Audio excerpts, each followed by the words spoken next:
Blue Heron Audio presents the unabridged recording of Multitude, Dimension Space Book 2 by Dean M. Cole, performed by R.C. Bray and Julia Whalen.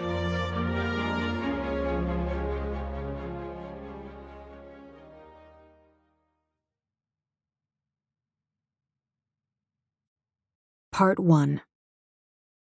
Not only is the universe stranger than we think, it is stranger than we can think. Werner Heisenberg. Chapter 1. Everything had gone to shit right in the middle of the best day of Vaughn's post-apocalyptic life. That had been 2 days ago. Vaughn took a deep breath and then let it out in a long sigh.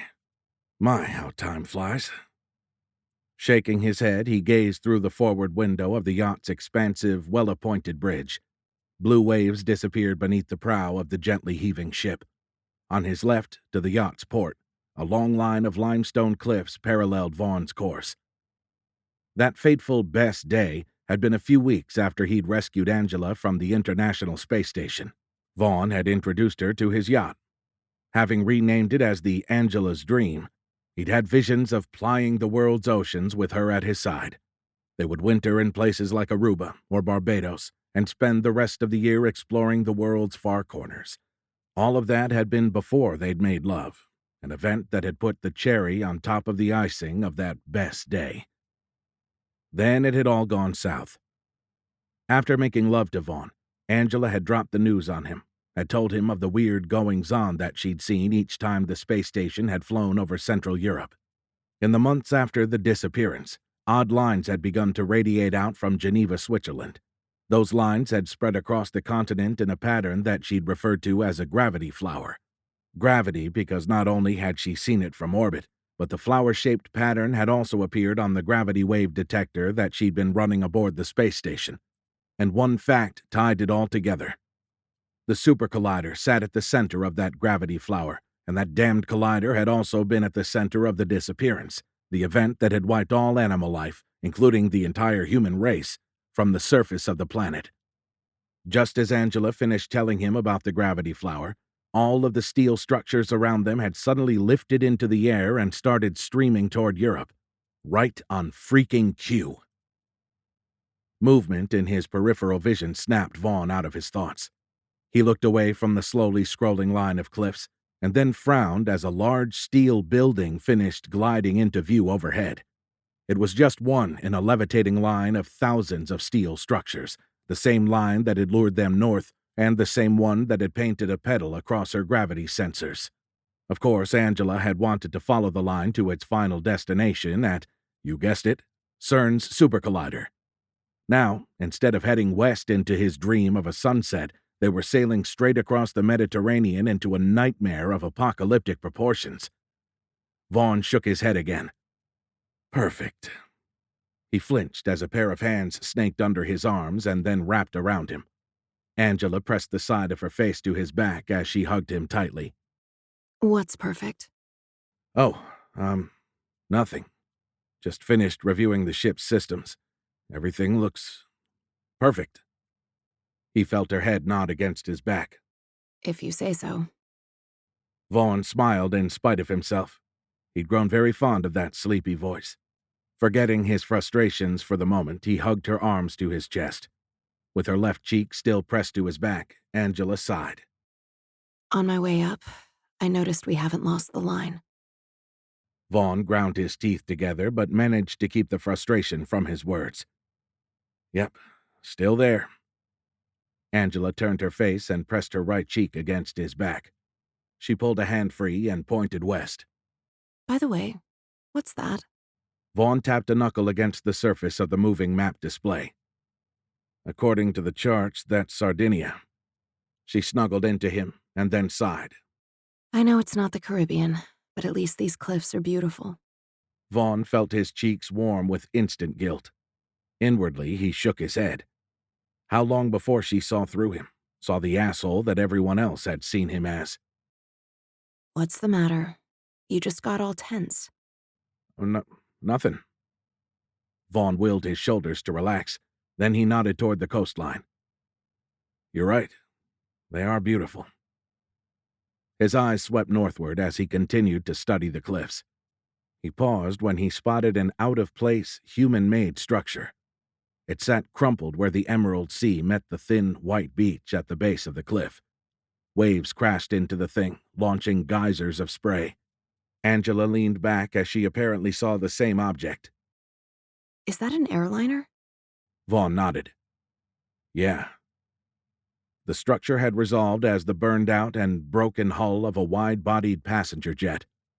A colossal shadow crossed over the wreckage, momentarily darkening the airplane's white tail fin and the waves that were crashing against it.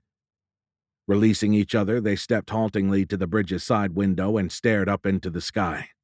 Overhead, to the left of the ship, the line of levitating structures spanned from horizon to horizon. All of it slowly drifted north, barely 1,000 feet above the cliffs. The surreal train of steel edifices slowly glided past them, paralleling the rocky shoreline at a speed slightly faster than their yacht. Angela leaned into him as she continued looking up. My mind still has a tough time accepting that image. Vaughn felt a shiver run through her. He squeezed her tightly. Yeah, me too. The ominous specter of that much steel gliding serenely overhead was difficult to process. It looked as if the slightest perturbation would send it all crashing to Earth, converting its stores of potential energy into kinetic in a calamitous collapse. Not that everything in the line stayed there. They had seen stuff fall from it, things like concrete and non-metallic building panels, but as far as he could tell, nothing made of steel ever fell from the line. Don't worry, we're safe for now. I'm keeping us out from under it. Still looking up, he pointed forward, ahead of their ship. Unfortunately, we will have to pass directly beneath it when we cut through the Strait of Bonifacio. Otherwise, we'll have to go all the way around Corsica. Wonderful. Yep, that pretty much sums up my thoughts on the subject. But I'll hurry every chance I get. Angela gestured at the crashed airplane. Why is that still here? She looked up. Why hasn't it been swept up by whatever the hell is doing that? Vaughn shrugged. Was wondering that too. It must be one of the newer airplanes. They're mostly carbon composite. Not as much aluminum as the older ones, and even less steel. Since they'd left the Libyan coast to follow the floating line of structures, Vaughn hadn't seen many variations in its constituent components. As far as he could tell, everything either contained steel or was made of it. They'd even spotted a few boulders floating in the line. He'd guessed they were some kind of metallic ore. Angela nodded. Makes sense. They continued in silence for a while. Around midday, they reached the end of Sardinia's cliffs, and a channel of water slid into view beyond them. Vaughn pointed. There's the Strait of Bonifacio. To its right was the island of Corsica. The line of steel structures passed directly over the channel and then disappeared behind Sardinia's northern neighbor as they continued on their north-northeast track.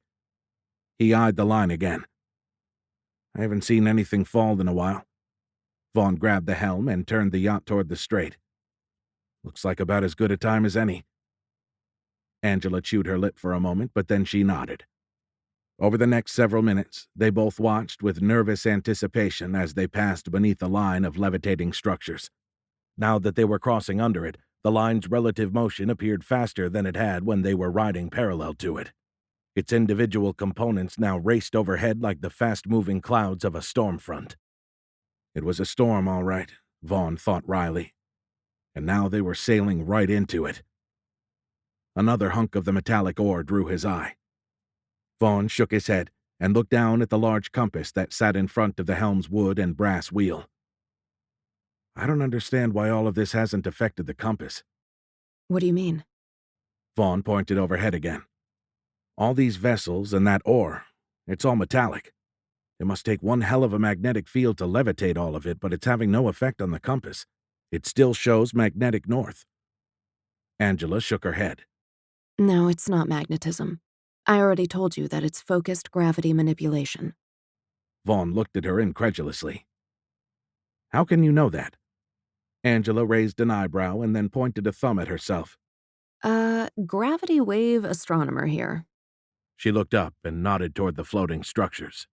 Focused gravity is making all that happen. That's why it showed up on the Mona Lisa's display. Mona Lisa was the acronym for the name of the gravity wave detector Angela had been running aboard the space station. It was something about a modified laser interferometer blah blah blah.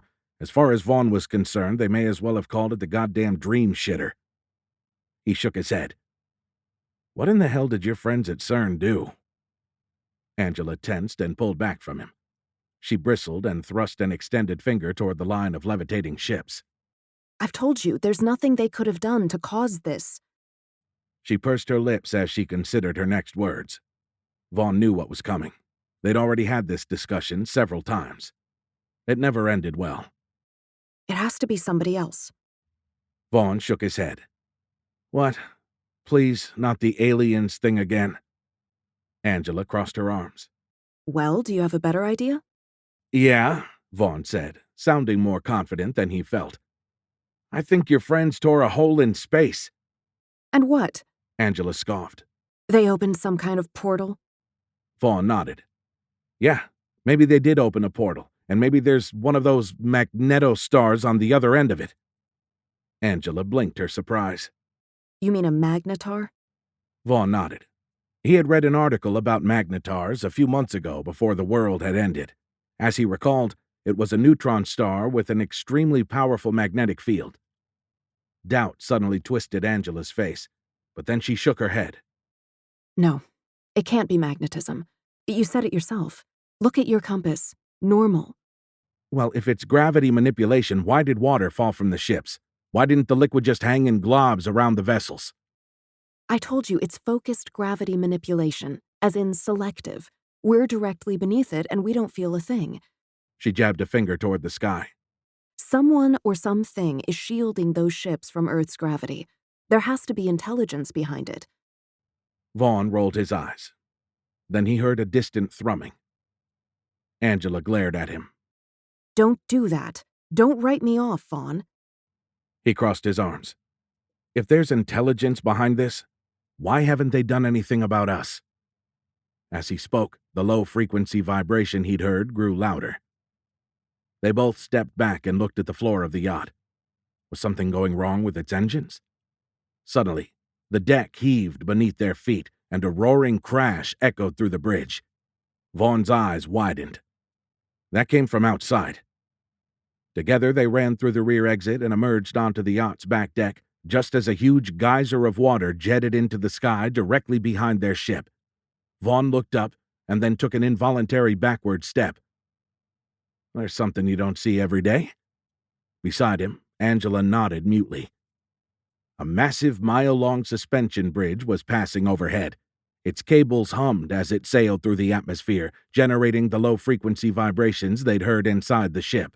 Their sedate flapping looked like a slow-motion video of vibrating guitar strings. The frequency of the thrumming so low, Vaughn felt it more than he heard it. Vaughn exchanged a wide-eyed look with Angela, and then looked up again. He swallowed hard. Well, we can add flying suspension bridges to the list. Extending his fingers, he counted off buildings, trains, tankers, tanks, metallic ore. He extended a sixth digit. And now, bridges. Suddenly, the entire suspension bridge twisted like a cloth being wrung. As it did, vast sections of its concrete roadbed sloughed off, the twisting motion launching chunks of the stuff in every direction. "Oh, shit!" Vaughn shouted. They both took several backward steps. A large section of road was falling directly at them.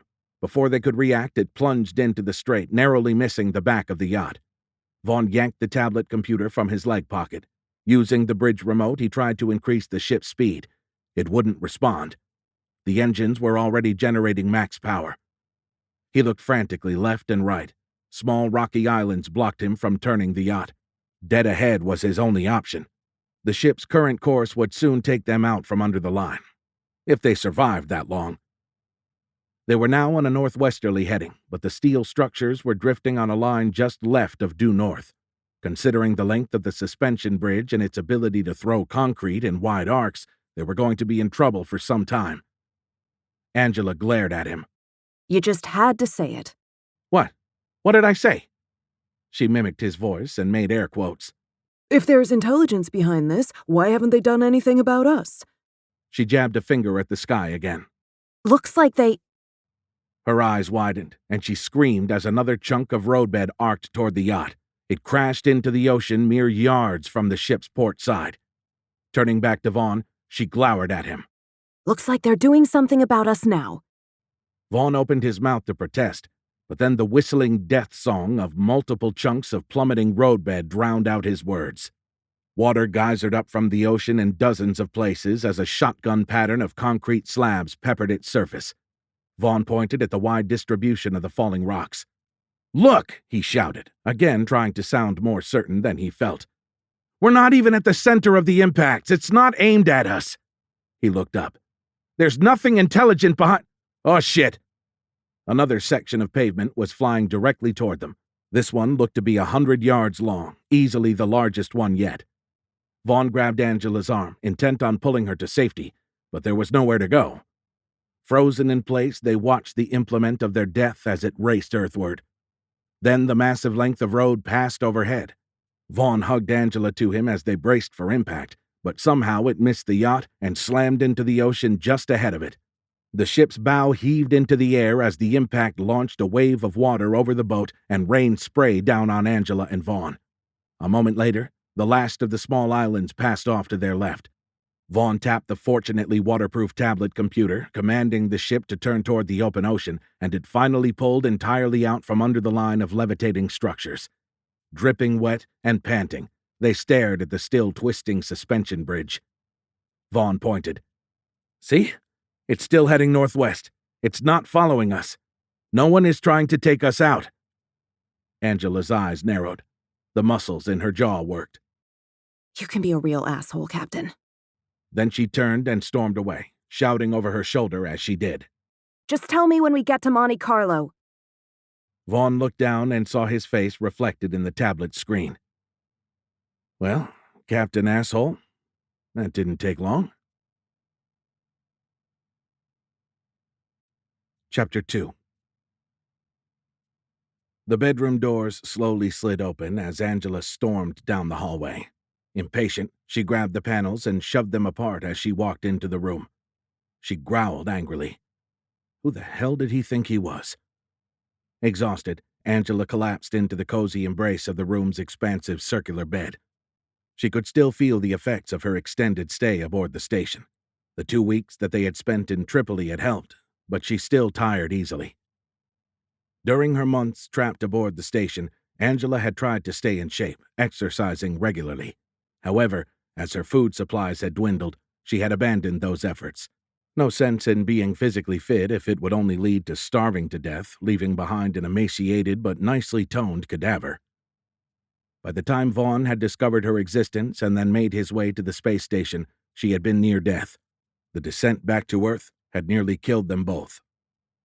After bailing out of the ship moments before it exploded, each of them had narrowly survived their separate parachute crash landings on North Africa's Mediterranean coastline. Angela's anger withered as she recalled the series of events that nearly killed them again when they had reunited in Tripoli's port. Vaughn had spent the next 2 weeks nursing her back to health. Over that time, she had grown fond of her rescuer, and even made love to him once she'd recovered enough to do so. Angela felt the rest of her anger melt away as she remembered the tentative, almost frightened way he had held her, as if worried he might break her. Her spreading smile faltered as she thought about the look that periodically crossed Vaughn's face. It wasn't creepy or anything like that. It was as if she could see doubts marching across his face. About what, she didn't know. When it happened, Vaughn would suddenly withdraw from her, become distant. Doubts? About what? Me? Angela's brow furrowed. Could it be that? They had only known each other for a couple of weeks. Maybe he... A knock interrupted her thoughts. Raising her head, Angela stared at the door. Hello? The 2 panels slid apart to reveal Vaughn.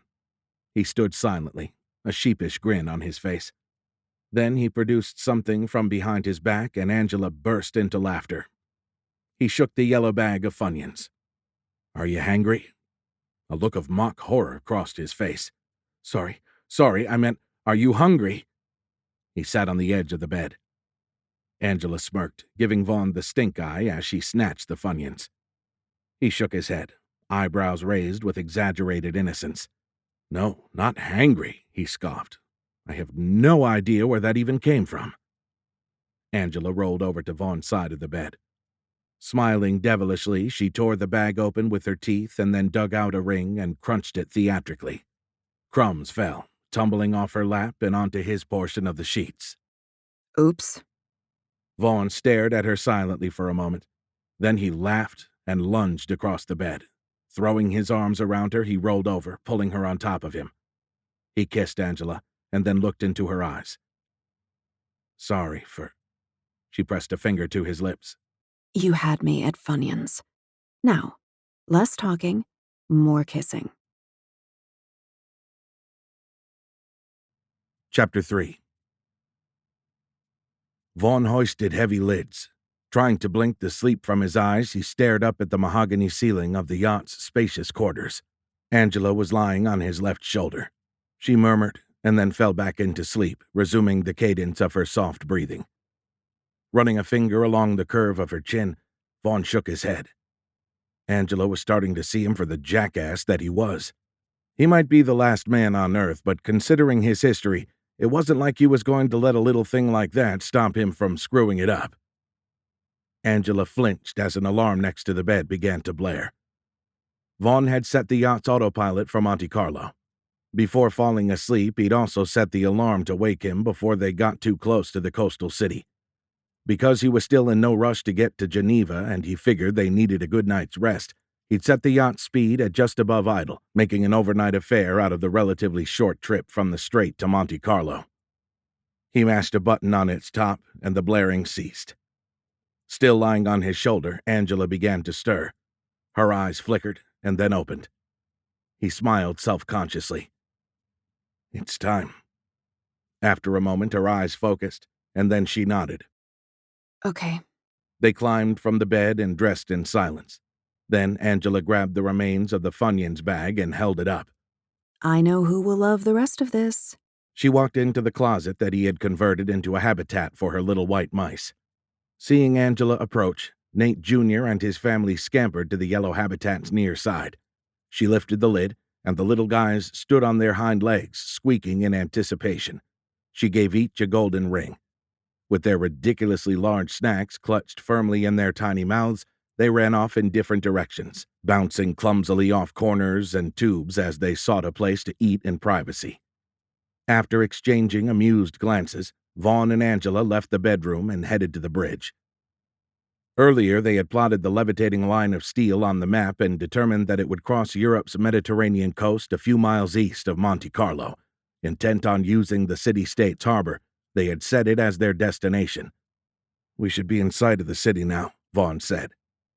Angela nodded as she entered the control room ahead of him, but then stopped mid-step. Oh no. Vaughn nearly ran into her back. "What?"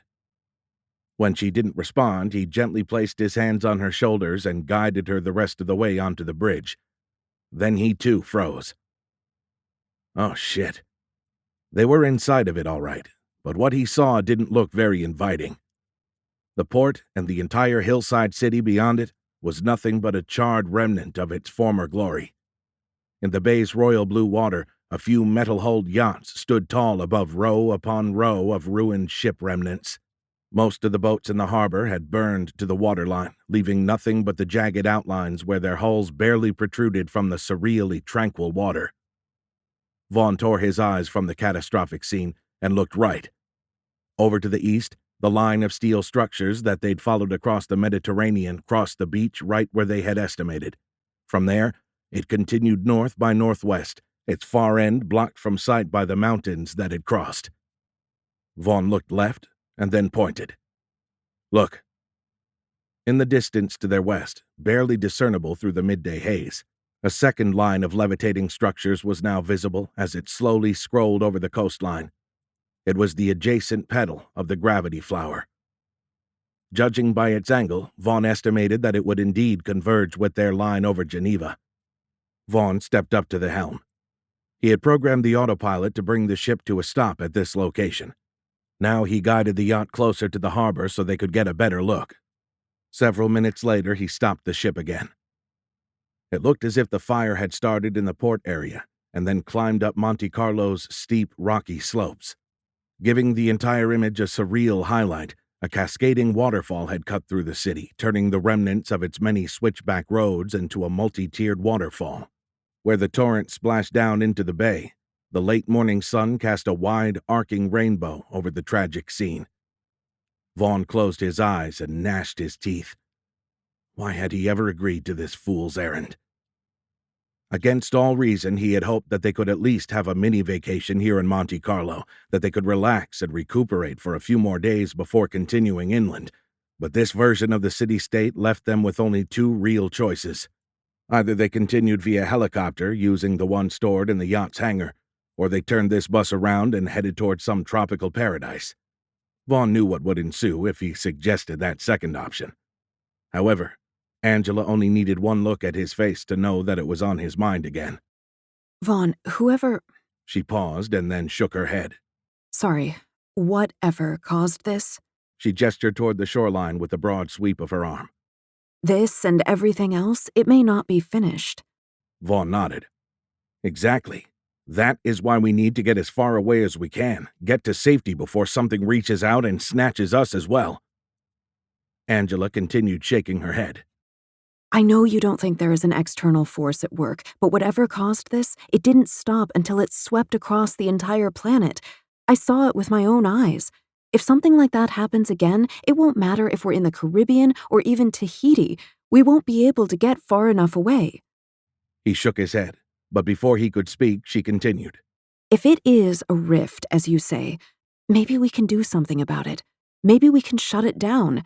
Then we can live in peace wherever you want. Vaughn's mouth fell open as he realized that she had used his own argument to back him into a corner. He sighed and cursed under his breath. Shit. Finally, he nodded. All right, I'll get the helicopter ready. Angela smiled. Thank you, Vaughn. I'll pack a bag for us. Then she kissed him on the cheek and darted from the room. Vaughn turned and glared through the bridge's window. She just couldn't accept that her friends at CERN had caused this. He looked up, warily eyeing the converging lines of steel structures. He worried that the closer they got to Geneva, the more likely it was that they would get sucked into whatever force was dragging in all of that steel. And Angela was willing to risk it. Well, of course she is, Vaughn said, shaking his head. Why would she want to live happily ever after with Captain Asshole? Chapter 4. Angela watched as another mountain peak glided past the helicopter. An hour ago, they had left the burned-out husk of Monte Carlo. Now, a beautiful landscape scrolled beneath their aircraft. Over that hour, she'd seen many alpine villages that would have looked entirely at home on a postcard. The months-long absence of humanity hadn't appreciably tainted their beauty. Houses with steep pitched roofs dotted lush green fields. Only sporadic patches of overgrown vegetation, along with the periodic burned-out structure or washed-out bridge, hinted at the land's dark and lonely desolation. Angela glimpsed an incredible sight as Vaughn guided the helicopter through another mountain pass. She leaned forward and peered across him. Her eyes widened. She pointed, extending an arm so quickly it slammed into Vaughn's chest. Look at that! He cast an annoyed glance at her. Then he turned in the indicated direction and did a double-take. Angela and Vaughn watched in silent amazement as they flew past a large, levitating ferry boat. Even though the ship was upside down, the automobiles on its deck stuck to it like a formation of inverted geckos clinging to a ceiling. It appeared that not a single car or truck had fallen away from its upside-down deck. The ship and its impossible cargo disappeared behind them as the helicopter's significantly faster pace carried it farther down the seemingly unending line of steel.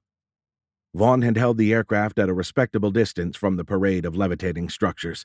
Unfortunately, the helicopter didn't have sufficient power to cross the top of the mountain. They had only moved this close to the line because it intersected with the same mountain pass that they'd been forced through. Angela saw Vaughn glance down at the instrument panel, a worried look on his face. What's wrong? We need fuel. He tapped one of the panel's computer screens, pointing at two vertical ribbons. They were empty, but for slivers of yellow at their bottoms. Angela realized the ribbons must be fuel level indicators. If we don't find some in the next 10 minutes, I'm going to have to land this thing. Why is the fuel so low? Vaughn gave her an embarrassed look.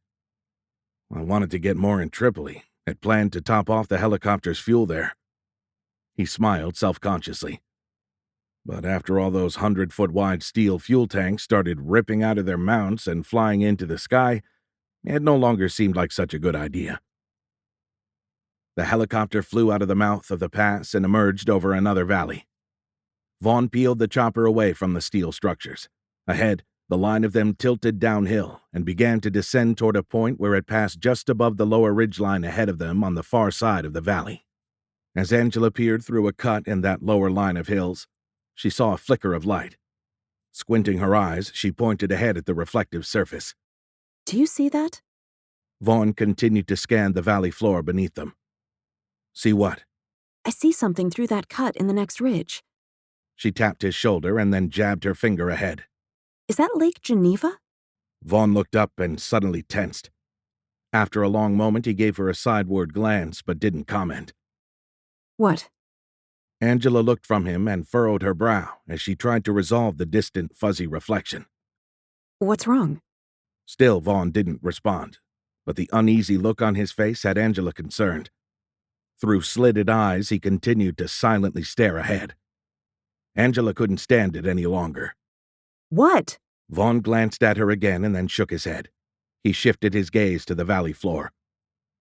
We better land. I've been looking for a place to get fuel, but every airport has either been burned up or is missing its fuel tanks. As Vaughn spoke, Angela squinted as she tried to resolve the distant glint of light. Vaughn released one of the helicopter's control levers and pointed to their front left. Check out that airfield. I'd settle for siphoning fuel from other aircraft, but now, even they are gone. Reluctantly, Angela pulled her gaze from the mysterious reflection and looked down. She scanned the field's ramps and taxiways but didn't see anything, no structures or equipment. If not for the recognizable pattern of grass and concrete, it would have been difficult to tell it had ever been an airport. She looked at the fuel gauge. How much longer till... Suddenly, the noise coming from the helicopter changed. Angela gripped the sides of her seat, her nails digging into the fabric. What happened? Did we run out of fuel? No, Vaughn shouted. He grunted with exertion as he fought with the aircraft's controls. The veins of his arms pulsed with the effort. The engines screamed, their high-pitched squeals oscillating insanely. Both of their upper bodies lunged to the left as the helicopter lurched right. What are you doing? Vaughn shook his head. That wasn't me. Angela screamed and slammed a hand into the ceiling as her body floated up out of the seat. The helicopter began to fall out of the sky. Her shoulders pressed painfully into the harnesses as the straps became the only thing that kept Angela in her seat. Vaughn reached over and slammed down the lever that extended the retractable landing gear. I'm getting us on the ground now. The helicopter rocked again. Vaughn grunted as he yanked the controls and righted the chopper. That wasn't me either. Must be mountain turbulence. He shook his head. But I've never felt it this bad. The aircraft continued its emergency descent. The valley floor rushed up toward them. At the last possible moment, Vaughn flared the helicopter. He pulled the center stick back and the aircraft's nose heaved upward. Their speed and rate of descent slowed precipitously, but the helicopter's gyrations and oscillations continued throughout the maneuver. By the look on Vaughn's face and the veins still popping out on his arms, he was having a hard time keeping the craft under control. They hit the ground hard, but the aircraft still had significant speed. Rolling forward on its tires, the helicopter hopped and lurched as it careened across mounds in the grass field. Finally, it skidded to a stop. Vaughn rapidly flipped switches and yanked levers. One of them must have been a brake made for the rotors because they quickly stopped turning. The aircraft lurched again, throwing Angela against her harnesses. Somehow, the helicopter continued to bounce around, even without the blades turning. Vaughn cast off his seatbelts and motioned for Angela to do the same. Get out! She unbuckled her harness and kicked the door open. Suddenly, the aircraft leaped up from the ground and started to levitate. Angela jumped through the open door and landed in the field, collapsing into a ball in its deep grass. Vaughn yelled something from behind her. She rolled onto her back and looked up to see him standing inside the helicopter, throwing their bags out. The helicopter lurched higher. Angela jumped to her feet. She tried to grab the aircraft, but it was already out of reach. Get the hell out of there! Vaughn nodded and then jumped. Landing next to Angela, he too collapsed into a heap. The aircraft shot skyward. Lying on their backs and breathing heavily, Angela and Vaughn watched as the helicopter, its previously stationary blades now windmilling slowly, joined the line of metallic structures flowing toward Geneva. Angela rolled over and threw her arms around Vaughn, burying her face in the crook of his neck. You crazy man! You could have been taken up there with it. She felt him swallow, and then nod. He sat up and pulled one of the bulkier bags to them. He unzipped it. Holding it open, he showed Angela the bag's contents. I couldn't let these guys get pulled up there. She stared down into the opening, and tears suddenly welled in her eyes. Nate Jr. and family, all twitchy pink noses and jittery white whiskers, looked up at her from inside the yellow box that Vaughn must have pulled from the habitat. She threw her arms around him again. Oh, thank you, thank you, thank you.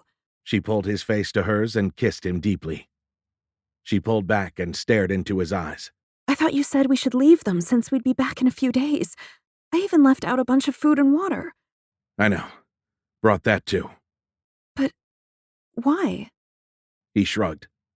The look on your face. Guess I started feeling guilty. Angela looked at him for a long moment. Thank you. You're a good man, Captain. Crazy, but good. An odd look crossed his face, but after a moment he smiled self-consciously. They looked up at the line of objects. Angela could no longer see the helicopter. Vaughn shielded his eyes. Guess we know what happened to all of the aircraft around here. About that, I thought you said the helicopter didn't have any steel. No, I said it was mostly aluminum and carbon composite. There's plenty of steel hardware. The transmission is full of it. He nodded toward the flying structures. But I had hoped it wouldn't be enough to get sucked into that. He shifted his gaze and looked north toward the next ridge. As it passed over that geologic feature, the far end of the parading structures scrolled out of sight, fading into the haze as they continued toward their unknown purpose in Geneva. Vaughn pointed. I think we'll be able to see the city from those hills. Lowering his arms, he turned and looked at her. But we're on foot now, so we better get going if we're going to make it before dark. Yeah. Angela nodded. But we'll have to leave some of this stuff. There's too much to carry. She scanned the field. Around them, waist-high grass undulated lazily, swaying with the gentle push of the valley's late spring breeze. The babble of a nearby creek was the only sound that rose above the soft rustling of the grass. Angela sighed. I guess this will do. Vaughn screwed up his face. This'll do for what? Ignoring him, she bent down and kneeled next to the bag he had opened. She pulled out the yellow box and walked toward the gurgling sound. Realizing her intention, Vaughn stood and followed her. A moment later, the grass parted, revealing a small creek. Dropping to a knee, Angela gently placed the box on the ground. She fished out the mice and set them next to the stream, Nate Jr. last. Then she laid out their food and water.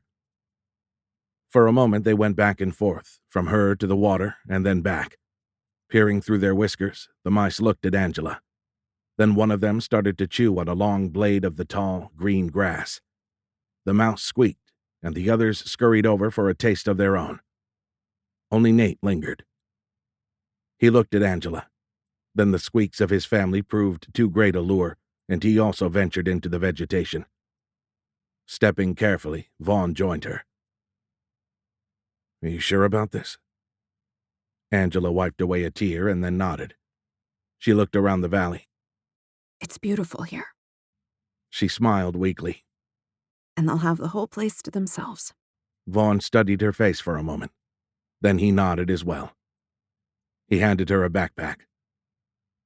These have everything we'll need for a few days. He pointed to a village a couple of miles to their west. Once we've had a peek over the hill, we can head over there for more provisions. Taking the heavy bag, Angela slung it over her shoulders. Vaughn donned his and then gazed into her eyes. Are you sure you're okay? Angela looked back toward the mice and chewed her lip. Finally, she nodded. Yeah, I'm fine. She started to walk, but then pulled up short. Wait a minute. She eyed Vaughn curiously. You've been itching for a reason to turn around. Angela pointed at the line in the sky. I think you even mentioned something about us getting sucked into that, like 10 times, and now that it's almost happened to us, you're suddenly anxious to continue? Why? Vaughn's eyes dropped from hers. He looked toward the ground and started picking at it with the toe of his boot. Finally, he stopped fidgeting. He looked up and locked eyes with her. I'm starting to think I was wrong. What?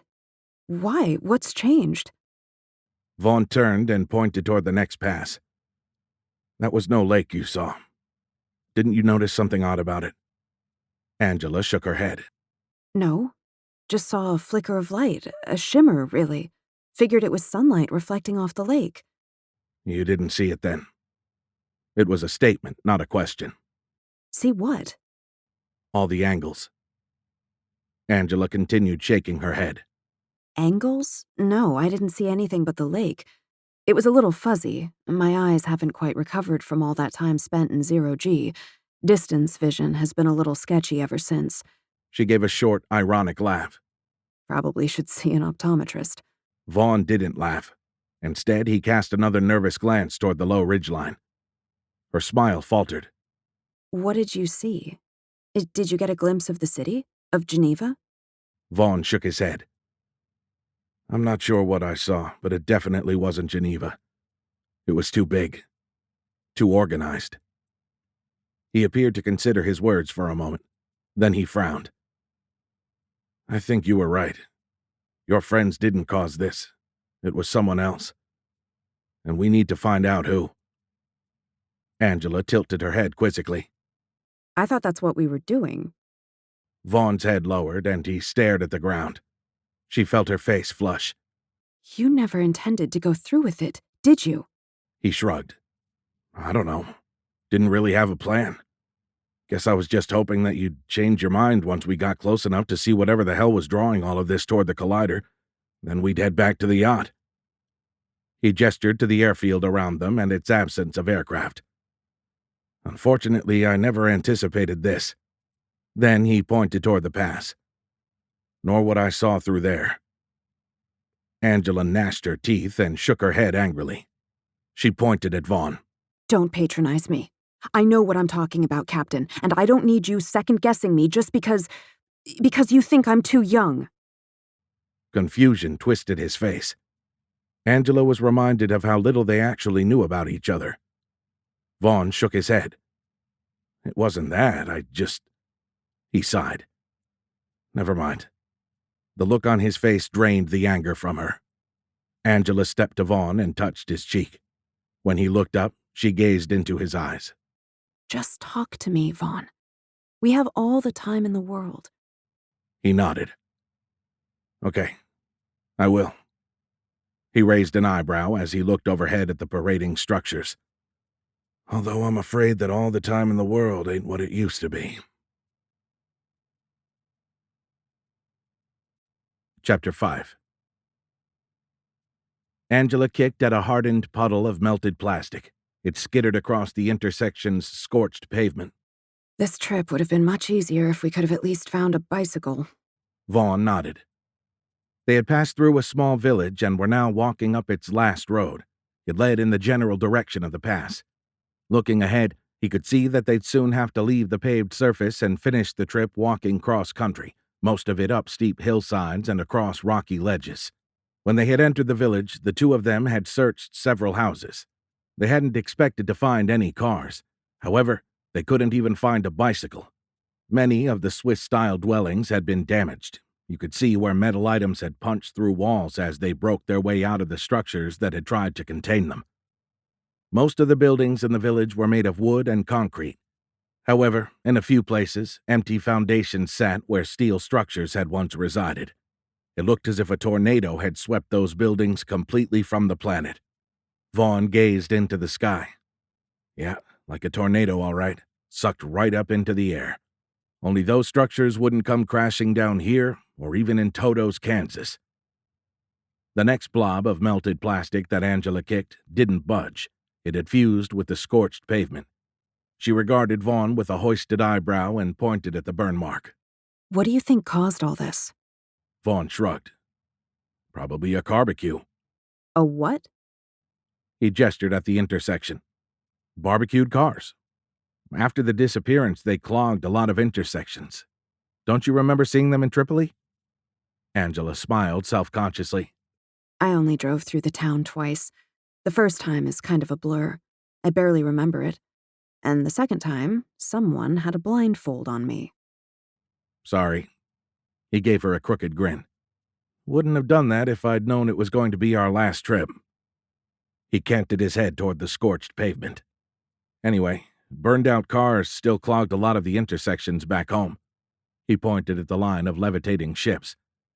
But then there wasn't someone sucking up all the steel. He tilted his head. At least, there wasn't when I left.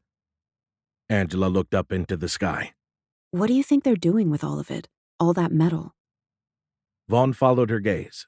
As they had done several times, the pair stopped walking and stared at the surreal sight of so many structures slowly gliding through the air. Now 3 lines of levitating steel filled the sky. Judging by their angles, Vaughn guessed that the lines converged at an unseen point less than 20 miles beyond the ridge. A shiver tried to snake its way down his spine as he considered what might await them there. Angela began to speak again, snapping Vaughn from his thoughts. Is that what you saw through the pass? Do you think it's just all the metal stacking up on top of CERN? Vaughn blinked and then shook his head. Sorry, I zoned out for a minute.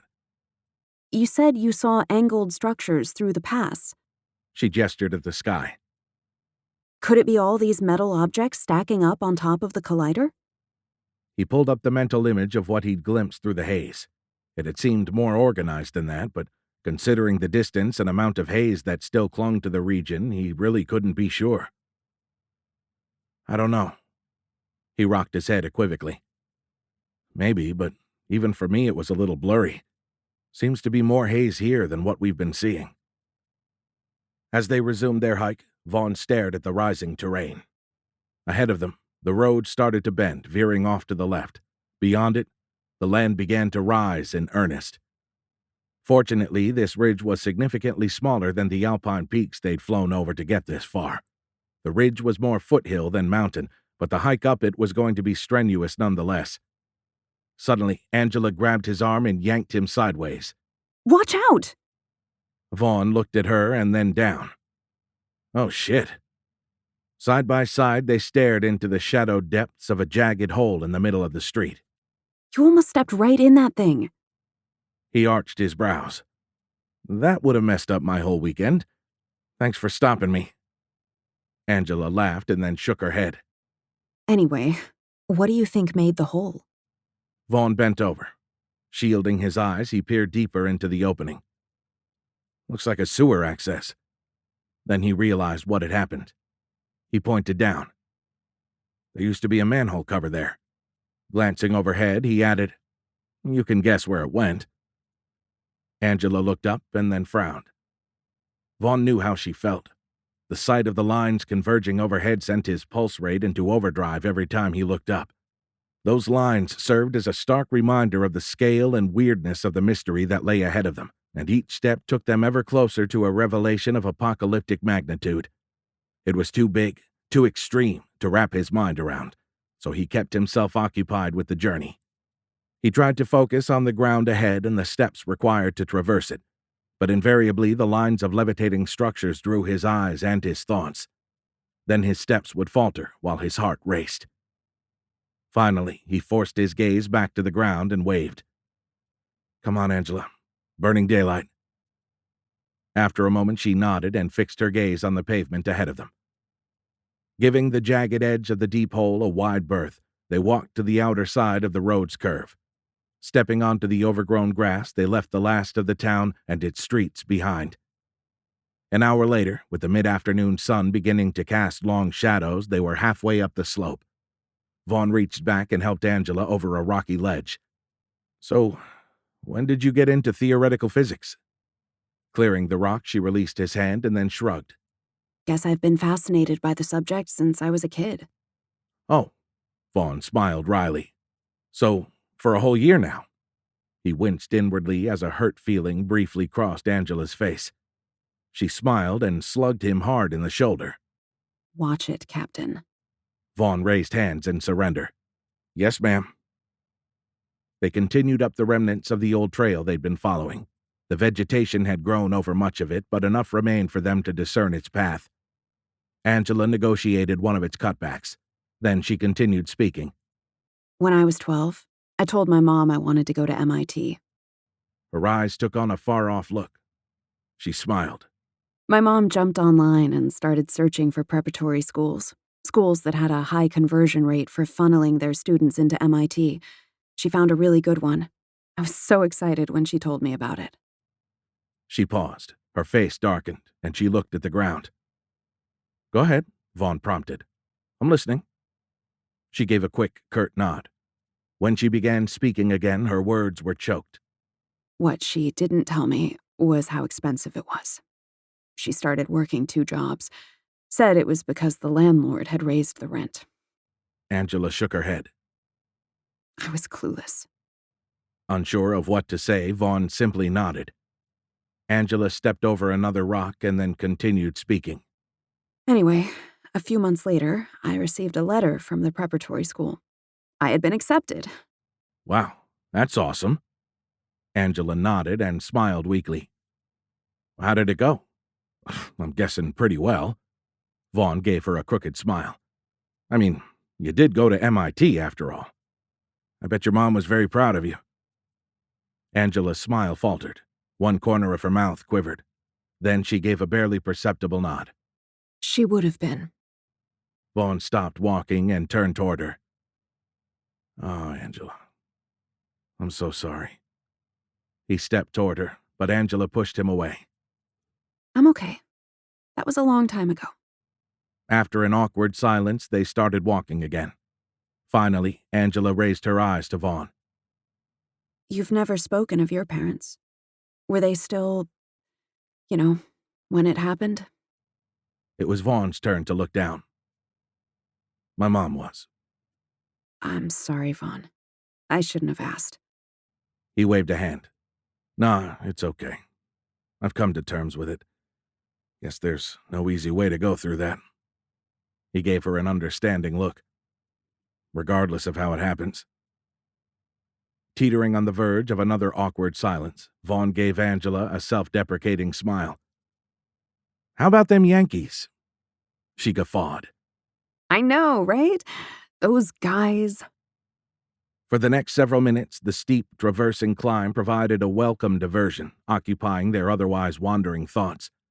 Another turn of the trail brought them to a section of jagged rocks that protruded at multiple odd angles. Some of them looked precariously balanced. Vaughn gave the entire setup a quick once-over. Spotting his route, he held up a hand to Angela. Wait here. Let me check it out.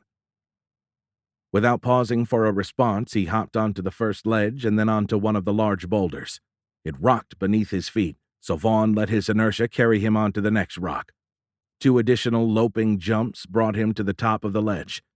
He looked down at Angela and held his arms out to his side. Ta-da! To his surprise, Angela was shaking her head, her face ash-white. God protects drunks and idiots. What do you mean? That was pure skill. No, that was pure idiocy. She pointed down over the ledge. If you had tripped or if that boulder had toppled, you'd have fallen 1,000 feet. Vaughn followed the line of her finger. Looking down, he felt his stomach turn. He'd been so intent on analyzing the best route across the obstacle, he hadn't noticed that it stuck out over a cliff, a damned high one. When that rock had shifted under his feet, he'd been teetering above a drop of over 1,000 feet. Suddenly, Angela burst into snorting laughter. Oh my God, you should see the look on your face. Vaughn looked at her and shook his head. Laugh it up. He crossed his arms. I'm here, you're there.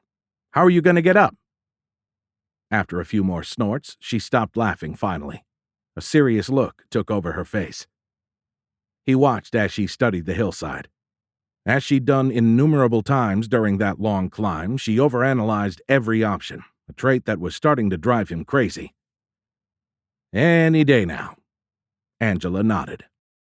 I'll be right there. She turned and walked away from him, disappearing into the tree line. Vaughn stared into the woods for a while. He smirked and then cupped his hands around his mouth. I don't think capitulation or surrender is a viable... He faltered as Angela emerged from the forest a few feet to his side, now standing on his upper ledge.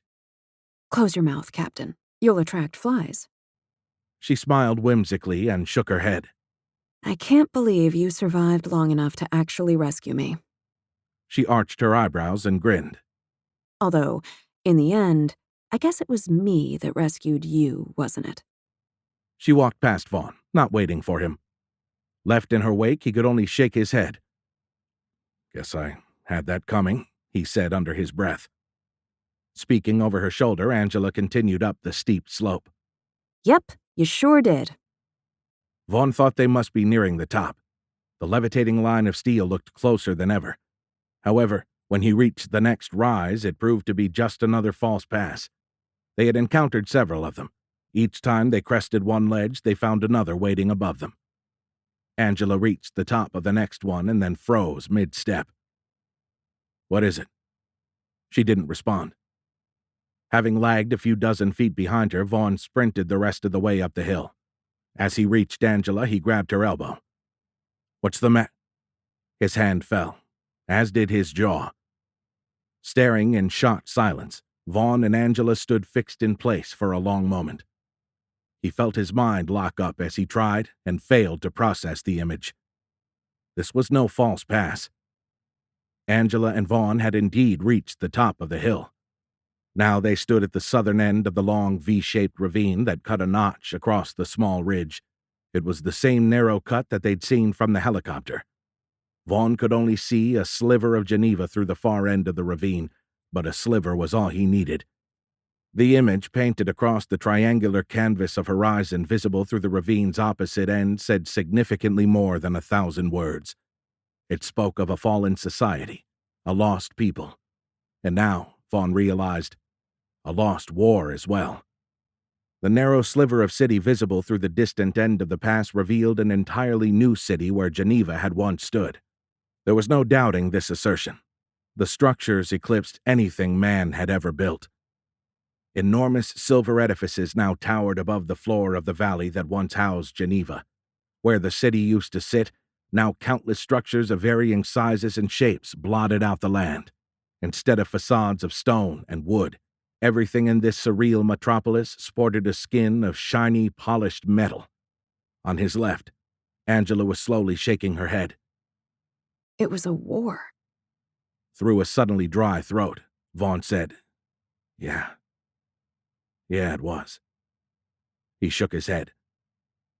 A war that ended before we even knew it had started.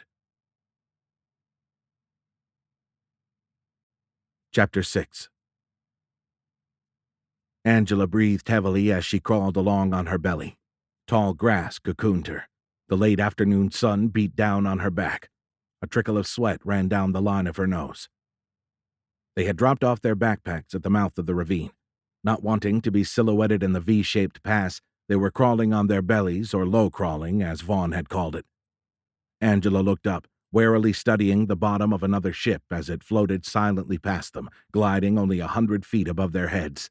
This was the closest they'd been to the line of levitating structures. Her gaze returned to front. Not that she could see anything in that direction, at least not yet.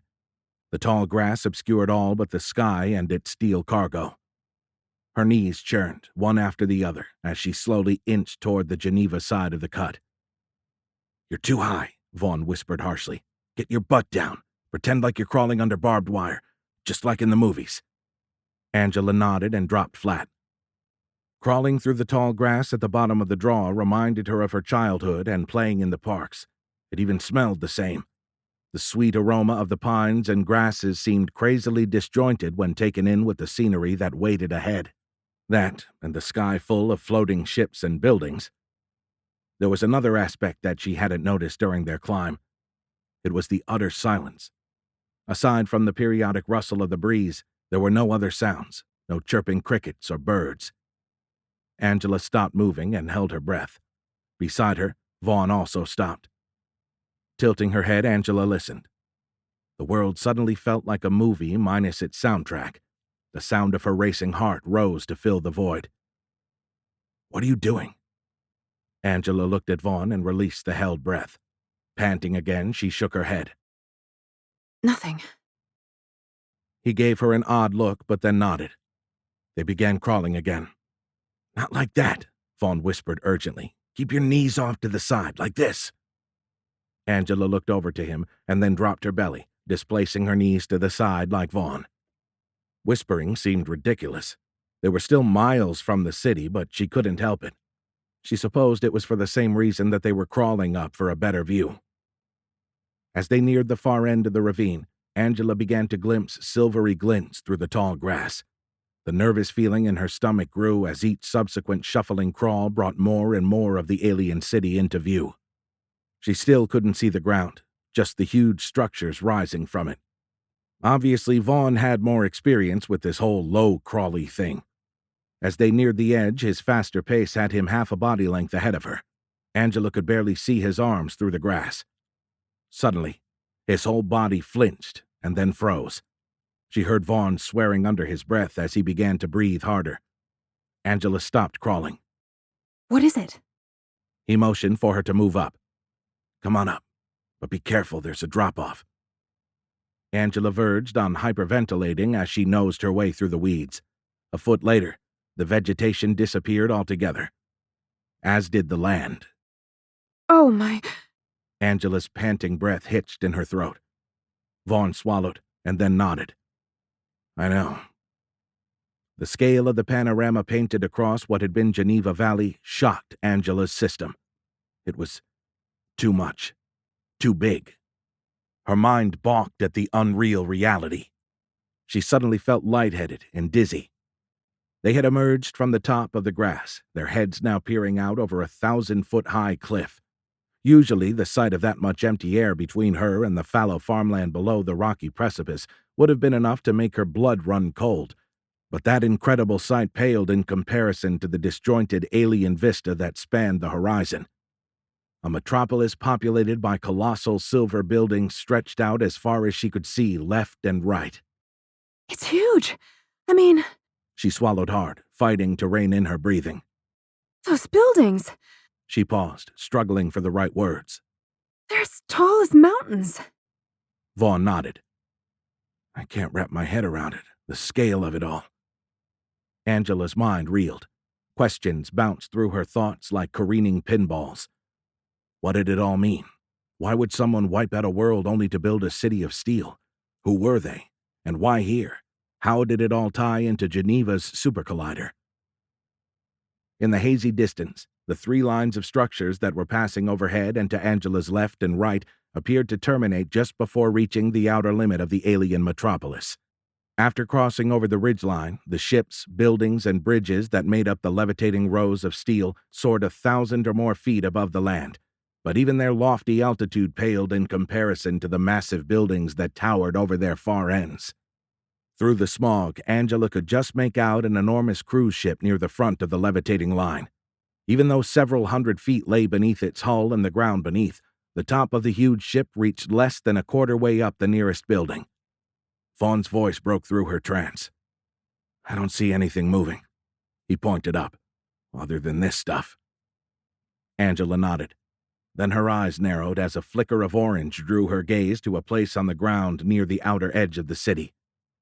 Sudden recognition slammed home. She scanned left and right and saw 2 additional vermilion spots sitting exactly where she remembered. She pointed. Look! I saw those from space. What? Those orange spots. At her extreme distance, Angela could barely discern them.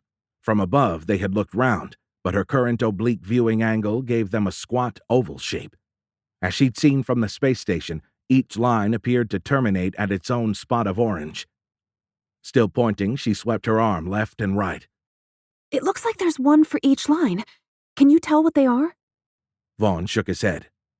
No, still far away, but Damn, they're huge. A lot bigger than anything in these lines. Looks like they're even bigger than a stadium. For long moments, they stared at the scene silently. Miles of undeveloped countryside sat between them and the closest edge of the alien city. Fallow farm fields dotted by small communities filled the land below their vantage point. Beyond it, Angela could see the wrecked and burned remnants of Geneva's outskirts.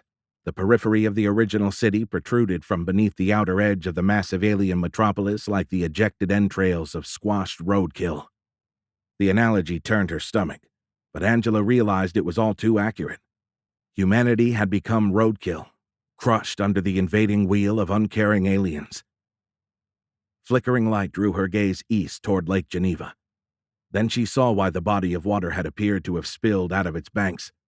When Angela had first seen the area's changes from space, she thought that Lake Geneva had spread out and covered the surrounding land. But now she saw that the lake still sat in its original banks. It hadn't grown at all, but currently, she was having a hard time discerning its surface against the ocean of silvery buildings that now surrounded and reflected off it. Everything blended, appearing as one, just as it had when she'd seen it from the space station's 200-mile altitude. Her eyes returned to front. Ahead of them, a line of shadows drifted across the bizarre milieu. Cast by the slowly drifting rows of steel structures, the dark silhouettes dotted the land between their vantage point and the city. Angela shook her head. There's no way we will ever find a way into the collider. We can't get to CERN. It's impossible. Vaughn looked at her. His eyes narrowed. You don't know that. She pointed to the city. We don't stand a chance against someone that can build something this big and complicated. None of this was there a few months ago. We'll be like cavemen trying to pick a fight with gods. We're not going to fight them, Vaughn said. I thought you wanted to find out what happened in the collider, how it all links to CERN. Angela's eyes widened. How in the hell are we going to get in there? She thrust a finger toward the distant skyline. It's buried under all that. Vaughn pursed his lips as he turned and stared at the surreal metropolis. After a moment, he shrugged. I don't know, but I'm not ready to give up. Not yet. Then what? Angela looked at him. What in the hell can we do? He turned from her and studied the land ahead of them. Then he glanced up at a truck that was gliding overhead. Incredulous, Angela thought she could see him formulating a plan. Finally, Vaughn looked around their hiding position and then nodded. Let's backtrack out of this cut. Then we can move farther down the ridge and set up camp. We'll watch things for a while, see what they're doing, and maybe, just maybe, we'll figure out a way into the city. I thought you were ready to head for the Caribbean. She extended an arm toward the mountainous pillars of steel. Now you want to take on this? He pointed up at the sky. We haven't seen any spaceships, no invading hordes. Where did all of this come from? Who is doing it? His head lowered, and he stared out at the ruined land. And why here? Why us?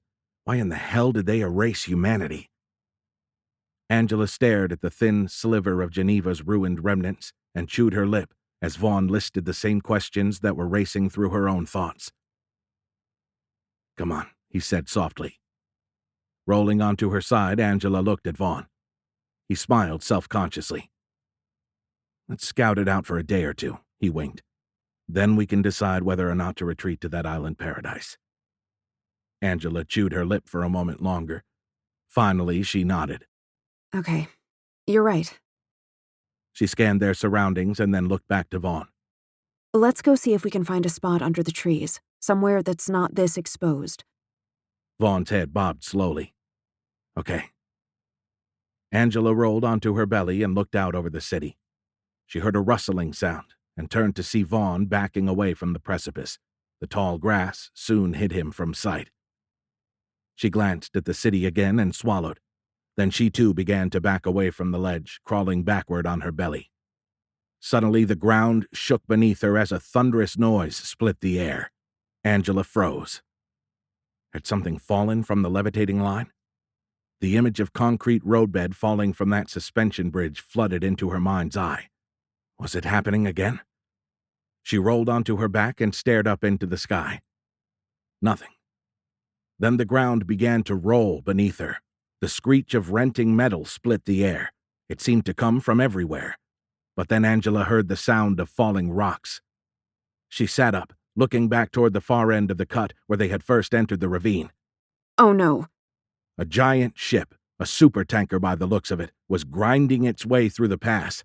The front of its bulbous prow was plowing up the ground, throwing rocks and boulders into the air as it careened through the narrow cut. In spite of the incredible drag generated by its ground contact, the ship continued inextricably, grinding its way toward them. Vaughn jumped to his feet. He scooped up their packs in one hand. With his other, he grabbed Angela. "Run!" Chapter 7. Angela took Vaughn's hand and jumped to her feet. They ran to the nearest side of the ravine. It looked too steep to scale.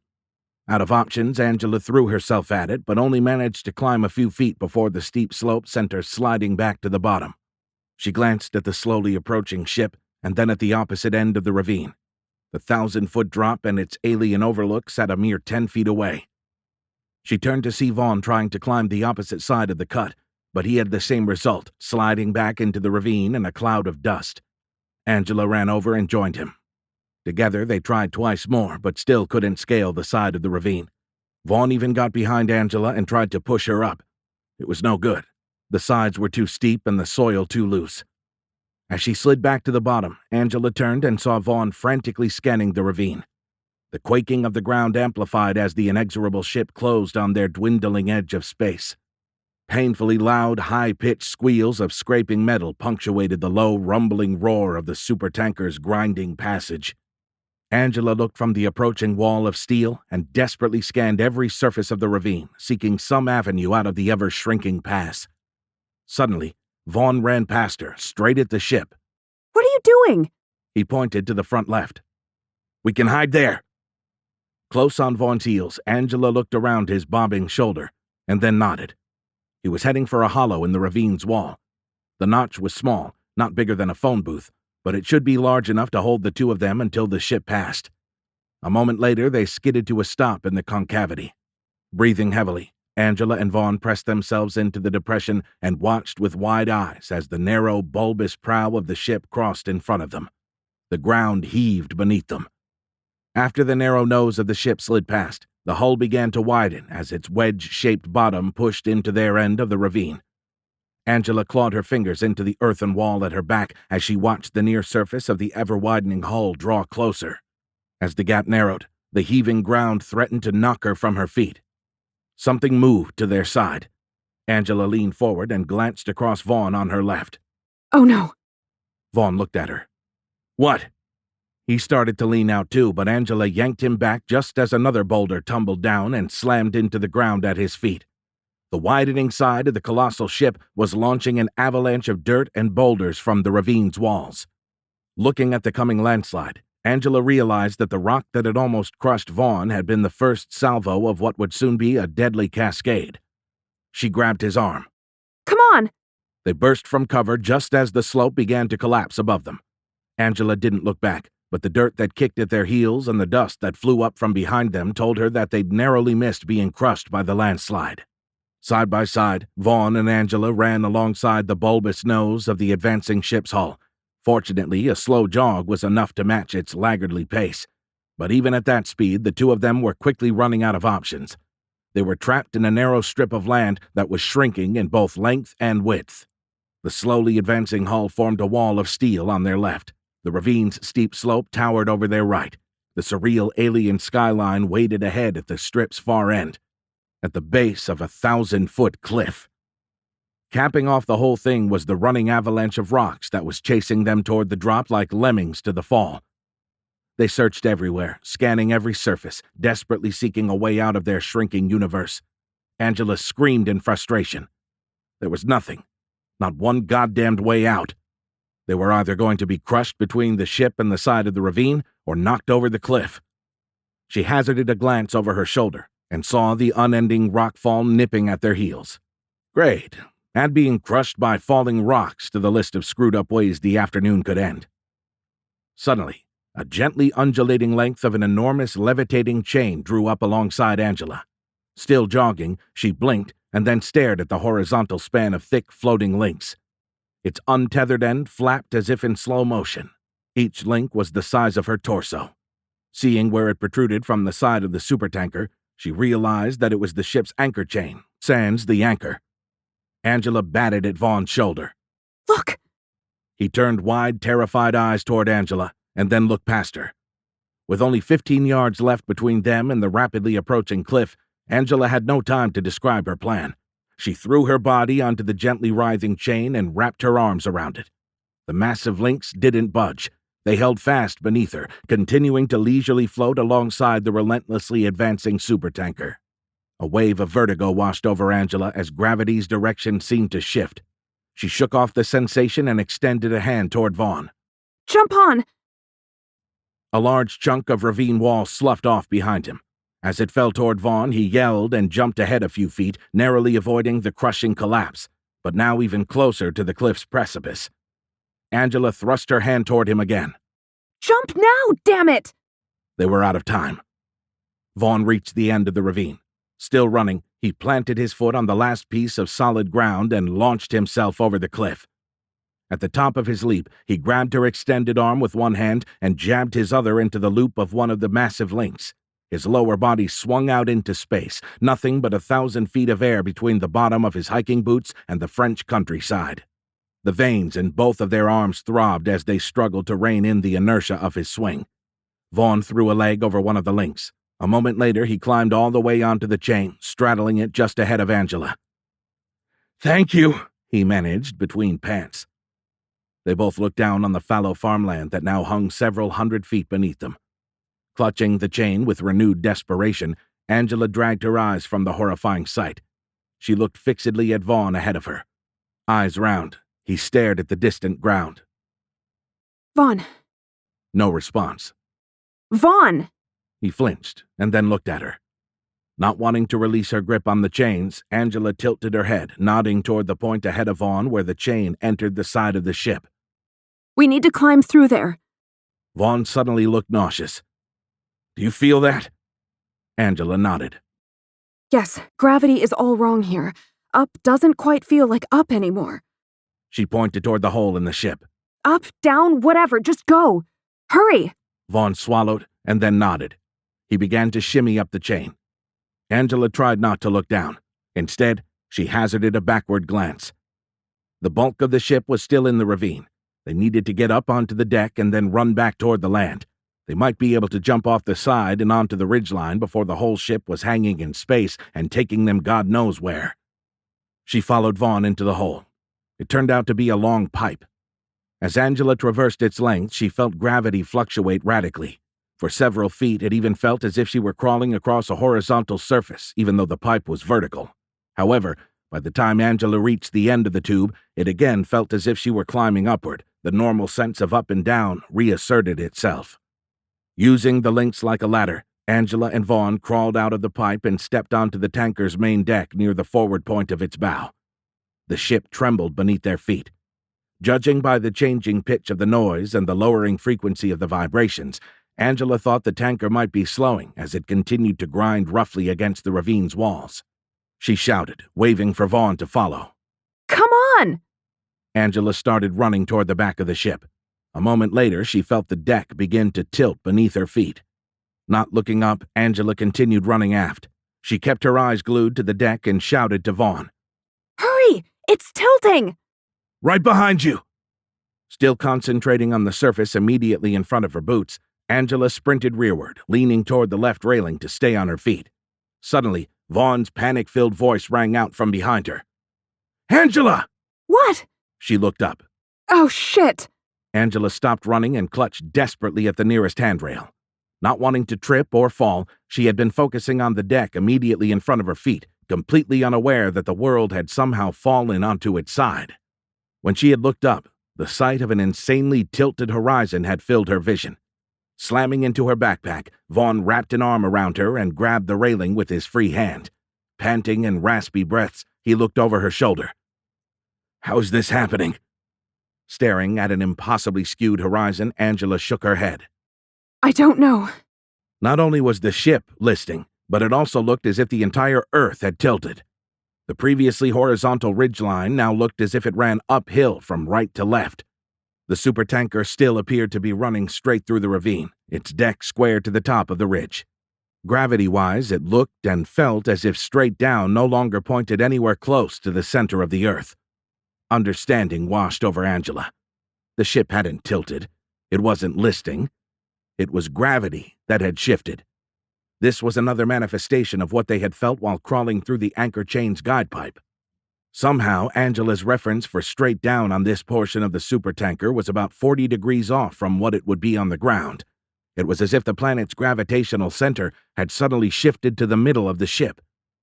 From where they stood, clutching the railing, it felt as if they were going to start sliding toward the center of the tanker's deck. Another fact screamed for her attention. They had gained ground. She and Vaughn had run backward faster than the ship was moving through the cut in the ridgeline. Angela grabbed Vaughn's hand and squeezed it. It's gravity manipulation, but we can talk about that later. She pointed toward the near side of the ridge and pulled out of his grasp. We're almost there. Go, go, go! Leaning insanely, they started running again. Waves of vertigo washed across Angela. She kept a hand on the railing to stabilize herself and to prevent the disorienting image of the skewed horizon from sending her sprawling across the deck. However, in spite of it all, they continued to make progress, each lurching step drawing them closer to the waiting ridge. The friction of its contact with the ground had slowed the ship precipitously. Running backward as the tanker inched forward, they were catching up with the land again. Tall trees topped the adjacent hill. Some of their larger branches hung over the railing ahead. That was their out. They could jump onto one of the ridge's trees and then climb down to safety after the ship cleared the ravine. A tremendous metallic renting noise came from beneath them. It sounded as if a chunk of the ship's hull had broken away. Suddenly, the tanker lurched ahead. The trees at the top of the hill trembled and rocked as the ship ground against them. Leaves littered the deck. "Grab it!" Vaughn urged from behind her. Angela thrust out an arm. Her hand latched onto a large limb. Got it! Vaughn shouted over her. "Oh shit, watch out!" Something slammed painfully into Angela's torso. The branch yanked out of her grasp. Air burst from her lungs and she bounced backward. She had run straight into the ship's back rail. Wrapping his arms around her, Vaughn caught Angela, pinning her and her backpack between himself and the railing. He looked over her shoulder as he had earlier. Clutching the barricade and struggling to draw breath, they watched the ridgeline retreat. Still behind her, Vaughn hugged Angela to him with his free arm. "Are you all right?"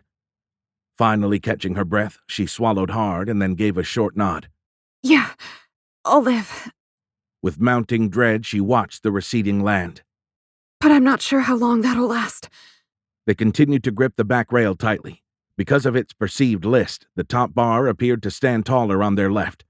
Looking at its tilt, Angela realized that she would have tumbled over the railing if she hadn't been leaning to compensate for the shifted gravity. Still breathing heavily, Angela began to move to her right, waving for Vaughn to follow. A moment later, they reached the middle of the back deck, and the world appeared to have righted itself. It no longer felt as if the ship were listing, and the ridge behind it now etched a normal horizon across the sky. Looking around, Vaughn shook his head. "What the hell?" Angela pointed down. We're feeling the local changes in gravity. I told you they must be manipulating it. That's why it showed up on my gravity wave detector. Vaughn nodded. Experimentally, he walked a few paces toward the opposite side of the tanker. With each step, his upper body leaned farther out. From Angela's perspective, it looked as if he was leaning away from her and should be falling over. He walked back to her. Together, they peered over the handrail and looked down. Angela's hands clenched it tightly. Her heart raced, its pulse pounding in her ears as she looked down and watched the French countryside scroll past 1,000 feet beneath them. Vaughn looked at her. "We're stuck on this thing." Unable to speak, Angela nodded. He was right. They wouldn't be getting off this ship until it reached its final destination. A shiver ran down her spine as she remembered the enormous orange discs that sat at the end of the line. Angela had no idea what those spots might be, but she did know one thing. They would soon gain an up-close and personal familiarity with all of it. Part 2. Valor is stability, not of legs and arms, but of courage and the soul. Michel de Montaigne. Chapter 8. Holding on to the railing and peering down at the distant countryside, Vaughn experienced an unwelcome sense of déjà vu. His stomach churned as he recalled the last time he'd clung to a handrail this high above the ground. Stacking the memory of his suicidal Royal Gorge visit on top of this wonderful little cruise fashioned the perfect shit sandwich. Vaughn shook his head, and then he and Angela exchanged frightened glances. She looked like he felt, scared shitless, save the aforementioned sandwich. What the hell were they going to do now? He looked back down at the sphincter-tightening sight of the too distant ground. Even as a helicopter pilot, Vaughn had no affinity for high places, and nearly falling from that suspension bridge had done little to assuage that sentiment. His hair started waving in the breeze as the ship, no longer dragging across the ground, returned to its original pace. One thing was certain. They were along for the whole ride now, all the way to the goddamn destination. Standing behind the tanker's 4-story tall bridge section, he could no longer see the ginormous steel skyscrapers. Vaughn stepped away from the back rail and waved for Angela to follow.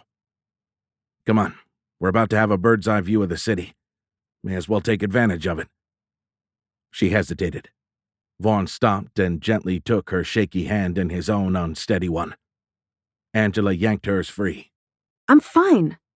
A flush crept up her face. Her gaze fell to the decking. After a moment, her eyes lifted back to meet his. She frowned. Sorry, you didn't deserve that. Vaughn shrugged and smiled crookedly. He pointed over his shoulder. Water, duck's back, no problem. Grinning self-consciously, Angela closed her eyes and took a deep breath. Then she nodded and gestured toward the front of the ship. She stepped closer and slipped her tremulous hand back into his. Vaughn squeezed it. Puckering his forehead, he looked into her eyes. I'm scared too. A mixture of emotions scrolled across her face, but then she nodded and gestured ahead toward the front of the tanker. Lead the way, Captain. Vaughn squeezed her hand again, and then started walking toward the right edge of the ship's office building-sized bridge. As they moved laterally away from the middle of the deck, Vaughn began to feel as if he were walking uphill. Ever since they had boarded the tanker, the sense of down always seemed to point toward the middle of the ship's hull, as if the thing had somehow gained its own planetary strength gravity field. The gravity shift, or manipulation, whatever the hell Angela had called it, made it feel like the longitudinal axis of the ship was the center of the Earth, as if someone had taken a black hole and stretched it into a long rod and then skewered the supertanker with it. As they walked down the length of the ship, they didn't have to lean forward or backward. However, when Vaughn moved left or right, he had to keep his feet between him and the center of the ship like an ant walking along a length of horizontal pipe. Now leaning right, Vaughn reached the starboard edge of the building and peered around the corner, expecting to spot a sky full of polished steel monstrosities. Angela whispered over his shoulder. What do you see? Nothing. The prow is too tall. She leaned out, peeking around him. The what? The front of the ship. It's too tall. Sides, too. Can't see a damn thing. Good. Angela released his hand. She stepped from behind Vaughn and walked out into the open. If we can't see them, they can't see us. Someone is feeling better. Angela shrugged. We've come this far, and it's not like we have a choice. So you're right. We might as well go see what's coming. You sure about this? She cocked an eyebrow and gestured forward. Move it, Captain. Don't make me pull this bus over. Yes, ma'am. Leaning against the shifting gravity, they walked along the side of the bridge structure and then traversed back to the central catwalk where the sense of down returned to its normal angle, making the deck feel level again. A few minutes later, they approached the front of the ship. Vaughn climbed a short ladder that led to the prow. As he reached the elevated deck, his eyes widened, and he ducked down. From the higher vantage point, he could now see the tops of the city's tallest buildings. Crouching, Vaughn scurried up to the black steel wall at the front of the V-shaped foredeck. Now that they'd reached the front of the long ship, Vaughn could hear a deep rumble drifting over the shielding wall of the prow's black bulkhead. He looked back just as Angela's head rose into view. As she saw the building tops, her eyes went round, and she froze. Vaughn waved urgently. "Move it, Commander Brown." She blinked and then looked at him. He waved Angela over, motioning for her to stay low. She chewed her lip for a moment, and then nodded. Moving lithely, she crested the ladder and crawled up next to him and sat. With their backs pressed to the 4-foot-tall bulkhead, they exchanged nervous glances. Angela leaned in, placing her mouth next to Vaughn's ear. Now what? "We're far enough away. I think we can hazard a peek." Vaughn pointed at the collection of pipes and small structures that crowded the prow's upper deck. "We won't stand out with all of that stuff behind us." Angela chewed her lip for a moment. Vaughn watched her struggle to rein in her emotions. He knew exactly how she felt. Finally, Angela nodded. He returned the gesture and then rolled onto his knees. Now facing the wall, he placed his hands on the rounded top of the black bulkhead. Angela did the same. Vaughn winked at her. "Ready?" She gave him a curt nod. Yep. Moving slowly, they raised their heads. As Vaughn emerged from behind the prow's shield, the low rumble they'd been hearing crescendoed into an unending tumult of rolling thunder. His breath caught in his throat as an incredible panorama slid into view. A short cry escaped Angela. Oh my God. She turned pleading eyes toward Vaughn as if asking him to make it all go away. If only he could. It was all too much. His mind reeled as he tried to grasp the scale of the scene and the dark horrors it portended. Everything was huge, every component of the surreal tapestry a colossal feature on its own. Angela said something, but her words were lost to the din. Then her hand was in his again. Vaughn clutched it tightly as he stared ahead. He'd known that the city's towers were huge. They'd seen as much from the ridge before being scooped up by the damned ship. However, that previous view, hazed by the combined effects of distance and smog, couldn't have prepared him for the overwhelming scale of what he now saw. No longer encumbered by those deficits, Vaughn now looked upon a scene that had him bordering on shock. The bow of the tanker was only a few miles from the outskirts of the city. The clarity of their front-row seats revealed its true scale. The insane skyline towered well above the ship's 1,000-foot altitude. The tallest buildings appeared miles high, many times the height of humanity's greatest structures. They varied dramatically in size and shape. Some looked almost organic. One had an odd egg shape. Strange, wavy ridges protruded from the sides of many of the buildings, extending earthward like the exposed roots of a giant ficus tree. Vaughn could see elevated roadways snaking through the metropolis. However, no vehicles traversed their lanes. Narrow towers dotted the cityscape, tall, pointed structures with a light at the top of each. The surreal panorama would have bordered on beautiful, if not for the framing perimeter of horror. Concentric bands of destruction and construction ringed the outskirts of the alien city. Therein lay the mechanism of Angela and Vaughn's terror. A sweeping tide of black specks swarmed around the area. Vaughn blinked, trying to resolve the scene.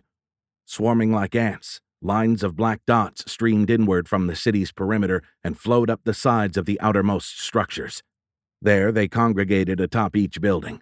The upper extremities of those incomplete structures looked as if cleaved by a giant blade. Below the line delineated by the swarming dots, the exterior of the buildings had the same polished metal finish as those in the rest of the city. Vaughn dropped his gaze back to the source, the point of origin for all those lines of black specks and for the dread that was consuming what remained of his sanity. His breathing rate increased as he watched the ant-like black points spill out of a massive industrial complex. An intricate network of pipes and machinery sat ahead of their levitating supertanker, resting beneath a recognizable feature, one of the glowing orange discs that Angela had seen from orbit. Only it wasn't anything as benign as a disc. From farther away, the circle had been more of a burnt orange. However, now it shined bright, glowing in a vibrant amber hue. Shimmering, brilliant material filled the top of a bowl-shaped structure. A part of his mind already accepted what that giant stadium-sized container represented. But Vaughn shook his head. It couldn't be that. Shifting his gaze from the disturbing image, he studied the ground beneath the basin's near side. The industrial complex that appeared to be birthing the black dots surrounded three sides of the giant bowl, but mounded earth had piled up against the portion that faced Angela and Vaughn. staring at the mass. He realized it wasn't dirt. The pulverized remains of the old city had piled up in front of the stadium-sized structure. Even from this distance, Vaughn could see the jagged lines of broken buildings protruding from the heap. As he watched, a cloud of dust kicked up as a large chunk of masonry wall toppled from the mound and tumbled down its face. Eyes widening, Vaughn looked back at the orange-topped structure. The damn thing is moving. He looked over at Angela. She'd seen it too. Beneath her undulating mane of auburn hair, her face had a ghostly pallor. He began to worry that she might be more than on the verge of shock, but then she returned his gaze and nodded soberly. It is moving, but look. She pointed. Is there something sticking out of that orange stuff? Vaughn reluctantly turned his gaze to the top of the stadium-sized bowl. Angela was right. Something was protruding from it. The now amber surface had grown so bright that it was becoming painful to look directly at it, and as they drew ever closer, he could now see that the air above it shimmered with heat waves. As Vaughn knew it would, the protruding item gradually sank beneath the luminous surface. Shit. Angela's head snapped toward him. What? Vaughn pointed ahead at a large steel crane that was floating at the front of the parade of steel. It was one of the megastructures that you'd typically see at a shipping port. The massive derrick looked large enough to pluck an office building from its foundation. As Vaughn knew it would, the giant steel edifice began to sink toward the luminous amber surface. What's it doing? He looked at Angela and then nodded meaningfully, tilting his head toward the descending crane. It's heading to the same place we are. He pointed at the orange-topped bowl. Into that cauldron of molten metal. Dawning comprehension spread across her face, followed quickly by abject horror. She pointed ahead. That big-assed thing is a vat of liquefied steel? He nodded. Yep. Oh no. No. She looked around, searching the sky around them. We have to get off this thing. Vaughn grabbed the shoulder strap of his backpack. Unfortunately, I left my parachute at the cleaners. Angela glared at him. Now's not the time for your inner asshole to show up, Captain. Think! Help me find a way out of here! Vaughn frowned, but then nodded. He pointed ahead. There's still another ship, and all those boulders of ore ahead of us. It'll take a while for them to process all of it. That'll buy us some time. As he spoke, his gaze returned to the cauldron. The lowest portion of the crane penetrated the surface of the lake of molten steel. Black smoke erupted from the point of contact as its coat of paint burst into flames. Vaughn looked at the next item in the line, the leading boulder of metallic ore. Suddenly it dropped toward the luminous surface, falling much faster than had the crane. The giant boulder plunged into the vat, slamming into the viscous surface next to the still sinking crane. The impact launched long ribbons of glowing material. The liquefied metal shot into the air like lava blasted from a volcano. It splashed down on the ruined bits of city that surrounded the cauldron's advancing side. Vaughn flinched. Son of a bitch! Then he blinked and looked up as all the hunks of ore ahead of them split off from their line and headed toward the adjacent cauldrons. Ah, crap. He closed his eyes and shook his head. What? Where are they going? He looked at Angela. It's nickel. They're converting the metal into stainless steel. What do you mean? Those boulders, they must be nickel ore. They probably dragged it up here from the mines in South Africa. Mix that with steel in the right ratio and you get stainless steel. He pointed at the Silver City. Polished? It looks like that. Angela looked at the skyline. Vaughn shook his head again. But now we have another problem. As he spoke, the supertanker began to drift forward, moving up to occupy the portion of the line vacated by the reassigned nickel ore. He nodded at the ship ahead of them. When they're done with that one, we're next. The last of the crane sank out of sight, its massive boom and swinging hook slipping beneath the coruscant surface. Movement ahead drew Vaughn's eyes. The back of the next ship was lifting into the air. A few moments later, the entire vessel had pivoted to the vertical, its front or bow now pointing straight down. Frozen in place, Vaughn watched as the ship began to lower into the vat. Considerably smaller than their supertanker, it sank quickly. Within moments, half of its length had already disappeared into the stadium-sized cauldron. The tanker beneath their feet began to move forward again. The motion snapped Vaughn out of his horrified trance. He grabbed Angela's arm and turned toward the back of the ship. "Run! Go now!" A minute later, they had covered half the distance between the bow and the tanker's tall, building-sized bridge structure. Vaughn had been watching his feet, making sure he didn't trip over anything. When he looked up to check on their progress, something looked very wrong.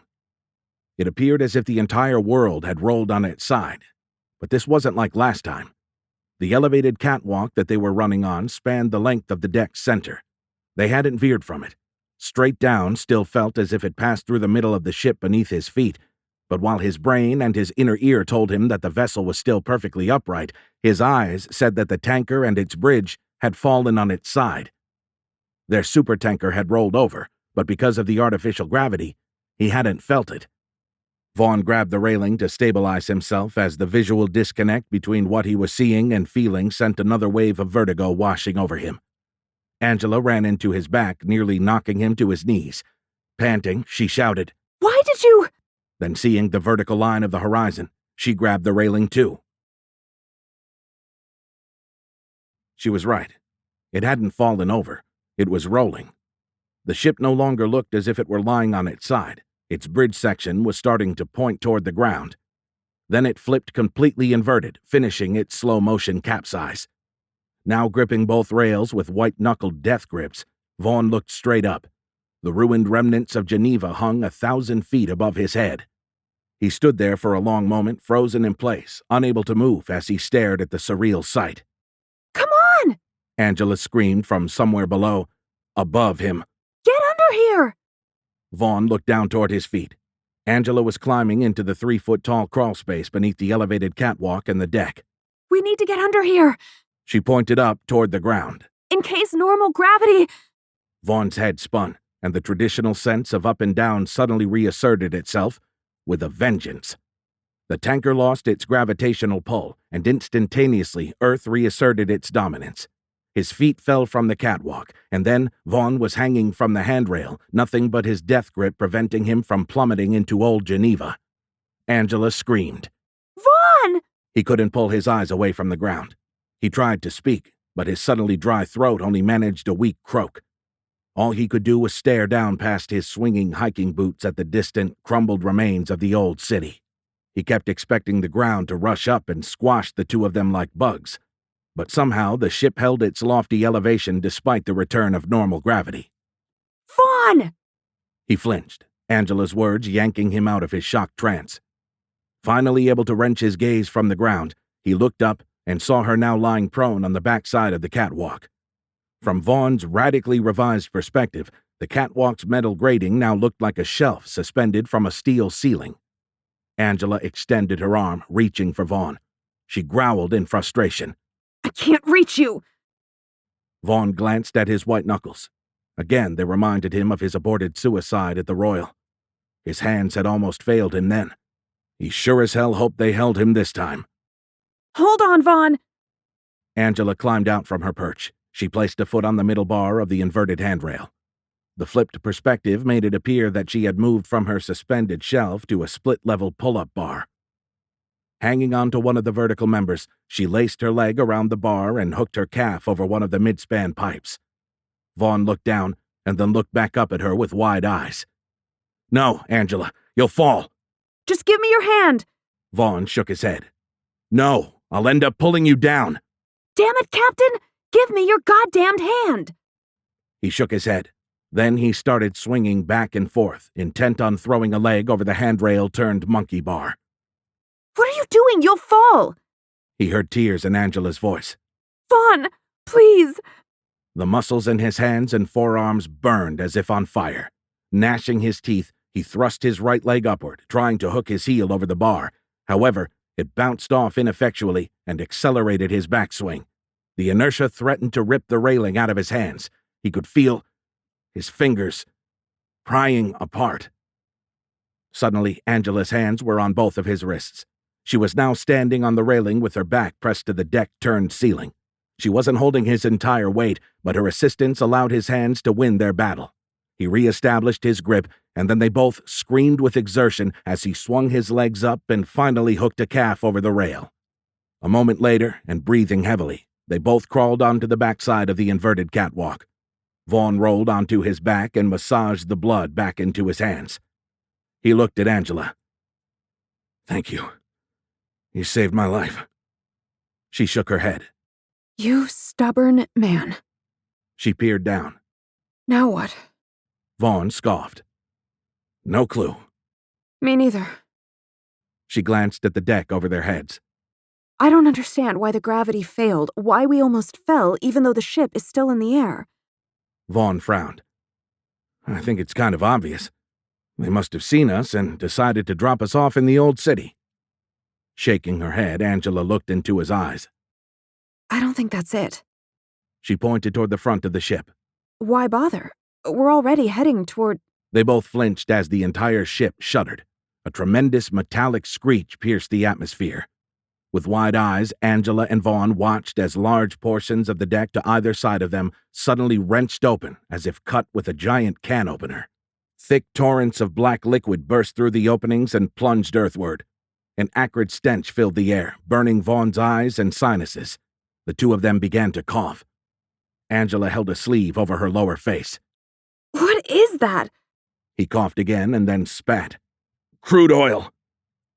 Beneath them, the supertanker's entire cache of the thick black substance, some 2 million barrels of crude, began to splash down across the ruined remnants of Geneva. Angela looked at him. Alien or not, who would do that? Vaughn pointed at the metallic metropolis. "Someone willing to wipe life from an entire planet just so they could pave it over with steel." Chapter 9. On hands and knees and trying not to look down, Vaughn followed Angela. They crawled frantically rearward through the 3-foot gap between the catwalk and the inverted deck over their heads.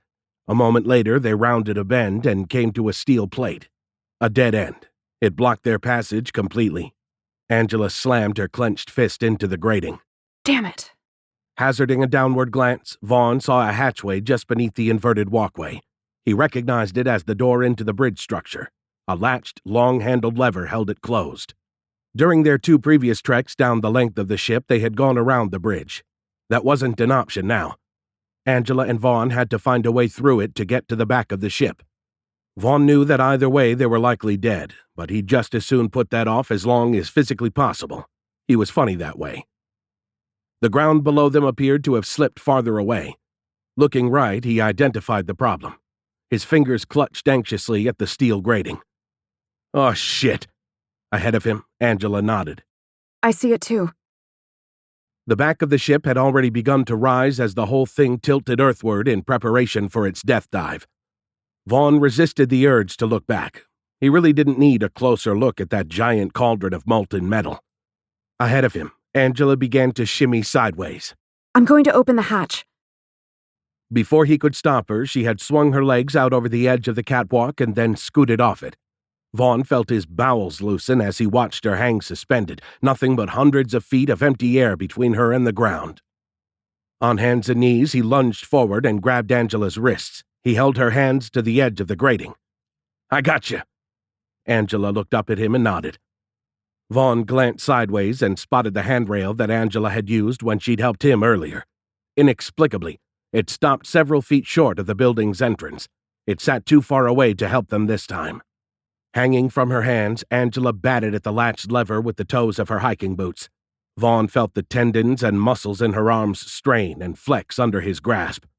On her third try, Angela hooked a toe under the handle and pried it toward the deck. The door unlatched and slowly swung open.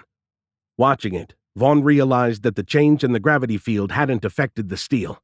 With the ship's increasing tilt, the door should have slammed open. Whoever was controlling all of this had changed the gravity manipulation, focusing it solely on the steel. In a sudden insight, Vaughn realized they must have changed it to allow the crude oil to drain while leaving the ship up in the air.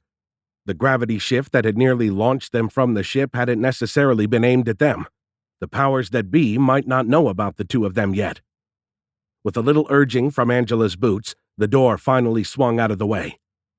Great job." She looked up and then nodded to his hands. Let go of my wrists. Vaughn hesitated. She winked at him. I'll be okay. He nodded and reluctantly released her, leaving imprints of his fingers pressed into her skin. Angela began to swing her body back and forth, hanging from the edge of the catwalk like a trapeze artist on a monkey bar. Her feet swung out and then back into the open door. Timing it perfectly, she released the grating and landed on the ceiling of the room beyond the door. Vaughn released the breath he'd been holding. He crawled to the edge of the catwalk. Not wanting to look at the ground, he focused on the hatchway. Squatting inside the upside-down building, Angela glanced down and then looked up at him with anxious eyes. She waved urgently. Hurry. He took a deep breath and then started to slide his body over the ledge. A heart-pounding moment later, and now hanging from the catwalk, he began to swing his legs like she had, kicking his boots toward the hatchway. On the second arc, he released his grip and dropped through the open hatch, landing next to Angela. Unfortunately, he didn't have her perfect timing. The energy of Vaughn's swing didn't carry him all the way into the room beyond. He started to fall backward. His flailing hands bounced ineffectually off the jamb, the traitorous bastards again failing to save him. "Shit!" Angela grabbed the front of Vaughn's shirt. She couldn't hold him up, but her efforts arrested enough of his slow-motion fall that his hands finally managed to find purchase. With a final heave, Angela yanked him forward. Tumbling into the inverted room, he landed hard on his hands and knees on its sloping ceiling. Still clutching his shirt, Angela pulled him insistently toward the back of the ship. We have to hurry. Breathless, Vaughn nodded and pointed for her to lead the way. They ran aft, scuttling up the increasingly tilted ceiling as the tanker continued to angle down toward its ultimate demise. Angela scurried upward, now on all fours. It's getting steep. Still trying to catch his breath, Vaughn could only manage another nod. Legs churning and soles squeaking, they scurried up the painted surface of the tilted steel plates. Negotiating the maze-like interstices of the building's interior, they hurried rearward, hopping over exit signs and sprinkler heads along the way. All the while, the upward tilt of the ceiling kept getting steeper. Vaughn knew that if he and Angela didn't reach the back of the ship soon, they never would. After an agonizingly long detour down a dead-end side corridor, they finally found one that led to a hatch at the back of the bridge. The rubber soles of their boots now slipped with every step, squealing their protest with increasing volume as the two tried to run up the ever-steepening slope. Angela reached the door a step ahead of Vaughn. She wrenched the handle open, grunting with exertion. It unlatched, squealing as she turned it 90 degrees. As he watched her, Vaughn feared that the now considerable tilt of the ship would pin the door closed. If so, they would have to lift the door's significant weight. However, the hatch swung outward with surreal slowness, as if the ship were still level. Vaughn's boots began to slip. Angela lunged for the edge of the doorway. Grab the lip! Vaughn wedged his boots into the angle where ceiling met wall. Using that leverage, he jumped for the side of the open hatch and caught it with one hand. For a precarious moment, he hung there, his already fatigued fingers threatening to drop him back into the bridge. Finally, he managed to grab the jamb with his other hand. Vaughn pedaled his feet like a madman. Next to him, Angela did the same. Fortunately, the ceiling panel beneath their shoes had just enough tilt remaining to afford them a measure of traction. They clambered onto the now horizontal back wall of the tanker's bridge just as the ship rolled completely vertical. Panting, they stood and hugged each other tightly. Vaughn released Angela and cocked his head. "Do you hear that?" A distant, unending roar filled the air. It was the same endless rolling thunder that they'd heard when the two of them had stood at the front of the ship. However, now that the tanker was directly over the cauldron, Vaughn could feel his inside shaking to the beat of the colossal machine's heart. He grabbed her hand. "Come on, let's go see." Angela's lips pressed white, thin as potato chips. But then she nodded. Crouching and stepping cautiously with hands held out for balance, they eased toward the nearest end of the toppled bridge's back wall. Vaughn's heart raced as they neared the ledge where it dropped to unknown depths. With no handrail between him and the ledge, Vaughn became keenly aware of the fact that the slightest jostle of the building underfoot could send the two of them over the edge. Plummeting 1,000 feet into a vat of molten metal didn't seem like the best way to end the day, so he dropped to hands and knees and crawled the last few feet. Beside him, Angela did the same. As they drew closer, intense heat blasted their faces, and the noise level seemed to double. They winced and dropped to their bellies. Squinting and covering their ears, Vaughn and Angela exchanged nervous glances. Then they inched up to the edge and peered down. In the moments before the intense heat and bone-rattling sound chased him back, Vaughn stared in pained, horrified amazement at the incredible scene. Huge machines, each as big as a city block, worked feverishly on 3 sides of the cauldron. Rivers of glowing, molten steel poured from multiple ports in the bottom of the vat and streamed into one end of each of the 3 mechanical monstrosities.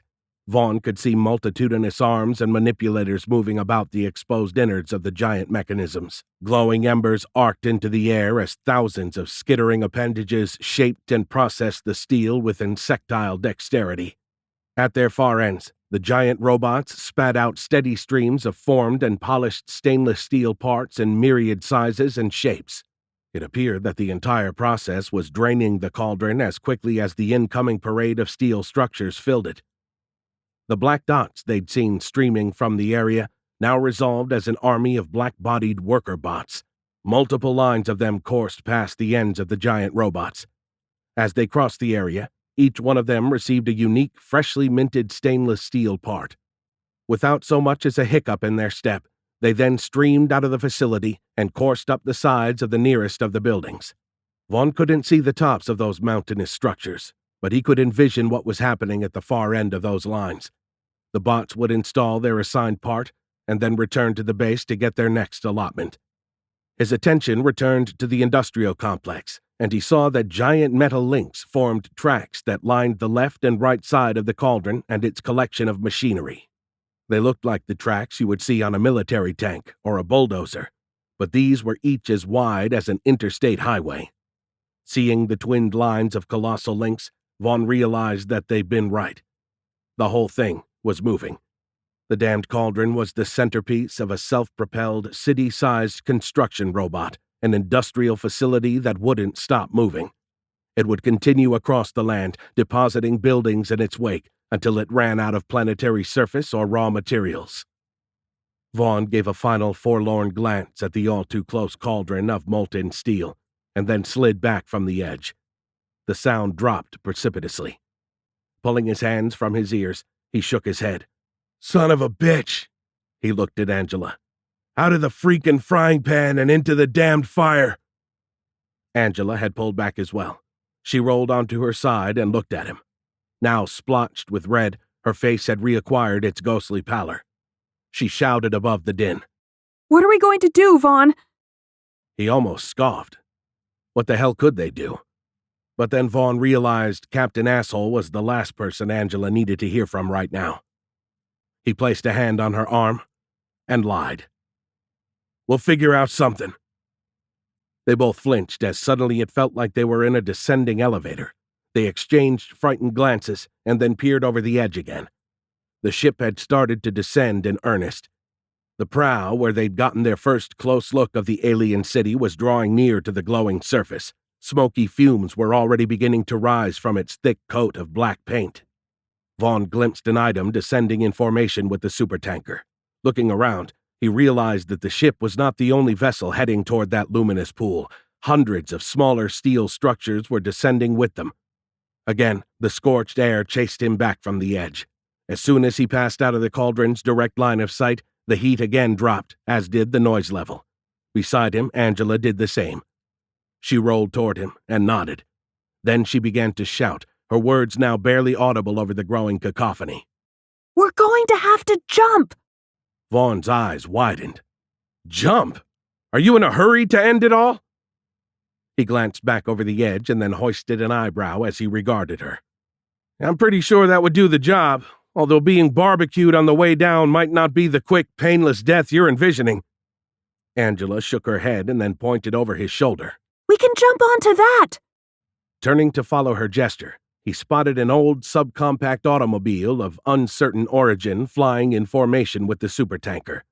He hadn't seen it earlier because it was a couple of dozen feet to his left. Descending at the same speed as the ship, The car hung in the air about 10 feet from that portion of the bridge's back wall. Vaughn did a double take and then stared at Angela, eyebrow now flying at full skepticism. "Are you crazy?" He pointed at the car. "As soon as we land on that thing, it'll start falling faster." Angela shook her head. I don't think so. Whatever or whoever is doing all of this is adding material at a controlled rate. Didn't you say something about needing to keep the ratios at a specific level to create stainless steel? Vaughn nodded. "Well, yeah, but that's one hell of an assumption. If you're wrong, we'll look like toasted marshmallows by the time we reach the bottom." Angela's face twisted with disgust. Thanks. Could have done without that mental image. They both flinched again as the deck began to vibrate roughly. Still lying prone, they crept side by side back to the ledge and looked down again. 1,000 feet beneath them, the bow of the tanker had disappeared into the pool of molten metal. Huge flames licked up from the point of contact as paint and other materials combusted in the incredible all-consuming heat. The flames lazily worked their way up the exterior of the tanker. Then they found the residual crude oil and exploded into a frenzied conflagration. Renewed heat blasted their faces as a roiling orange and black mushroom cloud raced toward them. Vaughn and Angela scrambled back from the edge. Standing, they raced to the center of the bridge section's rear wall. A moment later, the expanding superheated gases shot past and soared heavenward. The roiling clouds scorched the place where they'd just been lying. The black pall swelled overhead, darkening the sky. Smoke began to engulf the entire ship and started obscuring their view of the outside world. Angela turned to Vaughn and shouted, screaming above the sound of shredding air. We have to jump now! Vaughn pursed his lips and then nodded. Angela pulled away from him. He turned and studied the gap, estimating the speed and distance of the jump he'd need to make. His heart raced at the thought. He walked backward, stepping out the needed distance. Then he swallowed hard and shouted over his shoulder, "I'll go first!"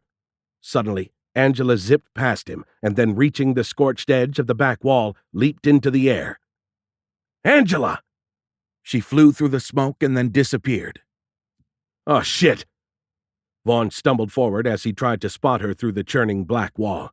Through a gap, he saw her straddling the roof of the floating car. It didn't fall. Its descent hadn't even accelerated. Angela glanced down from her perch. Her eyes widened, and she looked back to Vaughn and waved urgently, motioning for him to jump. She yelled something, but a loud explosion drowned out her words. Vaughn took a couple of quick backward steps and then shook his head. "She calls me reactionary." He stared at the ledge, again trying to estimate the required speed and trajectory, but then he saw Angela waving frantically. "Shit. Screw it." He ran straight at the precipice. His heart raced, threatening to burst from his chest. Then he was flying through the air. Incredible heat wrapped around him. Looking down, Vaughn saw a rapidly rising cloud of roiling black smoke. It appeared that the entire lower half of the supertanker's deck was now fully engulfed in fire. The heat dropped precipitously as his feet hit the hood of the car, but then the hot gases of the rising smoke assaulted his back. Vaughn tumbled into Angela, but somehow they managed to stay on the car. The temperature dropped, the metal bulk of the automobile shielding them from the worst of the massive fire's radiant heat. Fortunately, even the addition of his weight did not accelerate the vehicle's descent. However, the inertia of their bodies had transferred some lateral movement to the car. It was now drifting sideways, away from the supertanker. Wincing from the heat assaulting their faces, the two of them peered down. Half the tanker had disappeared into the churning cauldron of molten metal. Less than 500 feet now separated them and its searing surface. Vaughn pointed over Angela's shoulder. "Keep going!" He jabbed his finger toward a nearby hunk of floating steel. Angela nodded. A moment later, she leaped onto the item. The ship's no longer missing anchor. It was too small to support both of them at the same time, so she continued and jumped onto the next piece, a floating, slowly rotating I-beam. Fortunately, it was horizontally oriented and didn't cant when Angela landed on it. From the hood of the car, Vaughn ran across the roof of the small vehicle. He planted his foot on its trunk and lunged for the anchor. The sheet metal buckled underfoot. Robbed of its full force, the jump came up short. Vaughn watched his intended landing spot slide out of reach. Ah, shh! Air exploded through his lips as his upper body slammed into the side of the anchor. The impact knocked the wind out of him, but somehow Vaughn managed to latch his arm around it. His feet swung, almost wrenching him from the anchor. A moment later, he finally managed to pull himself onto the floating hunk of metal. As he fought to draw breath from the too-hot atmosphere, he searched frantically for Angela. Then he spotted her. Still on hands and knees, she had shimmied halfway down the length of the I-beam. Vaughn struggled to his feet. Mentally calculating the timing, he watched as the end of the slowly rotating beam swung toward him. 3, 2, 1. He jumped. The full heat of the rising air accosted him as he passed out of the anchor's shadow. He landed unsteadily, hopping on one foot, his arms windmilling as he struggled to keep his weight centered over the beam. Finally, Vaughn won his battle. He dropped to hands and knees and clutched the beam desperately. Angela looked over her shoulder and waved impatiently. Somehow her voice broke through the cacophony. Hurry up! Vaughn rolled his eyes. Nag, nag, nag. He looked down, and his momentary smile faltered as he stared into the pool of molten metal. It now sat less than 500 feet beneath him. Its caustic fumes and tremendous heat assaulted his senses. Fortunately, the thick metal of the I-beam shielded him from the worst of it, and it still retained some coolness. Angela's voice again pierced the din. Vaughn! His head snapped up, and he nodded to her. I'm coming! Vaughn crawled feverishly, following Angela as she dashed down the length of the I-beam. Scrambling on all fours, they looked like a pair of caffeinated toddlers. Despite its thickness, the steel was beginning to warm beneath Vaughn's hands. Ahead of him, the wild torrents of heated air rising from the pool of liquid steel blew Angela's hair straight up. As their path down the I-beam carried them closer to the other edge of the cauldron, Vaughn felt welcome torrents of cooler air mixed with the hot gases. The steel beam was a good 60 feet long, and as it descended beneath 100 feet, both the heat of the air and the heat of the metal beneath Vaughn's hands began to rise dramatically. Ahead of him, Angela was struggling with the same problem. She was hopping from hand to hand and shaking them with evident pain. The rim of the cauldron looked very close now. The distant end of the I-beam appeared to hover just above its lip, which was a good 30 feet above the pool. Fortunately, the mounded debris of old Geneva waited beyond the rim. The heat became too much. Vaughn jumped to his feet. Go, go, go! Angela needed no prodding. She had leaped to her feet at the same time as he had. Arms out to keep their balance, they ran toward the far end of the I-beam.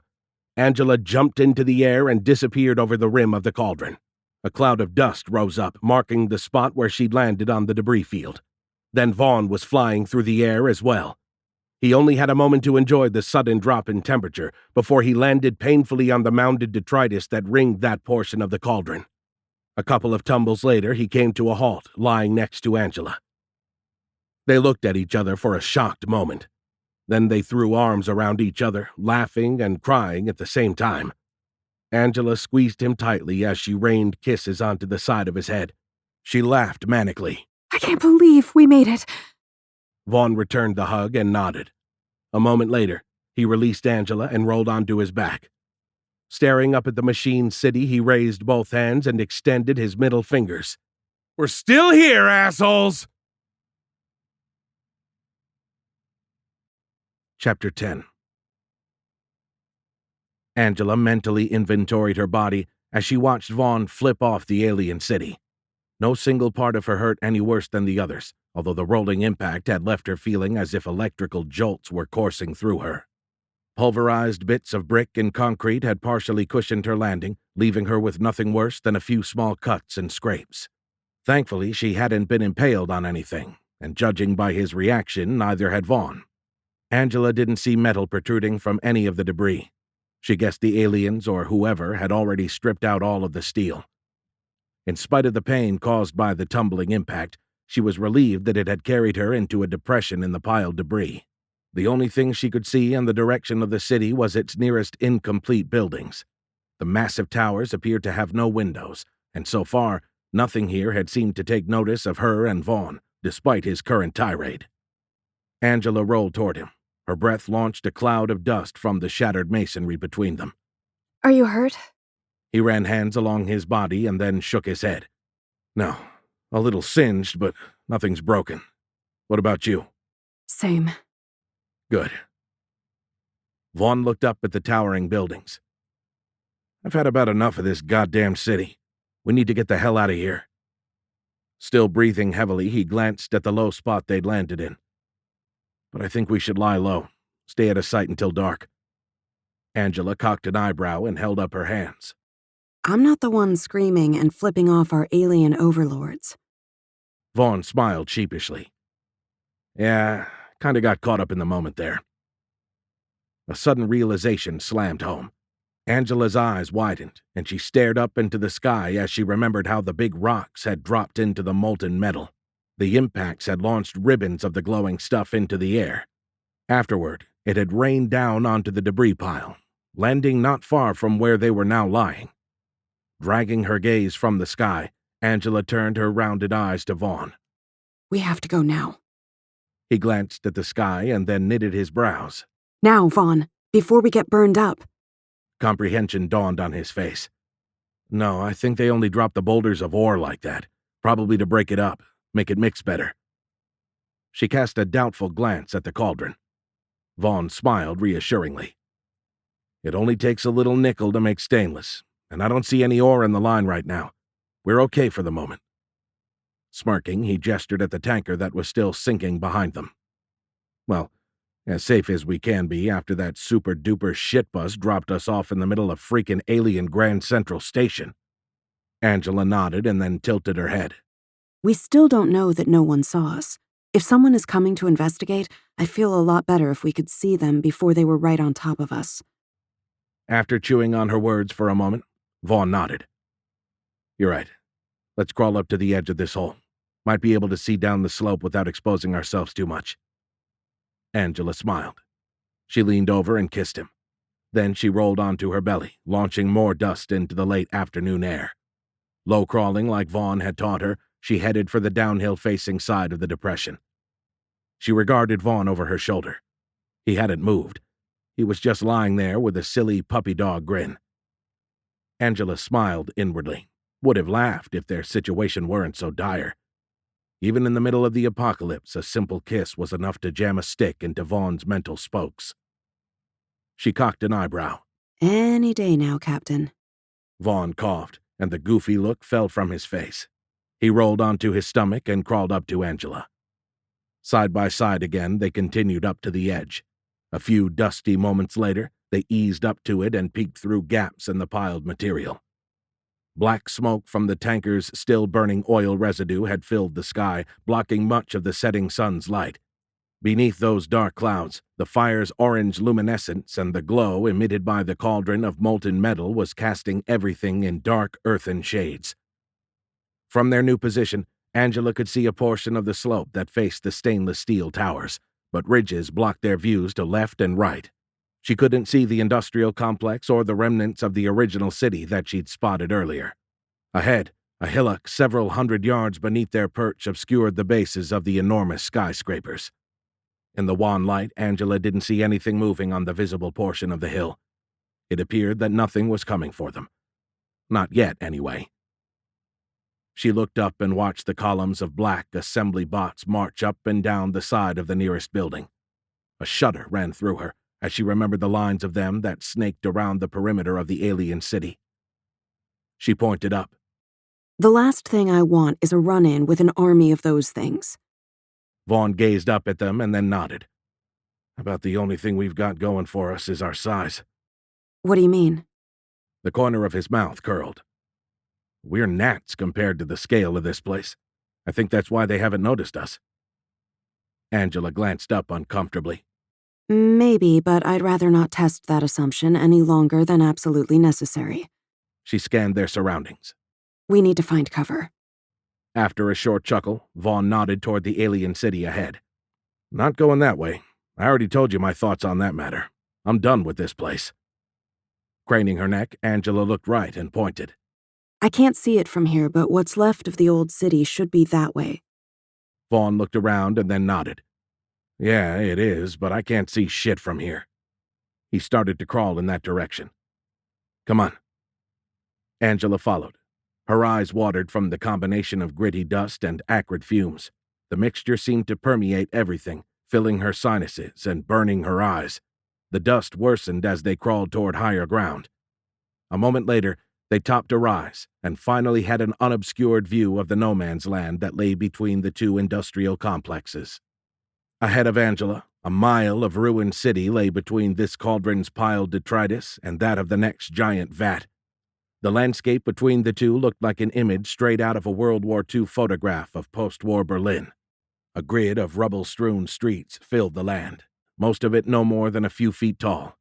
However, blackened husks of burned-out buildings dotted the terrain, jutting from the panorama like dark sentinels of the apocalypse.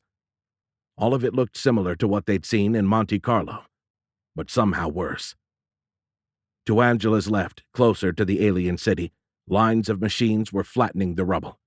From here, she couldn't even see a cab on the bulldozers. They appeared to be fully autonomous. Behind them, other machines with less apparent purposes worked piles of debris, leaving the ground behind them smooth. Her eyebrows furrowed. Seen anybody?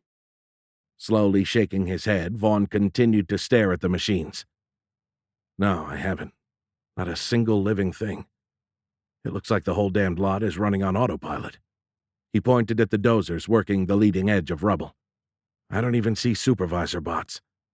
Everything is just happening en masse as if choreographed. Yeah, that's what I was thinking. But then, what is it all for? Who is it for? No clue. Angela nodded toward the incomplete end of an elevated highway.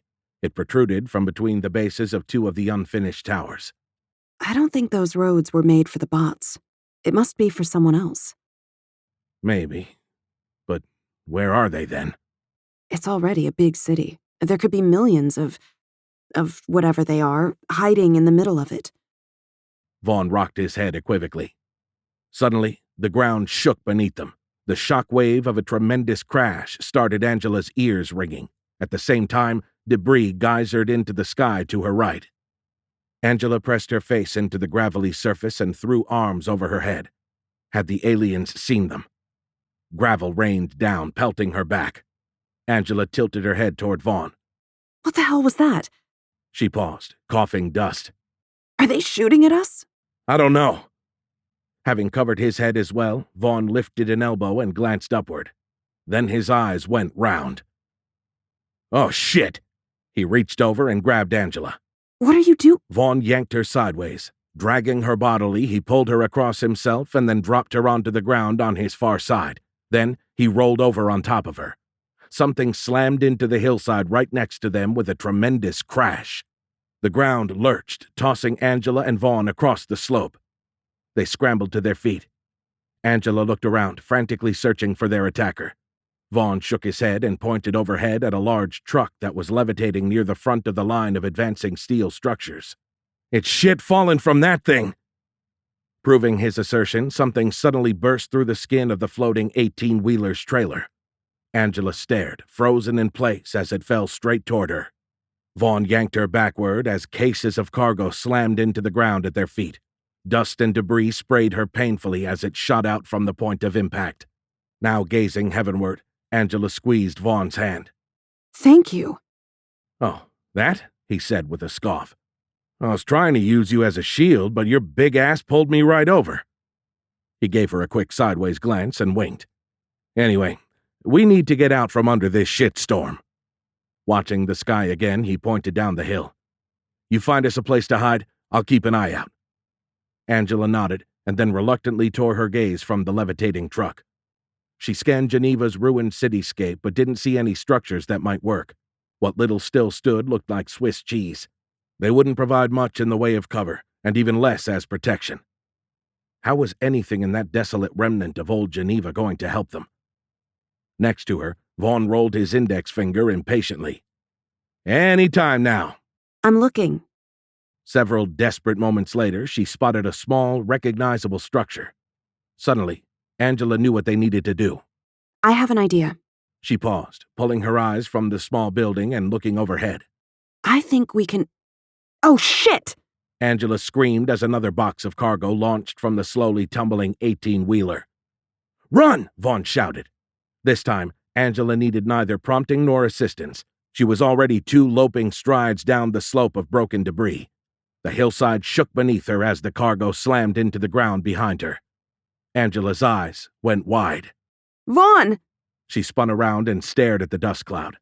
Then he came barreling out of the flying debris, still on his feet and running. Coughing, he pointed down the hill. Go, go, go! She turned and ran, hopping from a mound of gravel to a protruding chunk of concrete and then onto a pile of bricks.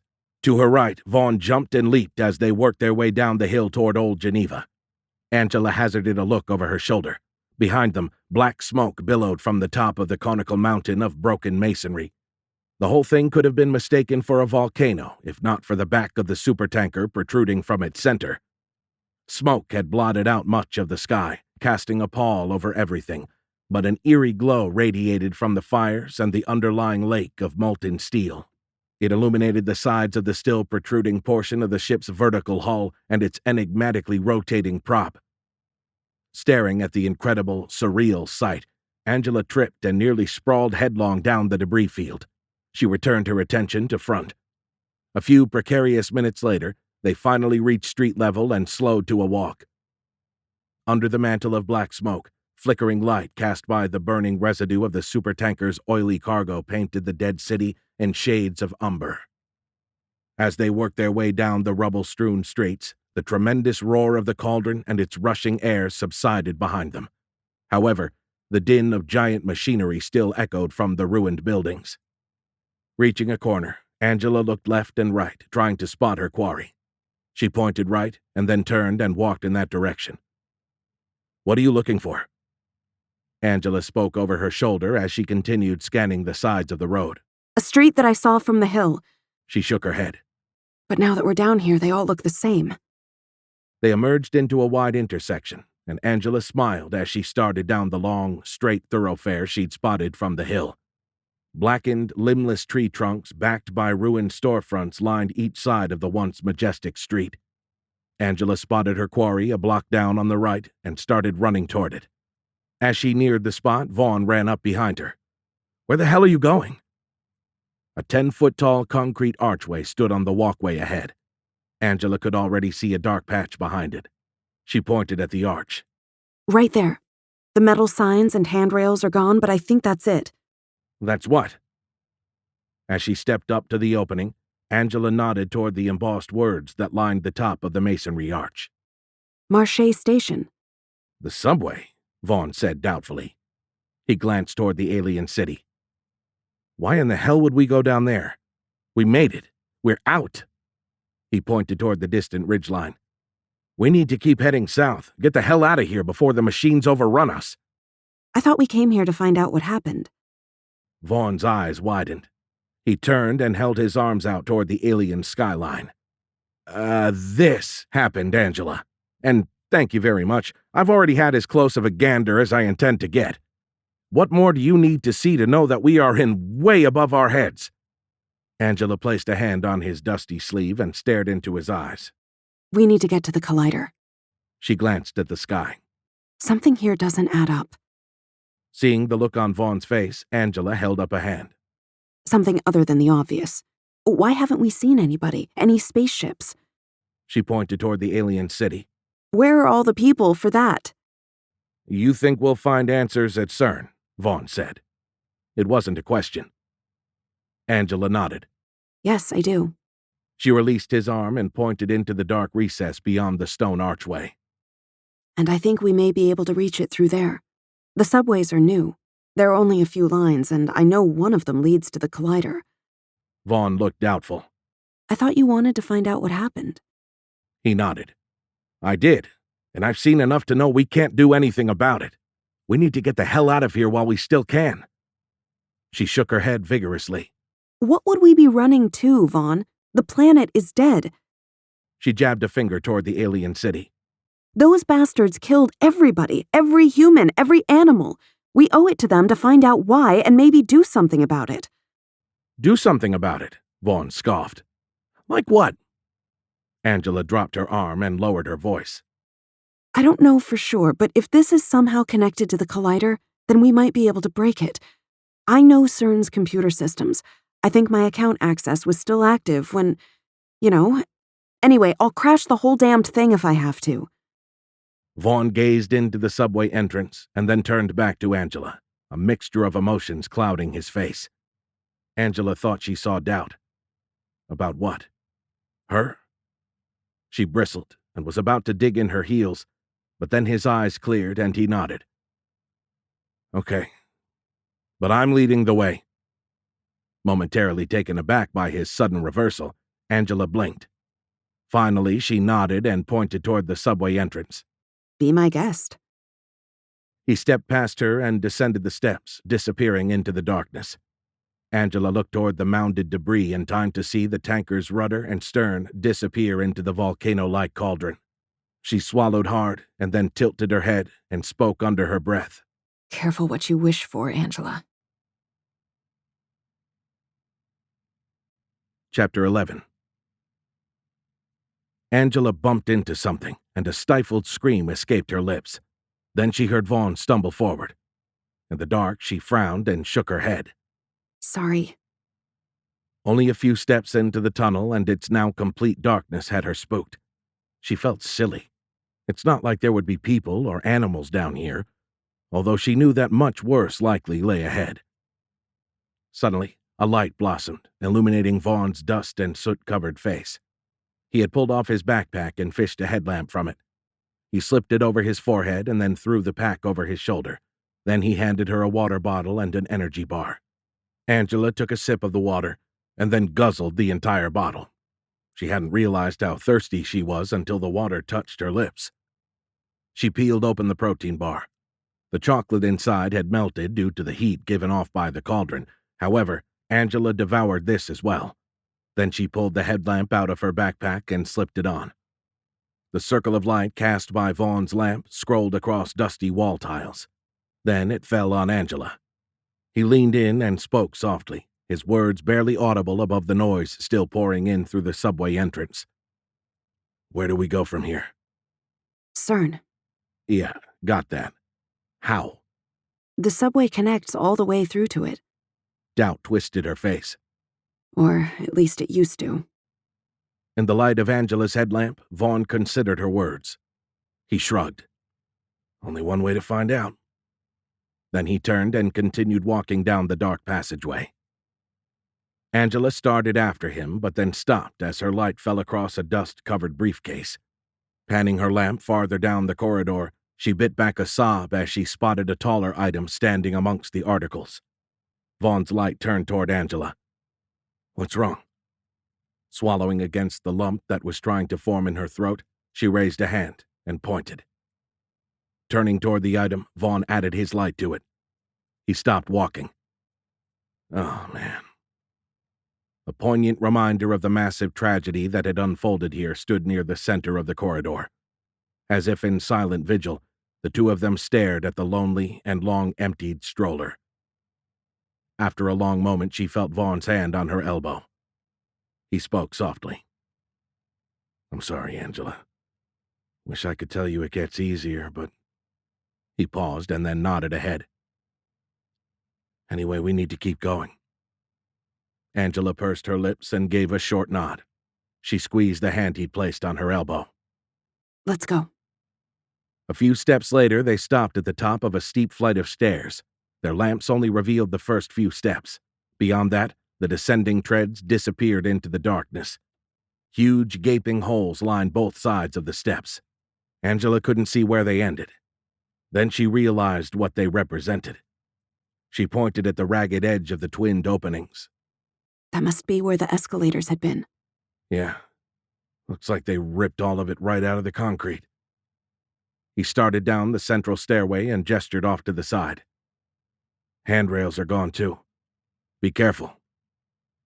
As Angela moved to follow him, a chill ran down her spine. Fear of the unknown began to sink into her soul. Up to this point, everything had happened so fast that she hadn't had time to worry.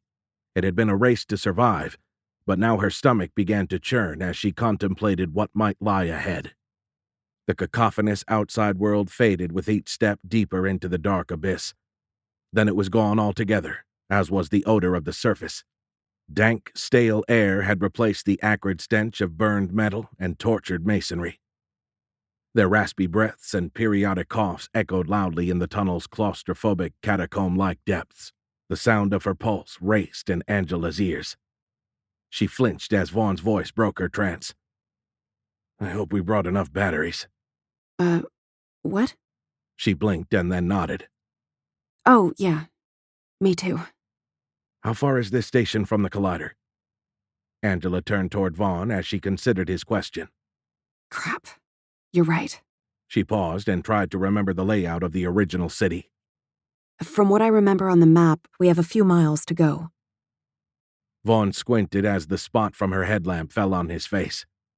Angela chuckled nervously and glanced around. I hope batteries are the worst of our problems. She turned off her lamp. Guess we don't need them both right now. I'll save mine for later. Suddenly, a breeze cooled her sweat-dampened face. Did you feel that? Vaughn's headlight bobbed up and down. "Yeah, just a little breeze. No big deal. Feels good, actually." Angela nodded hesitantly. I guess so. He started down the stairs again. His head tilted down, and the lamp's yellow circle of light traced the edges of the jagged hole where the escalator had been. "Stay right behind me." She nodded and placed a hand on his backpack. Oh, don't worry. I'm staying right here. Fortunately, the stairs were relatively clear of dropped possessions. Angela thought they had likely been dragged out with the missing escalators. A few moments later, her lamp's beam fell on a dusty landing at the bottom of the long stairwell. Angela sighed and smiled. Finally. Then she tilted her head as she saw something else. Did you see that? "What?" Suddenly alarmed, she lowered her voice and grabbed his arm. Turn off your headlamp. "What? Why?" Shh. Angela tugged urgently at Vaughn's sleeve as she continued to stare past him. Just do it. He glanced over his shoulder, regarding her with raised eyebrows. She squinted and held up a hand to shield her eyes from his light. Finally, he turned it off. "I don't see what—" Vaughn paused and then turned to look forward. "What the hell?" An opening at the far end of the new tunnel glowed softly. The light was extraordinarily faint, but bright enough to reveal the checkerboard pattern of the intervening floor tiles, as well as the arcing white walls and ceiling of the passageway. Dropped belongings dotted the corridor, cutting long shadows across its floor. Angela stepped up and stood next to Vaughn. They exchanged confused glances. The wan light imparted no color, painting his face in pale gray. She started forward, trying to step lightly, but then winced as dusty gravel crunched underfoot.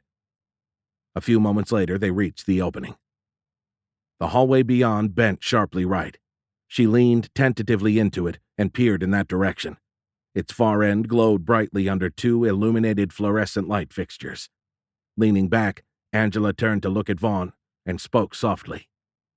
There's power down there. The lights are on. He peeked around the corner and then looked at her with raised eyebrows. "How in the hell can the electricity be on?" he said, whispering as well. He pointed up, toward the city over their heads. "They leveled everything. There's no infrastructure left." Angela furrowed her brow. I don't know. Leaning in again, she stared down the hall for a long moment, unsure of what to do. Vaughn touched her arm. "Let's get closer." Angela nodded and stepped forward. Her heart raced as she considered what may lie ahead. Visions of subterranean aliens haunted her thoughts. She swallowed hard and continued down the hallway silently, keeping the fears to herself. Some things were better left unspoken. As she walked down the hall, Angela weaved between dust-covered briefcases and suitcases. Resting a hand on the strap of her pack, she wondered why there weren't any backpacks among the dropped belongings. From her previous visits, Angela knew that people regularly traveled these corridors with knapsacks and book bags slung over their shoulders, but she hadn't seen a single one among the fallen articles. She mentioned the fact to Vaughn. "Yeah, I noticed that back in Boulder. There wasn't any clothing left behind either. The light took everyone and anything they were wearing." His voice was suddenly heavy with emotions. "It left behind everything else." A pang of sorrow washed over Angela as she remembered Vaughn's description of finding his mother's dropped, lipstick-lined coffee mug. Lost in thought, he now appeared to be staring through the floor. Angela looked away. Her gaze fell upon the posters that lined the corridor's walls. Dulled by the long shadows cast by the still distant lights, the colorful advertisements written in French and Italian announced shows and exhibitions. Beautiful models smiled toothily, peddling products that promised everything from eternal youth to whiter teeth and even a better sex life. One of the latter advertised underarm deodorant. It depicted a man surrounded by a virtual harem. Powerful stuff, Angela mused. But then the smile fell from her lips as she thought of the fate that had consumed them all. A few moments later, they reached another right turn at the end of the hallway. Angela squinted against the bright light as she crept up and peeked around the bend. It opened up on another stairwell, this one much shorter than the last and significantly brighter. LED light strips illuminated it as well as the landing beneath.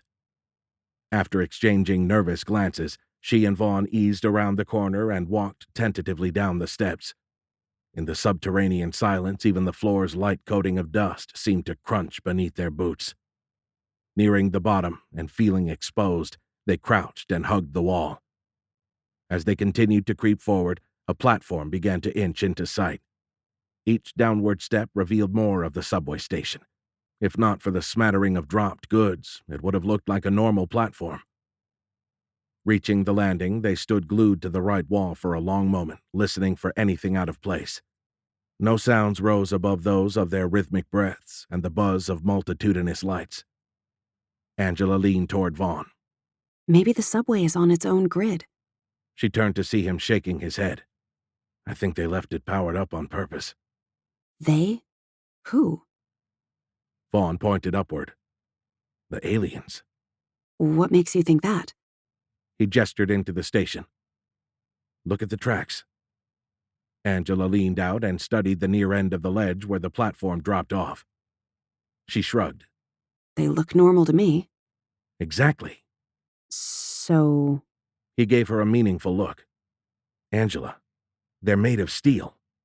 Her eyes slowly widened as the implication of the fact registered. Then she shook her head. Maybe this is too deep to reach with their gravity manipulation. Vaughn started to reply, but then a blast of air suddenly washed across them. They both flinched as a warbling metallic squeal shattered the station's silence. Angela instantly recognized it as the unmistakable screech of a moving subway train. She turned and pushed Vaughn back up the stairs. Hide! They retreated up the treads. Angela heard the train pull into the station behind them and then stop. A moment later, there was a whoosh that she thought must be the sound of all its doors opening simultaneously. Still walking upward, she cocked her head, listening for other sounds, but heard none. Grabbing Vaughn's backpack, she pulled him to a stop. Angela pointed to her ear and then mouthed, Listen. For long seconds, there was no other sound. Then they both twitched as a burst of compressed air shattered the silence. She heard the doors sliding closed again. Then the train rushed back out of the station, leaving nothing but the faint buzz of humming electricity in its wake. Air rushed past them to fill the void left by the departing train, drawn into the subway's wake like fluid pulled into a syringe by a plunger. Again, the two of them tilted their heads as they listened for the slightest sound. After long moments of silence, they exchanged a look and then began to creep back down the stairs. When they reached the bottom, everything was as they had left it. Nothing had disturbed any of the lost articles, nor the dust that covered it all. No foot had treaded upon the tiled floor, alien or otherwise. Angela stood straight and walked into the station. Vaughn whispered urgently after her, What are you doing? The automated system must still be running. She sounded more confident than she felt. We can ride it all the way to the collider. A quick check of the station's signage told her that they had emerged on the inbound deck. For a welcome change, things had finally gone their way. They were on the side of Marsh Station that serviced trains headed toward the collider. Was she really considering riding the subway? Then she started thinking about Vaughn's assertion and stopped walking. He moved to stand next to her on the station's platform. What is it? I don't know about this. Angela shook her head, suddenly unsure. What if you were right? She pointed upward as Vaughn had earlier. What if they did keep this running for their own purposes? Pausing, she turned and looked at the tunnel that led toward CERN. Maybe we should walk. It's only a few miles. Vaughn shook his head. The tunnel is just wide enough for both of us and the train here, but we don't know how wide it is farther down. If it gets much narrower, we'll be crushed by the next train that comes our way. Then they felt the rush of wind and heard the sound of another approaching subway. Vaughn and Angela exchanged concerned glances and then retreated to the stairwell. This time, Angela paused just inside it. When the train came to a stop, she peered into the station. A perfectly ordinary subway sat silently. The glow of its internal lights spilled from the open doors of the cars and pooled onto the platform, casting rectangles of yellow light onto its white tile floor and its collection of dropped belongings. A moment later, the doors slid shut, and the train departed as the last one had. Walking tentatively, Angela and Vaughn emerged from the stairwell. Arching his brows, he turned to her. "What do you think? Should we take the next one?" After a pause, Angela nodded. Yeah, She gave a nervous chuckle. as long as it's empty too. Smirking, Vaughn nodded. Agreed. A few minutes later, rushing wind and a building roar announced the arrival of the next train. After hiding, just in case, they heard the whoosh of opening doors. Vaughn glanced around the corner. All clear. Crouching and moving purposefully, they stepped out of the stairwell and dashed through the nearest of the train's open doors, entering the lead car of the subway. Dropping to their hands and knees, they hid inside as the doors slid shut and the train departed the station. The world outside of their car darkened as it passed into the waiting tunnel. Both of them jumped as a French-speaking human voice suddenly blared from hidden speakers. Angela laughed nervously. It just announced the next station. The whole thing seemed surreally normal, but as Angela looked around, she had a nagging sensation that something was wrong. No, not wrong. Something was out of place. She looked at Vaughn. Confusion was twisting his features. Her pulse ratcheted up from its already insane pace. What is it? Where's all the stuff? Angela frowned. What stuff? Vaughn gestured at the seats and the floor. The briefcases. The strollers. That was it. That's what had been bothering her. The rail car was too clean. There wasn't anything left behind, and it appeared to be free of the ubiquitous dust as well. It even smelled sterile. As Angela glanced around the car, Vaughn stood and peered aft, looking toward the back of the subway. His forehead puckered. The train is completely empty. Angela slowly shook her head. The tunnel walls began to glow, signaling the approach of the next station. She grabbed Vaughn's backpack and pulled him to the floor just as the train rushed into the brightly lit space. Afraid to raise her head, Angela watched the speed-blurred passage of the new station's white ceiling tiles. Then the train ground to a stop. A moment later, its doors opened with a burp of compressed air. From their crouched position, Angela listened for any sound. Hearing none, she hazarded a peek through the nearest open door. Vaughn did the same. It looked like the last one. Dropped belongings littered the deck. A thick coat of dust covered it all. They turned and looked at the opposite half of the station. Angela's sense of foreboding deepened at the sight of a platform utterly devoid of humanity's remnants. Not a single briefcase or stroller sat on the shiny tiles of its dust-free floor. They exchanged glances, and then both flinched as the doors suddenly rolled closed. A moment later, the subway passed out of the pool of light as it plunged into the darkness of the waiting tunnel.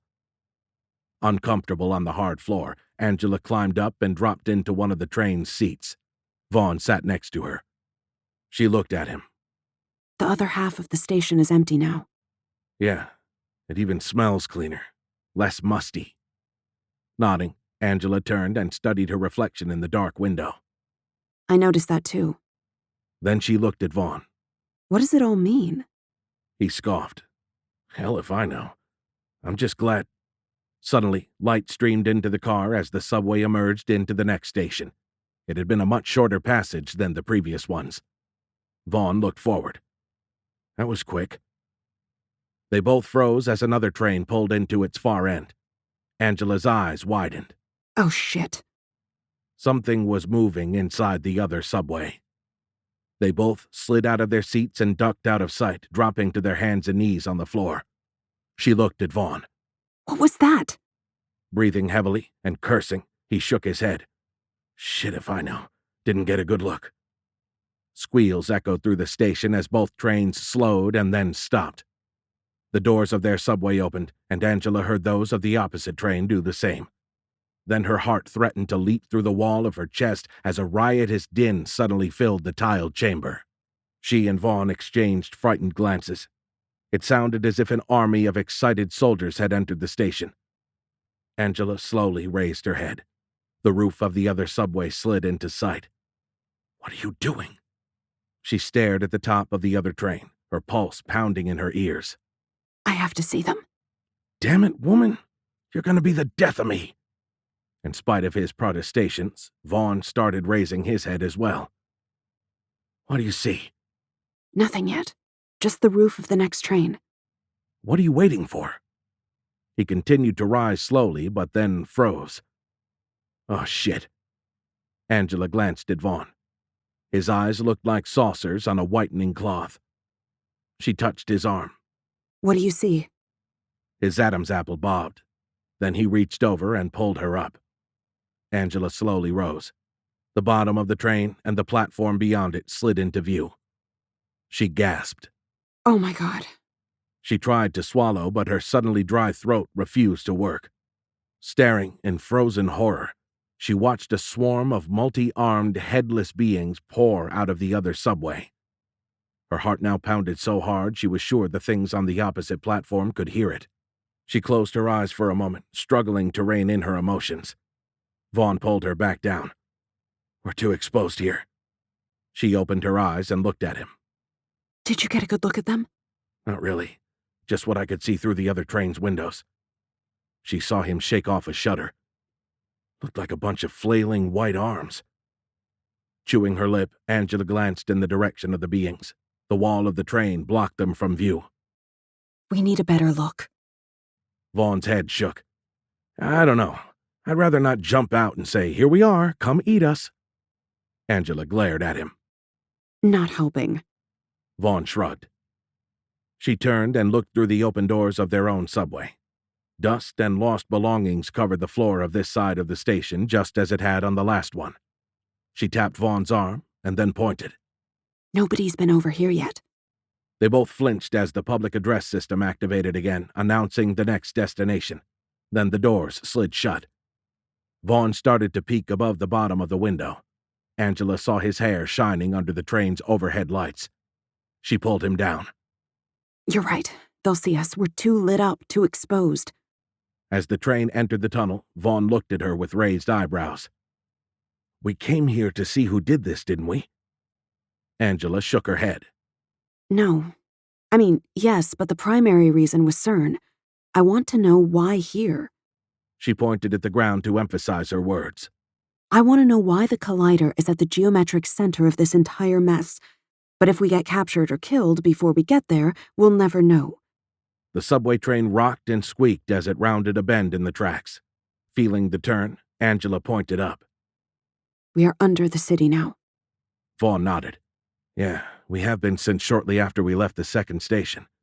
Maybe that's why we're starting to see activity now. They both looked forward as the tunnel ahead of them brightened, signaling the coming of the next station. Angela scanned the train behind them and noticed that the lights were out at the far end of the next train car. She began to crawl toward it and motioned for Vaughn to follow. Where are you going? Just come on, Captain. Angela heard him curse under his breath as he shuffled across the floor, rushing to catch up. As she crawled, her backpack shifted left and right. She stayed low to make sure it wasn't visible above the bottom of the subway's windows. They entered the next car. The door slid shut behind them just as the train slid into the next station. Angela reached the back door and pulled Vaughn up next to her and whispered into his ear. We can look from here. Our heads won't be lit up or silhouetted. Vaughn nodded. He raised his head slowly and then stopped, eyes widening. Angela sat frozen in place. Had they seen him? Vaughn didn't say anything. He just kept staring, unmoving. Finally, he reached out, motioning for her to look. Heart racing, Angela slowly raised her head.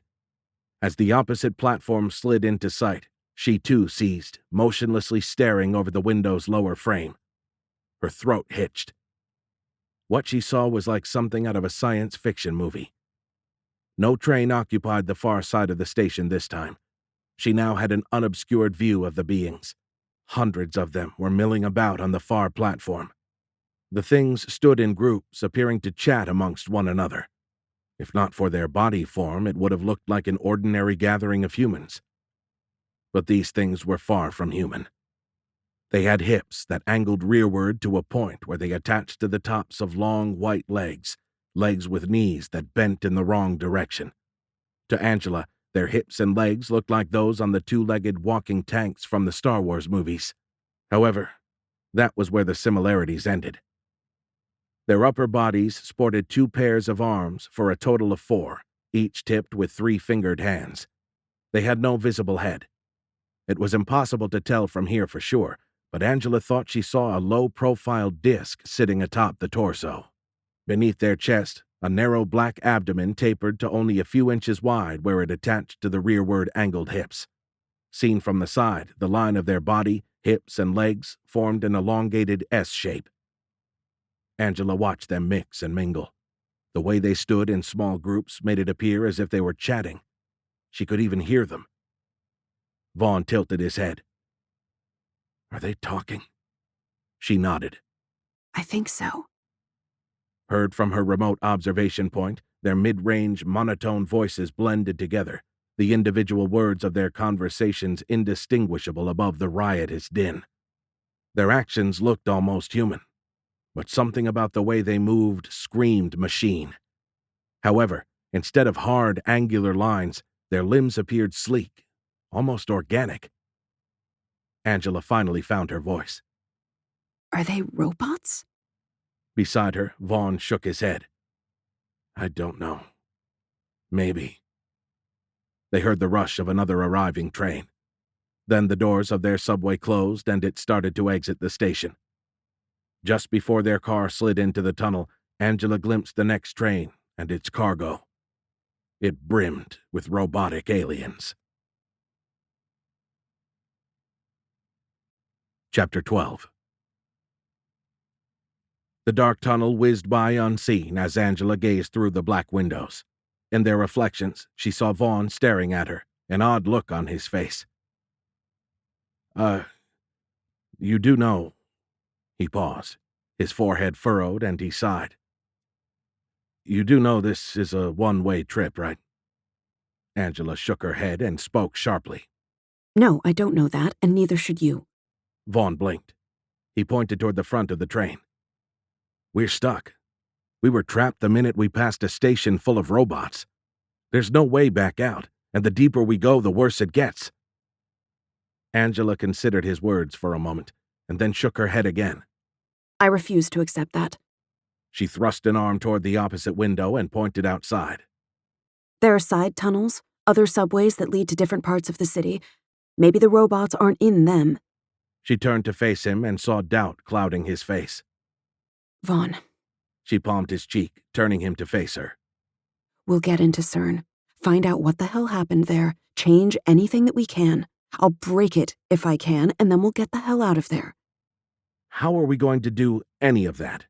I don't know. She grinned devilishly.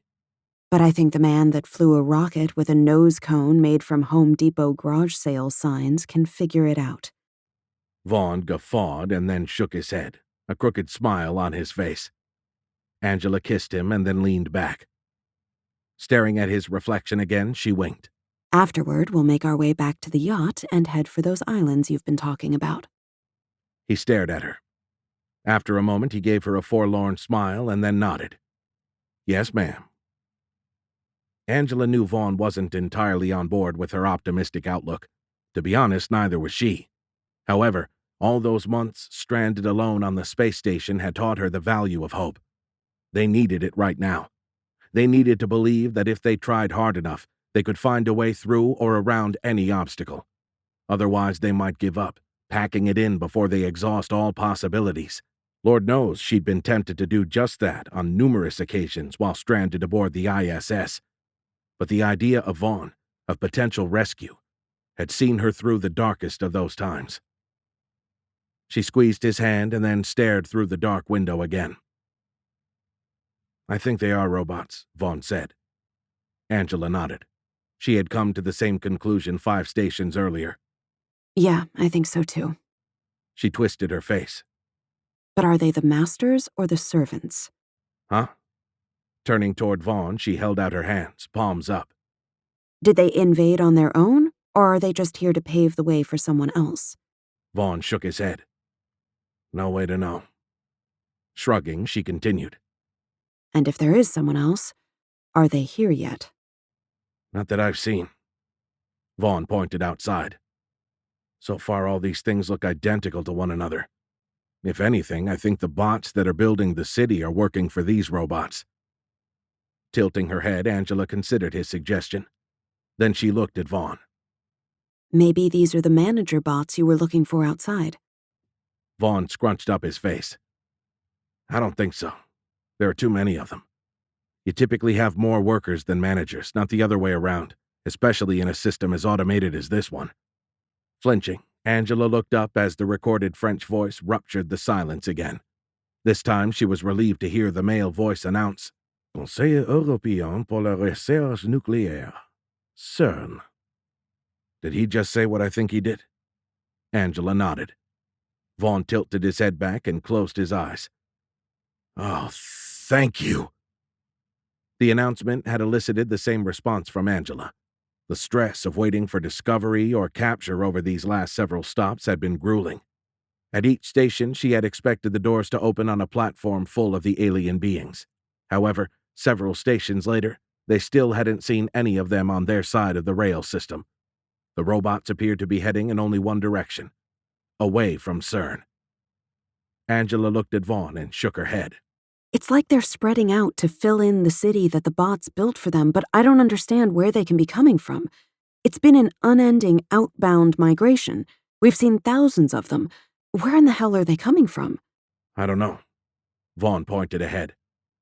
Maybe they have a landing site somewhere on the far side of Geneva and are working their way across the city from there.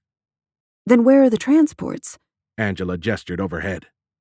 We never saw anything in the sky, other than the line of floating steel anyway. Maybe they landed a large ship before we got here.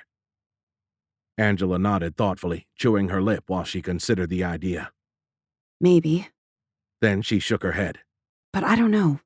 From what I saw in orbit, the collider is right at the center of the city. There has to be a connection. Vaughn cocked an eyebrow. He gestured to the outbound side of the tracks. You think they're coming from inside CERN?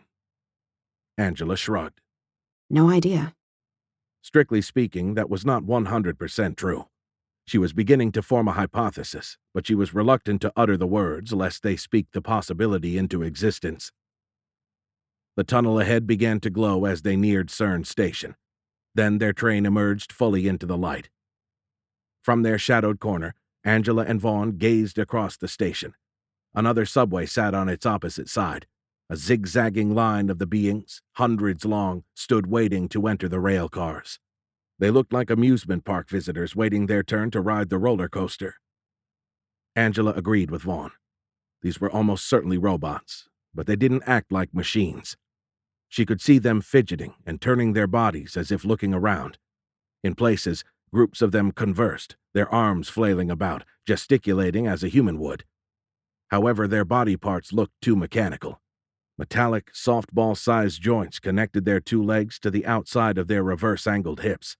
The same mechanisms formed shoulders where they attached all 4 of their arms to the rearward-sloping upper torso. Angela turned and searched her side of the platform, desperately seeking a place to hide. Fortunately, the train would block them from being observed by the robots, but the last thing they needed was to be standing in the open when it departed. Staying on board wasn't an option either. According to the signage, this was the line's last stop. Beyond this station, there must be a turnaround facility that would guide the train onto the opposite tracks and feed them right into the waiting line of robots. Angela winced at the unfortunate pun as she remembered Vaughn's comment about shouting for them to come eat us. The train ground to a stop, and she spotted a potential path. About 20 yards to their left, farther up the platform, a dark passageway led away from the station. The doors of their train opened with a whoosh, and the echoing noise of multitudinous robotic conversations flooded the rail car. Angela dropped to the floor and waved for Vaughn to follow. She had to stay low. If they didn't, the beings on the other platform would see them through the windows that lined both sides of the trains. On hands and knees, she crawled through the car's closest door and onto the station's tiled floor. Angela had only covered half the distance to the dark opening when the subway's doors slid closed behind them. Her eyes widened, and she whispered urgently, "Oh shit! Faster!" Vaughn had already pulled up alongside her. Now the two of them skittered across the platform like toddlers amped up on double-shot cafe mochas. As they closed to within 5 yards, the train began to roll. "No, no, no," Vaughn said under his breath. They passed into the shadowed hallway just as the last car rolled out from between them and the hordes of robots. Vaughn seized up. "Stop!" Angela froze mid-crawl. She looked straight ahead, afraid to move. "Why are we stopping? We're in the shadows." "It might not be dark to their eyes. They might be able to see us in here." Vaughn started to slowly lower his body, flattening himself against the floor. Angela did the same, lying flat next to him. A few feet ahead, the corridor made a sharp right turn. Now moving like tranquilized sloths, they began to slowly inch their way down the hall. A couple of minutes later, they finally rounded the bend and passed out of the line of sight of the boisterous robots. Angela and Vaughn stood and started knocking dust off their clothing. Behind them, the robotic beings continued their loud discussions. During their trek down the dark passageway, Angela had listened to them, but she still couldn't make out individual words.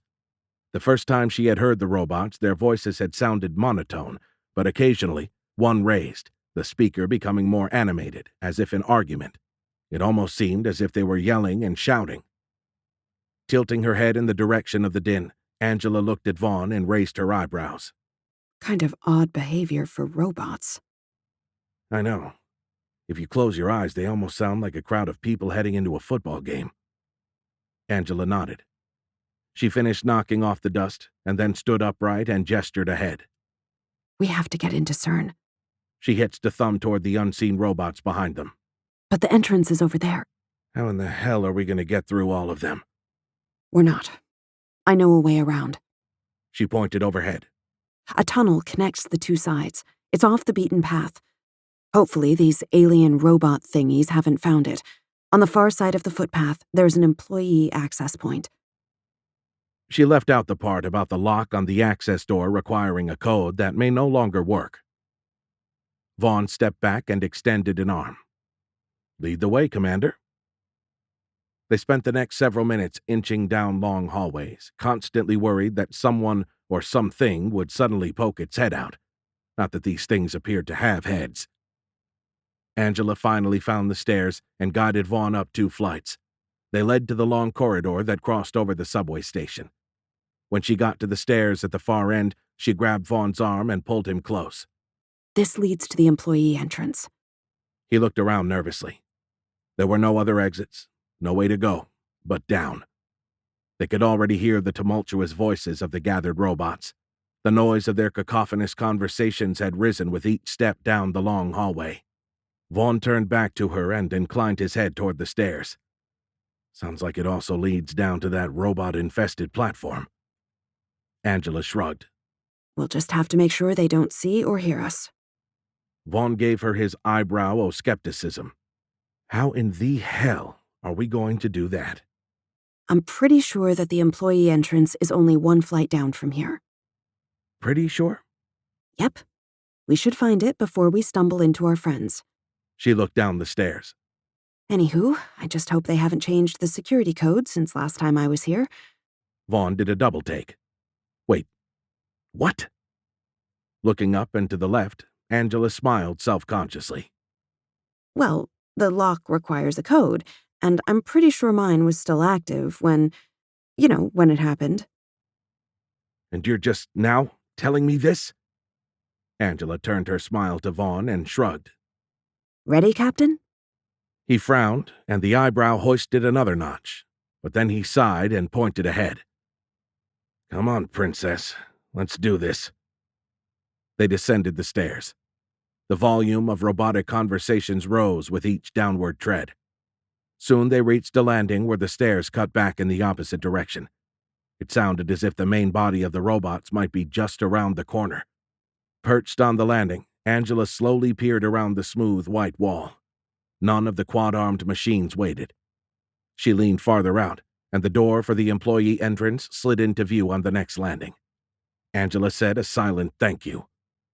She gave Vaughn the all-clear sign and headed down the stairs. Reaching the next landing, she stepped up to the small panel adjacent to the door and punched in her code. They both flinched as a short beep accompanied each keystroke. Even against the cacophony generated by the crowd of robots below them, the beeps seemed horribly loud. After she punched the final key, a series of 4 additional beeps rang out, and the word error streamed across the keyboard's screen. The sound of metal scraping across concrete issued from the lower portion of the stairwell. Tilting her head to listen, Angela realized it was one of the robots coming up the stairs. With shaking fingers, she tried the code again, and again received the same results. Shit. The footsteps grew louder. Angela was about to try the code another time when Vaughn reached around her and grabbed the handle. He twisted the lever. The door opened. Immediately, he and Angela rushed into the dark room beyond, careful not to make any additional noises. Vaughn drew the door closed behind them. It latched with a light snick. Angela stood, frozen in place and holding her breath, as a shadow passed across the light that streamed under the door. For long moments, the robot on the other side stood motionlessly, just outside their door. But then it finally moved on. Angela sighed, releasing her held breath as she turned to head deeper into the facility. She glanced at Vaughn. Good thinking. Turning to follow her, he nodded. "I thought it might be open. I'll bet all the doors in this place have been unlocked. Probably wouldn't be much of a challenge to these machines to hack every security code in the place." Now inside CERN, they spent the next several minutes negotiating hallways and stairways, each taking them deeper underground. The sounds of the robotic horde quickly faded in their wake. Soon, only the faint buzzing of the facility's ubiquitous fluorescent lights followed them through the corridors and stairwells. After what seemed like 1,000 cutbacks, they finally reached the bottom landing where another door blocked their passage. Breathing hard, Angela tried its latch. It too was unlocked. She released the handle without opening the door. Vaughn leaned over and whispered into her ear. "What are you waiting for?" This is the main floor. We're only 2 rooms away from the Atlas control room. "So?" It's where we used to focus and collect data from our most powerful experiments. Vaughn raised his eyebrows and looked at the door appraisingly. "So this is where the rubber meets the road?" Yeah, I guess that's one way to put it. "Then this is what we came to see." He pointed at the latch. "Let's go." Nodding, Angela chewed her lip. She extended a trembling hand toward the lever. Her heart raced as she grasped the handle and slowly twisted it. It released with a barely audible click. She swallowed and then eased the door open, revealing an ever-widening wedge of the dark, unlit room beyond. She scanned left and right. It appeared vacant. Breathing again, Angela relaxed her bunched-up shoulders. Oh, thank goodness. Vaughn peeked around her and then pushed the door fully open. "Come on." Crouching, they slid through the opening and then started across the office. Desks and computer consoles crowded the right side of the room. Passing out from behind the door, Angela heard noise. Seeking the source, she glanced left.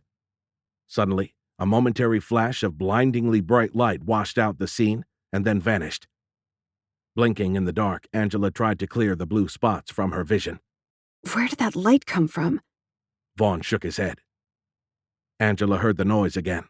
She looked left and then seized up as she saw motion. A large window lined the office's full length, affording the room a view of the brightly lit long hallway that paralleled it. Beside her, Vaughn had seized up as well. Side by side, the two of them stared wordlessly at the tightly packed single-file row of robots that was shuffling down the hallway. As with the others, these appeared to be chatting amongst themselves, their arms gesticulating in rhythm to their animated conversations. They were moving from right to left at a slow walk. Fortunately, none of the robots had seen them in the dark room, even when the light had flashed. A sudden realization struck Angela. She grabbed Vaughn's hand and pulled him down. Moving slowly, they dropped out of sight and slipped behind a filing cabinet. Then they weaved their way between desks and retreated to the room's far side, placing the maximum distance between themselves and the robots. Angela pulled Vaughn close. They are coming from the Atlas detector facility. She gestured toward the far end of the corridor. That's one of its exits. Vaughn peered in the indicated direction and then leaned toward her. Why here? What makes Atlas so special? It's one of the collider's primary collision points. Remember how I was saying that we were hoping to create some micro black holes? She pointed toward the Atlas facility. That is where we expected to see them. Ethereal, sourceless light suddenly flooded the room again. Angela flinched and blinked several times. Blinking as well, Vaughn looked at her. Where does that light keep coming from? I don't know. She pointed over Vaughn's shoulder. Let's move to the next room over. We might be able to tell from there. It's the Atlas facility's control room. It overlooks the detector. She began to creep toward the control room. Crawling beside her, Vaughn leaned in close to her. What if they are in there? Angela shook her head. This is it. This is what we came all this way to see. Giving him a meaningful look, she pointed at the door. And there's a collider control interface in that room. Vaughn closed his eyes for a moment. Then he nodded ahead. Go. Angela reached the door and then slowly twisted the lever.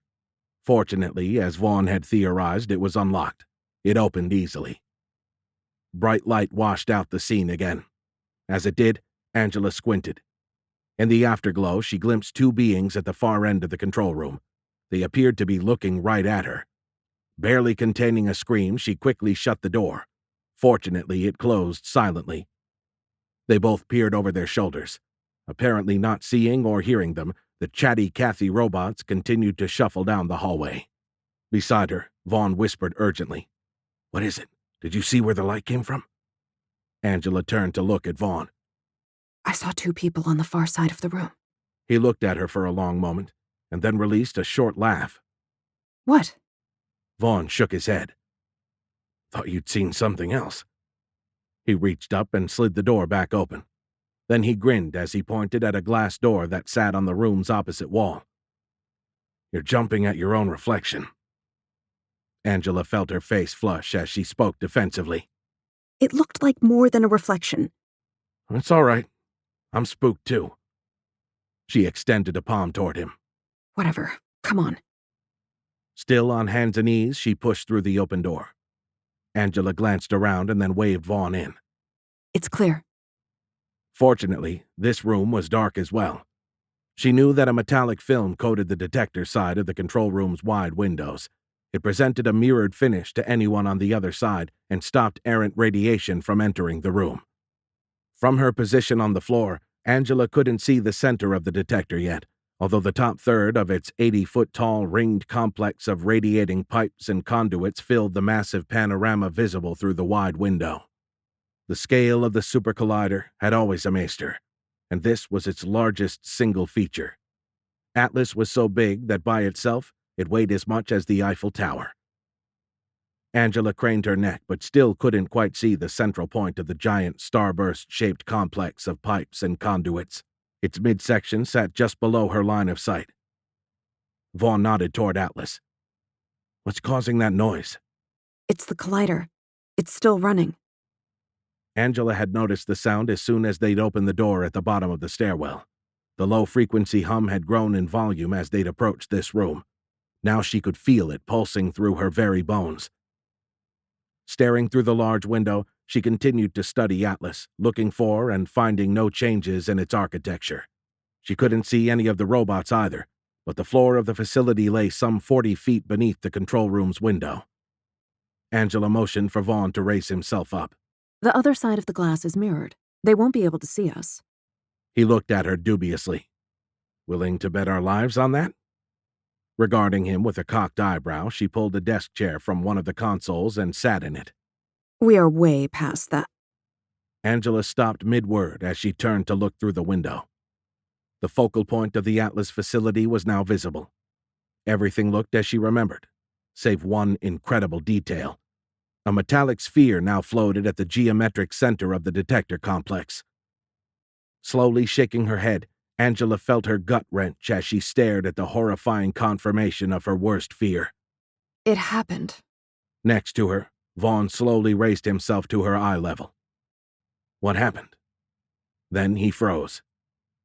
Surreally levitating at the center of the facility, the perfectly smooth surface of the floating metallic sphere reflected a fish-eyed view of Atlas. At its center, Angela saw the elongated mirrored surface of the control room window. The repeated reflections within it painted a shrinking mirror house effect across the center of the metal ball. Vaughn slowly shook his head. Before Angela could answer, brilliant white light suddenly washed out everything. They winced and threw their hands up to shield their eyes. In the receding afterglow, Angela saw that the flash had come from the sphere. In an instant, it had flared phosphorescent white. Then it ramped down through less painful levels of luminosity until the light was gone. Blinking the blue spots from her vision, Angela stared at the no longer glowing ball. Then a series of concentric rings rippled across the sphere's suddenly liquid surface.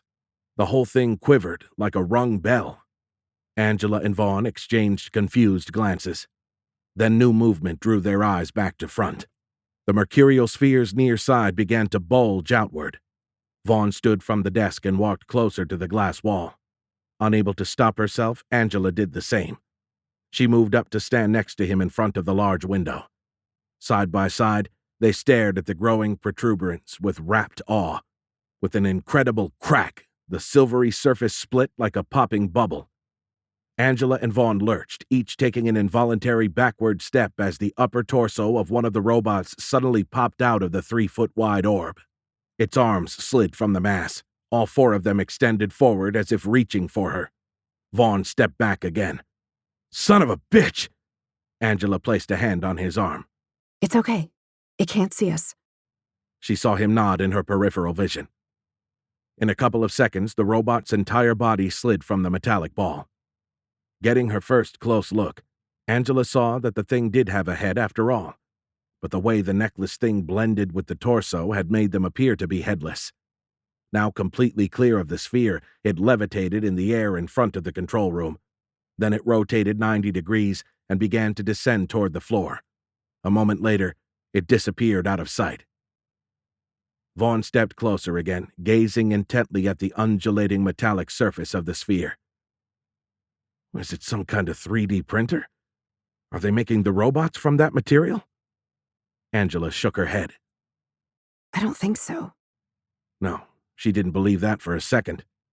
She felt ill, her stomach twisting as she grew ever more certain that this was the manifestation of her worst fear, the one she'd refused to verbalize lest doing so breathed life into the nightmare.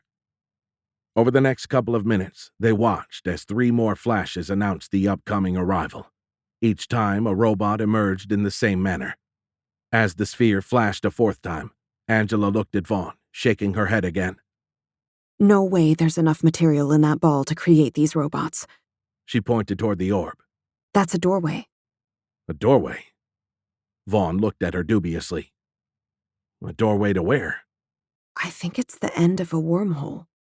His eyes widened, and he looked from her to the sphere and then back. Then he pointed at it. How in the hell is that a hole? Angela blinked. What? Then she nodded. We don't think they're actually holes. A hole is a 2-dimensional construct. They're great for drawing a picture on paper, but the real world exists in all 3 dimensions. So instead of a hole, She pointed through the window. you end up with a sphere. Vaughn stared at it and shook his head. I thought wormholes were science fiction. Angela pointed at the next robot coming through the gateway. Not anymore. How did it get here? We must have finally created a micro black hole. She pointed to the window. And somehow they latched onto it. It should have evaporated in a flash of Hawking radiation, but they must have stabilized it somehow. They? Who? The engineers here at CERN? Angela shook her head. No, we don't have anything close to that level of technology. We weren't even sure we could create an MBH. She gestured at the now floating robot. They did it. Whoever the hell they are. They latched onto the black hole and then somehow opened up a wormhole from their home system. He regarded her through knitted eyebrows. You mean from a different solar system? Angela shrugged. Yeah, maybe. I doubt it's from a nearby ship.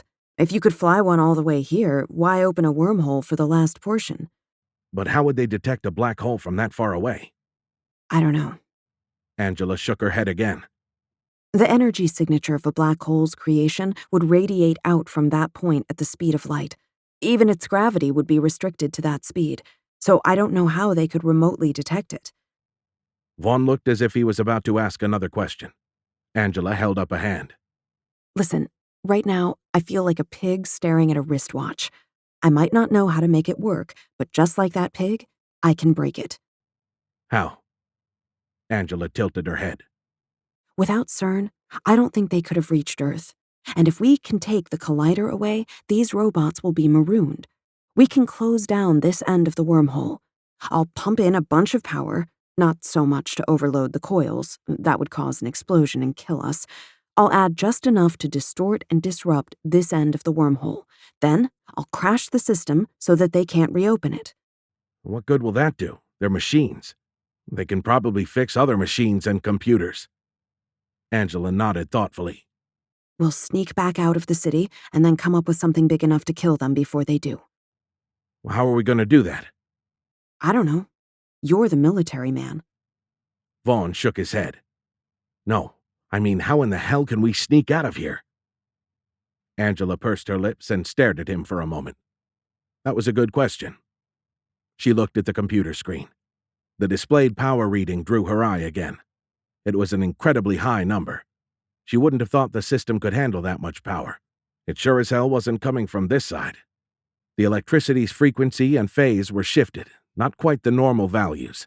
They weren't off enough to cause system failures, but enough that Angela thought it wasn't the native electrical state normally produced by whatever was generating it.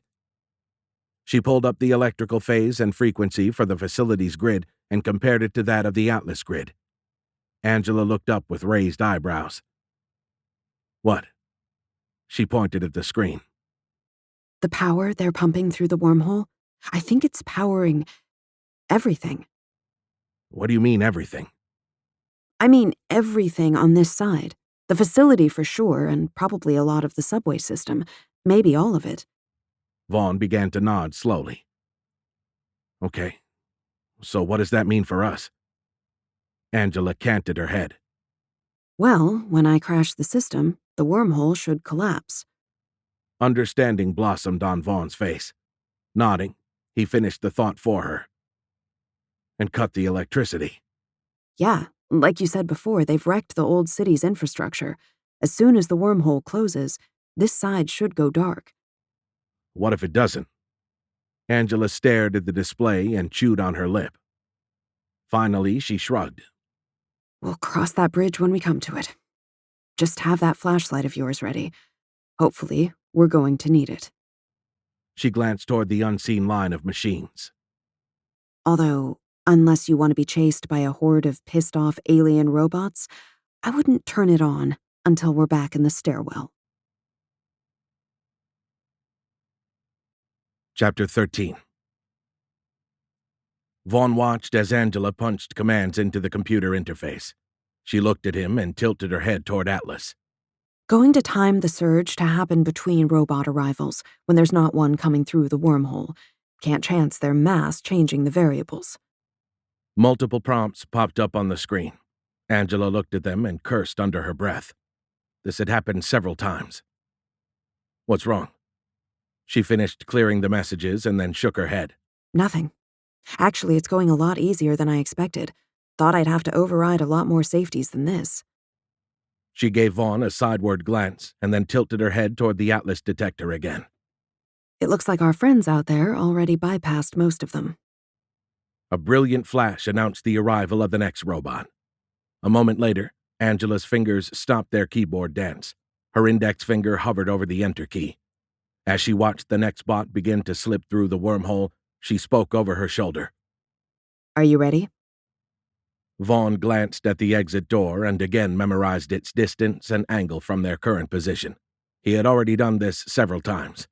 If Angela's surge worked, the whole place could be plunged into absolute darkness. The emergency lights should work, but considering how long it had been since any of them had been inspected by a human, Vaughn didn't want to count on them. He needed to be able to make the crossing in the dark. Finger still hovering, Angela turned a raised brow to Vaughn. He nodded. Let's do this. Returning her gaze to front, she watched the alien robot slide out of the mercurial sphere. It popped free, and Angela pressed the enter key, toggling the command to start the surge. That should do it. Angela and Vaughn stared expectantly through the control room's window. A barely perceptible humming whine suddenly ramped up in intensity, setting his teeth on edge. The floating mercurial sphere quivered and then quaked. Vaughn pointed. Something's happening. Angela shook her head. Yeah, but not enough. I'm going to boost the power. He turned widening eyes toward her. I thought that would blow us up. She smiled, still shaking her head. Not going to add that much power. Another keystroke sent the whine up another notch. The sphere's quaking redoubled. Vaughn took an involuntary backward step as the quivering ball suddenly swelled in size, rapidly expanding to fill the visible portion of the facility. The sphere now spanned the full height of the control room's observation window, and its equator appeared to be touching the glass. Then the window seemed to bow inward, flexing toward Angela at the console. Oh, shit. Vaughn lunged forward and grabbed her chair. It wasn't the window. The sphere itself had expanded into the control room, passing through the glass like smoke through a sunbeam. Vaughn released the seat back and jammed his hands under Angela's arms. He yanked her backward, dragging her out of the chair. The seat tilted and then fell, clanging loudly as he pulled her away from the convulsing mercurial ball. Another violent quake sent shockwaves racing across the wormhole's surface. Then it exploded outward and swallowed Vaughn and Angela. Chapter 14. Blindingly bright light flooded into Vaughn's eyes. This wasn't like the previous flashes. Unrelenting, the rays burned through his eyes and stabbed into his brain like white-hot daggers. Still holding Angela with his left arm, he threw his right one over his eyes. The light and the pain it had wrought subsided. Then the floor fell away. Angela screamed. Just as Vaughn registered that they were falling, they slammed into a hard surface and tumbled backward. He landed hard on his ass. His arm fell away from his face, and light flooded into his eyes again. However, the radiance that now streamed through his lids no longer elicited the same level of pain. Angela had landed on top of him. Recovering from the impact, they both raised their arms defensively, ready to fend off fire, brimstone, or the wrath of their robotic overlords. But nothing came. The whine of ramping electrical fields had vaporized, leaving them in disjointed silence. Wait. There was sound. A deep rumble, and a sloshing noise. With his eyelids squeezed shut, Vaughn frantically probed the air around them. His arms swung freely. They didn't contact anything but the ground. The control consoles that had surrounded them were gone. He ran his fingers across the floor. Instead of smooth tiles, he found a grooved surface that felt as if it might be made of plastic. Pressing against the floor, Vaughn pushed himself up to a seated position. He held Angela tightly and whispered in her ear, "Are you okay?" Yeah, I think so. With his free hand, Vaughn continued to probe around them blindly. What happened? I can't see. Me neither. Angela paused. Wait. I feel movement. Vaughn felt it too. The ground was heaving beneath them. His eyes began to adjust to the intense light that was pouring through his closed lids. The sloshing sound returned, and this time Vaughn recognized it. He stopped moving and listened intently. There it was again. He leaned back and turned his head left and right. That can't be. Angela started to squirm against him. Let me go. Vaughn complied. She pushed off him and stumbled away. He clambered to his feet and stood unsteadily on a surface that gently undulated beneath him. Vaughn finally managed to crack open one eyelid. Tears blurred his vision, but he glimpsed churning water. Blinking, he gazed around. Angela was standing next to him. They were both hunkered over, staying low to keep their balance. "Angela, are you seeing this?" Her head bobbed. Yeah, I think so. Is that water? Vaughn finally managed to open both eyes. Tilting his head, he screwed up his face as he watched a 2-foot-tall wave roll past. Then he winced as its peak sloughed off and collapsed into a bright cap of churning foam. The two of them swayed as the floor heaved again. Vaughn tried to look down. He winced and raised a hand to shield his eyes. Light reflected off the brilliant white surface beneath his feet, drilling fresh daggers of pain into his brain. Blinking, he slowly resolved it, and then glanced around with shocked amazement. Standing beside him, Angela did the same. Squinting, she looked at him. We're on a boat? Vaughn looked to his right and did a double-take. He shook his head. No, not a boat. The boat. We're back on Angela's dream. They were standing on the ship's aft deck. Its rear-facing windows and doors filled a portion of the bright sky. The deck lurched again, and water sprayed off to the sides. The thing was underway. The rumbling he'd heard was its engines. They exchanged confused glances. Looking around, Angela began to shake her head slowly. This doesn't make any sense. I'll say. Vaughn looked at his wrist. Both hands of the simple watch he wore still pointed straight up. He raised his arm and gestured at the timepiece. It was almost midnight a minute ago. Squinting, he glanced at the sky. Now it looks like high noon. How can that be? I don't know. Angela shielded her eyes with visored hands and began to turn slowly. Can you tell where we are? Vaughn slowly pivoted, scanning the horizon. He spotted a finger of land. It appeared to be an island, but he couldn't be certain. As he turned further, another piece of land came into view. Vaughn stopped as his eyes fell on a recognizable formation of rocks. Son of a... His words fell away, his hands slowly lowered as if forgotten. Then he reached out and tapped Angela's shoulder. He pointed toward the rocks. Look. What? She followed the line of his finger. What is it?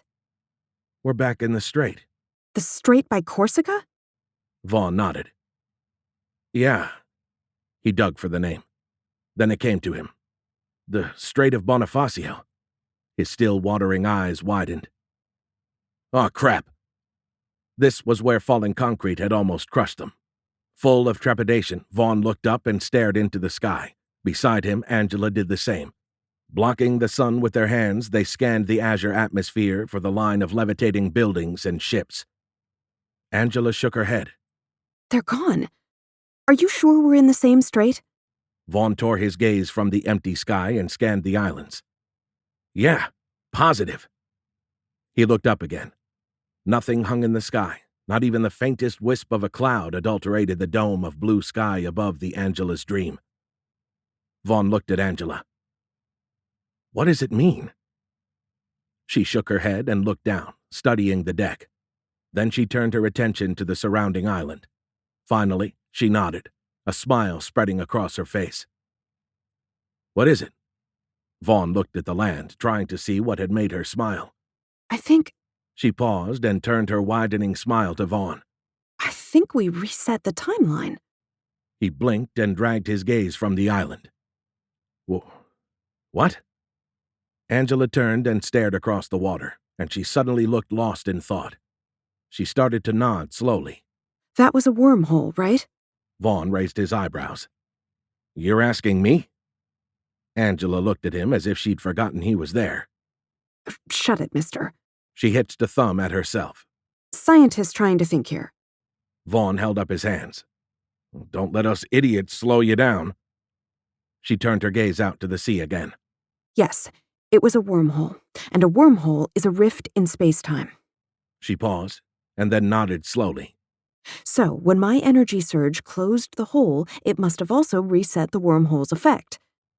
Vaughn shook his head. You lost me. Angela looked at him, her eyes now focused. The smile returned to her face. Don't you see? It's causality. You mean like cause and effect? Angela nodded. Yeah. A wormhole connects two unique points in both space and time. When we collapsed this end of the hole, the far end must have shut down as well. Her eyes lost focus as she continued to mull it over. Angela held her hands out. That must have reversed some of the events created by its existence. Vaughn frowned. How in the hell does that tie in with cause and effect? Because without the reversal of those events, an outside observer could have seen the effect before the cause. She paused, doubt clouding her face. Unless... She shook her head. No, that has to be it, right? Vaughn grabbed her arm and laughed. Angela, none of that makes any sense to me. But at this point I could give two shits less. He pointed at the empty sky and laughed again. You did it! They're gone! He swept Angela up in his arms and spun her across the deck of the yacht. You did it! He stopped spinning and set her down. Angela blinked and her eyes focused on him. Then she looked into the sky. Her smile returned and she laughed. She wrapped her arms around Vaughn's neck and kissed him deeply. She pulled back. Wait. Fresh hope blossomed in her eyes. How big of a reset was it? Did we bring everybody back? Vaughn's eyes widened. Holy shit. He glanced at the sky and then looked at Corsica. Is that even possible? Angela shook her head. I don't know. She scanned the horizon. Doubt returned to her face. I don't see anyone on the islands, and I don't see any planes or boats. Yeah, but we don't know how much of that was visible from here before. Angela pointed to the nearest big island. Corsica still looks the same. Turning, Vaughn studied the island. But then light glinted off something in the distance. Their ship was about to pass out of the strait. The flash had come from a distant feature that was just visible above a low spot on the island's nearing edge. He realized that it must be one of the Alps' peaks. Sunlight continued to reflect off the remote feature. Vaughn narrowed his eyes. Something about it looked weird. Then it struck him. It was too bright. Last time they'd passed through this area, he had glimpsed their white-capped peaks. They had looked dull, barely brighter than the hazy ground. Now the snow cap looked vibrant, standing out starkly against the haze. Seeing his reaction, Angela tensed and squinted as she too gazed north. After a moment, she shook her head. What do you see? I don't know, Vaughn said distractedly as he continued to stare at the mountains. Then he had an idea. Follow me. He turned from the sight and jogged into the ship. He didn't stop until they reached the bridge. He grabbed a pair of binoculars from a shelf. After taking a moment to catch his breath, Vaughn raised the field glasses to his eyes. His breath hitched. Oh, shit. He tried to swallow, but his suddenly dry throat refused to budge. What? The binos dropped. Vaughn shook his head. Fuck me. What is it? He held out the binoculars. Angela snatched them from his hands and raised them to her eyes. Then she flinched. Her breathing rate accelerated. No. No.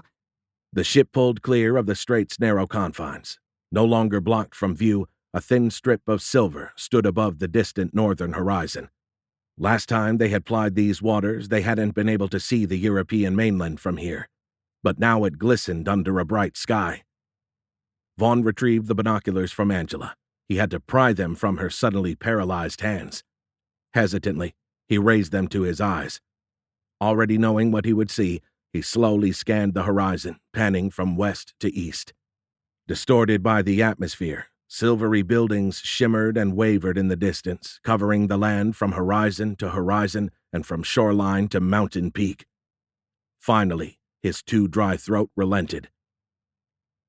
What did we do? Chapter 15. Lying on his back, Vaughn stared at the ornate ceiling of their master suite. Night had fallen. Darkness filled the cabin's port windows. Soft amber light streamed from the habitrail-filled closet, casting its yellow pallor across the room. What the hell were they going to do now? Angela had been right the first time she had seen the machine city. They had already lost. When they had made it into CERN, the two of them had hoped to stop the robots.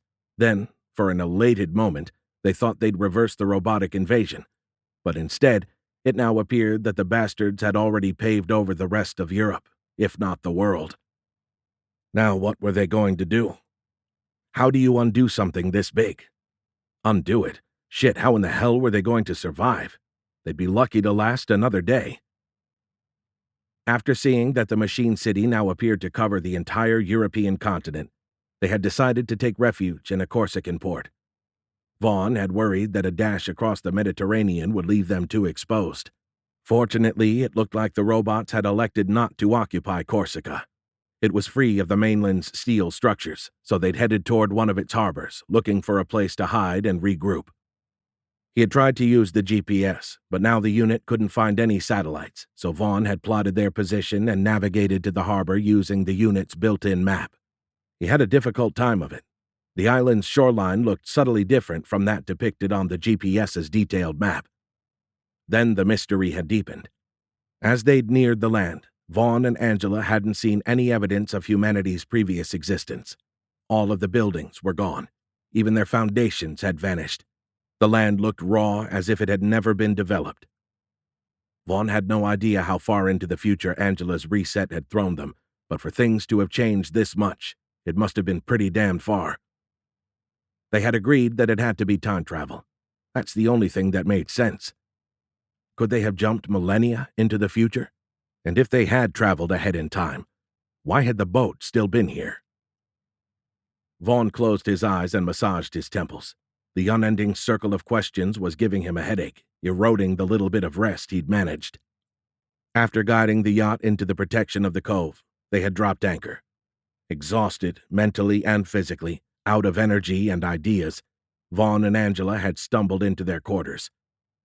The events in Geneva, followed by the subsequent emotional roller coaster, had left them spent, exhausted to the point of collapse. For Vaughn, a hot shower and a few hours of sleep hadn't helped him find the answer to their most pressing question. Where should they go from here? Angela stirred in his arms. Her eyes fluttered and then opened. She gave him a sad smile. Her gaze shifted to the ceiling. Her brow furrowed. How did that get here? What? Vaughn looked up again. I don't see. Wait. Where did that come from? With arched eyebrows, he stared at the slowly twisting figurine, a ballerina that now hung suspended from the room's ornate chandelier. Over the past week he had lain here staring at that ceiling enough to know that the figurine hadn't been there before. Angela shivered. Then she turned perplexed eyes on him. Did you do that? Vaughn shook his head. Never seen it before. I have. Angela shivered again. I left it on the station. My daddy gave that ballerina to me when I was a little girl.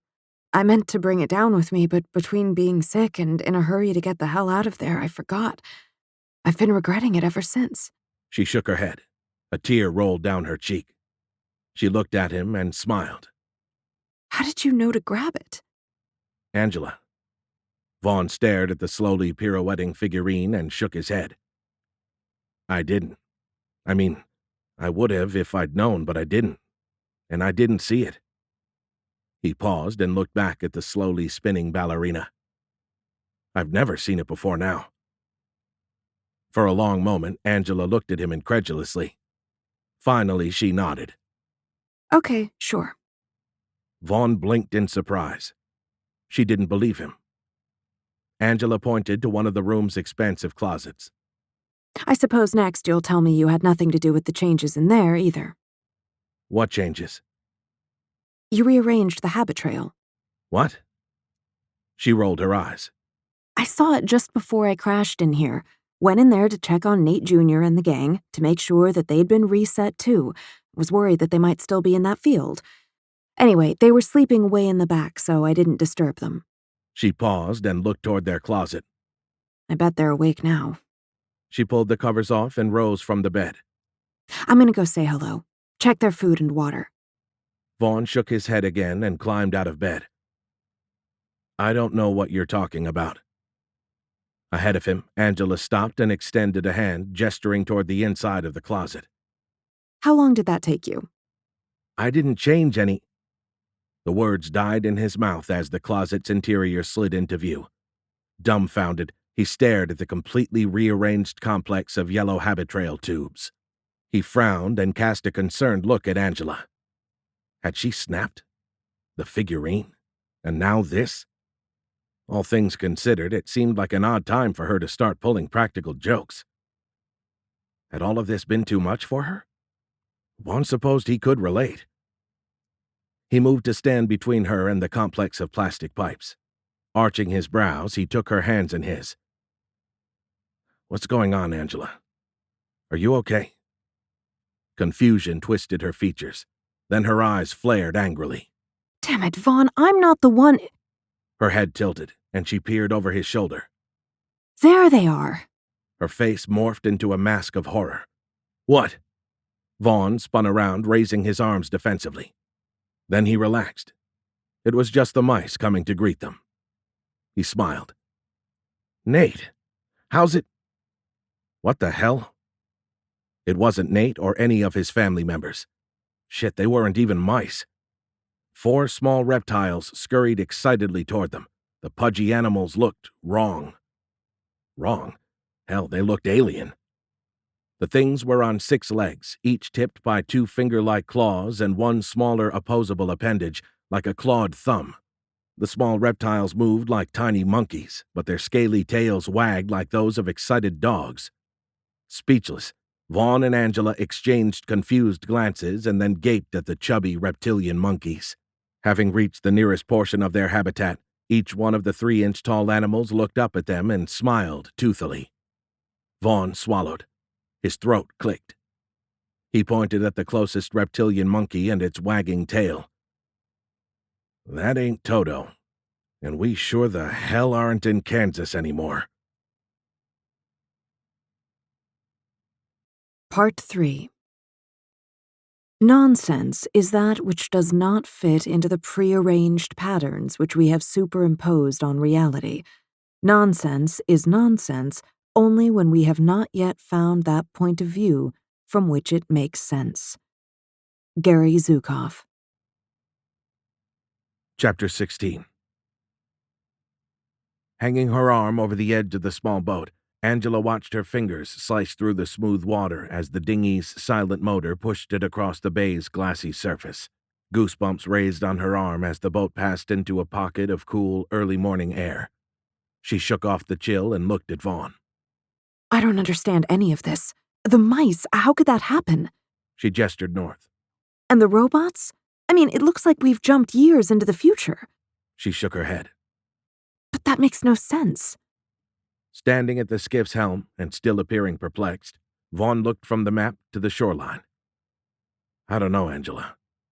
He gave her a sideways glance and then shrugged. Earlier you thought the power surge had sent us back in time. Couldn't it have sent us forward just as easily? Angela screwed up her face. That's the thing. I don't think it could have, not like this anyway. As the boat slid into a small inlet, Angela gazed at the rugged land that surrounded them. The scent of the salt-laden air mixed with that of the island's trees, generating an aroma that engendered a sense of nostalgia entirely at odds with their situation. Angela wrapped arms around herself and shook her head. She couldn't make sense of any of it. Her original theory had fallen apart in the face of what they had seen on the northern horizon. She and Vaughn hadn't traveled back in time. They hadn't created a paradox that had wiped the robots from the planet. Quite the opposite. If the buildings of the machine city now covered even the Alps, they had likely spread across the entire European continent. At the very least, the structures had covered every square inch of land from Geneva to the Mediterranean coast, including those craggy mountain peaks. Angela looked at Vaughn. If we went forward in time, then how did we end up back in the yacht? Yeah, that's been bothering me too. She turned and gazed across the water, slowly shaking her head. And why are so many things different? Beyond the radical change in the mice, they had discovered several subtle differences. All of their clothing had gone missing, replaced by oddly cut garments that didn't fit either of them. As they'd motored away from the yacht, she had discovered that Vaughn's handiwork no longer adorned its rear bulkhead. Instead of Angela's dream, unknown script now scrolled out an illegible name across the ship's transom. Vaughn pointed ahead of their small boat, gesturing to the nearing shoreline. None of it makes sense to me, but maybe we'll find some answers up there. Angela nodded absent-mindedly, her thoughts returning to the metamorphosed mice. In this already messed up and strange day, the sight of those reptilian critters crawling around in Nate Jr.'s habitat had shocked her the deepest. How could they have changed? Had the robots released a virus that had altered their DNA?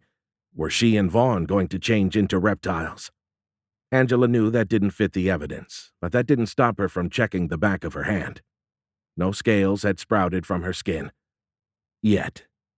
There was another possibility, but after the complete collapse of her previous theory, she wasn't about to volunteer a new one, not until she'd had a chance to work through every angle. "Angela," Vaughn said, his tone indicating it wasn't the first time. Blinking and wringing her hands, she looked at him. Huh? "I asked if you noticed our clothes and backpacks." She looked down at her light jacket. What about them? "They didn't change. They're exactly the same." He knocked masonry dust from his pant leg, albeit a little worse for wear. Studying her soiled and singed clothing, Angela nodded. The effects of their close encounter with the vat of molten metal and rolling through the rubble of Geneva had stayed with them. In spite of the time reset or time travel or whatever the hell had happened, those parts of their experience remained unchanged. "What do you think it means?" Angela shook her head. Wish I knew. I had a theory. She hitched a thumb over her shoulder, pointing north toward the distant mainland and its carpet of alien structures. But that sight blew it out of the water. Vaughn pursed his lips and nodded. They fell into an uncomfortable silence. In the wan light of early morning, the skiff glided silently across the calm surface of the cove. The glowing eastern sky was already painting the surrounding hills in shades of pink. Angela guessed they had half an hour before sunrise. Vaughn looked down at the GPS clutched in his hand and shook his head. He had retrieved it from his backpack. Somehow the thing had survived their trip through Geneva. He looked up from it and stared at the island. Then he pointed at the shoreline to the right of the boat. "This is wrong. Not all of it. Not the big stuff." He shifted the gesture. "That hill is where it should be." Then he pointed off to the right. "And that one there, too." Then he indicated two other features. "But those smaller hills don't exist on this map." He swept his arm in a broad left-to-right arc. "And this entire shoreline is off. It doesn't quite match the map." I thought you said there were no GPS satellites. Vaughn nodded. "None. They're either all dead or gone." Then how do you know you're in the right bay? He cocked an eyebrow. "Angela, I've been an Army aviator for most of my adult life. I know how to navigate. I don't need satellites to tell me where I am." Angela raised an eyebrow and then nodded toward the shoreline. Then how do you explain these differences? Vaughn gave her a meaningful look. "You tell me how we ended up with a set of plump, six-legged dog lizards, and I'll tell you why this land doesn't match the map." Angela frowned and looked away. They continued the next mile up the V-shaped cove in renewed silence. Vaughn slowed the boat as it neared the water's end. He gestured right, pointing at the land along the south bank of the inlet. "That's the town of Propriano." Angela shook her head. I don't see a town. "Exactly." He smacked the steering wheel. "This doesn't make any goddamn sense." A long white beach slid into view. Vaughn turned the boat toward it. "According to the map, there should be a point of land and a lighthouse right here, not a beach." Angela stood and looked over his shoulder. She studied the map and then shoreline. You're right. It doesn't match. She looked up from the GPS and scanned the coastline. You sure this is the right cove? Vaughn gave her the stink eye again, so she let it go. A moment later, he cut the power to the dinghy's electric motor and had ground to a soft stop on the beach's white sand. Angela peered over the boat's edge, studying the clear, shallow water. No minnows scurried beneath its small waves. Colorful shells of long-dead mollusks littered the beach, but no bubbling clam holes dotted the point where the water lapped at the sand. She and Vaughn jumped down onto the beach just as the morning sun rose above the island's central hills. The light revealed disjointed splendor. Blue-green water lapped at the cove's white sand, painting a beautiful contrast in colors so vibrant they almost hurt her eyes. Squat, fragrant trees and scrub vegetation carpeted the hills that surrounded them. The land looked like a misplaced piece of Southern California. Vaughn walked past her. "Come on. The center of the old town should be just behind these trees." As Angela followed him up the beach, she scanned ahead. She saw no evidence that anyone had ever touched this land. It appeared to be utterly undeveloped. It looked as if she and Vaughn had walked into the remote end of a national park. A few minutes later, and 100 feet higher in elevation, they emerged from the trees to find themselves on a rocky bluff that overlooked the bay's turquoise water. Angela turned slowly, scanning the panorama for any manner of development. She found none. Not so much as a building foundation, nor an ancient roadbed marked the land where the city should have been. "It's not here. Looks like it never was." Beside her, Vaughn nodded. "I know. So, how far into the future would we have to go for things to change this much?" Angela froze, stopping mid-turn, as a rustling noise suddenly came from the trees on her left.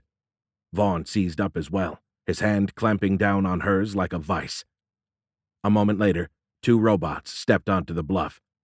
They looked identical to the ones she'd seen in the subway stations. For a long, unreal moment, the 2 couples, one biological, one synthetic, both pairs holding hands, simply gaped at one another. Pinned by fear, Angela stared at the apparent robotic lovers. Her eyes fell to their clutched, 4-fingered graspers. They were holding hands just like her and Vaughn, but instead of one hand, the quad-armed machines held 2. The robots broke the stalemate. All 8 of their combined arms raised as if in slow motion. A mechanical digit extended from each of their hands, and they pointed at her and Vaughn in an all-too-human gesture. Then Angela flinched as a high-pitched siren shattered the silence. Chapter 17.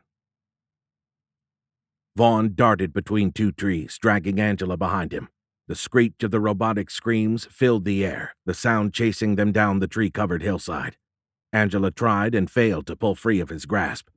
"Let go of my hand." A branch swung back and slapped her in the face before she could block it. "Damn it!" She yanked her hand back again and finally freed it. Vaughn looked over his shoulder. She pointed ahead. "Go! I'll keep up." He nodded and pushed deeper into the trees. Angela followed close on his heels, all the while dodging swinging branches. They emerged into a small clearing and ran across it. As they reached the trees on its far side, Vaughn shouted over his shoulder, "Are they following us?" Angela glanced back. The slope behind them looked clear. "No, not yet, but I can still hear them." She turned forward just in time to catch another branch to the face. "Shit!" "What?" "Nothing. She pointed down the hill. Just keep going." A moment later, they burst out of the tree line and ran onto the beach. Not slowing, they sprinted for the waiting skiff. Vaughn began to pull ahead of Angela. Reaching the small boat, he dropped a shoulder and plowed into its inflated rubber hull like a football lineman hitting a practice sled. The skiff lurched backward and slid into the water. Vaughn jumped onto its bow just as Angela caught up to him. This time, she accepted his offered hand. He pulled her on board and then jumped behind the controls. A moment later, the boat surged backward as it pulled free of the sandy bottom. Looking across the beach, Angela saw the 2 robots emerge from the trees. She pointed. "We've got company." Wildly waving all 8 of their arms, the robotic pair continued to scream at them. At first, they had sounded like sirens, but now they seemed almost organic. Having finished backing the skiff away from the shoreline, Vaughn placed the boat in drive and hammered its throttle. The electric motors thrummed, the bow surged into the air, and then the dinghy sped them away from the beach. Angela looked back. The robots had stayed close to the trees. They seemed reluctant to venture onto the beach. She had a moment to wonder if they feared damage from the sand or the salt water. But then she saw more movement. Several additional robots had emerged, some in pairs, others in trios, and a few appeared to be solo. Vaughn! He glanced over his shoulder and then did a double-take. Oh, shit! Dragging his eyes from the sight, he looked ahead and turned the boat, aiming it straight for the waiting yacht. It floated idly in the middle of the bay, about a mile ahead of them. Glancing back at the gathering bots, Angela shook her head. What the hell are we going to do? Let's just get in the yacht and head out to sea. Maybe we can get clear of the area before they call for help. Angela pursed her lips. She imagined these machines didn't need things like telephones or walkie-talkies to call for help. They probably had built-in communication devices. She glanced back at the beach and then shook her head. We need to run for cover. The yacht is too big. We'll stick out like a sore thumb. Vaughn pointed at the robots that now crowded the tree line. The entire island might be crawling with those things. He shifted his gesture to point at the yacht. We need to get on that and head out to sea. Angela shook her head vigorously. They'll see us. They already do, but not for long. We'll get out of here, head southwest. We'll be out of sight over the horizon before someone comes looking. Angela glanced back at the still gesticulating robots and then nodded reluctantly. Okay. She flinched and then stooped as a tremendous thunderclap cracked the clear morning air. It sounded as if it had come from directly above their speeding skiff. Angela threw up her hands defensively. She looked overhead and saw a stubby, wingless ship rocketing straight toward them. Vaughn, watch out! He looked up and flinched, causing the boat to rock. The white vessel slowed rapidly. It matched the speed of the boat, flying a few feet above their heads. Perfectly pacing the rushing dinghy, the egg-shaped craft hung silently above them, blotting out most of the sky. Hold on, Vaughn shouted. He yanked the skiff's wheel left and then right, trying to throw off the vessel, but it perfectly matched each jink of the boat. A brilliant fan of white light shot down from the center of the strange ship's belly. It looked like the flat beam of a laser show. The bright wedge of white light held steadfastly, blocking their forward view. Squinting and shielding his eyes with a raised hand, Vaughn jerked the wheel back and forth in another futile attempt to throw off their pursuer, but the egg-shaped ship held fast above them. The fan of light that was streaming from its belly remained in place as if anchored to the front of the boat. Angela reached out and grabbed the skiff's throttle and yanked it back, hoping that the sudden drop in speed would cause the craft to lose lock. It didn't work. The vessel matched the boat's deceleration, and the beam held fast. Angela released the throttle and turned sideward. Jump! She launched herself overboard, diving headlong for the water. In her peripheral vision, she saw Vaughn jumping from the boat's opposite side. Then, in a flash, the light washed over her falling body. Darkness swallowed Angela. All noise vanished. She cried out in pain as her extended arms and upper body slammed into a hard surface. Angela rolled painfully and then came to rest face down. Gritty dust filled her mouth. What the hell? Had she landed on a sandbar? Her stomach lurched as a god-awful smell nearly overwhelmed her. Coughing and wheezing, she rolled onto her back and looked up. The ship and its beam of white light were gone. The egg-shaped vessel had disappeared. It no longer hung overhead. Still coughing, Angela stared into the suddenly empty sky. Confusion twisted her features. The sky was wrong. Still cloudless, but now brown, as it filled with dust. Hearing Vaughn coughing and hacking, she turned to see him sitting up. He had landed a few feet away. Rust-colored dust covered him from head to toe. Sitting up, Angela saw that grime also covered her. They looked around and then exchanged confused glances. The water was gone too. This wasn't a sandbar. Angela's head was spinning. Her heart raced. She scanned the air and then the horizon, frantically looking for the water, the skiff, their yacht. All of it was gone. In an instant, the indigo atmosphere and its underlying ocean of blue water had morphed into brown land under a dust-choked ochre sky. A series of low hills surrounded them. Beyond those, the craggy peaks of tall mountains scratched at the soiled sky. The range stared down on them from above the thick, dusty haze that obscured the base of the mountain chain. Somehow, those distant peaks looked familiar. Vaughn stood. Covered in dust, he walked over to her, his eyes darting left and right beneath knitted brows. Angela accepted Vaughn's offered hand and stood. Where? He paused and looked around. His voice had a panicked edge that unnerved her further. Finally, he locked eyes with her. Where the hell are we? Angela wrinkled her forehead. I don't know. After a quick sideways glance at their surroundings, she looked at him. I'm scared. Vaughn released a short laugh that hitched.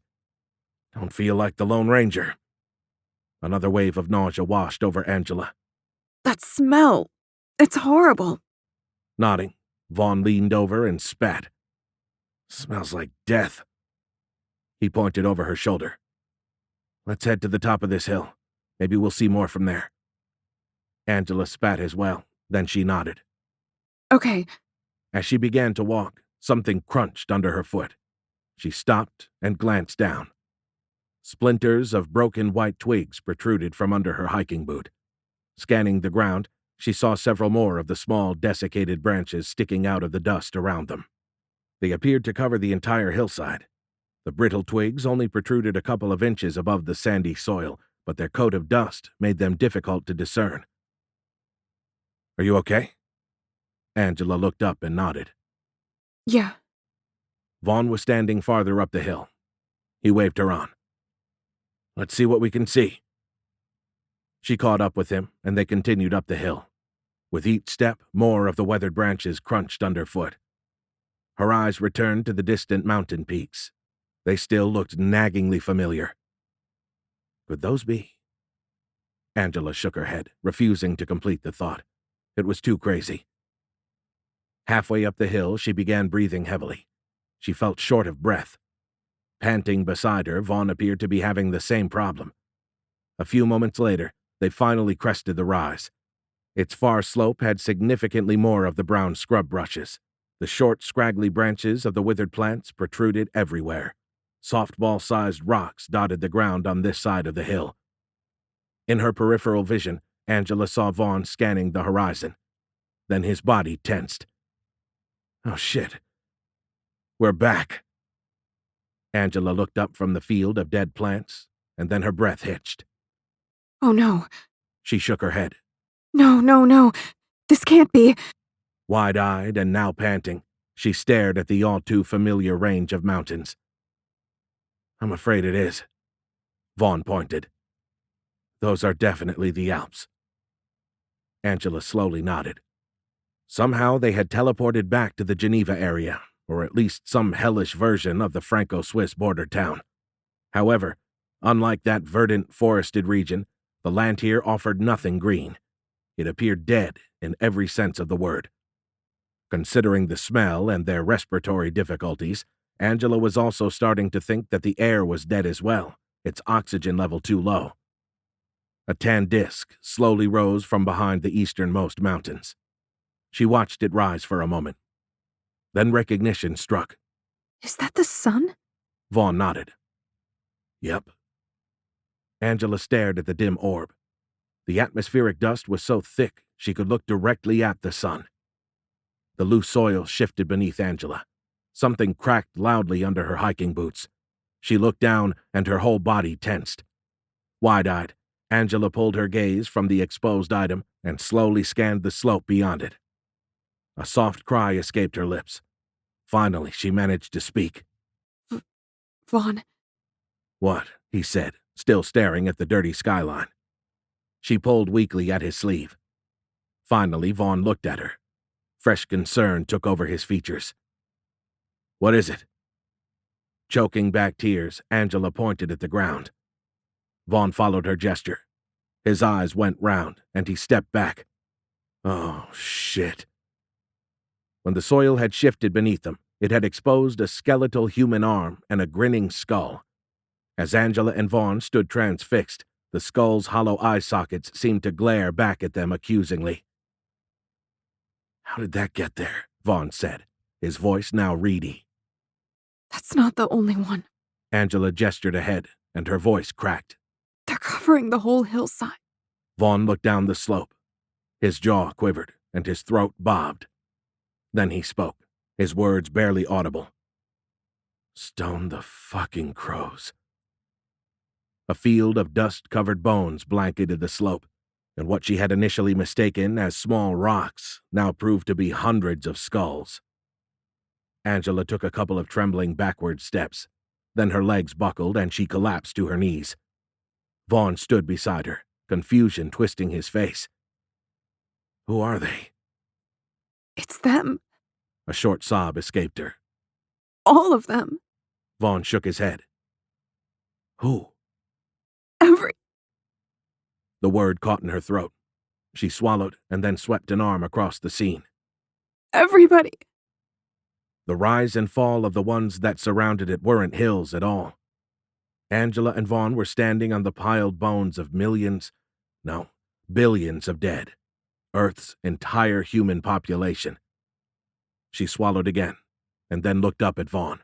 It's humanity. All of it. The entire human race. Vaughn turned and stared at the surrounding mounds. Then he too fell to his knees. Angela stared across the scene. This is where everybody went. She shook her head. And now we've joined them. Chapter 18. Vaughn tried to rein in the effects of the adrenaline that had dumped into his system. He was already short of breath. Now his heart hammered in his chest and his respiratory rate had redoubled. The scope of Angela's revelation threatened to end him. He'd known they had lost billions, but that had been a number without weight. Of course, he had grasped the fact that they had lost the whole of humanity. That truth had driven him to the edge of suicide, but beyond his personal losses, those of friends and relationships, he'd had a hard time wrapping his mind around the true scale of the tragedy. Above a particular value, numbers became meaningless, weightless. However, as he stood atop the mounded heaps of uncountable millions, Vaughn felt something in his mind threatened to snap, the irrefutable truth trying to undo him, to steal his sanity. This was real, tangible, and undeniable. Part of his tortured mind latched onto the realization that millions of the dead must have survived the transition only to perish under an ever-increasing pile of new arrivals. Vaughn shook his head. It was all too much. Had his mother ended that way, buried under a growing mound of humanity and the rest of Earth's discarded life? He grasped his head with both hands. He had to stop. Vaughn found himself kneeling next to Angela with no recollection of how he'd gotten there. Wrapped in each other's arms, they hugged tightly. Angela sobbed inconsolably, her face buried in his chest. Vaughn resisted the urge to tell her everything would be all right. How in the hell would anything ever be okay? All along, he'd secretly held out hope that maybe everyone had been transported elsewhere, to some higher plane, or something like that. This was no higher plane. This was hell. "Stop it," he shouted inwardly. But he couldn't hold back the avalanche of thoughts that plowed through his mind. He and Angela had been banished to the same place as had the whole of humanity, dropped from a churning blue ocean of water onto a brown sea of the dead. And judging by the landscape, they'd soon be going the same way as had the billions before them. Vaughn shook his head. Screw that. They had come this far. He'd be damned if he would give up now. He wasn't about to just lie here and wait for the end. Grabbing Angela by the shoulder, Vaughn held her at arm's length. The pain manifest in her green eyes almost broke his resolve. He shook his head again. "Angela!" She blinked, and then her bloodshot eyes focused on his. Holding her gaze, Vaughn tilted his head toward the distant mountains. "When is this, Angela?" What? "If this is the Geneva area, then what version of it?" He shook his head. "No, I mean, what point in time? Did the robots send us into the ancient past?" He looked around again, and then added, "Or is this the distant future?" He watched her struggle with the same emotions, the soul-crushing thoughts that had threatened to quit him only moments before. The knot in his gut eased a notch as he saw her also starting to gain the upper hand. Angela closed her eyes for a moment. She took a deep, hitching breath, and then let it out with a sigh. She rubbed the tears from her face with the back of her hands, smearing mud across her cheeks. Finally, Angela looked at Vaughn. No. She sniffed and then pointed at the surrounding mountains. The geography lines up too closely with our Geneva. Okay.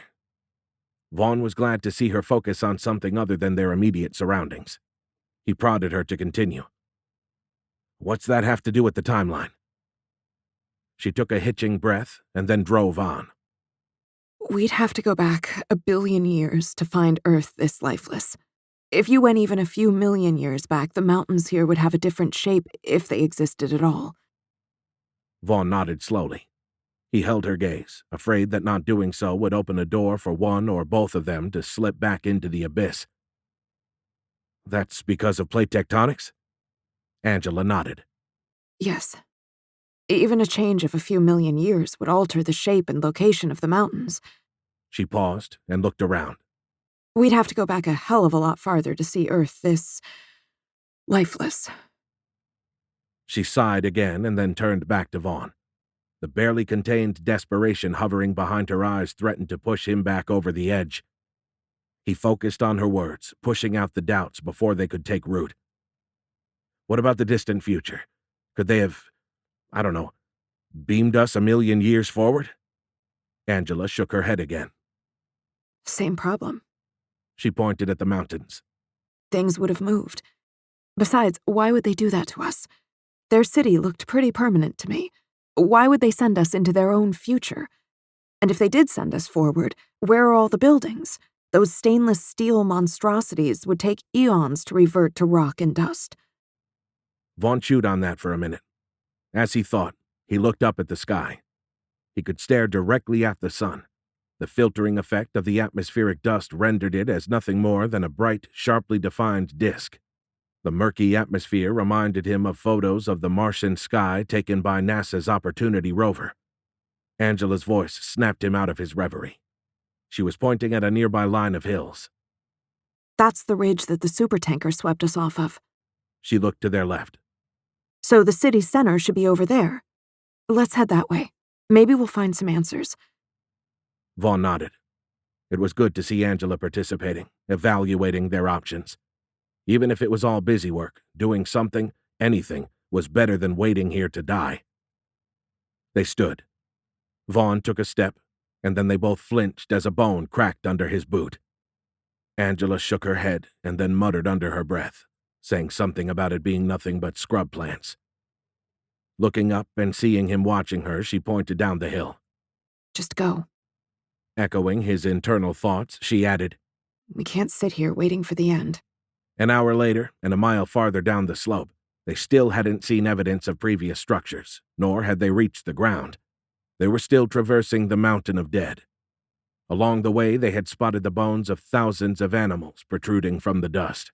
Large and small, beasts of all sorts had died alongside and on top of the billions of discarded humans. Vaughn began to envision what it must have been like. Then a chill ran down his spine, and he suddenly felt nauseous. The mental images threatened to toss him back into the black abyss.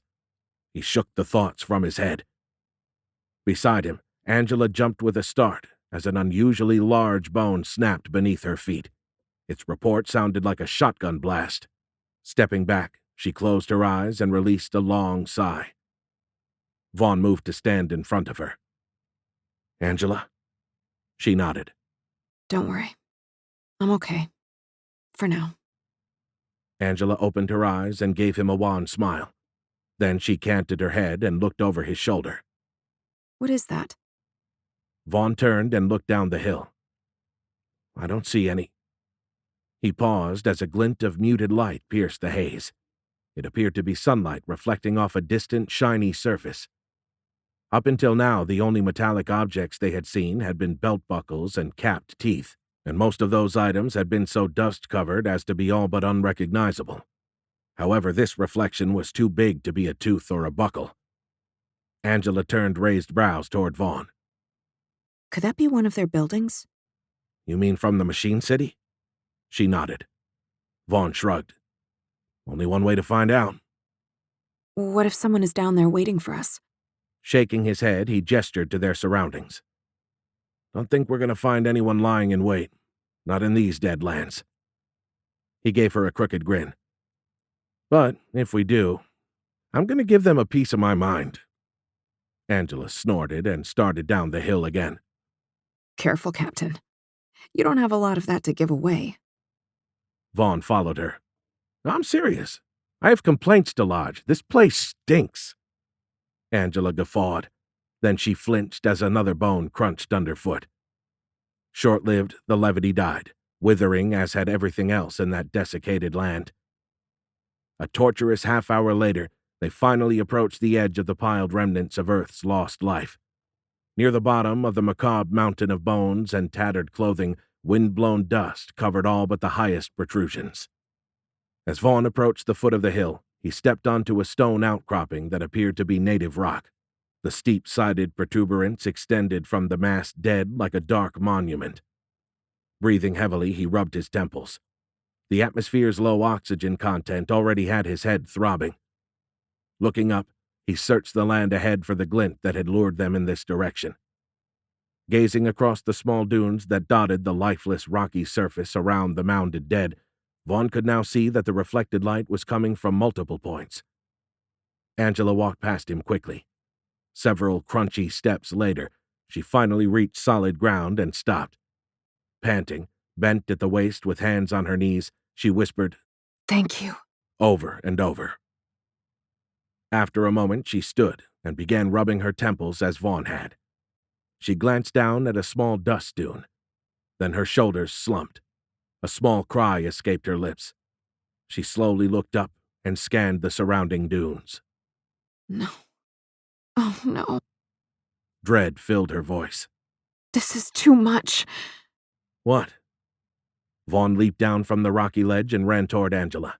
Each footfall launched a small dust cloud, but the dry breeze quickly carried them past Angela's frozen form. Vaughn slid to a stop next to her. What is it? He looked down. Ah, shit. The upper half of the skeletal remnants of a human couple protruded from the small sand dune at Angela's feet. Lying on their sides, the pair still held each other, their foreheads touching in a permanent embrace. Vaughn saw that some of their bones were badly broken. He didn't think those had happened post-mortem. In his mind's eye, he could see the couple extracting themselves from the pile after being partially crushed by the unending arrival of new victims. Had they known each other, or had they huddled together, two lost souls tossed onto the shores of a writhing sea of the dead and dying? He shuddered, and then forced the image from his mind. Instead, he focused on Angela's face. She was looking at the surrounding dunes. Vaughn didn't need to look. He already knew that each hummock would tell its own story of loss, of pain and suffering. Angela. She didn't respond. Angela. A shudder rocked her body. Then she blinked several times and looked at Vaughn as if waking from a dream. It was a dream, all right. A goddamned nightmare. He held her gaze. Focus, Angela. There's nothing we can do for them. He pointed toward their goal and tried to sound more confident than he felt. We have to get over there. See what it is. Angela stared back at him for a long moment. Finally, she swallowed hard and then nodded. "Okay, but you lead the way. I don't want to look down." Vaughn nodded and took her hand. For the next half hour, he led Angela through a minefield of heartbreak. He'd been hardened by witnessing the ravages of war, but even for him this was too much.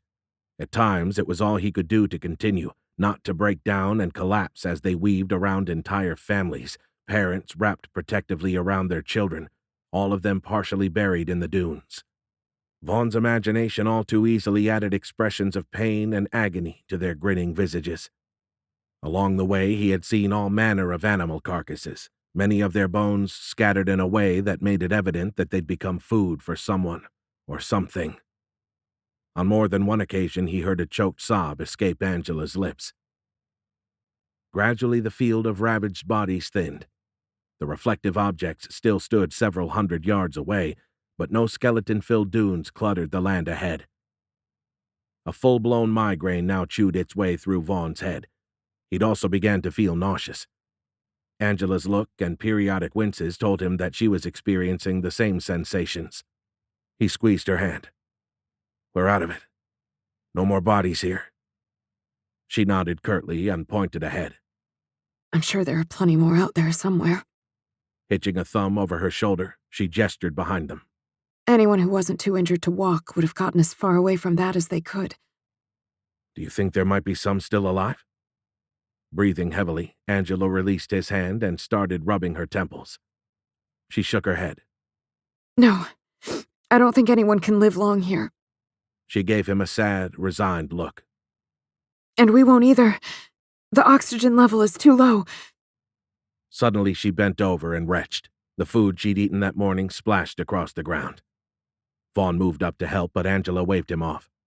She stood and wiped a sleeve across her mouth. We're already presenting symptoms of high-altitude sickness. She pointed at him and then herself. The headaches, the nausea, all signs of oxygen deprivation. Vaughn nodded and started walking again.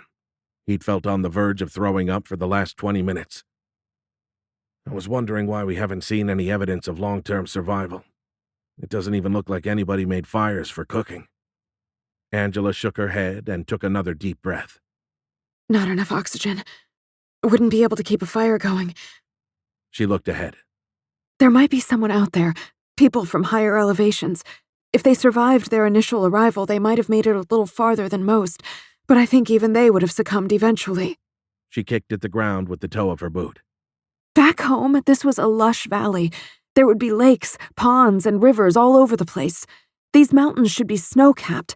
They're not, and we haven't seen so much as a stream. If it's this dead and dry here, I doubt anyone found an oasis elsewhere. Even if they could survive the low oxygen level, the lack of water and vegetation would have killed off them and any animals that they might have gathered for food stock. Angela dragged her boot, plowing a furrow through the layer of dead bugs that covered everything. She released a long sigh. It was a sad, mournful thing. Then she nodded at the ground. Even the flies ran out of food and water. Vaughn nodded slowly. Then he looked up and was surprised to see that they had reached their goal.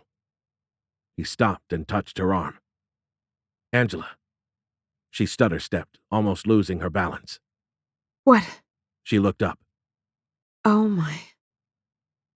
They stood in the middle of a cluster of toppled 4-foot-long metallic cones. The things littered the ground around them. It looked as if some giant kid had left his toys strewn about. Seeing characters stenciled across the side of one, Vaughn dropped to a knee next to it, and he blinked in surprise as he recognized not only the writing, but also its true meaning. He stood and quickly backed away from the object. Angela looked at him, her eyes widening. What? Vaughn waved for her to follow as he quickly placed some distance between them and the field of cones, although he knew it was a futile effort. What did it say? LGM 118 Alpha. He dragged his eyes away from the devices. Those are peacekeepers. Vaughn saw a question forming on Angela's lips. He held up a hand and gave her a meaningful look. We just found your missing nukes. Angela stared at Vaughn, apparently not comprehending his meaning. Then her eyes widened. Oh, shit. She looked ready to bolt, to try and put more distance between herself and the nuclear weapons. Vaughn held up a hand again. We can't get far enough away from these bad boys. But if they were going to go off, I think they already would have by now. What about radiation? Vaughn pursed his lips. I don't know. Then he shook his head. They're intact. Probably got here the same way we did. Doesn't even look like they were scratched by the trip. A confused look crossed Angela's face. I thought ICBMs were a few feet wide. The missile is, but the Peacekeeper carries 10 smaller independently guided re-entry vehicles under its nose cone. Angela nodded. She pointed beyond the field of nukes. Then what the hell is that? Again, Vaughn did a double take. A larger device lay in the dirt a few hundred yards beyond the cones. He shook his head. I don't know. They spent the next several minutes circumnavigating the field of nuclear devices, still reluctant to get too close. Finally, they came to a stop in front of the new device. It had been designed for flight, but it looked like no aircraft Vaughn had ever seen. It appeared to be a cross between a cruise missile and a futuristic concept car, like an oversized Lamborghini designed for flight. Suddenly, Angela took a couple of backward steps. What the hell is that? Vaughn looked at her and then shifted his eyes to the ground, and he too stepped back. Son of a bitch! What he'd mistaken for a boulder was the exoskeleton of a long-dead alien beast. It's huge! Yes, it is, Vaughn said as he stared at the monstrosity. The being looked like a six-legged minotaur. Looking around, Vaughn saw that it was just one of many. Unlike this one, most of the others appeared to be incomplete. Their scarabs had shattered and crumbled. They looked like the product of lobsters mating with crabs, but instead of pincers, they had articulated fingers on the end of the long, skinny arms. It also had matching digits on each of its 6 legs. Moving hesitantly, Angela stepped in for a closer look. Who were they? I don't know. Maybe they made the robots. She turned widening eyes toward him. You think the robots work for them? Could this be one of their masters? Vaughn mulled it over and then shook his head. On second thought, I doubt it. They look aquatic. Probably not native to this shithole. Besides, why would the robot's creators be here?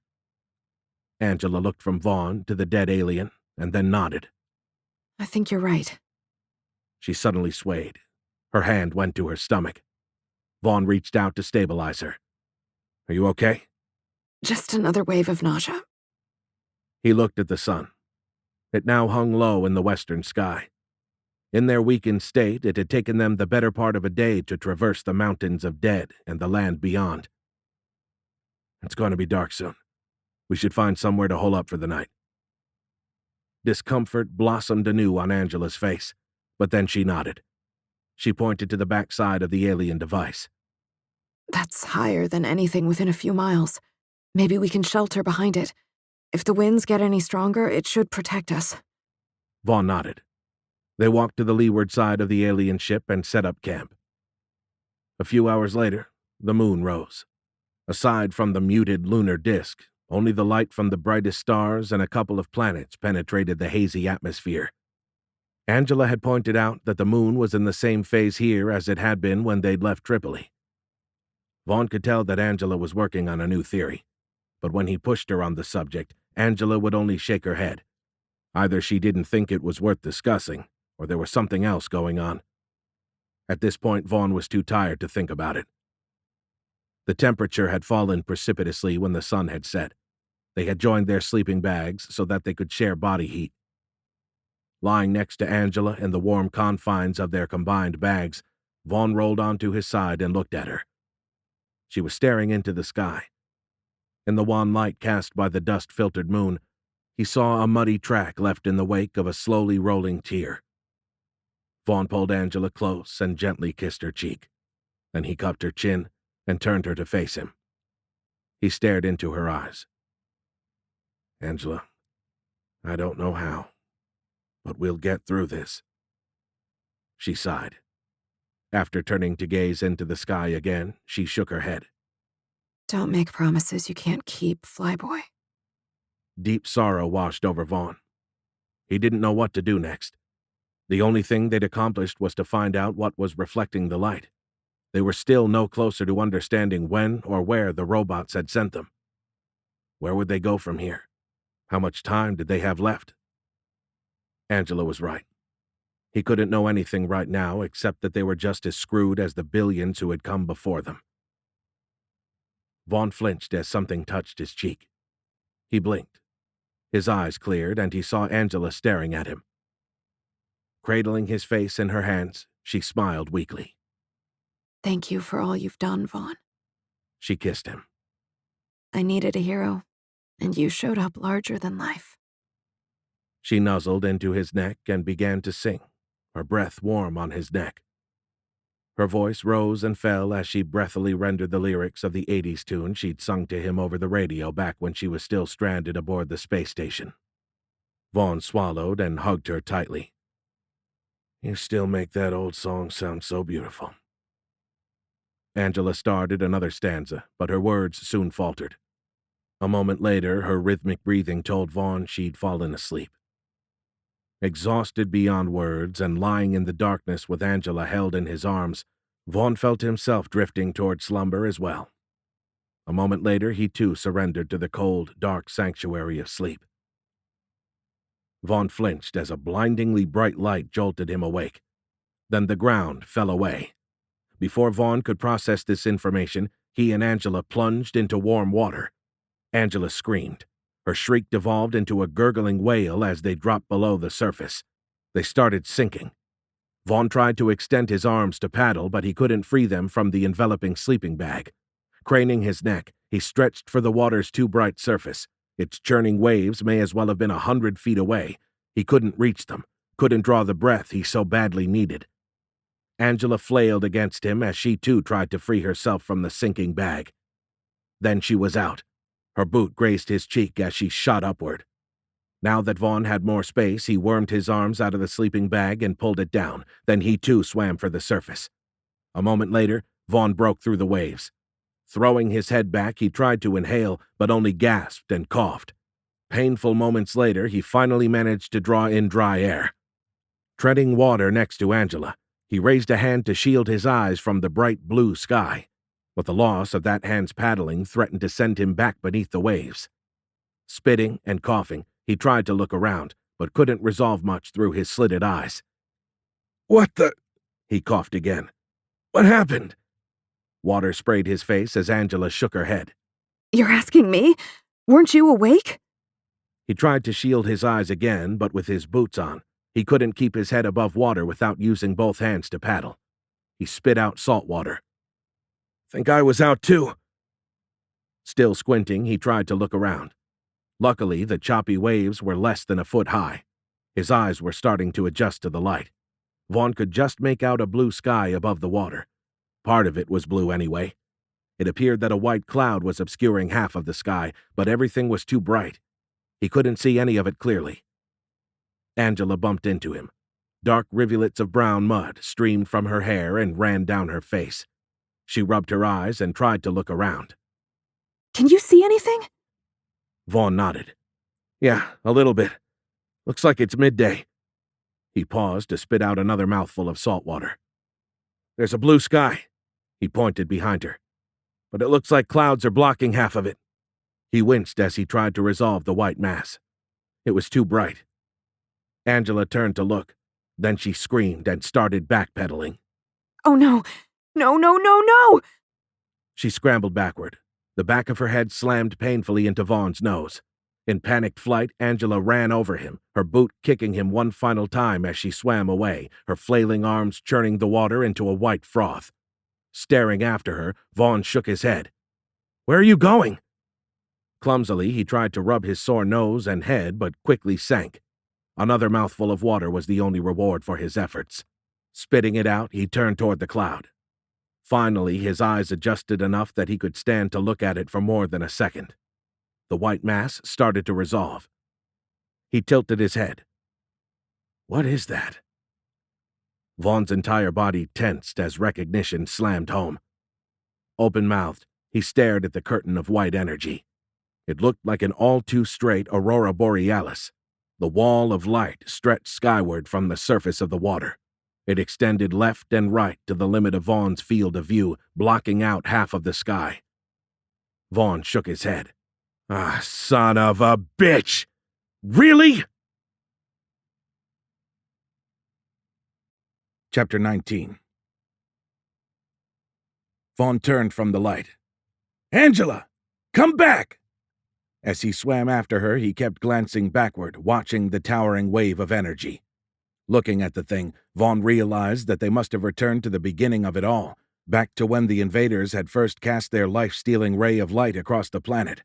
Apparently, the robots hadn't been satisfied with tossing Angela and Vaughn into the desiccated and lifeless version of Earth all by themselves. The bastards had brought them back to the beginning just so they could send them back again. Now the two of them were going to be deported to that hellish rendition of Earth at the same time as the rest of humanity. When that light swept across him and Angela, it would deposit them into the middle of the ever-expanding pile of discarded life at its other end. Even as he watched his coming death, Vaughn couldn't help but be awed by the sheer scale of the energy wave. In horrified amazement, he scanned its full height.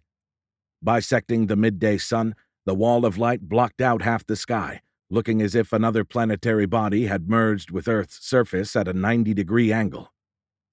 This was Vaughn's first time to see it in person. The descriptions he'd found on his mother's computer had done the damned thing no justice. The immensity of it took his breath away. That and the gallon of salt water that tried to flow into his mouth with every breath. The wave of light had better hurry, or the watery ones were going to beat it to the finish line. Something splashed behind Vaughn. He turned to see Angela swimming back to him. I'm sorry. She looked at the approaching wall of energy. I just... He swam toward Angela. Stop it. Come here. He wrapped his arms around her, hugging her tightly. But then they both began to sink. Something bumped into Vaughn. At first, he thought it had been Angela's leg, but then one of their backpacks bobbed up between them.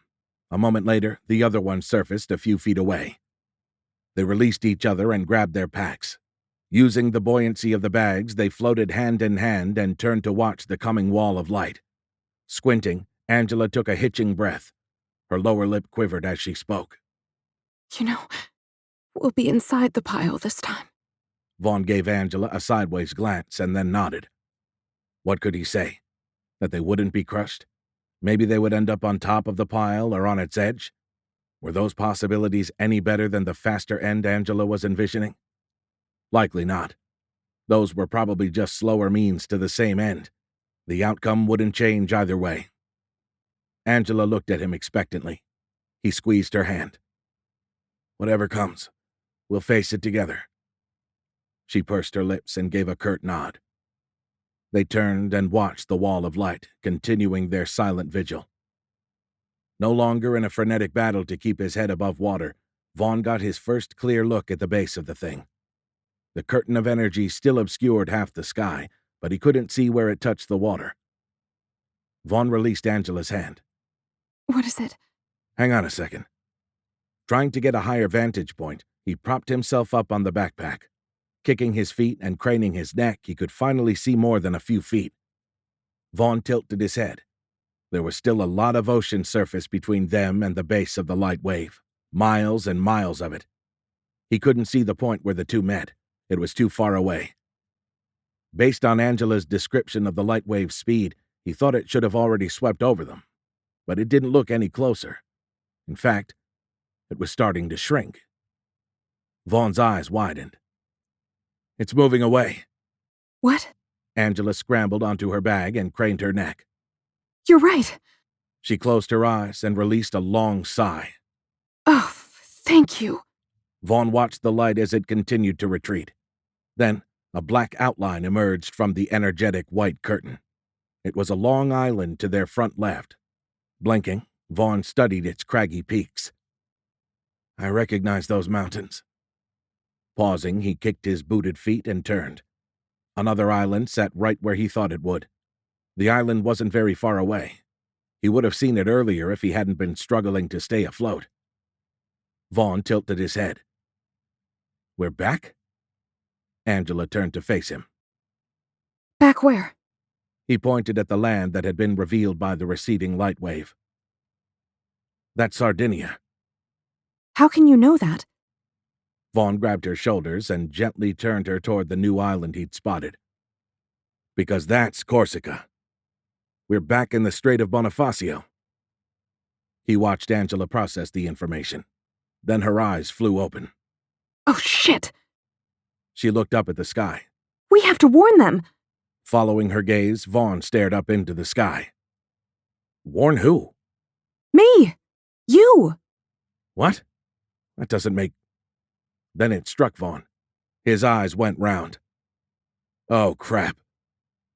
He looked at the now visibly retreating curtain of light. Angela was right. If they had jumped all the way back to the beginning, back to a point in time when the light wave was still crossing the planet, then at this very moment there were still billions of people alive, including the earlier versions of themselves. Angela desperately clutched at his sleeves. We have to warn Bill and Teddy. They can't leave the station. Not waiting for his reply, Angela turned and started swimming toward Corsica, still clutching her backpack. Vaughn looked after her for a moment and then followed. As he churned through the water, he tried to process the new paradigm. If the light wave was crossing the Med, it had just left Europe. There were still billions of people left. People like his mother. He caught up with Angela. They swam side by side. Thoughts for his mom rushed through Vaughn's mind. Was there a way he could save her? A soul-crushing realization slammed home. He couldn't save his mother. He couldn't save anyone. The only reason he and Mark had survived was because of the unique way they were disconnected from the planet. Given the time available, there was no way for him to get anyone to safety. Except, another realization slammed home. He could save Mark. Just like Angela, Vaughn needed to get a message to himself. Then it hit him. There was one person with whom they had both spoken. "Angela, we need to call—" McCree. Angela said, cutting him off. I know, he's the link. The director spoke with both of us. Randy can save Bill and Teddy. She glanced at him. And he can warn you and Mark to stay away from the airport. Vaughn nodded again and continued swimming. If they could speak with Director Randall McCree, they could tell him to warn their opposites not to make the same mistakes. They could save Mark from his appointment with that tumbling jet engine, and they could stop Angela's crewmates from boarding the Soyuz descent model. Unbearably long minutes later, they finally made landfall. The two of them scrambled up the beach, heading toward a huge rock. Then Vaughn realized it was actually a villa with a door and several windows cut into its smooth gray surface. It looked like no home he had ever seen. Its seamless, curving lines made the dwelling look as if it had been carved from a single building-sized boulder. Not slowing to study the villa further, Vaughn sprinted toward its front door. Angela shouted breathlessly from behind him. Find a phone, and I'll call Randy directly. I still remember his number. On it. Vaughn slowed as he neared the entry. He didn't see a handle, so he reached out and lunged at the front door, intending to push it open, but then his hand passed through empty air as the panel suddenly slid aside. He tumbled forward. "Oh, shit!" Vaughn stumbled through the opening and sprawled face first across the floor of the dwelling. He scrambled back to his feet and then continued into the home, Angela close on his heels. The villa's interior was even odder than its outside. The walls of the room beyond the doorway had the same organic flowing lines as had the building's exterior, but inside the home, the light fixtures appeared to have grown right out of the ceiling and walls. The furniture and the floor all looked as if sculpted from one block of stone. Even the paintings and family photos had been installed in recesses cut into the dark rock walls. As he ran past one of the larger family portraits, Vaughn did a double-take and then slid to a stop. What in the world? Angela ran into the back of him. Why are you stopping? Still staring at the portrait, Vaughn raised a hand and pointed at the large photograph. Angela turned and then started to shake her head slowly. I don't understand. Vaughn swallowed. His mind reeled as he tried to comprehend what they were seeing. He looked around, scanning the room's other pictures. They were all the same.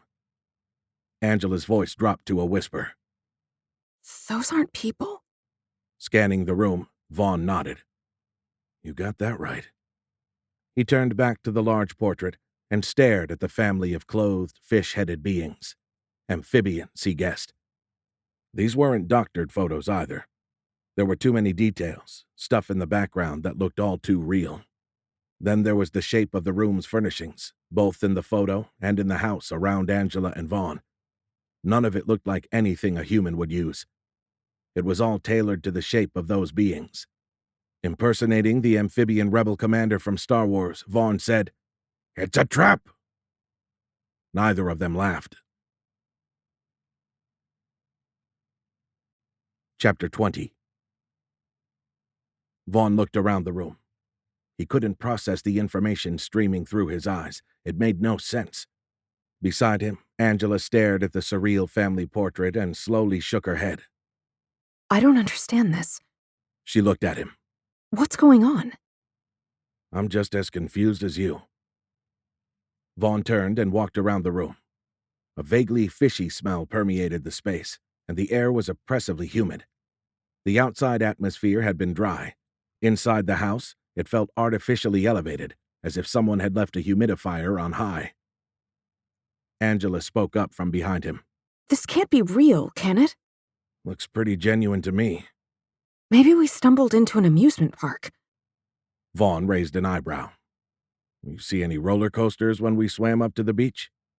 No, but maybe it's more of a theme park. He looked around the room. Nothing in the place appeared contrived.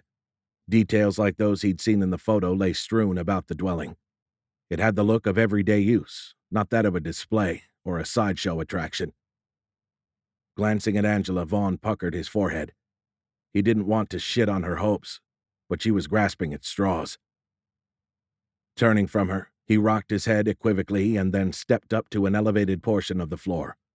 It looked like a chaise lounge made for a hot tub. A fist-sized clump of something sat in a small puddle of water at the center of the concave seat bottom. Vaughn bent over to inspect the item. Angela stepped up next to him. What is it? Looks like a hunk of fish. How can that be? I thought the light wiped away all life. It does if it's alive. He grabbed the piece and held it up. This has a bite taken out of it. It's food. Angela nodded. See? It must be a theme park. She pointed at a nearby portrait. If these were really fish people, they wouldn't eat fish. That would be cannibalism. Why wouldn't they eat fish? Vaughn shrugged. We eat mammals. She regarded him through knitted brows and then shook her head. Whatever. We still need to call Director McCree. Vaughn's eyes went round. No longer able to contain his skepticism, he swept an arm in a horizontal arc. After seeing all this, you think you can still reach someone? Anyone who'll even speak our language? Doubt clouded Angela's face. I don't know. But we have to try. After a moment, Vaughn nodded. Okay, sure. Let's go see what we can find. Finding nothing in the family room, they continued deeper into the villa. They passed through an apparent kitchen and several bedrooms. They found a touchscreen device lying in the middle of a hallway. It looked like it might be a smartphone. Angela picked it up, and the screen came alive. A series of unreadable characters marched across its display. She pressed a couple of the virtual buttons that were floating across the screen. Nothing happened at first. Then she tapped a third one and flinched as a low-pitched voice rang out. Angela held the phone up to her lips. Hello?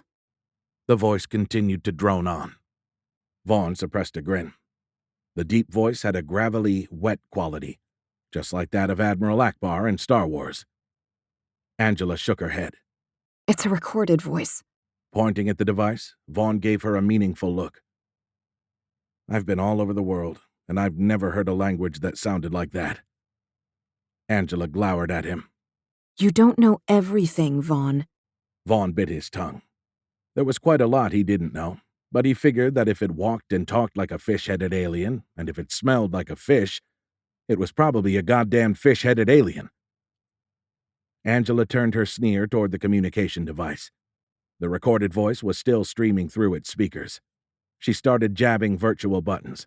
Finally, one of them worked, and the odd voice cut out mid-word. She cycled through another set of inscrutable menu items, proceeding blindly as the illegible text that filled each option was still written in characters that Vaughn had never seen. A moment later, something approximating a ringtone blared from the device. Angela looked at Vaughn triumphantly. Then she turned back to the screen. Her jaw went slack as a head suddenly filled the display. The dark-skinned amphibian appeared as surprised as did Angela. Its broad, fishy mouth fell open, and its impossibly wide eyes somehow expanded. The fish head was standing in a domicile much like the one Angela and Vaughn currently occupied. The walls behind it had the same curved stone surfaces. The being spoke. It sounded indignant, as if thinking someone was playing a practical joke. Its voice had the same raspy, wet sound as the recorded voice. The looks on both of their faces were hilarious. Vaughn tried and failed to stifle a laugh. The screen flashed white. When the light faded, the talking amphibian had vanished. The feet hadn't died. The stony dwelling in the background looked unchanged, but the indignant fish head no longer filled the center of the display. Vaughn's laugh died in his suddenly tight throat. "Oh shit," he said in a dry croak. The light got him. Angela looked at Vaughn, her face ash white. They're wiping out another race. Yes, they are. But why is there another race in the first place? Why have things changed again? First, lizard dog monkeys replaced the mice. Vaughn pointed at the device in her hand. And now fish heads have replaced us? What the hell? Angela shook her head. I don't understand. None of this makes sense. She looked down at the live image of the now empty home on the other end of the connection. Then her forehead furrowed. Unless... Unless what? Angela chewed her lip. Could it be? Then a soft cry escaped her lips. Oh, God. Bill and Teddy. Her gaze dropped to the floor. We can't save them. We never could, not from here. Thrown by the sudden change, Vaughn blinked and screwed up his face. Wait, what? She wiped a tear from her cheek and looked at him. There's something that might explain some of this, but first, I need to figure out a few things. Like what? Like, why would the robots send us here? Wherever this is. I mean, they already had us where they wanted us. Vaughn had wondered the same thing. He started pacing back and forth as he tried to work it through. Finally, he shrugged. I don't know. I was pretty sure they meant to send us to that dead version of Geneva. That flying egg hit us with that light, and suddenly we're in hell. Seemed pretty intentional to me. That's a good name for it. Vaughn stopped pacing and looked up. Huh? That place, it was like being in hell? Hell? Mental images of their trek through the place paraded through his mind. He nodded. Yeah, it was. Through force of will, Vaughn pushed out the memories and started walking back and forth again. Anyway, I think the robots sent us to hell, as you say, on purpose. It makes sense. They saw us where they didn't want us, so they sent us to the same place or time where they had sent the rest of Earth's animal life. Vaughn started counting off fingers. They sent all of Earth's animal life to hell, and they deposited the missiles there that we shot at them. He extended his thumb. And lastly, they dumped off anything else that happens to poke its head up. He waved his index finger fore and aft, gesturing theatrically at the two of them. Like you and me. I agree. Vaughn held up a hand. But now we have bigger fish to fry. He winced and extended a palm toward the amphibian in the photo. Sorry, bad choice of words. He turned back to Angela and gestured at their surroundings. So how does your idea reconcile all this? Angela frowned. Something still doesn't add up. Vaughn scoffed. Other than pretty much everything, what doesn't add up? You said that it made sense that they would send us to hell, and I think you're right. Did they also send us back here, freeing us from a prison of their making? Vaughn wagged his head. Maybe they have other plans for us. Angela pursed her lips. Maybe, but I don't think so. How long were we in hell? Vaughn checked his watch. Angela had been giving him unending shit about his need to wear a timepiece, often asking if he had post-apocalyptic appointments to keep. So, now he made a show of studying its face. Angela rolled her eyes. It's showing 1 o'clock now. PM or AM? Did the watch's time change when we jumped back here? Vaughn raised his eyebrows. Oh, now you want to know something about time. Shut up and answer the question, Captain. He shrugged. Don't know, this is a simple watch. No AM or PM. No date either. Angela frowned. So, either it didn't change and it's showing 1 AM, or it did and it's showing the current time of 1 PM? Vaughn gave her an odd look. What makes you think it would have changed time, and why would the time be 1 PM? Angela shrugged. Maybe I'm wrong. She held up air quotes. You're the Army aviator. You saw the position of the sun. What time do you think it is? Vaughn thought about it for a moment. The sun had been directly overhead when they'd landed in the water. That had been about an hour ago. He smiled self-consciously. Guess it's about 1. Angela nodded. So how long were we in hell? It was about 8 AM when we ran into the robots in Corsica. Okay, so how long were we in hell? Well, I think it was about the same time of day there as it had been in Corsica. The sun rose over hell's taller mountains right after we arrived. It had crested Corsica's hills before the bastards beamed us out of there, but considering the different elevations of the two features, I think the sun was probably at the same height at both places. I doubt that means anything, but it gives us a starting point. Angela looked up impatiently. How long were we in hell? I wasn't checking my watch. Kinda seemed like a moot point at the time. Angela stared at him with her eyebrows raised expectantly. Vaughn glanced at the ceiling and did some quick math. Assuming we beamed back here at midnight, I think it was about 16 hours. She shook her head. Like pulling frickin' teeth. Would it have been so hard to say that in the first place? Vaughn ignored her. Now that we've settled that, what are you getting at? I'm not done.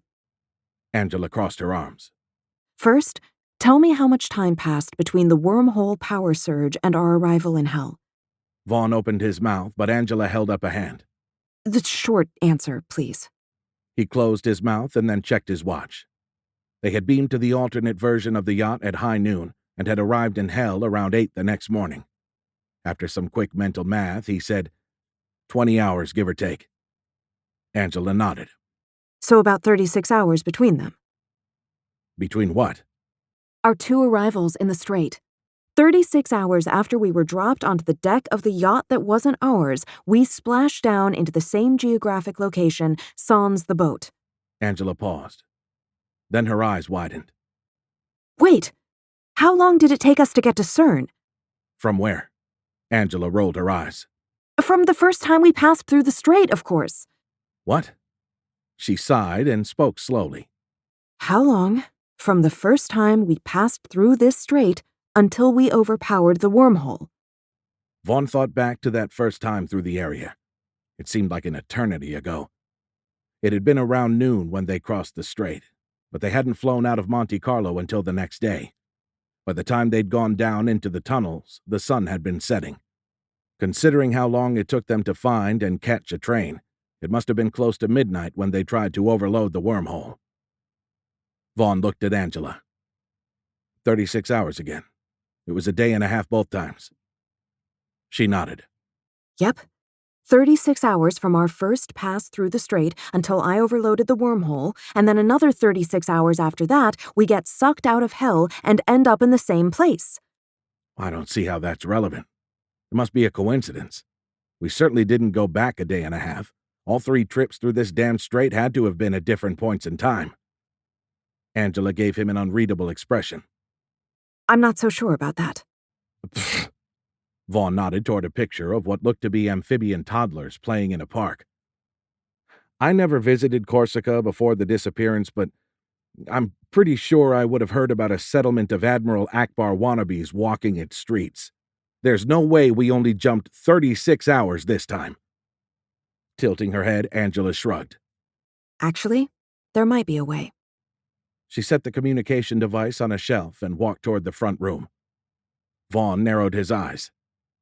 How? Angela disappeared through the opening at the far end of the hallway.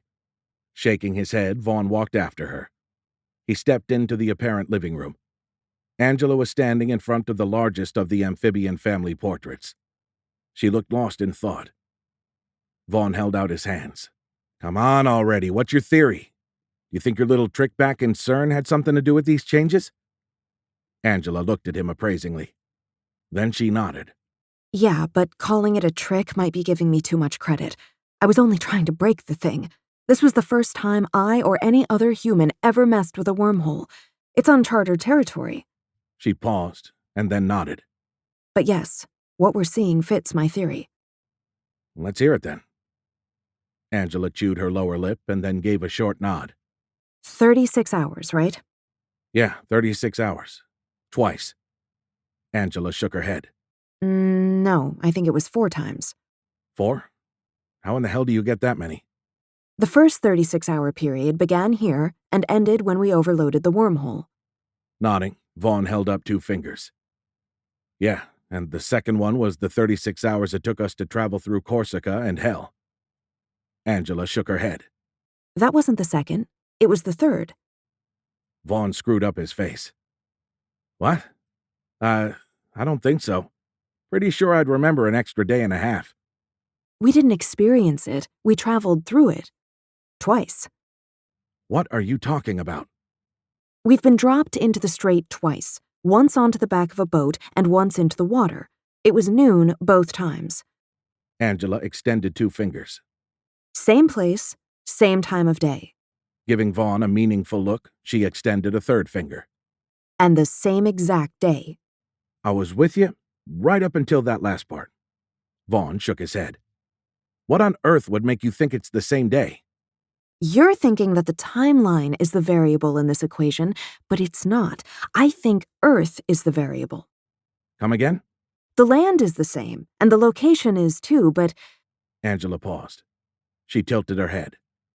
the location is the same? Then her eyes widened and she grabbed his arm. Oh no, Vaughn! What? She released him and started looking around frantically as if searching for something. Then she ran out of the villa. Confused, Vaughn stared after her for a moment. Then he ran after her. Standing in the yard, Angela turned, visually searching the shoreline. No. I can't believe this is happening. I've wasted so much time. Apparently not finding what she sought, she looked back toward the house. Finally, she looked at him, her eyes still wide. Vaughn held his hands out. What is it? What's wrong? We need to get to the mainland. He frowned. Why? What's that got to do with your theory? This isn't about my theory. Well, actually it is, but that's not the problem. It's the robots. They're doing it again. Vaughn felt his short hairs trying to stand on end.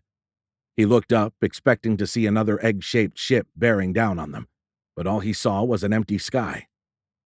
Angela shook her head. No, not here. Where then? What are they doing? Wiping out another race. Vaughn looked at her. Then his shoulders relaxed as he realized they weren't in imminent danger. Geez, Angela, you scared the shit out of me. He looked at her as a new worry set in. Was she having a psychotic break? Had all of this been too much for her? Listen, Angela, he said softly. We already knew that, right? He pointed at the villa. We saw what the bastards did to the people in the house. We even saw it happen to the guy on the phone. Saw it in real time. Angela stopped scanning the area around the villa and turned a confused look toward him.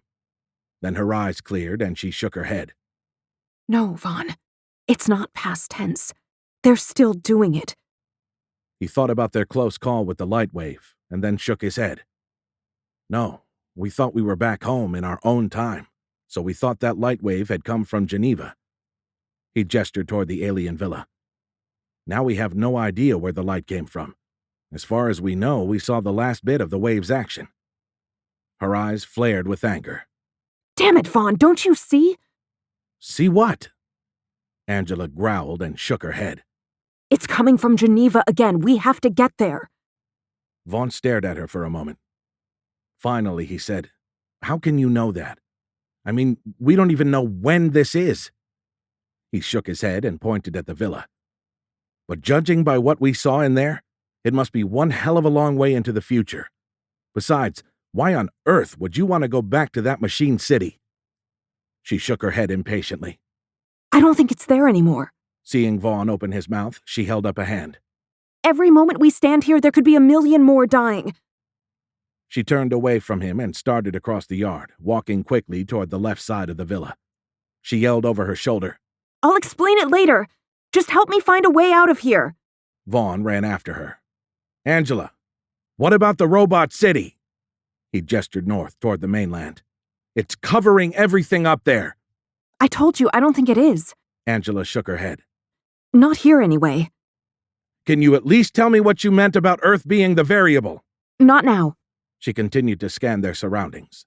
We're wasting time. You have to help me find a way to Geneva. Fine. Vaughn threw his hands up. He looked around. Maybe we can find a car. There has to be a port on this island. We'll drive there and see if we can find a boat. Angela gave him a pained look. I hope we can find something faster than a boat. Vaughn looked past her and then shrugged.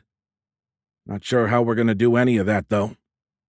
He pointed at the rising terrain behind the rock-shaped villa. There's no road here. Angela walked up to a smaller structure that sat adjacent to the house. It too looked like a giant boulder, but its fixtures and wide doors gave it a familiar look. She pointed at it. Then what's in this garage? Not sure, Vaughn said with a shrug. He walked up to the building's largest door. As he neared it, the entire panel began to slide downward, slowly disappearing into a slot in the ground. At the same time, a portion of the roof immediately above the door retracted into itself.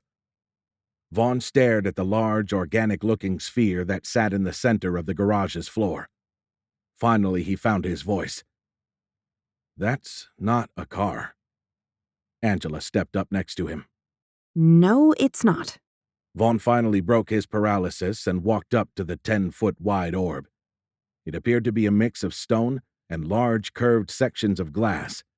It had 4 short, frog-footed legs, each tipped with 3 toes. The feet looked similar to those he'd seen on the amphibians in the villa's portraits. A large window spanned the portion of the sphere that faced the garage doors. The glass panel wrapped around the forward third of the orb. To Vaughn, it looked like an aircraft's windscreen. 2 oval panels bracketed the windshield, one on each side of the craft. The 4-foot-wide convex ovals looked like hatches. Vaughn reached out to touch one. Then he yanked his hand back as the transparent panel popped out of its frame an inch. The opposite one had moved at the same time. They flinched and stepped back as both doors silently shot open, revealing person-sized portals on each side of the sphere.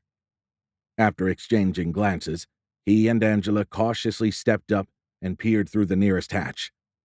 At the center of the forwardmost section of the craft, a pair of apparent joysticks protruded from a console beneath the main window. Angela looked at Vaughn. Do you think it flies? "I don't know."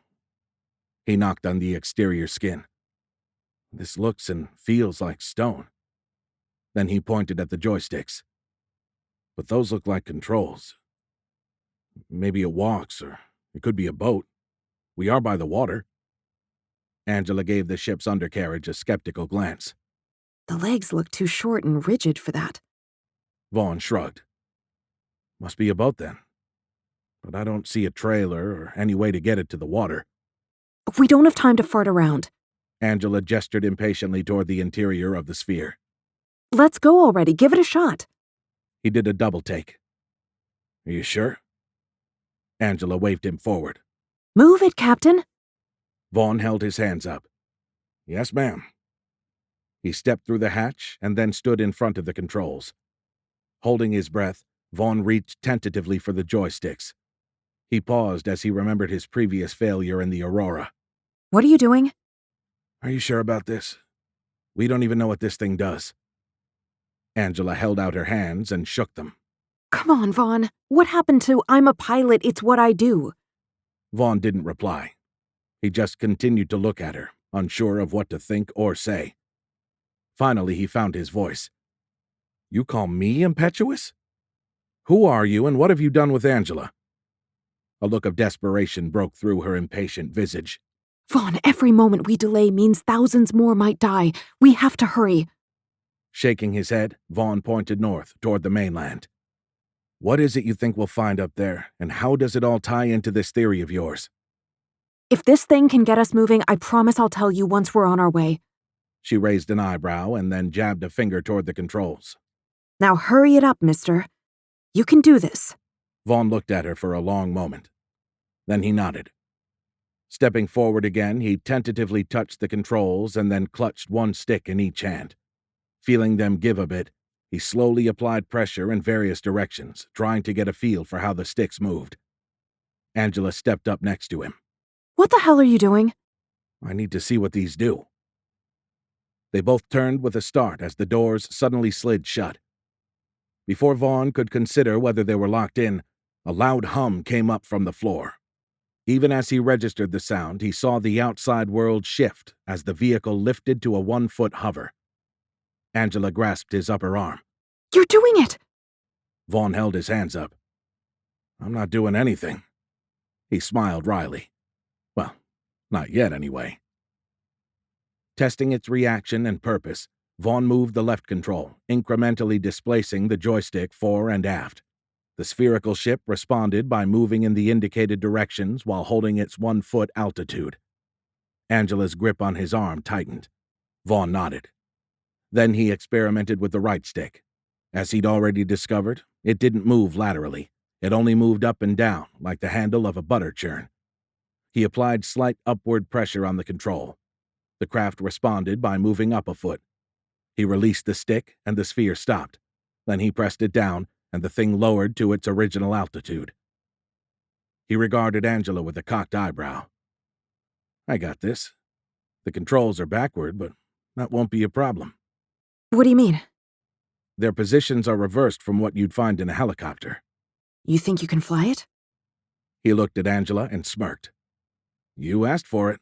Would you just hurry? A shocked scream burst through Angela's lips, cutting off her words as the sphere rocketed straight up with incredible acceleration.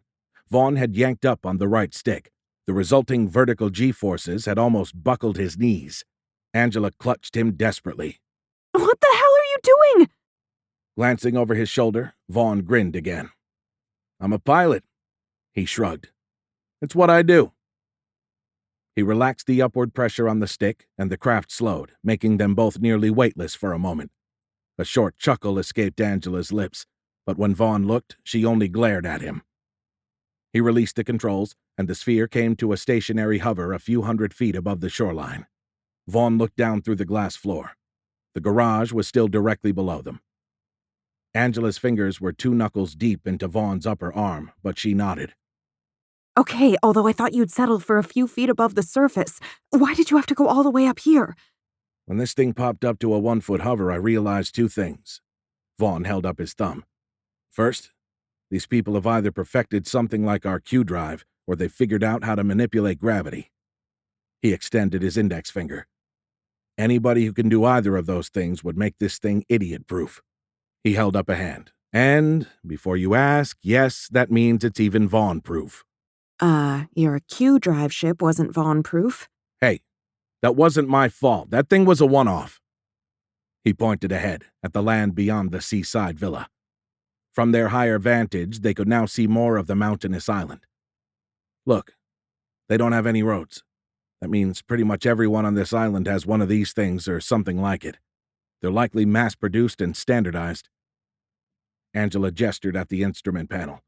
The Spartan display didn't have much on it, but what was there was written in alien lettering. Can you read any of that? "Nope," Vaughn said curtly. His matter-of-fact tone appeared to annoy Angela. What if it runs out of power? He shrugged. "I already told you, it's Vaughn-proof. Any device this advanced will have multiple redundancies and fail-safes.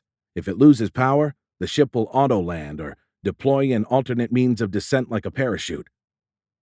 Angela pursed her lips, but then nodded. We're up here now. Just go already. But be careful.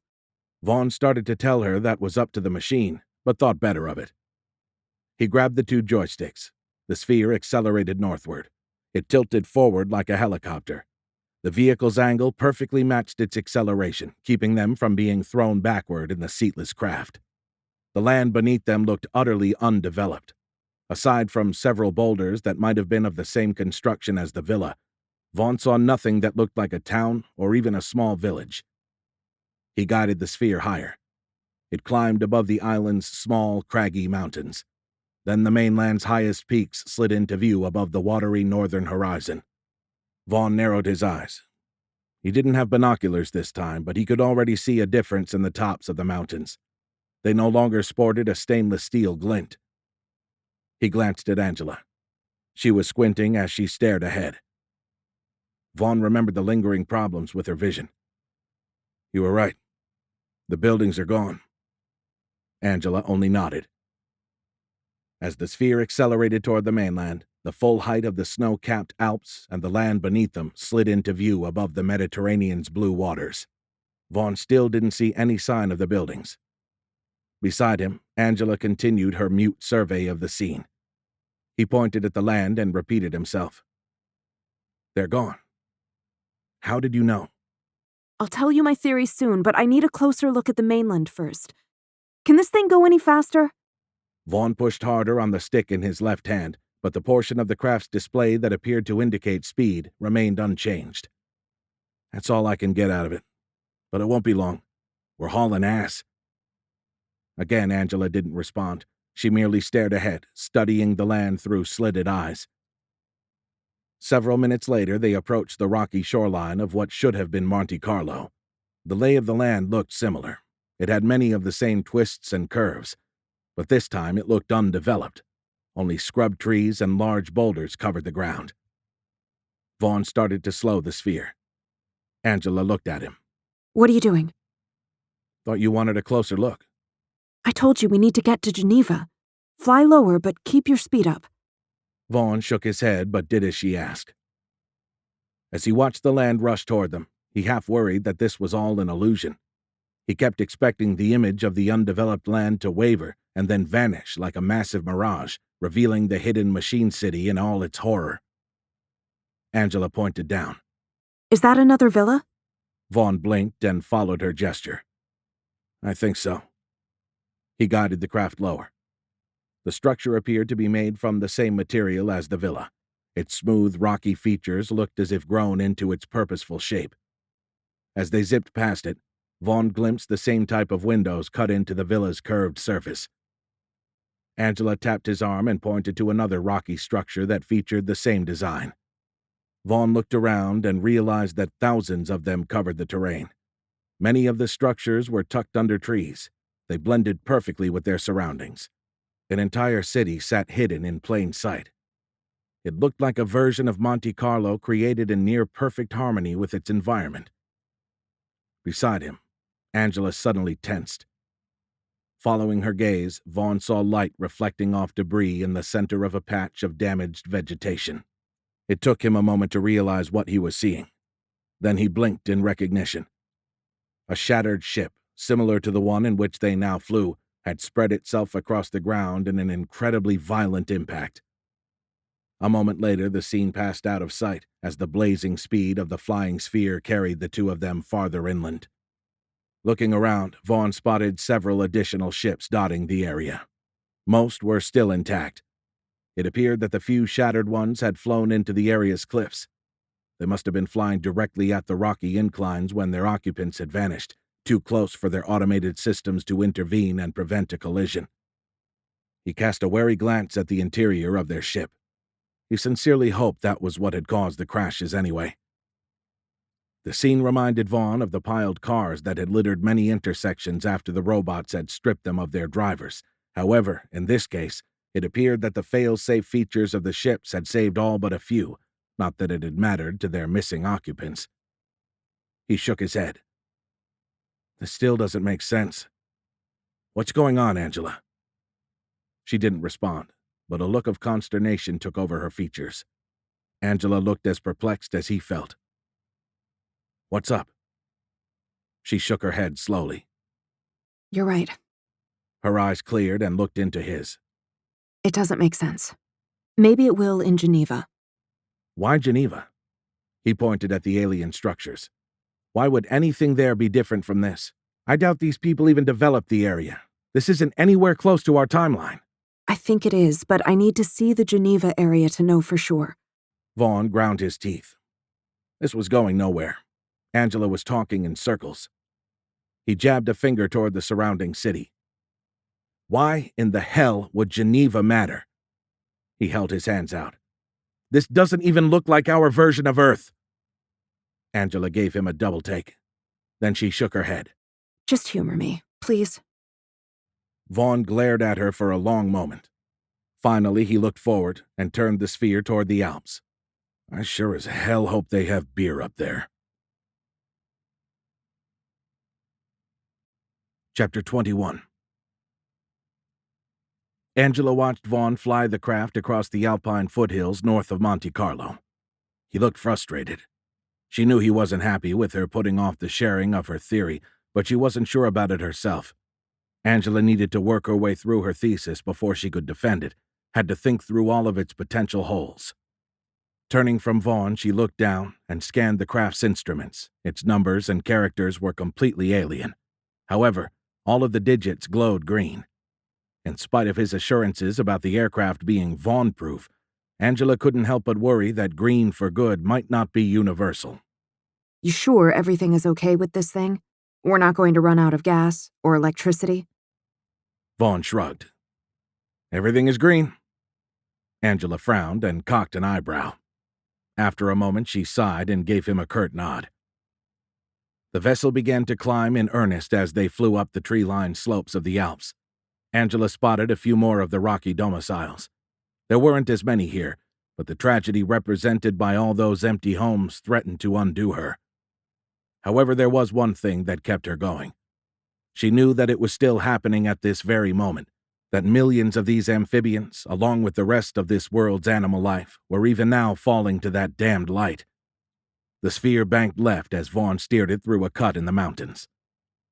Studying the lay of the land, Angela realized that it was the same path they'd gone through in the helicopter when they had trailed the line of levitating ships en route to Geneva. During that previous trip, they had flown over uncountable expanses of farm fields, but now Angela gazed down on a valley covered by wide swaths of shallow water. The multi-tiered terraces covered the land. She pointed at one of them. Looks like rice paddies. Maybe they cultivate aquatic plants. Vaughn shrugged. Maybe not just plants.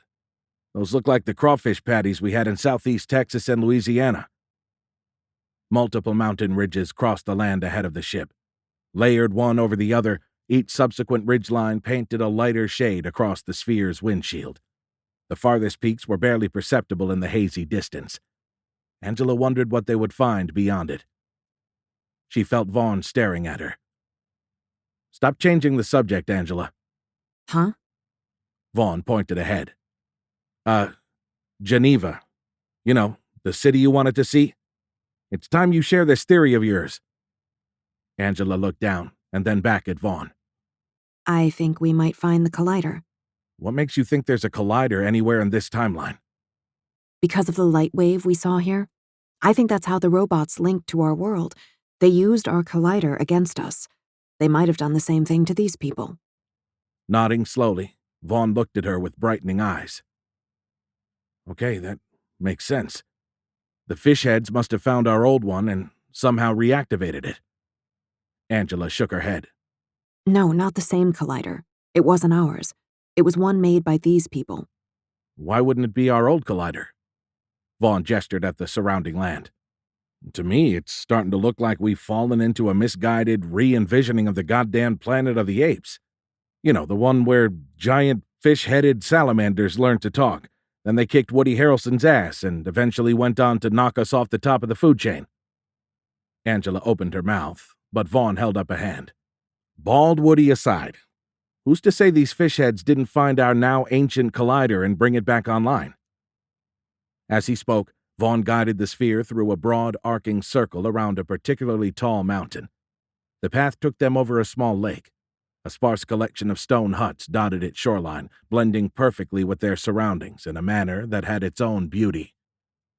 The thought made Angela all the more angry at what had happened to these people. She shook her head and then looked at Vaughn. I don't think we jumped in time. She gestured outside. That doesn't fit with what we see here, nor with what we saw in hell. Raising his eyebrows, Vaughn tilted his head. Come again? You're assuming we were sent to another point in time, but I've already told you why that doesn't work. Vaughn's confused look persisted. Angela sighed. Tectonic plates, mountains still in exactly the same place. Any of that ring a bell? He nodded quickly. Oh, yeah, but we know the robot's technology can transport us through time. We've already seen it at least twice. You even said that it was 4 times. If those events aren't separate points in Earth's timeline. He shrugged. Then what? I have an idea about that. I've been holding off because I haven't worked my way through the whole thing yet. She pointed down. But before I go into that, let's talk about how we ended up here. Vaughn glanced ahead. Having cleared the mountain, he steered the craft back onto their original course line. Go ahead. He nodded at the instrument panel. We're going pretty fast, but this thing ain't setting any speed records. Nodding, Angela continued. When I saw Hell's sun in the same position as it had been over Corsica, I started wondering if the two places might be linked. She shook her head. However, that hypothesis fell apart when we dropped out of there in the middle of the night, only to plunge into the ocean in the middle of the day here.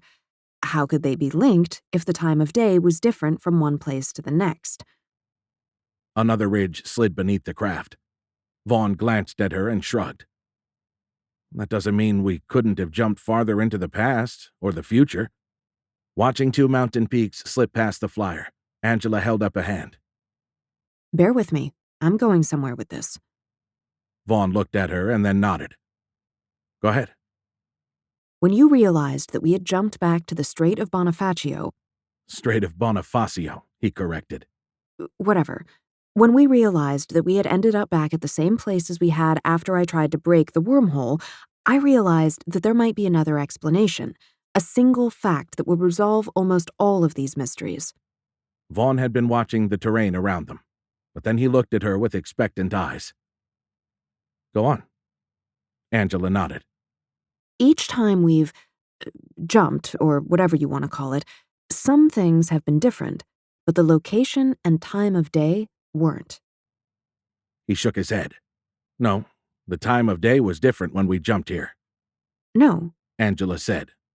they were exactly the same as the first time it happened. Vaughn tilted his head. Okay, you've lost me. In imitation of Vaughn's finger-counting exercise, she extended her thumb.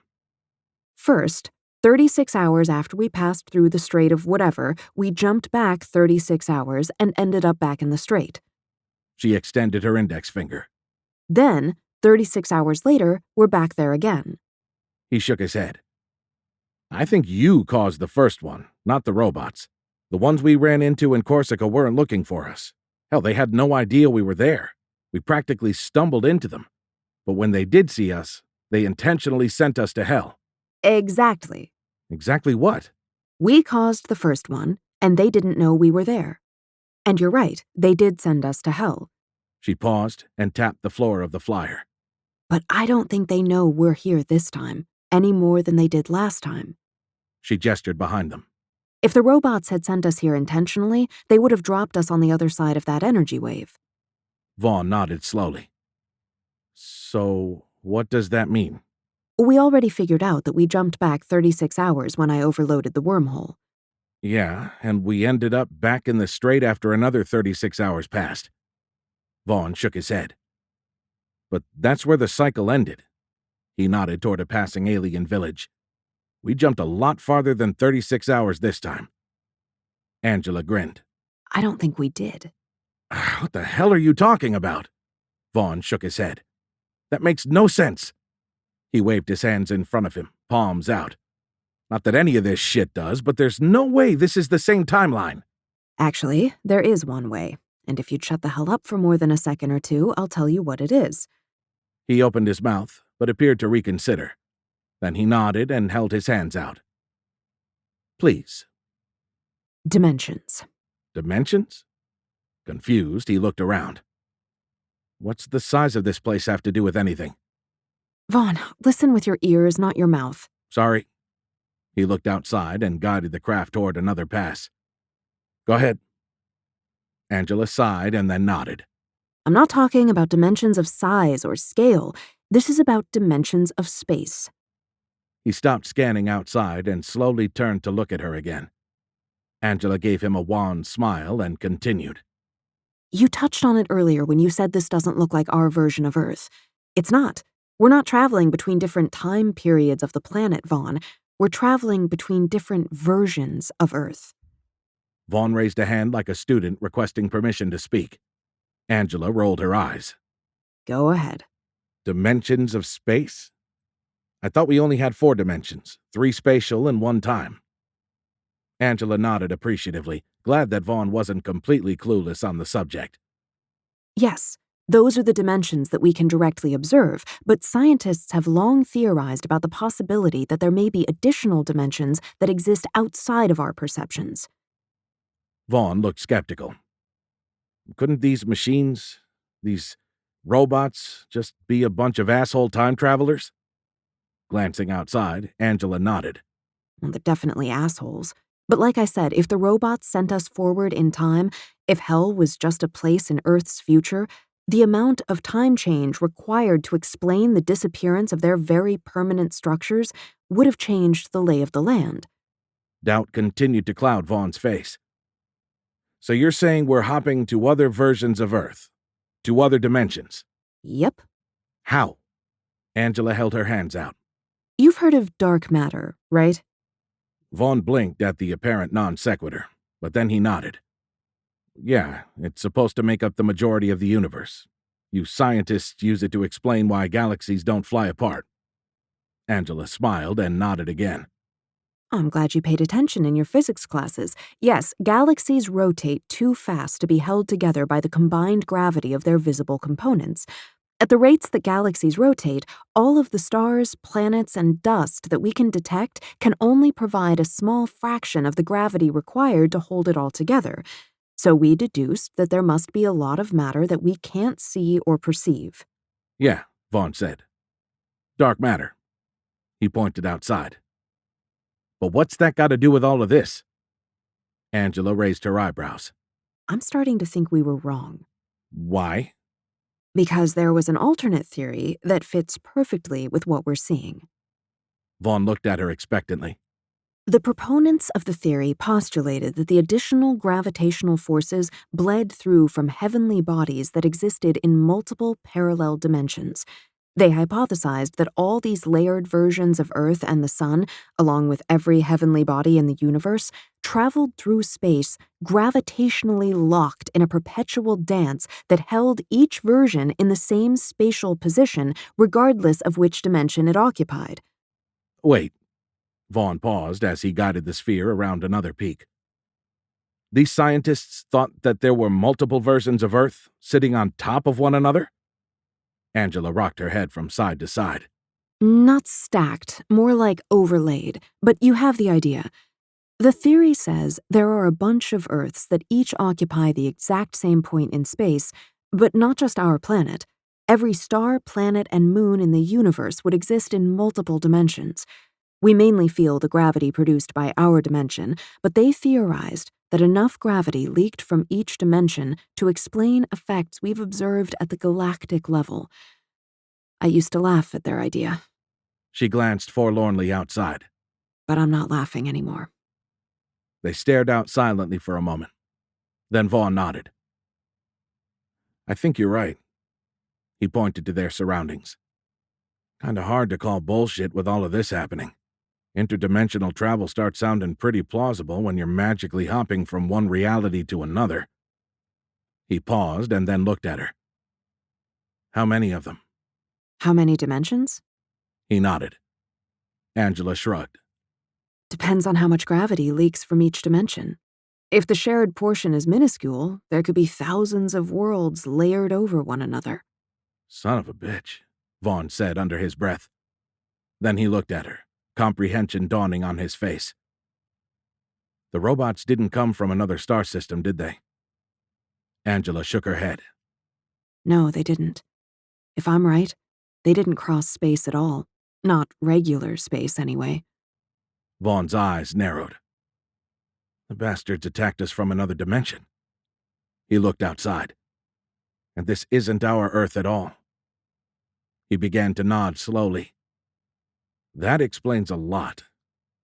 Angela nodded as well. Yeah, it does. It's why the land looks roughly the same, but the situation and even the people are different. So hell is just another layer too. Angela blinked. What?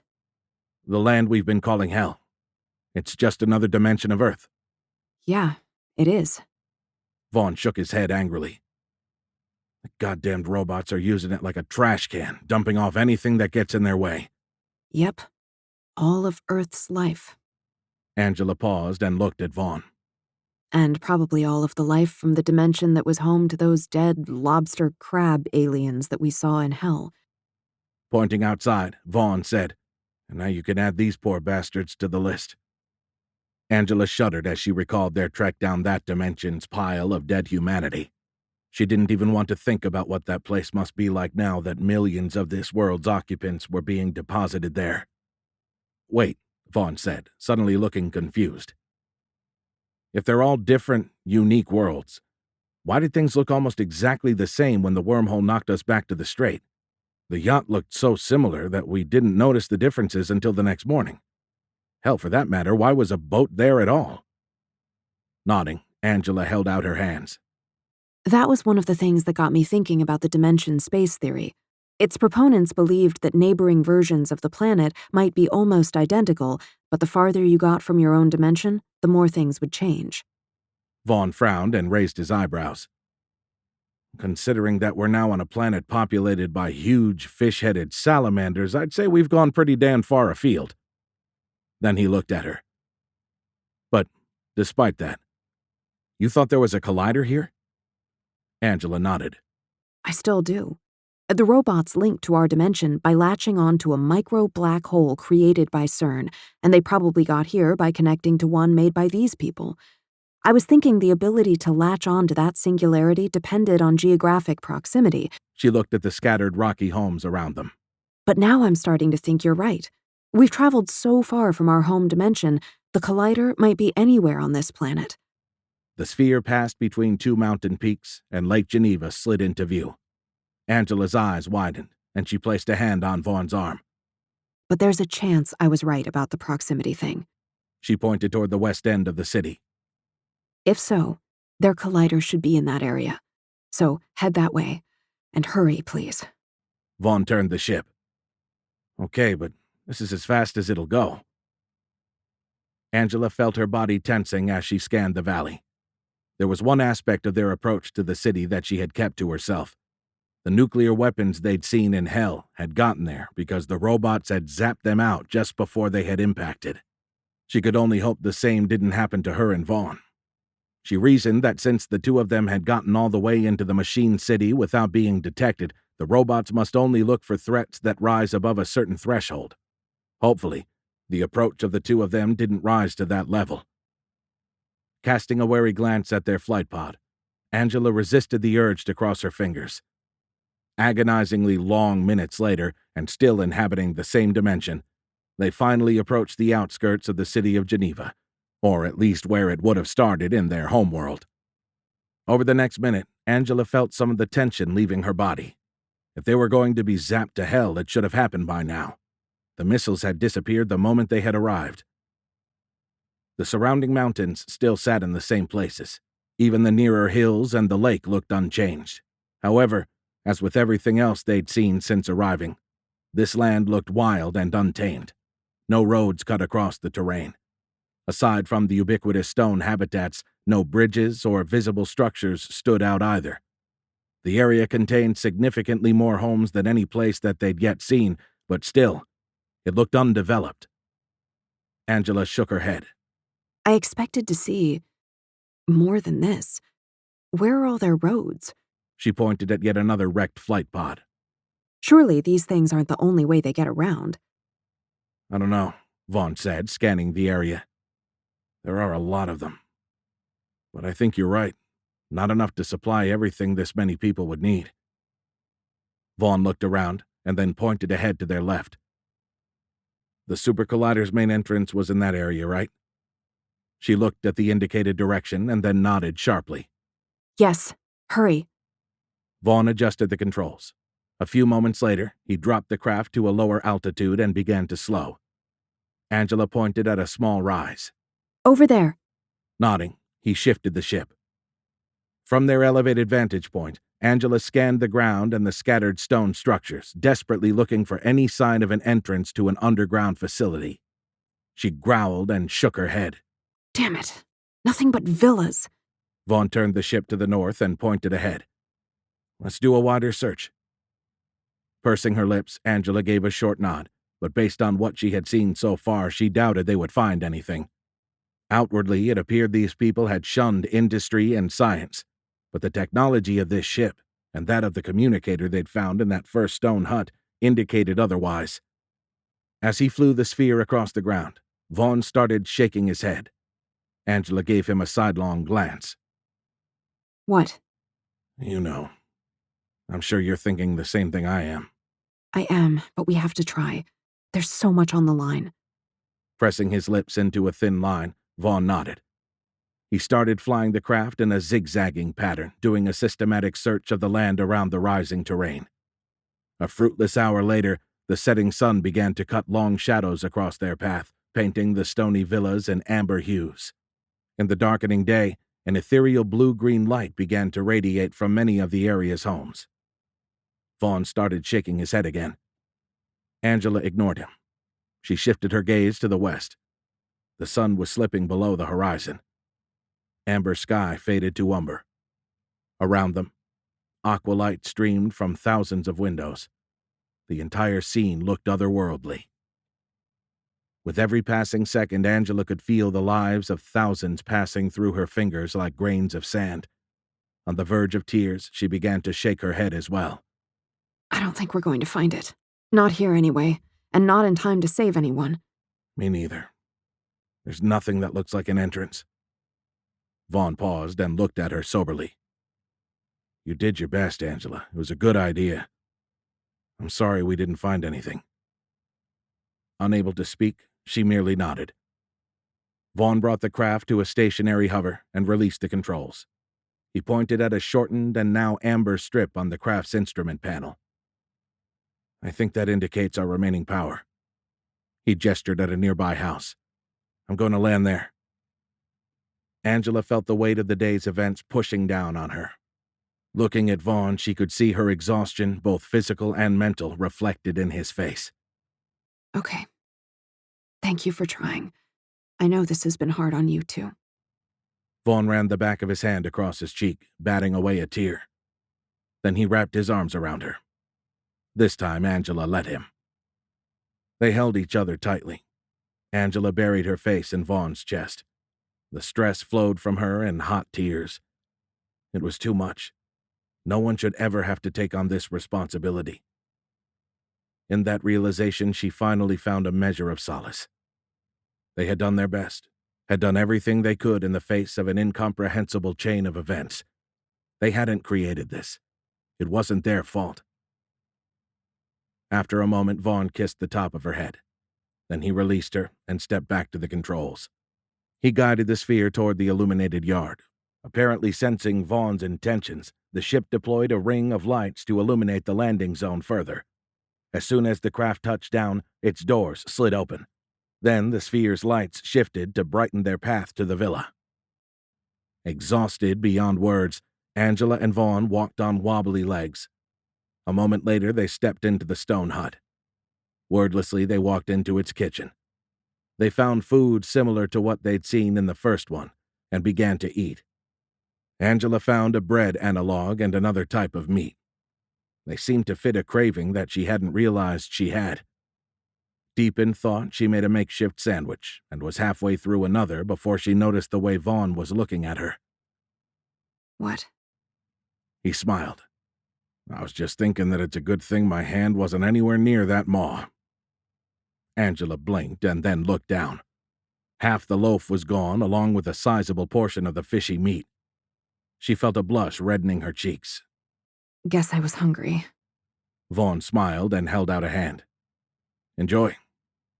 I have to go, take care of some business. I'll be right back. Angela took another bite and then nodded.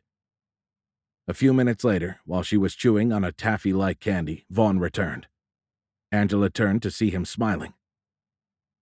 Got something I'd like to show you. She wiped a hand across her mouth. What? He gestured for her to follow and then walked out of the kitchen. Angela set the food down and went after him. As they entered a long hallway, she saw smoke issuing from an opening ahead. She also heard the sound of falling water coming through the apparent door. Vaughn stepped through the opening. Seeing how the vapors wrapped around him, she realized it was actually steam. She followed him into the room. It had a huge mirror. Angela glimpsed her reflected image beneath the lines of condensation that fogged the mirror's upper reaches. Weary eyes peered from her dirt-streaked face. Apparently, their oceanic swim hadn't purged all of the grime that their trek through hell had deposited in her hair. Angela turned and saw the source of the noise. A huge bathtub that would have passed for a large hot tub back home sat at the room's center. Rising steam churned above its roiling surface. Vaughn walked ahead of her and stuck his hand in it. Perfect. Angela had her backpack and half her clothes off before she realized she had started to disrobe. A moment later, her aching, filthy body slid into the churning water. A long sigh escaped her lips. Thank you, thank you, thank you. Looking up, she realized she was alone. Vaughn had left the room silently. Angela laid her head back. The last of the day's tears mixed with the warm water as it washed away the dirt and stress of the day. Slipping deeper into her watery refuge, Angela lost herself in the small universe of steam. Chapter 22. Angela woke up with a start. She spent a panicked moment trying to remember where she was. It all seemed too unreal. Her sleep-addled mind balked, refusing to accept the reality of her fuzzy memories. Then the sensation that had woken her returned. Nausea passed through Angela like a rogue wave, doubling her over. She scrambled out of her and Vaughn's makeshift bed and ran back to the bathroom. After finishing her business, she found a cloth and wiped her face. The piece of fabric had been covering a recessed button on the countertop. The tub's jets still churned its deep, steaming water. Tentatively, she reached for the switch. After a moment, she pressed it, and the jets fell silent. Angela stepped into the hallway and then pulled up short. It wasn't a perfect silence. Another noise had risen to fill the void left by the quietened water. Tilting her head, she listened for a moment, and then started to walk down the long hallway, following the sound toward its source. A moment later, she stepped up to a closed door. The low whistling sound seemed to be coming from the entire perimeter of the gray panel. A dark pad sat on the wall next to it. Angela touched the small black rectangle. A muffled gasp escaped her as the door lurched, popping backward an inch out of its frame. The whistle turned into a howl as air rushed around the partially open panel and blew past her. Then the door slid sideways and disappeared into the adjacent wall, and the torrent of rushing wind subsided.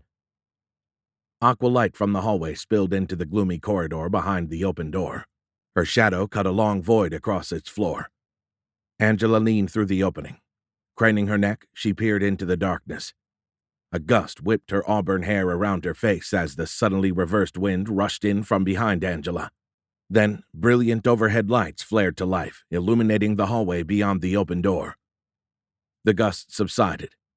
Squinting, she stared into the corridor. The light had the same blue-green hue as had everything else in the strange city. Then she realized that it wasn't a hallway, but a long ramp that led downward. Wait, they were at ground level. Did the ramp lead underground?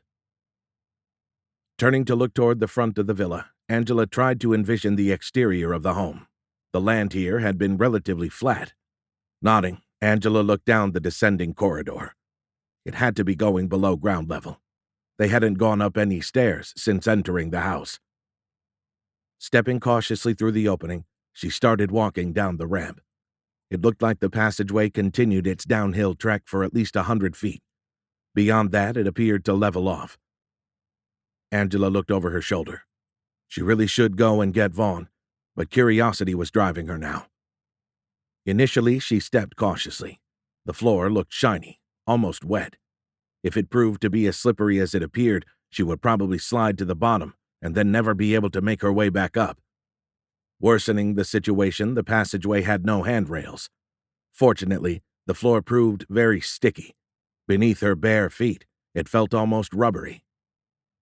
Walking faster, Angela soon emerged onto the lower level.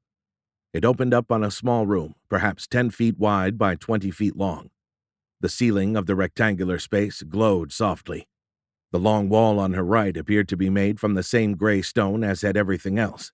However, the one on her left bowed out along its entire length. It looked like the convex surface of a massive 10-foot-thick pipe running horizontally down the whole stretch of the room. A door-sized panel sat near the center third of the long tube. To either side of it, Angela saw odd symbols, each annotated with arrows that pointed either left or right. One of the icons drew her attention. Could that be? She leaned in for a closer look. Angela's eyes went wide. She stood bolt upright. I can't believe it. Chapter 23. Vaughn pulled on his pants and stood. He rubbed the sleep from his eyes and then looked at Angela. "What are we doing?" I'll tell you in a moment.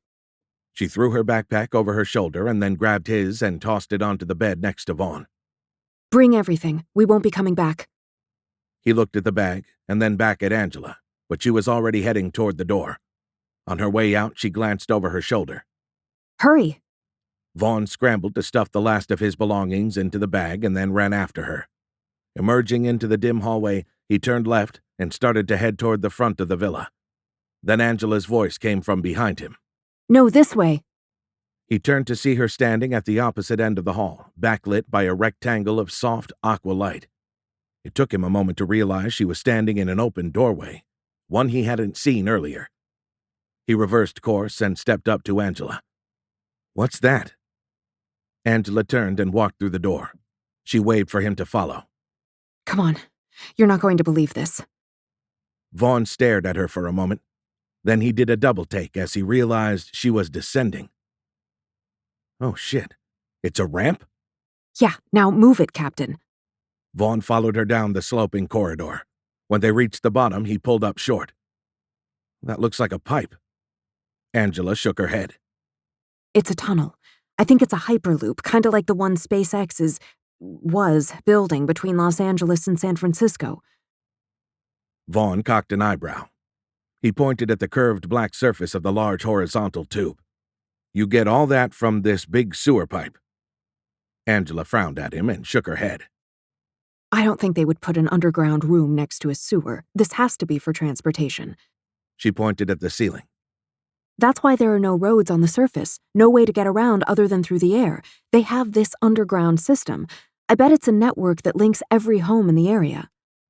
Angela had moved to stand in front of the center of the convex wall.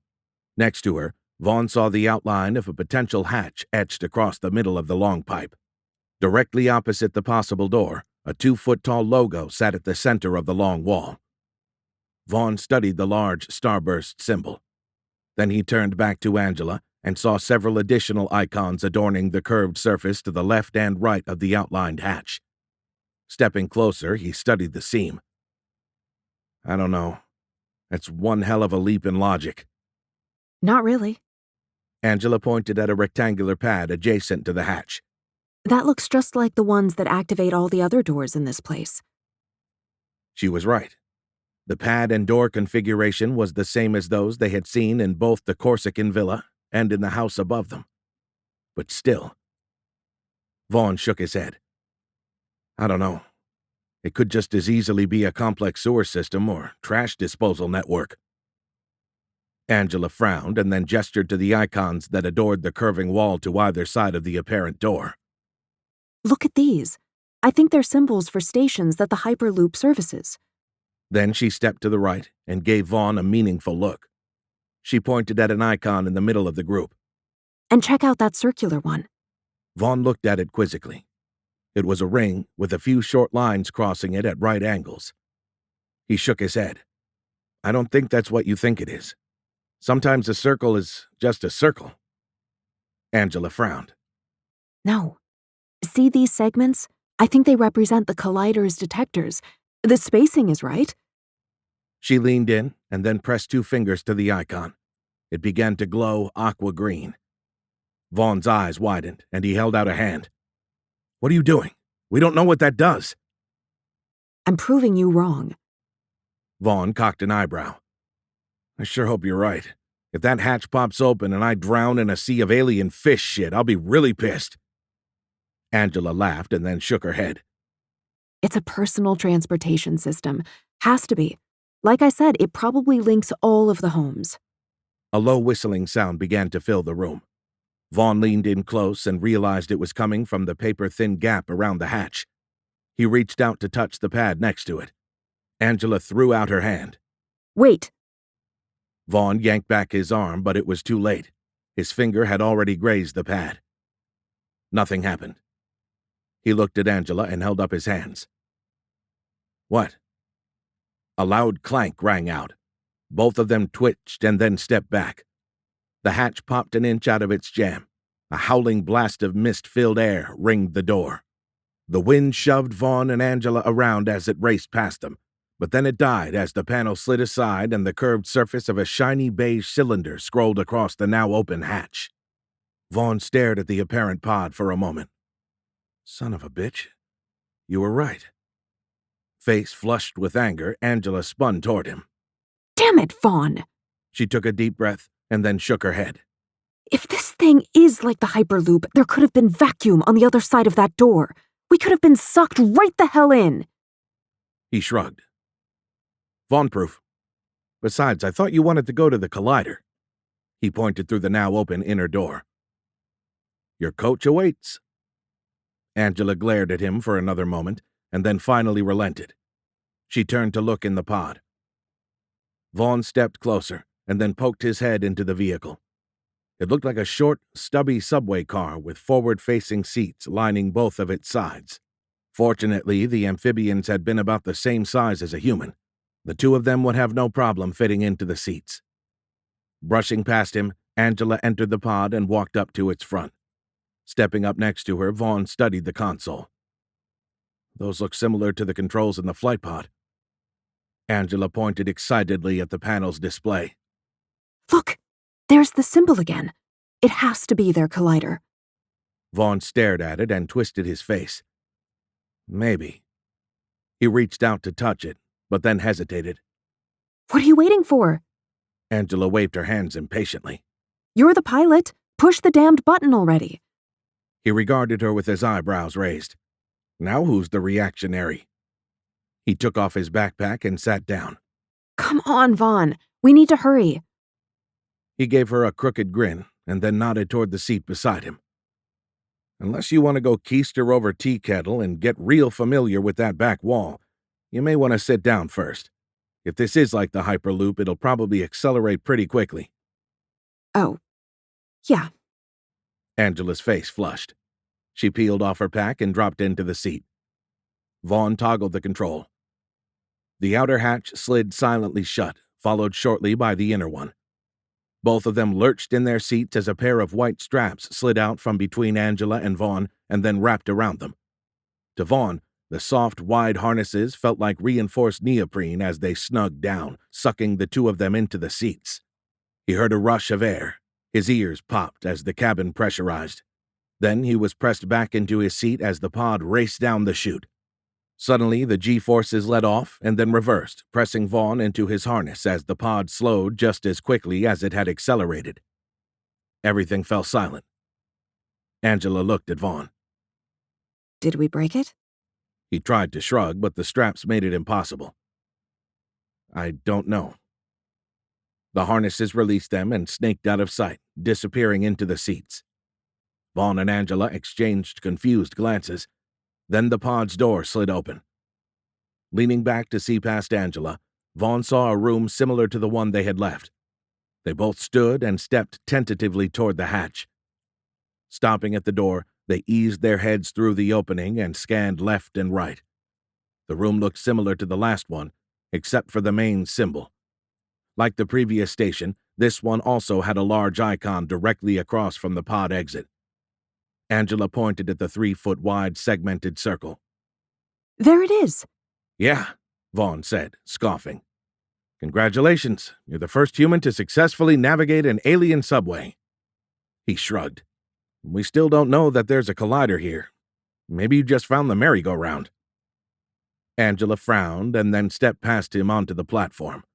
She looked left and right, studying the opposing ends of the narrow station. Smiling triumphantly, she turned back to Vaughn. Well then, Captain. She pointed left and then right. Why does this station have 2 exits, one going up and one going down? Vaughn joined her on the platform and looked in the indicated directions. To their right, a ramp led upward, just as it had at the first station. However, unlike that one, this platform had an additional down-sloping passageway at its far left end. It led deeper underground. Angela had been right. This dimension's version of the super collider likely lay somewhere beneath them. He recalled the points of her argument, the direction of the movement of the light wave that the two of them had seen when they'd arrived in this dimension, the segmented circular icon, and now a ramp leading farther underground at the station marked with that symbol. It all added up. The wave had started here. The epiphany left Vaughn feeling exposed and vulnerable. He looked at Angela and held a finger to his lips. She shook her head, but when Angela spoke, she whispered, "Don't you think it's a little late to start worrying about stealth? They would have noticed us by now if they were going to." "Well, Commander Brown, I noticed that I'm not the only one whispering." Vaughn paused and looked down the descending hallway. Then he extended a hand toward it, palm out. "But if it blows your skirt up, feel free to prance down there in your skivvies shouting dilly dilly." Grinning and shaking her head, Angela turned and walked toward the ramp. I doubt those xenophobic robots would deign so low as to share a planet with even one living soul. In this dimension, I think the only thing that's come through the wormhole so far is the light wave. Following her, Vaughn frowned. "I don't know. They took out our missiles. There must have been someone around to do that."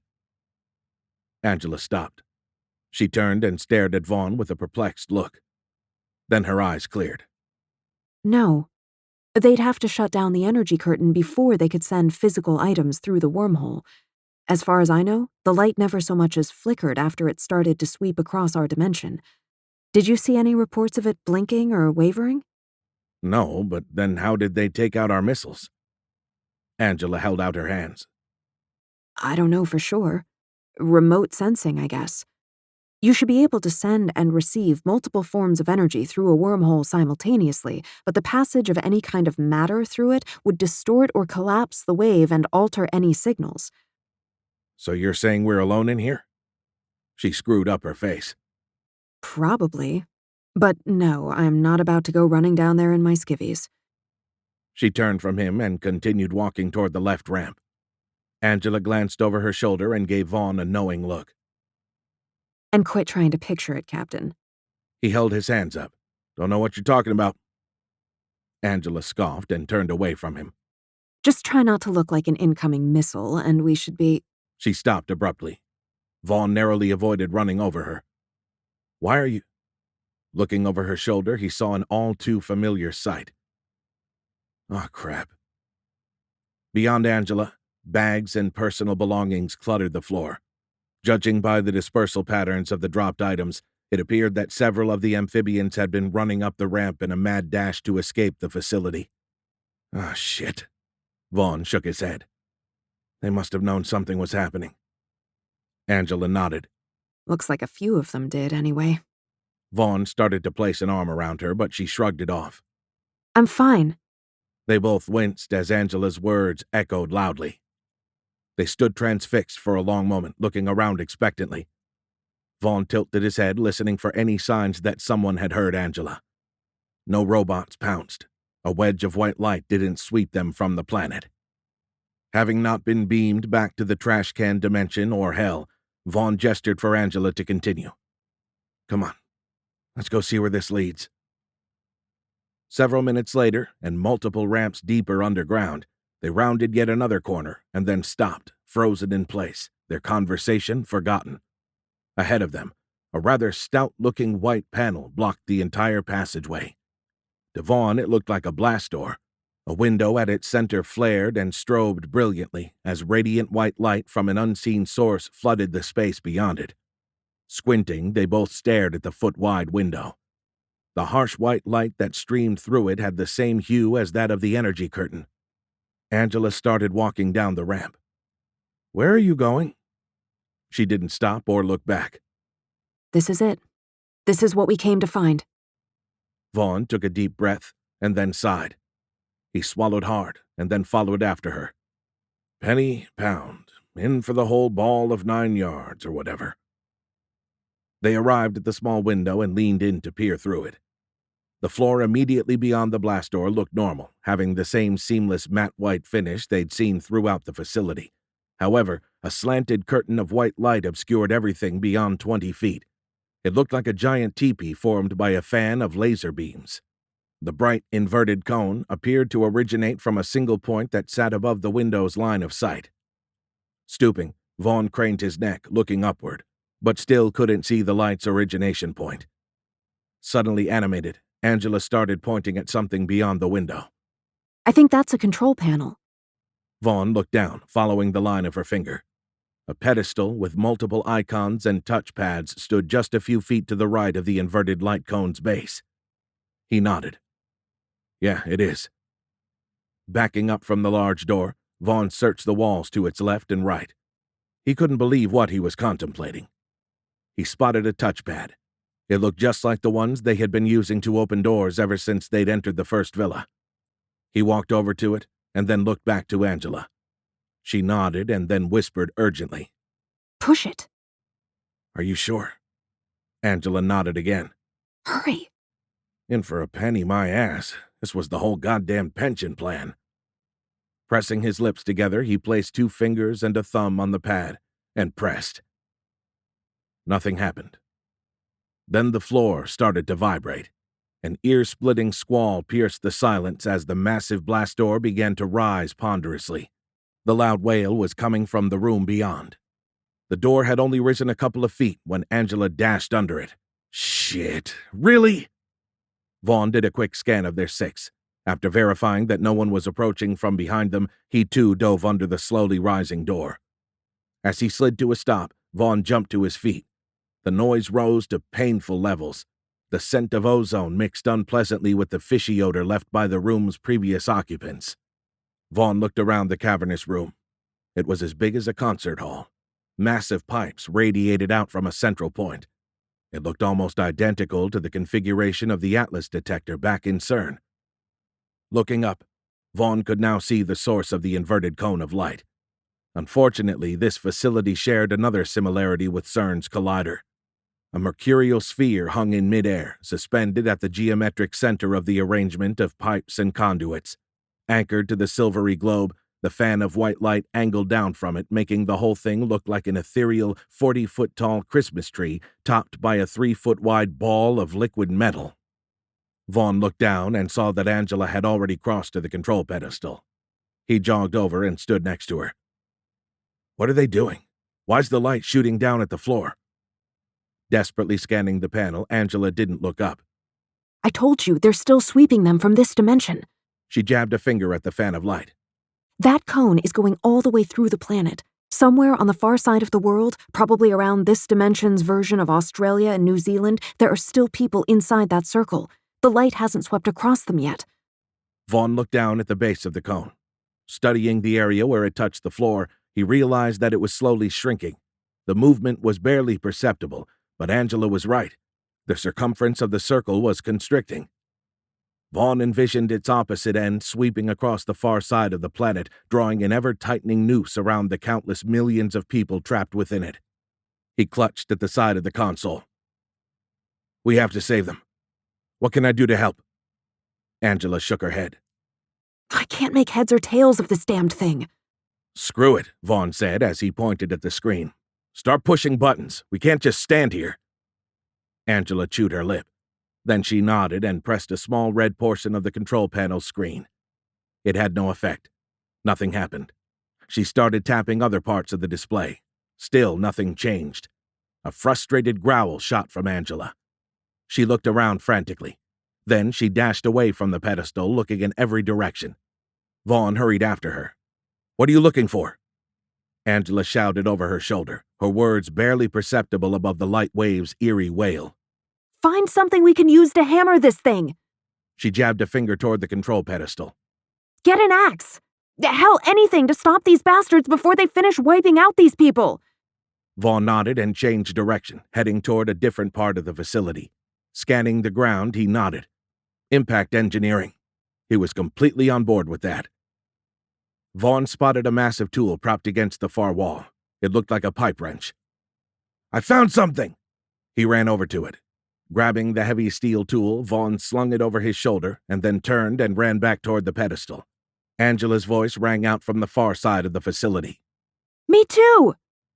He saw her running with a stout length of metal pipe. Clutching it with both hands, Angela held the heavy 3-foot-long tube across her body like a warrior carrying a maul into battle.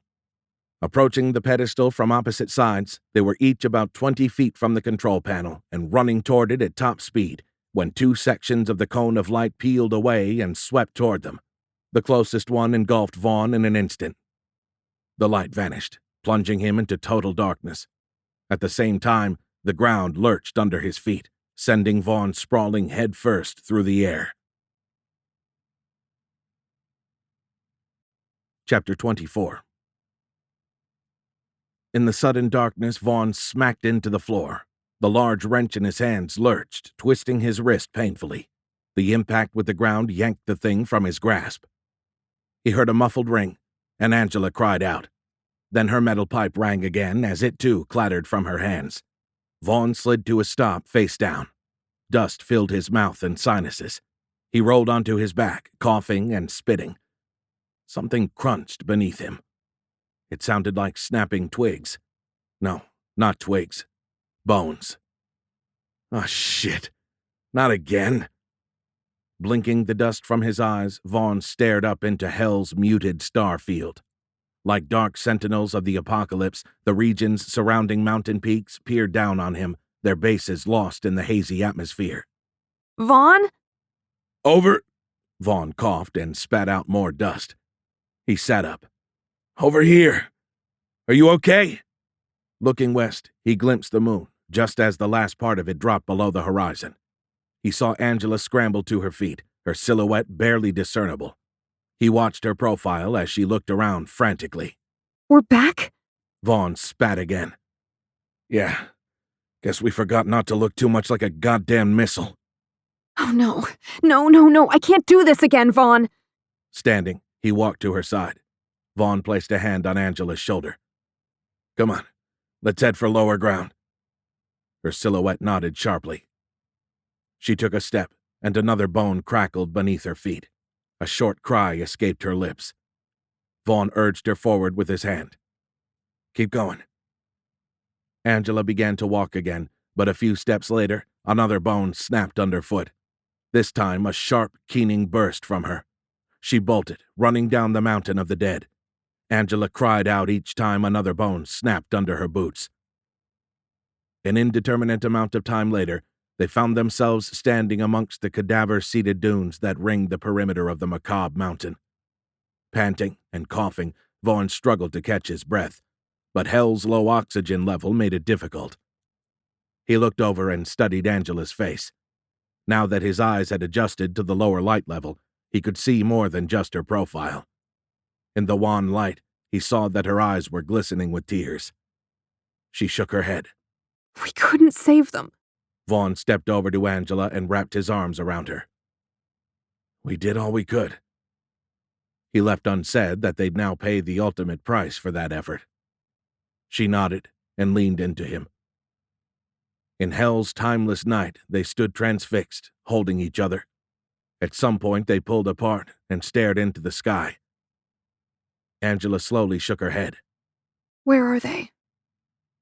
Vaughn pulled a rag from his backpack and used it to wipe the dust from Angela's face. What do you mean? Who? The amphibians. Vaughn stopped wiping and tilted his head. You're right. They ought to be here. Yeah, they should, but this place looks exactly the same. Angela looked at the hillside and hugged herself tightly. Turning from the image, she looked at Vaughn. Even now, they're still being wiped from their world. Why aren't they here? Vaughn shook his head. I don't know. They're probably being sent to some other part of hell, or maybe to a whole other dimension. Either way, I'm glad they're not here. Angela gave him a confused look. What do you mean? To them, we'd be the aliens.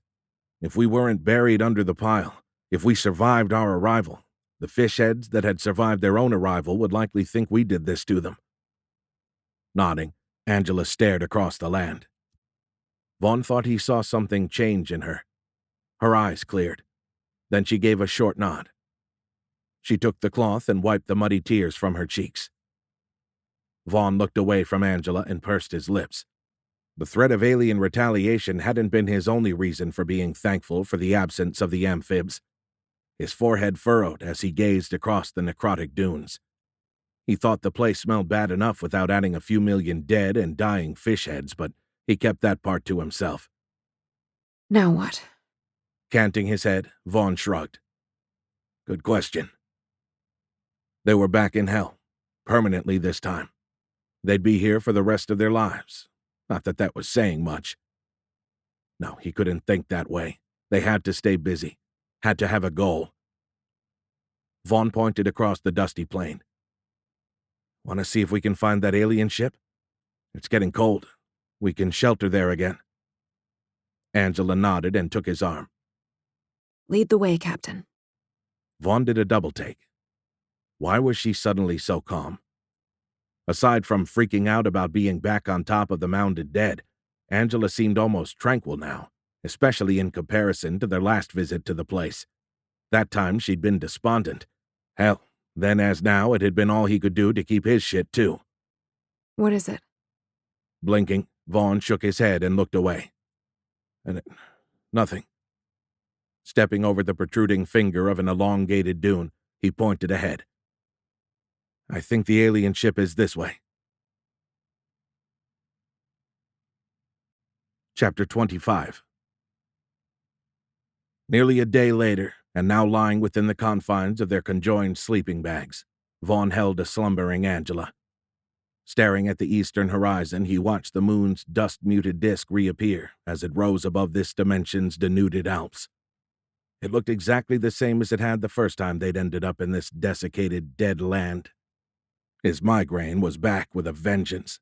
The planet's dead atmosphere and its low oxygen level had resumed its assault on their minds and bodies early on during the cross-country trek of the previous night. They had found the nukes and the derelict alien ship in the exact same location as last time, even without the glints of reflected sunlight to guide them. However, upon arriving, they'd found no evidence of their previous visit to the site. The area was free of their boot marks and discarded food wrappers. Presently, Angela stirred in his embrace. She murmured something about her head hurting. Then her light snoring told him she'd fallen back into the safe harbor of sleep. That was for the best. Her apathetic disposition had continued throughout the day and into their second night. Vaughn didn't know if it was just a coping mechanism or if Angela had snapped. He'd opted not to dissuade her of this outlook. It wasn't exactly sunny, but it was decidedly more optimistic than had been her previous disposition. It almost seemed as if she were biding her time. In expectation of what, he didn't know. As far as Vaughn could tell, they were well and truly screwed this time. They had been here going on 20 hours now. He'd quickly run out of busywork, and now he could feel his body dying. Vaughn envied Angela. If only he could face their impending demise with her level of blissful ignorance. Sometime later, he too began to drift off. Part of him wondered if they'd ever wake. Another part of him was starting not to care. Maybe Angela was onto something. Suddenly, bright light burned through Vaughn's closed lids. The ground heaved. Then it liquefied. What the? He spasmed with a body-racking cough as salt water flooded into his open mouth. Instantly waterlogged, the conjoined sleeping bags dragged Vaughn and Angela beneath the surface. The brilliance of the light burning through his squeezed-shut lids began to subside. Opening his eyes, Vaughn looked up to see a blurry image of receding, brightly lit waves. As one, he and Angela fought to free themselves from the confines of their bags. Vaughn's lungs burned as the urge to release another cough became almost irresistible. Remembering how this had gone last time, he grabbed Angela and pushed her through the bag's opening. Again, she kicked his head on her way out. No longer fighting with her for the exit, Vaughn quickly extricated himself from the cloth cocoon. Reaching up, he kicked frantically for the surface. Impossibly long seconds later, his head burst through the waves, emerging under a cloudy sky. The long-held cough exploded from his lips. Treading water and spitting, he scanned the area. "Angela!" No reply. "Angela!" Then he glimpsed her between a set of waves. She was treading water several feet to his right, mutely staring into the sky and shaking her head. "Hang on, I'm coming!" A few moments later, Vaughn pulled up next to Angela. "What happened?" We're back, that's what. "What?" Knitting his brows, Vaughn looked at the clouds and then back to Angela. "Back where?" We're back in the Strait. He looked around and glimpsed a familiar landmass. Oh, shit. You're right. It's the Strait of Bonifacio. Angela nodded and then looked up again. Her choked words came out in a hoarse whisper, as if she were talking to herself. It is a loop. We're stuck in a goddamned loop. Chapter 26. Waterlogged and coughing, Angela crawled onto the sandy beach. Beside her, Vaughn did the same. They'd spent the better part of an hour working their way toward the shoreline. After retrieving their sleeping bags, they had alternated between swimming and resting while hanging on to their buoyant backpacks. So far, they hadn't seen any activity, robotic or native. However, they picked this particular beach due to its hidden nature. Its short, arcing span sat at the base of a tall cliff. On this rock-strewn radius of sand, they'd be hidden from all but someone standing on the very precipice of the 100-foot-tall cliff that overlooked it. Finally climbing above the waves, she collapsed and rolled onto her back. As Angela fought to catch her breath, Vaughn crawled up and plopped down next to her, his chest rising and falling. I don't understand. What happened? His head lolled toward her. And what did you mean about it being a loop? I think we're trapped in a loop, a time loop, and I caused it. Trapped like how? It's a recurring cycle, and we're stuck in it. Starting to catch his breath, Vaughn sat up partially and wedged an elbow under him. He ran fingers through his wet hair and then looked at her from under a cocked eyebrow. Couldn't it just be the robots screwing with us? Spitting out the last of the salt water, Angela turned to Vaughn and shook her head. I don't think so. When it comes to us, they seem pretty disinterested. They didn't even react to our presence until we were about to cut their connection. I can't see them expending that much energy just to screw with us. She shrugged. I think it comes down to the same question as last time. Why would they free us from the prison that they'd already sent us to? Vaughn considered her logic for a moment. Finally, he nodded. Okay, then. What makes you think you caused it? She pointed to his watch. What time is it? He waved dismissively.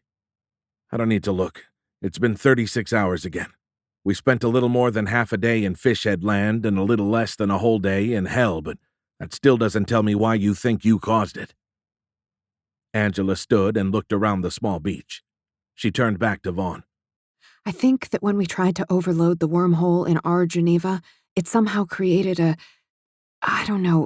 not just a time loop. She paused, then nodded.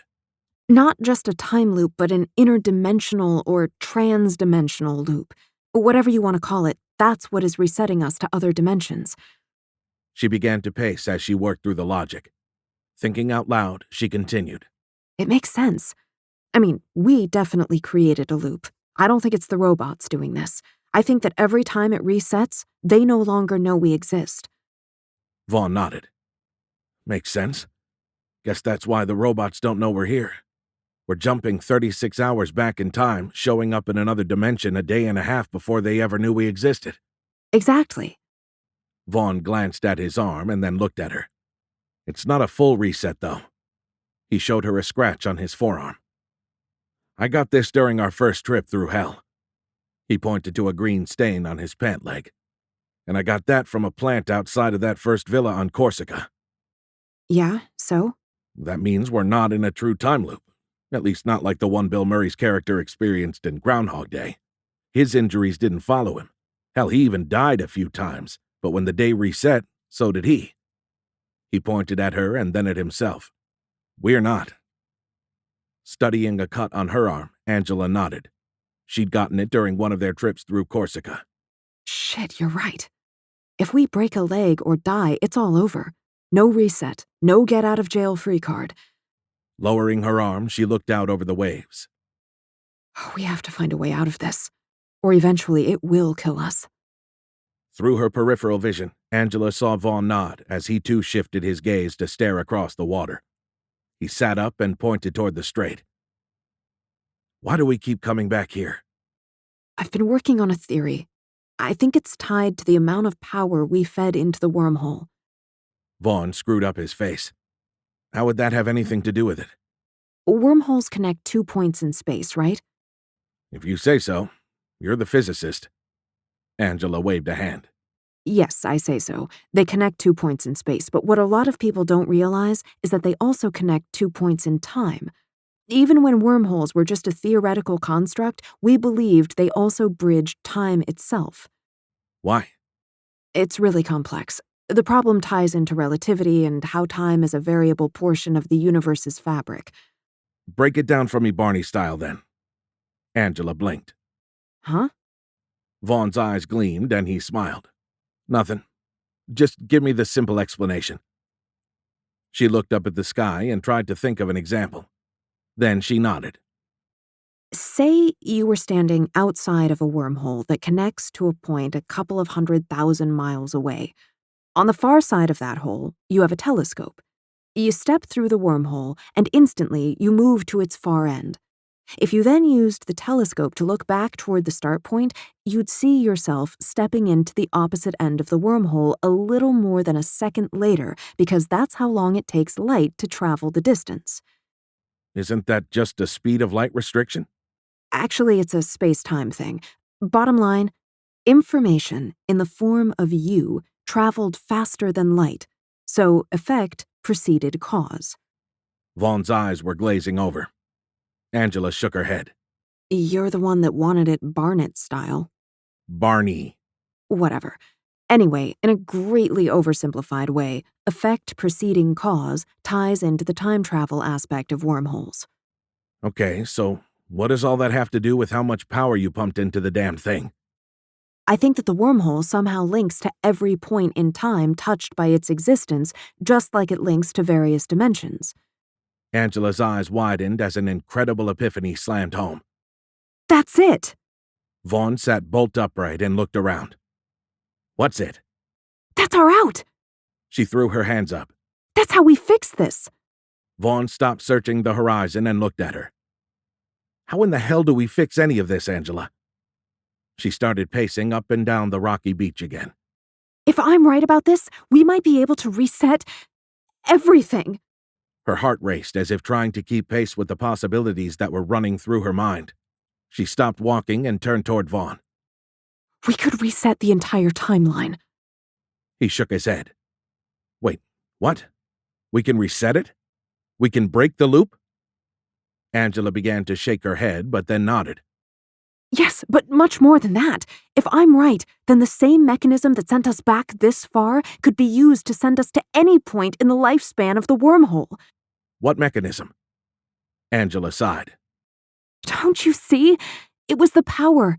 I didn't pump enough of it into the wormhole last time, so it just sent us back here. She gestured excitedly toward the strait. To this point in the wormhole's lifespan. Vaughn stared at the sky for maddeningly long moments as he mulled over her words. Then he looked at her and tilted his head. Let me see if I got this right. Angela tried and failed to resist the urge to roll her eyes. Seeing her reaction, Vaughn held up a hand. Sorry, but I'm just a helicopter pilot, and you made some pretty big jumps there, so bear with me. Angela pressed her lips together, but she waved her hand in a go-ahead gesture. Vaughn nodded. So you're saying that the power you dumped into the wormhole back in CERN created a time loop that pushes us back 36 hours every day and a half, and that the distance the loop pushes us back is tied to the amount of power that you put into the wormhole? Angela nodded. Yes. We landed at a point in the wormhole's lifespan because I didn't use enough power to reach its far end. Vaughn's face twisted. Why does the power level matter? Sighing impatiently, Angela threw up her hands. Don't you see? If I had pumped in more power, we might have been sent all the way back to the beginning of the singularity's life. But since we fell short, we don't have an anchor, so we keep dropping into parallel dimensions, not our own. Eventually, we will return to our version of Earth, and when we do, I can pump all of the power that was coming through the wormhole back into it. She paused and gave him a meaningful look. Listen to me, Vaughn. This is the important part, the part that changes everything. When I do that, we'll be sent back to the point in time when the robots created the wormhole, maybe farther. And because that is the anchoring end of the connection, we should stay in our own dimension. She watched as realization dawned on Vaughn's face. Then a look of fragile hope took root there. And that, he swallowed, that would bring everybody back? Angela smiled and nodded. Yes. We would return to the beginning, to a point in time when they were all still alive. Every person, every animal, every living being will return. All of them back. All of them alive. Chapter 27. Holy crap! Vaughn jumped to his feet. He grabbed his backpack and slung it over his shoulder. His mind raced with the possibilities of Angela's proclamation. Thoughts of what this could mean for his mother and Mark shot to the front. Then he realized it was so much bigger than that. A whole world bigger. Where are you going? Huh? I asked where you're going. Vaughn stopped walking and looked up from his feet. Glancing around, he saw that he'd walked halfway up the beach. Looking back to Angela, he smiled self-consciously. Not a clue. Still holding his backpack, Vaughn turned.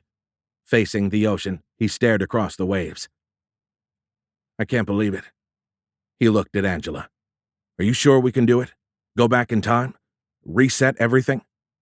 I think so. It fits with what's been happening, and with what science has speculated about the nature of both singularities and wormholes.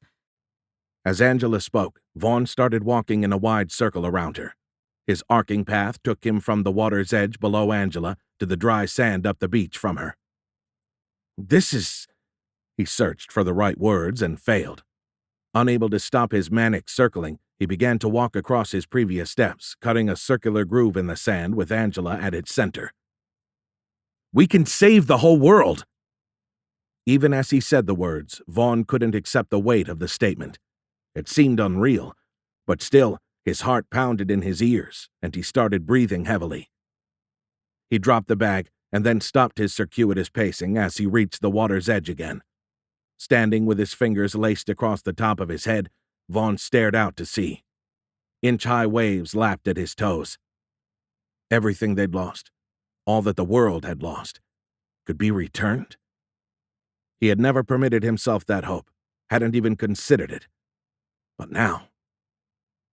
The horizon wavered as tears clouded his vision. Vaughn took a deep breath and then blinked his eyes clear.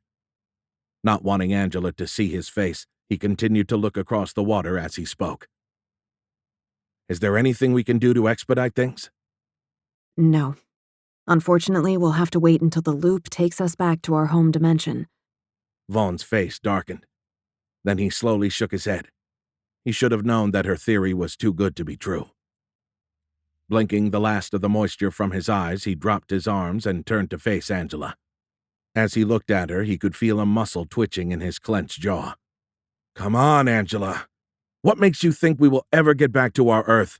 Didn't you say there could be thousands of dimensions? His frustration boiled over. We could be stuck in this loop for years. Shit, we probably won't live long enough to see home. Angela's eyes flared. No, Vaughn. I told you I think we will return. Sure we will, he said acidly, cutting her off. After what, a couple of years stuck in this loop? A lot of good it'll do us. Angela started to say something, but Vaughn held up a hand. You've seen what these loops are doing to us. Our bodies aren't resetting, not physically anyway. Even if we somehow manage to survive long enough to reach our Earth, we'll be too malnourished and weak to make our way back into the collider. Damn you, Vaughn! Angela squared on him, nostrils flaring. If you'd shut up and listen for a moment, I'll tell you why that's not going to happen. Vaughn's head rocked back as if slapped. His teeth clicked as his mouth shut. Feeling his cheeks warm, he looked around, suddenly too ashamed to look her in the eye. Blinking, Vaughn stepped back from Angela and held up his hands. He took a deep breath and then sighed.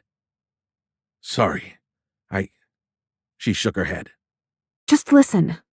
Finally managing to look her in the eyes, he nodded. Angela sighed and then continued. Remember how I said the robots are crossing into dimensions by latching onto the micro-black holes created by powerful colliders? Yeah, you said that as soon as they detect one, they lock onto it and then open up the wormhole. We've seen what happens after that. Exactly.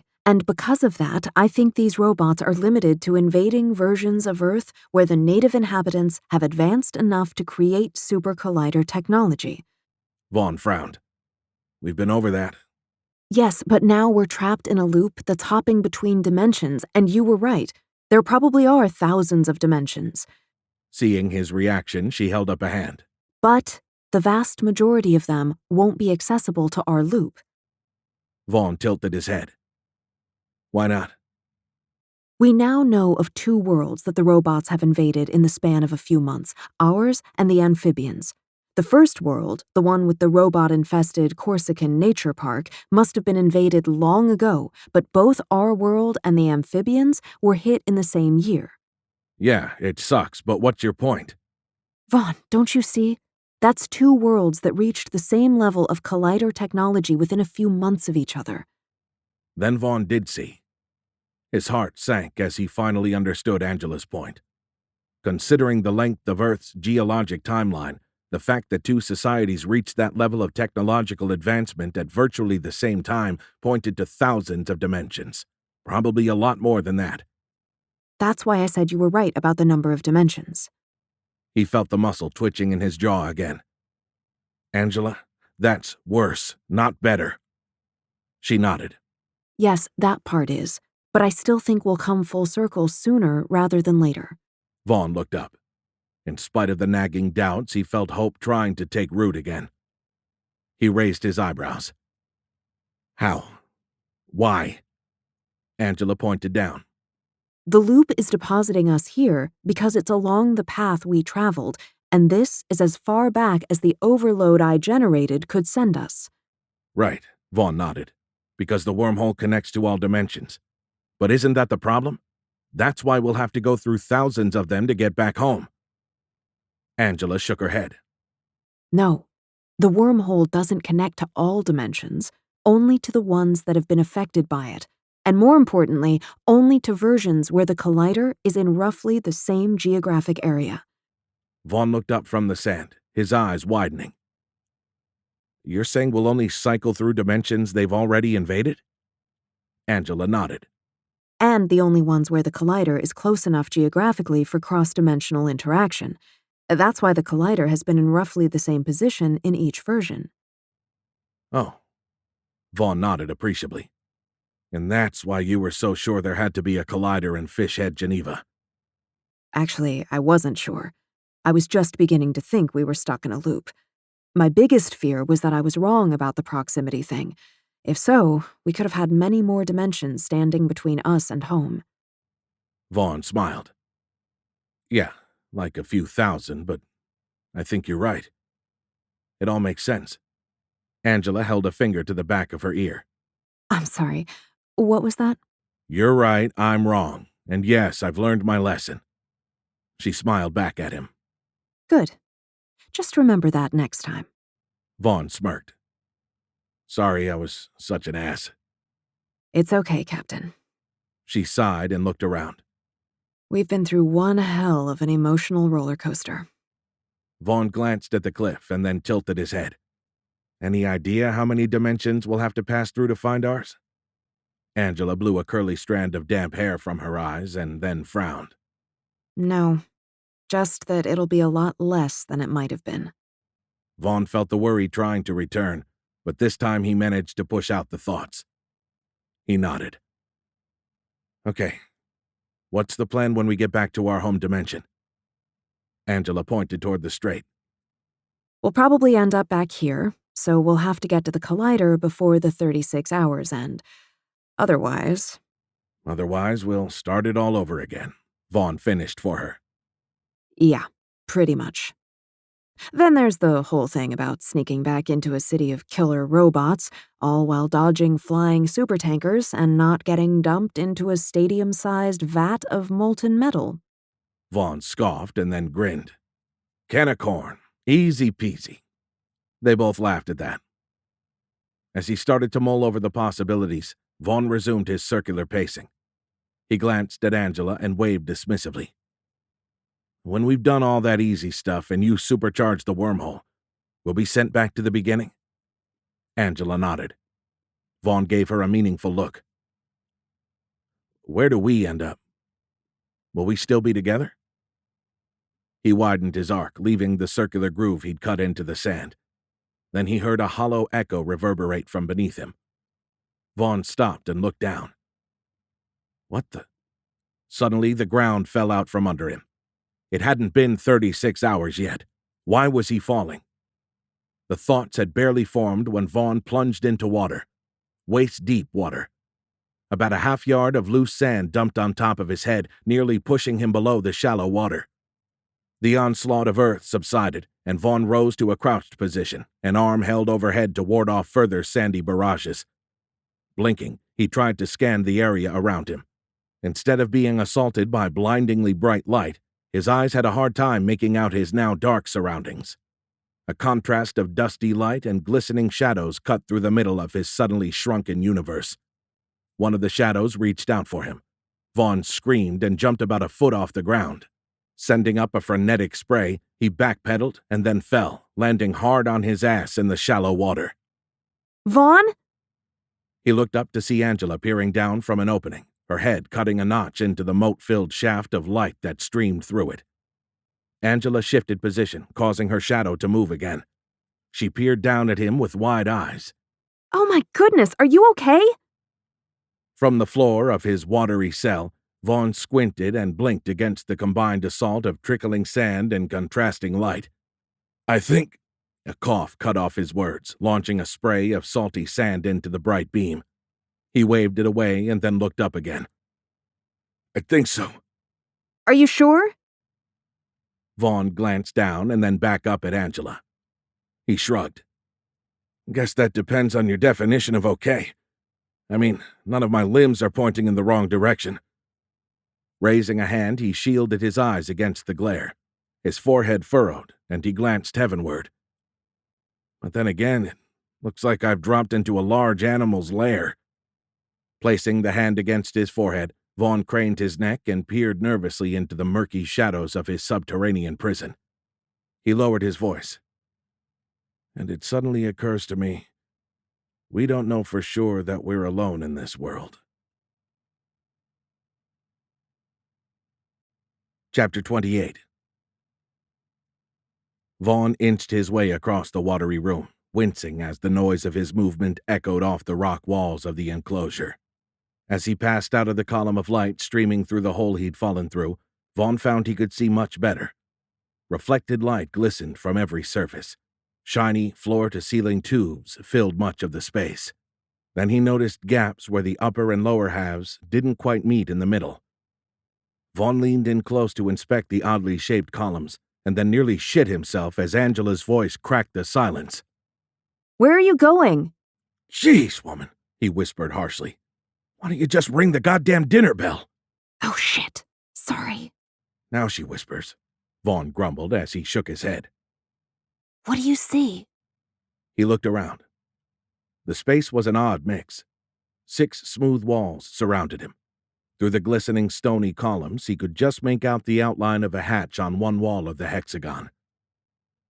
It's a room, but I don't think anybody's been here in a long time. Why? There are stalactites and stalagmites all over the place. Vaughn's eyes narrowed as he studied an angular construct that was protruding from one of the stone columns. There's something that looks like it might have been a shelf or a desk, but it's partially encased in limestone. Seeing the shiny surface of the rock formation flowing over the remnants of an apparent computer display, Vaughn shook his head. He stood upright from his crouched position and raised his voice. No, nobody's been in here for a long, long time. Well then, come on out of there. Glancing up at Angela, Vaughn frowned and hoisted an eyebrow. Sure, just lower that rope down to me. Oh, well, shit. Exactly. Well, next time we're in Home Depot, remind me to pick up a spool of it. You don't have to be such a smartass about it. The light level in the room increased. Vaughn looked up again. Angela's head no longer hung over the opening. Where'd you go? His words echoed loudly in the small room. Angela's voice came to him weak and fading. I'm going to see if I can find a vine in the local Home Depot. What? In the jungle. I'll be right back. Vaughn barely heard the last part. Wait! It was no good. She was gone. The only remaining sound the constant drip, drip, drip of water falling from the few stalactites that had yet to join their stalagmite mates. Vaughn looked around and then closed his eyes. Wonderful. He sure as hell hoped there weren't any robots waiting for her up there. He took a deep breath and then released it in an echoing whistle. Looking around, Vaughn spotted the outline of the room's apparent door. Where do you lead? He splashed through the thigh-deep water. As he neared the door, he tried to step between a couple of the limestone columns. In spite of all the weight he'd lost since the disappearance, Vaughn couldn't squeeze through. He turned, looking for another route, but found none. He waded back toward the center of the room, and then tripped over something. It sent him sprawling headlong into the water. Fortunately, he managed to arrest his forward momentum before injuring more than his pride. His hand brushed against something on the floor as he righted himself. Vaughn probed around until he found it again. It was a thin slab of rock, probably from the hole he'd punched in the room's ceiling. His probing fingers landed on a hard, smooth surface. Something was pinned beneath the rock slab. His tongue protruded from the corner of his mouth, and a distant look took over his features as he ran his fingers down the length of the pinned item. The portions that protruded from beneath the slab felt like segmented metal. It had multiple 4-inch spans, interrupted by apparent knobby joints. Vaughn finally managed to wedge 2 fingers beneath one of the segments. He pulled, and it reluctantly slid out from under the rock. Clutched in his hand, the articulated metal structure emerged from the water. Oxidation had dulled the finish of the 6-foot-long device, giving it a greenish hue. Apart from a series of shallow, parallel gouges, the construct appeared intact. The thing looked like a high-tech mechanical toy snake. If he held it in one orientation, it would slump, but if he turned it 90 degrees, it became rigid and undulated just like the multi-hinged toy snakes of his youth. Holding the piece at eye level, Vaughn studied its full length. Turning it around, he inspected its opposite end. The thing was tapered, fat at one end, narrow at the other. The entire span was hollow, as if made to fit over something. He studied its narrow end. It had a socket that appeared to accommodate attachments. Pulling it closer, Vaughn spotted a small button set into the inner edge of the device's tapered end. He wormed his index finger through a gap in the side of its final segment and pushed the button. There was a metallic click, and then the whole thing went rigid. Vaughn tried rolling it 90 degrees as he'd done earlier. However, unlike last time, the 6-foot-long device didn't slump. Instead, it remained unyielding. To Vaughn, it now looked like a long, cone-shaped baseball bat. Feeling its newly acquired strength, he eyed the columns that were blocking him from the exit. Vaughn shrugged. Worth a try.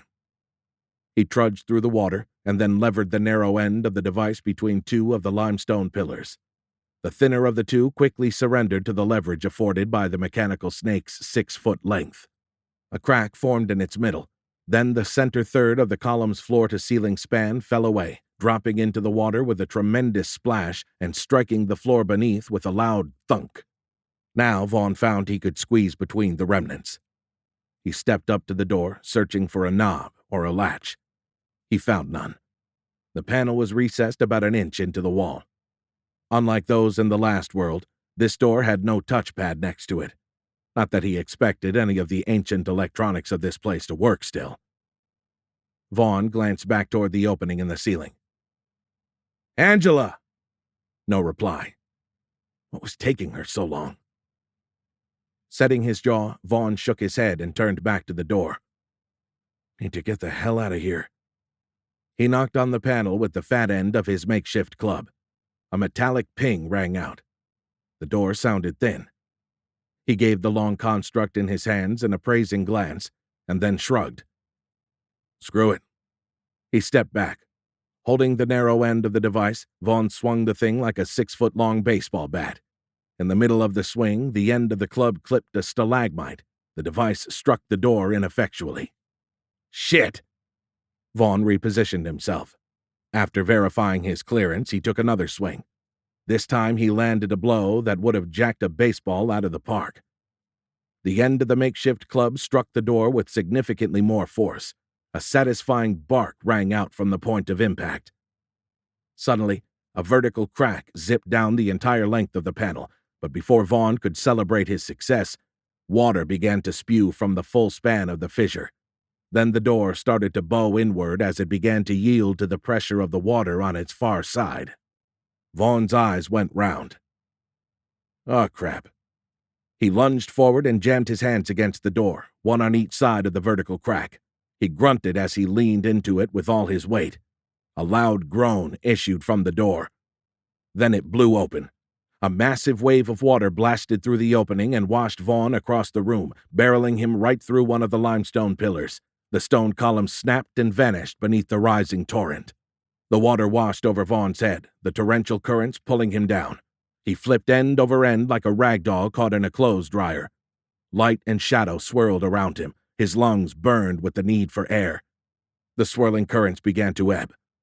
Unable to tell up from down, Vaughn frantically searched the now murky water, trying to find the light of the opening in the ceiling. Vaughn squeezed his lips together as the fire in his chest threatened to override his self-control. One portion of his universe appeared brighter than the rest. He swam toward it, arms and legs flailing. His face broke the surface, and he drew in a lungful of blessed air. The water was still swirling, carrying him around in a slow arc. Its level had risen significantly. The hole in the ceiling was now only a foot above him. The twisting current carried him under the opening just as a long, fat tree branch slid down from above. Vaughn reached for it, but his hand bounced off the branch before he could grab the thing. Shit! As the circling water took him around the room, Vaughn spotted Angela through the opening. Holding the far end of the long limb, she shoved it toward him. Kicking his feet, he thrust his arms forward and finally managed to grab the branch. Got it! The current tried to pull him away from the opening. Tendons showed in Angela's skinny arms as she tried to pull him toward it. As he neared the opening, Vaughn released one hand and grabbed at the stone ledge. Finally catching a break, he managed to snag it on the first attempt. Fortunately, it felt sturdy. Solid. He released the branch and threw his arms up through the opening. Kicking as hard as he could, Vaughn levered his elbow onto the top of the sandy ledge. He began to slip backward. Then Angela was there. She grabbed the back of his shirt and pulled, grunting with exertion. With her support, Vaughn extended his other arm through the opening and planted that elbow onto the rock as well. Finally, he rose high enough to get a knee over the edge. Then he was out. They collapsed onto the sand, rolling onto their backs and breathing heavily. A few moments later, Angela's head lolled toward him. What the hell did you do? I was trying to open the door. Guess the next room was flooded.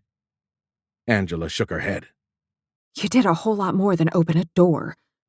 Finally starting to catch his breath, Vaughn rolled his head toward Angela. What are you talking about?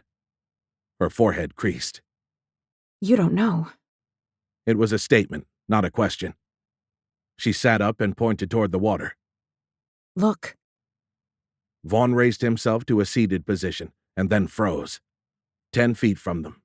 The beach just ended.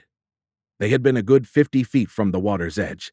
Now, undulating waves of deep water lapped at a zigzagging rocky ledge. The bottom 40 feet of the beach had fallen into the ocean. Breaking his trance, Vaughn shook his head. Where did the beach go? You tell me. I was running back here with this tree branch when the entire beach collapsed. Sweeping her arm from left to right, Angela gestured at the full width of the short span of arcing waterfront. It all collapsed at the same time. Water and sand shot into the air like a 200-foot-wide geyser. Angela shook her head. She looked at him, her eyes glistening with tears. Then she threw her arms around Vaughn and hugged him tightly. I thought I'd lost you. The breath of her muffled words warmed the chilled skin of his neck. Vaughn felt a lump form in his throat as he realized the terror and loneliness, however short-lived, that the sight must have engendered within Angela. After a moment, she released him and dabbed her eyes. Vaughn was glad for the dripping water that prevented him from having to do the same. Angela gestured at the dark opening by their feet. I couldn't believe it when I saw you swirling around in there. I've never been so relieved in my life. That... Vaughn coughed and then smiled self-consciously as he glanced sidelong at her. That makes two of us. Angela kissed him passionately. Vaughn returned it, lacing his fingers through her hair and pressing his lips to hers. When it ended, they sat in comfortable silence, their foreheads pressed together. Some time later, they stood and then cautiously walked toward the newly formed ledge, checking the stability of the ground with each step. Finally, they reached the lip and stood side by side, looking out over the water. As Vaughn had seen earlier, the drop-off etched a jagged line across the beach. However, now he saw that the small precipice followed a precise pattern. Beyond the drop-off, rising and falling waters revealed broken walls that followed the same six-sided form as had Vaughn's temporary prison. He looked left and right and saw that the pattern continued to the end of the short stretch of beach. It looked as if a parking lot-sized honeycomb had broken off the edge of the island. Partially submerged, tilting slabs littered the scene. Vaughn pointed at them. Those panels must have been the ceilings. Why did it all collapse? He shrugged. I think the whole thing had been on the brink of it for a long time. All I did was open a door. Guess the sudden pressure change tripped a cascading collapse. He shook his head slowly. Well, what were these? The whole thing looks like a giant beehive. Angela shook her head as well. No idea. Living quarters, maybe. I guess, but why would someone build something like that below the waterline? You said it looked like they'd been empty for a long time. She pursed her lips. Might not have been below it when they were built. These could have been oceanside villas. Scoffing, Vaughn gestured at the tightly packed rooms. Who would want to live like that? Looks more like a prison than a resort. Could be that, too. Kind of hard to tell now. Angela paused and then kneeled on the top of the ledge and gazed down into the water. After a moment, she frowned. What do you see? Nothing. That's the problem. I don't see any fish, not even a minnow. You think they wiped out this world, too? Angela looked up and nodded. Yeah. We already knew the robots had to have visited this dimension, otherwise the wormhole wouldn't have dropped us here. She nodded toward the complex. I already thought that they'd wiped this world before all this. When we were swimming up to the beach, I didn't see barnacles or coral or any of the rocks in the surf. Yeah, I noticed the same thing. But if the robots did wipe out this world, it must have been a long time ago. He pointed at a broken piece of limestone. Still attached to a now inverted section of ceiling, the pillar jutted into the sky. Those stalactites take thousands and thousands of years to get that long. Angela nodded. Yeah, I doubt those columns were part of the original design of the place. Exactly. So where are the robots? Why aren't they crawling all over this island? Maybe they've set this area aside. Could be a park, like the one we were in the first time they sent us to hell. Vaughn cast a wary overhead glance. Angela did the same. Thankfully, there was still no sign of the egg-shaped craft that chased them across the water and beamed them to that trash world. After a moment, he nodded and pointed at the large branch. Where did you get that? She pointed toward the trees at the top of the nearby cliff. I found it up there. See any evidence of the robots? No, but I didn't exactly have time to look around. Besides, it's pretty dense up there. Nodding, Vaughn stared up the cliff. The foliage of this dimension of Corsica appeared to be much lusher than the ones they had already visited. Instead of the squat scrub trees that had dotted the arid landscape of those previous iterations, a verdant jungle covered this apparently tropical version of the island. Let's go check it out now. Maybe we'll find something up there. Angela affixed Vaughn with a sober stare. Okay, but let's make sure nothing finds us. I can't handle another trip across that mountain of the dead. Vaughn nodded. Noted. Should we run into any more no-necks, we'll try not to look like incoming missiles. Angela rolled her eyes. How about we just try not to be seen at all? Smirking, Vaughn extended a hand toward the base of the cliff. Lead the way, Commander Brown? He spent the next couple of minutes following Angela up the steep slope. Fortunately, a network of ledges cut diagonal paths across the face of the escarpment. They followed a zigzagging path that made easy work of the climb. As they neared the top, Vaughn smelled a familiar aroma. A light offshore breeze carried the sweet scent of vegetation across them as it headed out to sea. After reaching the top and verifying that no robots lay in wait, at least not in the immediate area, they turned and looked toward the big island to their south. Across the strait's indigo waters, Sardinia shimmered in lush greens. Scattered clouds hung in the afternoon's azure sky, dotting the ocean and land with their inky shadows. Angela suddenly latched onto his arm. Vaughn turned, half expecting to see a troop of robots or the flying egg. He released the breath he'd held and relaxed as he saw that nothing around them had changed, but his relief was short-lived. Angela's face had suddenly gone ash-white. "What? What's wrong?" Wordlessly, she pointed at the water. Looking down, Vaughn followed the line of her gesture and then understood as he felt his own body respond to the horrible truth revealed by this new, higher vantage point. If he hadn't been focused on Sardinia, he would have seen it as well. Visible through the crystal-clear water that surrounded Corsica, Vaughn could now see that the structures they'd discovered along the shoreline were just the outskirts of what appeared to be a vast undersea metropolis. Through the turquoise water, he saw the outlines of multiple structures. Many of them had the same hexagonal shape as the much smaller habitats along the shore. He also glimpsed long underwater tubes.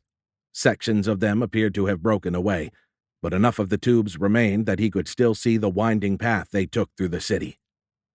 Angela found her voice first. Emotion choked her words. They killed them. All of them. Another whole world wiped out by those bastard robots, or whoever controls them. Vaughn had been nodding, but then something occurred to him.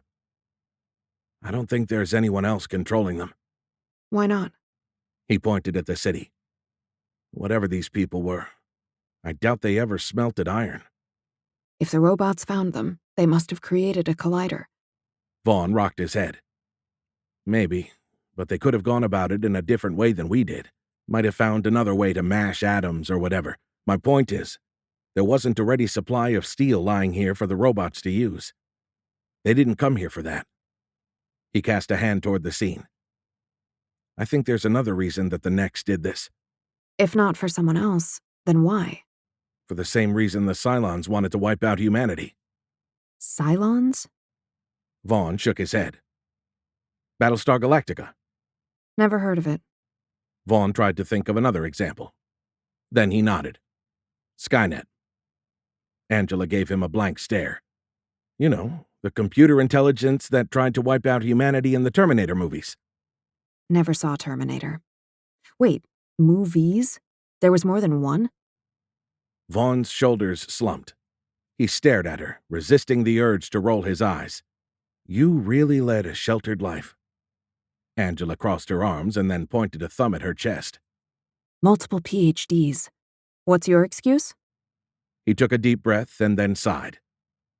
"It comes down to one thing. What's that? Do unto others before they can do unto you." What does that even mean?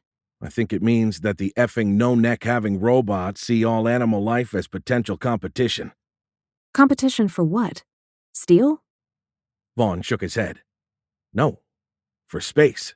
Dimension space." That doesn't make sense. We were no threat to them. She pointed at the aquatic alien city. And I doubt these people were either. Vaughn nodded. "You're right. We weren't a threat to them, yet." Angela shook her head. We were never going to be a threat to them. Vaughn wagged his head equivocally. "I'm not so sure about that." He held up a hand. "Hear me out." She nodded.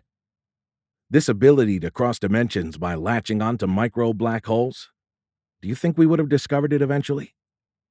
Angela's mouth skewed as she considered the question. Then she nodded. Yeah, I suppose so. He returned the gesture. "I think you're right. I'll take it a step further. Once we mastered the technology, jumping between dimensions could conceivably become easier than flying across a continent." Maybe.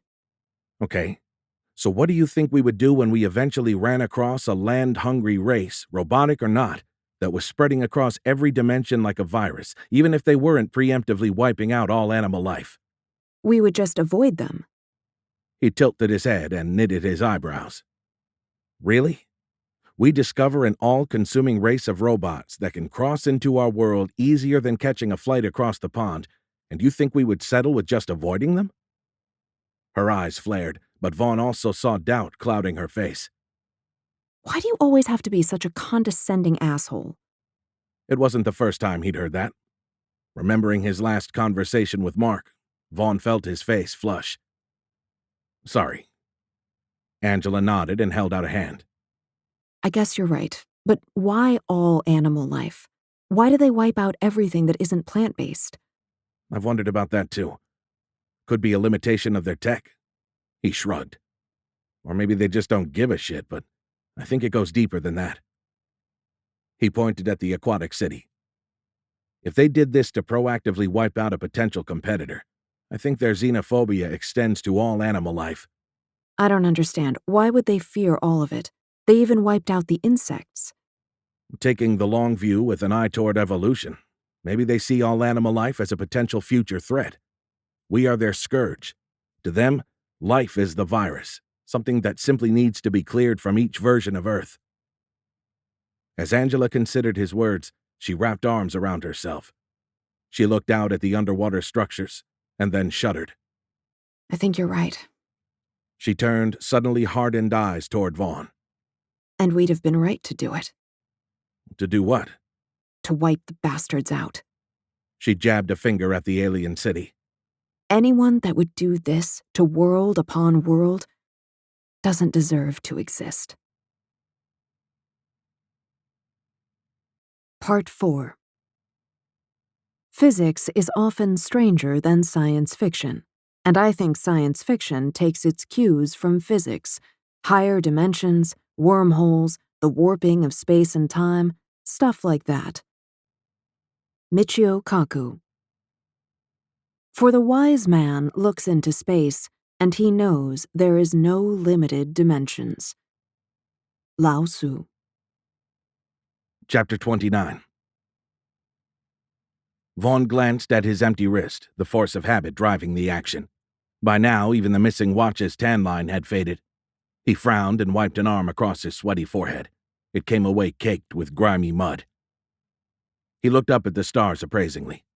Seeing the now familiar position of the few visible celestial bodies, Vaughn glanced down at Angela. Only a few minutes to go.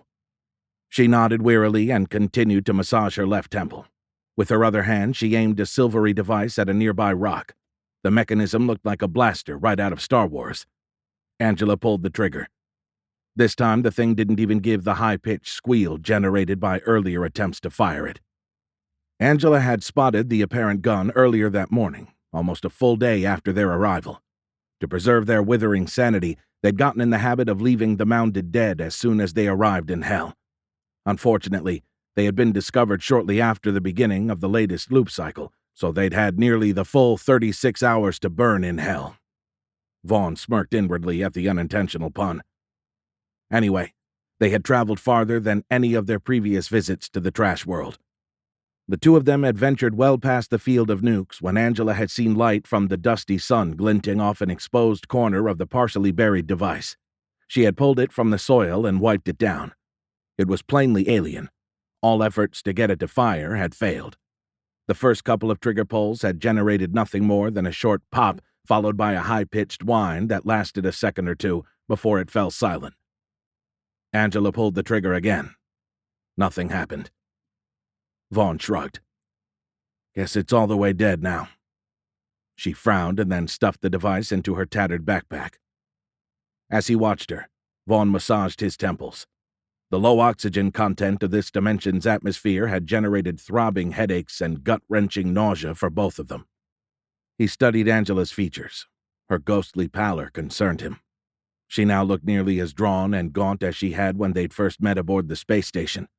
But then again, now he looked almost as thin. They had burned through the last of their food stores several loops back, about the time when his watch had died. Since then, they'd been reduced to scavenging for sustenance in the versions of Earth that held most closely to their own. Unfortunately, Angela was still having a hard time adapting to alien foods. Not that Vaughn was immune to it. He had vomited his fair share of native grub along the way. Angela only had a narrow lead in the race to starvation. Making matters worse, many of the worlds through which they had traveled were more like the one they dropped into mid-yesterday, already entirely covered by the robots and their global machine cities.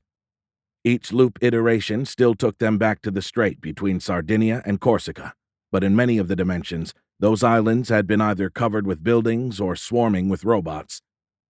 When they arrived in those worlds, Vaughn and Angela would seek shelter, trying to stay out of sight of the no-neck bots, but somehow the xenophobic bastards invariably detected them.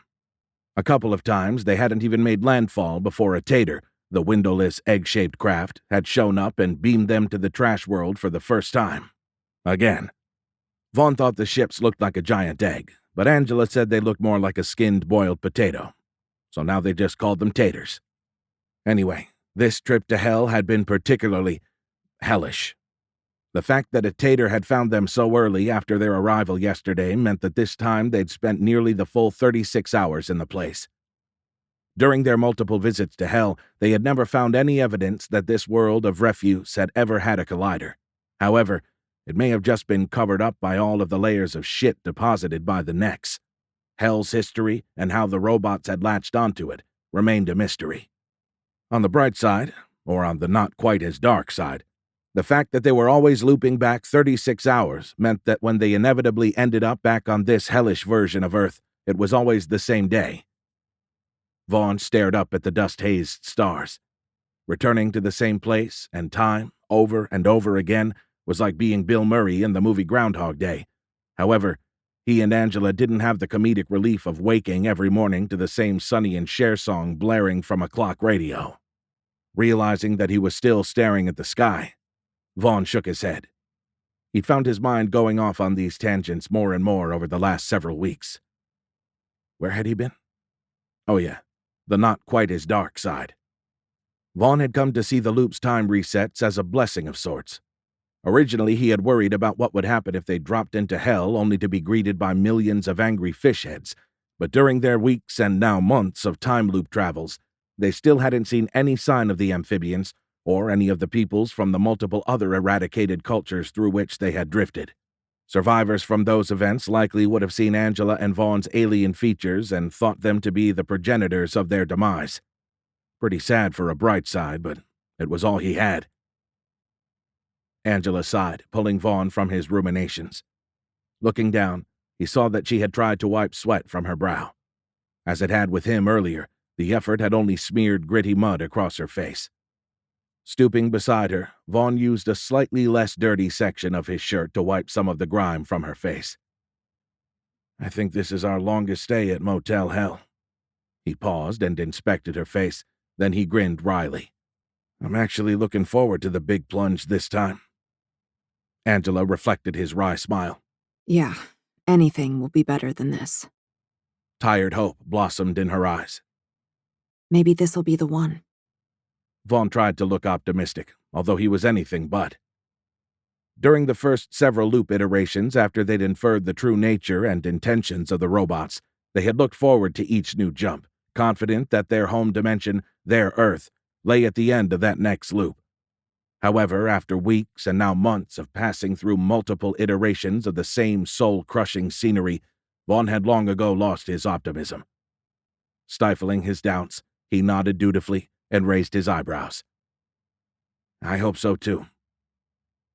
Unable to hold her eyes, Vaughn scanned the distant horizon, studying the fuzzy line where land met starfield.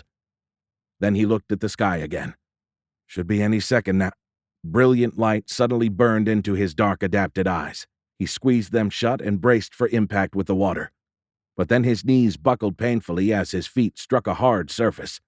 Unprepared for the contact, he crumpled into a pile. Squinting and blinking, he looked over to see Angela just as she collapsed into the same surface.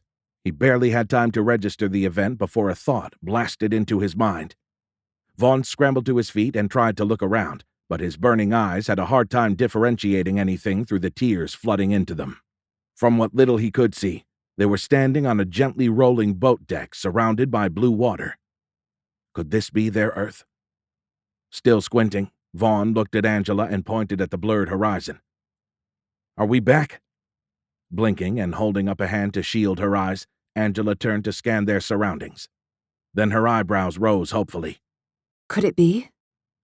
Squinting and peering from beneath his own raised hand, Vaughn fought to resolve the horizon fully. Finally, his watering eyes adjusted enough for him to look up. The day wasn't as bright as he'd first thought. Vaughn stared at a cloud-filled, leaden sky.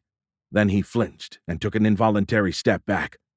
Dark shadows stitched a straight line across the bellies of the low-hanging tumescent clouds. He pointed up. "Oh, shit. Look!" Angela turned and gazed at the gloomy overhead mantle. Then a short cry escaped her lips. Vaughn didn't know if it had been a cry of horror or elation. Probably it had been both. The two of them stared wordlessly at the incredible sight. Parts of structures glided in and out of the low clouds. The pointed crest of a toppled radio tower poked out over a vaporous gray cotton ball. Could it be? Angela whispered. Is this home? Vaughn canted his head. "I don't know. Wasn't the sky blue that day?" I think you're right, but Angela paused as she turned to follow the line northward visually. maybe it's a different day. Vaughn shook his head. How could that? His words trailed off as a large, dark cloud directly overhead suddenly birthed a structure like none he'd ever seen. It would be several times larger than the Earth's biggest skyscraper. The evident building had soft, flowing angles and probably had stood a mile tall before being uprooted. To Vaughn, it looked like something humanity might have built 100 years from now, if they hadn't already been swept from the damned planet. In his peripheral vision, he saw Angela shaking her head as she continued to look in the wrong direction. He reached out and tapped her arm and then pointed up. Angela turned and then flinched. What in the world is that? Vaughn pulled his eyes from the image and looked down at the boat deck underfoot. Again, the lines of the ship were all wrong, and so were its colors. He shook his head and sighed. He pointed at the giant skyscraper. "We didn't build that." He shifted the gesture toward the deck beneath their feet. "And this ain't the Angela's dream. We're not home." With mounting dread, Vaughn turned and looked at Corsica. A machine city didn't yet cover this world's version of the island. Judging by the levitating line of steel structures, the Nex hadn't progressed that far here. As Vaughn studied the land, he saw that this iteration of Corsica sported architecture that would have almost looked at home in their version of Earth. Suddenly, a sorrowful wail came from next to him. He looked over to see Angela staring at the island, shaking her head, tears welling in her eyes. I can't take this anymore. Collapsing to the deck, she sat down and hugged her knees to her chest. It's too much. Vaughn squatted next to her. He pointed toward the island. "At least the Nex aren't here already. We should be safe for a while." Angela shook her head. It's not that, Vaughn. The gentle heaving of the boat and sway of her head conspired to push a tear from its reservoir. It rolled down her cheek, cutting a path in the grime and soot deposited by their passage through hell. Angela pointed toward the land. It's this. It's what happened to these people. She turned shimmering red eyes toward him. Another entire race wiped from another planet. Just when I think it can't get any worse, that we must have seen the last of these tragedies, we run into yet another world where the damned Nex have wiped out an entire culture. Angela batted muddy tears from her cheek. Anger hardened her tone. It's just too goddamned much. Finally understanding, Vaughn sat next to her and swallowed hard.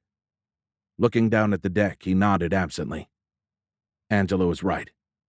He had gotten so involved in their struggles, their fight to stay alive, to find their way home, that he had grown numb.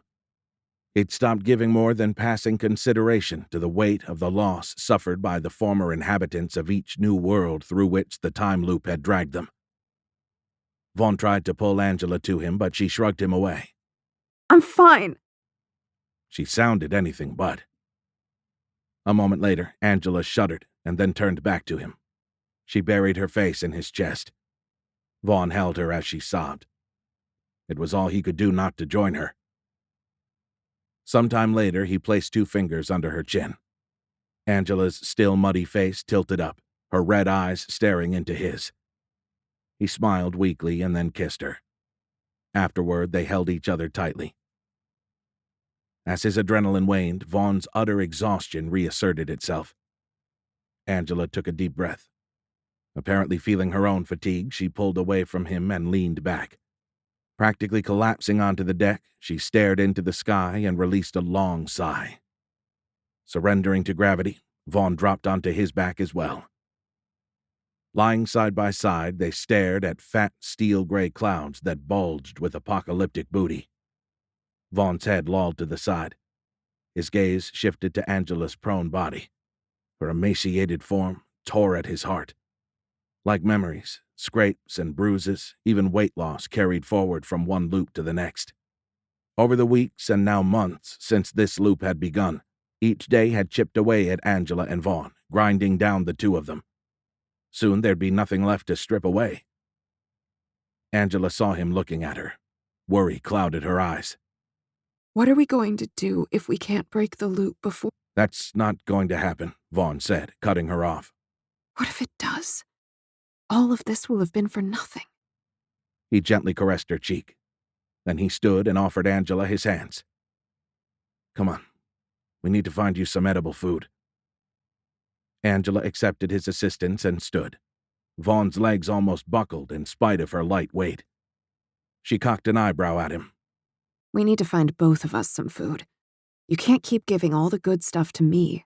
You need your strength. Ignoring her words, Vaughn walked unsteadily to the edge of the boat. His head felt as if it were spinning. He couldn't remember the last time he'd eaten. Angela placed a steadying hand on his upper arm. She gazed across the water, staring at Corsica. This place looks more like home than anything we've seen in a while. She hitched a thumb toward the yacht's quarters. Maybe we can find some food aboard this thing. Still clutching the railing, Vaughn nodded. About an hour later, and still famished, they motored up to the beach in a dinghy. They had found it aboard the yacht after they'd each washed off the worst of hell's grime. This version of the ship had been oddly bereft of food, so they had decided to try their luck in Corsica. From the pictures and the evidence they'd seen aboard the yacht, these people had been bipedal, almost human. Not the hybridized fish nor any of the other variants they'd indirectly encountered thus far. In a poorly lit room, one of them could have likely passed for a normal human. Unfortunately, the articles of clothing they'd found aboard the ship had proven too small. Vaughn and Angela had washed their clothes as they'd showered, leaving the drain clogged with necrotic detritus. Leaning over the side of the small boat, Vaughn spat. Despite ridding himself of hell's residue, he felt he could still smell and taste it with every breath. Each passage through that dead land left a long, lingering imprint on his soul and his sinuses. The dinghy slid up onto the shore. Vaughn stepped over the edge of the boat and shakily lowered himself onto the sand. His knees buckled and threatened to toss him to the ground. Angela caught him. Why don't you let me go on the scavenging run? You wait here. No, I'm coming with you. She shook off her hands and stood unsteadily. Come on. Angela gave him a worried look, but then nodded. Okay, just lean on me. Vaughn started to shake his head, but then thought better of it. Arm in arm, they stumbled up the beach, carrying each other. Breathing heavily, Vaughn looked around. The lay of the land followed roughly the same zigzagging lines as had all the previous iterations. It looked like they were pretty close to where the lighthouse had been on their version of the island. However, instead of a lighthouse, this place featured a rocky prominence. A few minutes later, the pair stumbled into the coastal town. Again, the place struck Vaughn as a futuristic version of their world. Many of the structures would look at home on an Italian postcard, but the flowing lines of the cars that dotted the road made it all appear as if it were something out of a science fiction movie.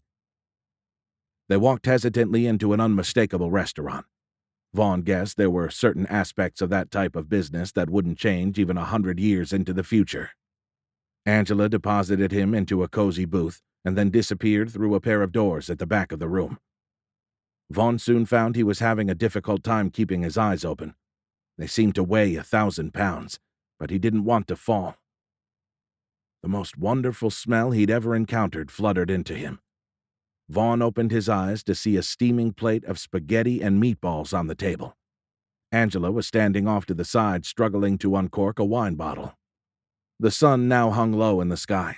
Its umber rays streamed through the restaurant's expansive western-facing windows. The light of the setting sun cast the tranquil bay waters in fiery golds and brilliant oranges. Vaughn inhaled, pulling more of the beautiful smells into himself. Then the soft pop of a liberated wine cork accented the moment, lending a melancholy tilt to an image that was both sanguinely beautiful and heart-achingly tragic.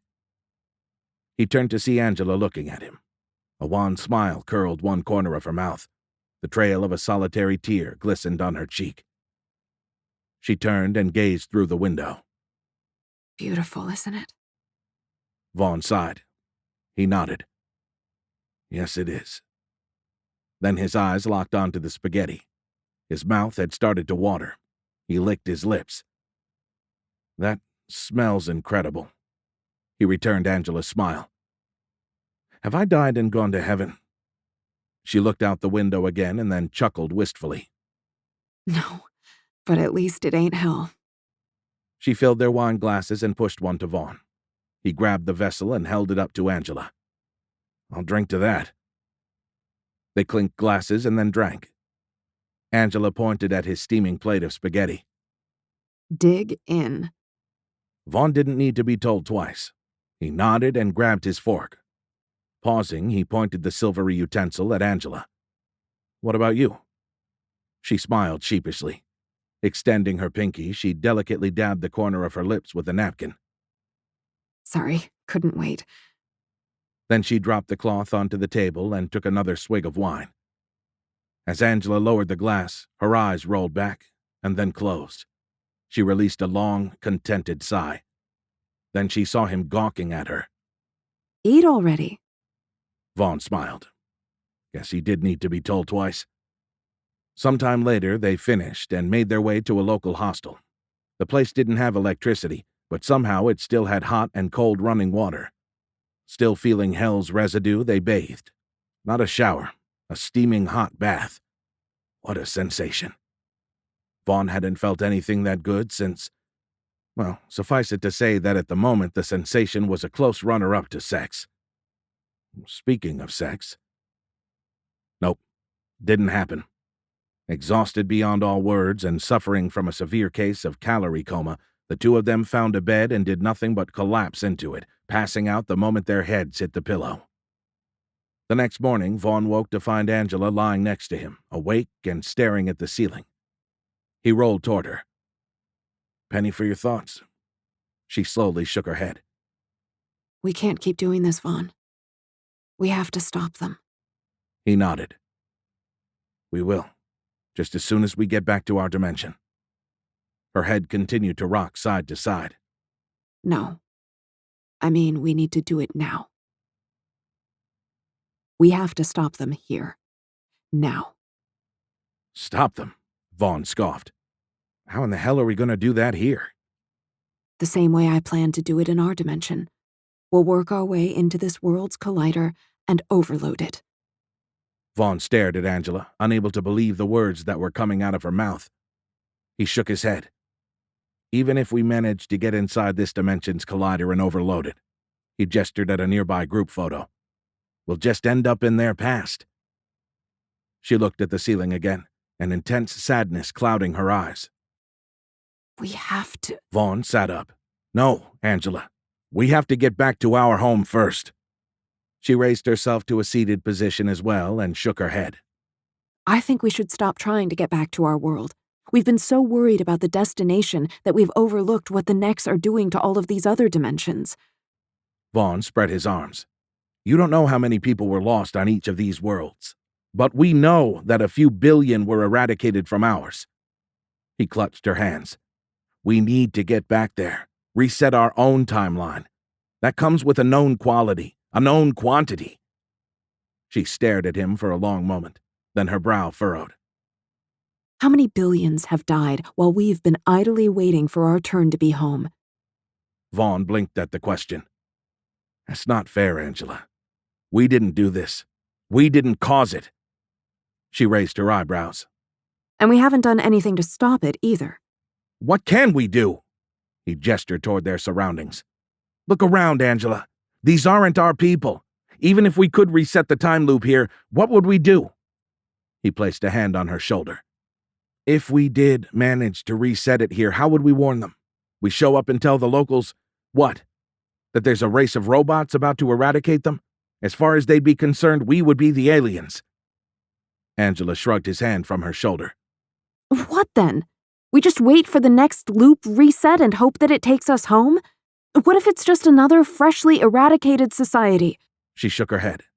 I can't keep doing this, Vaughn. He gestured to the empty hostel and the city beyond its walls. In the long run, how is anything we do going to change this outcome? Angela shook her head. I don't know, but we don't know that it won't change something. We don't know that it won't change things for the worse, Vaughn said. We could make our way to this planet's collider, and if you could figure it out and overload it, you could reset the timeline and completely wipe ourselves out of existence. He shook his head. Then these people would likely be no better off, and any chance our version of Earth had of being reset disappears. Angela seemed to ponder that for a moment. While she did, Vaughn continued. We landed on a boat this time. Maybe that means we're getting closer to our home dimension. He pointed at their surroundings. This culture even looks like it could be related to ours. Finally, Angela nodded. That boat's existence tells me that two people in this dimension paralleled our path. And you're right, it does look a lot like our world. A world where someone just like you, the sole male survivor, spent the last several months living in existence much like yours, another man that had to find the place where his mother had fallen. Angela's words hit Vaughn like a slap to the face. Apparently seeing the effect, she drove on. We can go on through more cycles, sitting idly by as more people fall to these damned robots, or we can save that guy. We can go to this world's collider and blow it. Damn the consequences. Vaughn looked at Angela for a long moment. Damn the consequences, huh? He nodded and raised his eyebrows. That sounds more like me than you. She shrugged. Maybe. But I just can't live with sitting idly by as another cycle of the loop renders us witnesses to the demise of yet another wiped-out civilization. He turned and stared at the scenic countryside visible through the room's wide window for a long moment. Finally, Vaughn swallowed and then nodded. He looked at Angela. Better get started then. We're burning daylight. Chapter 30. Angela craned her neck as she visually inspected the structure. Then she pointed at it. Let's look in this one. Not waiting for Vaughn, she walked up and pushed one of the building's doors. It opened easily, as had every door they'd encountered. The people of this dimension seemed to have no use for locks. As she stepped through the house, Angela paid no heed to the home's interior beauty and its seamless integration of technology. She'd already seen it in all of the previous buildings. Instead, she made a beeline for the area where most of the homes they'd searched had sported garages. Those attached structures had a retractable roof, but all of them had been empty. They had deduced that some type of aircraft might lie beneath them normally, but so far they hadn't found one. Angela pushed open an interior door and was finally greeted by something other than an empty garage. However, the natural curving lines of the futuristic vehicle that lay within the small structure made it difficult to discern the device's use, but she thought the closed yet obviously retractable roof belied its purpose. This had to be an aircraft. Frowning, Angela studied its sleek surface. She had always thought of humanity as being technologically advanced. However, she and Vaughn had encountered multiple societies from other dimensions with highly advanced technologies. Much of it had baffled both of them. Personal flying crafts were an everyday staple of at least two of them, probably more.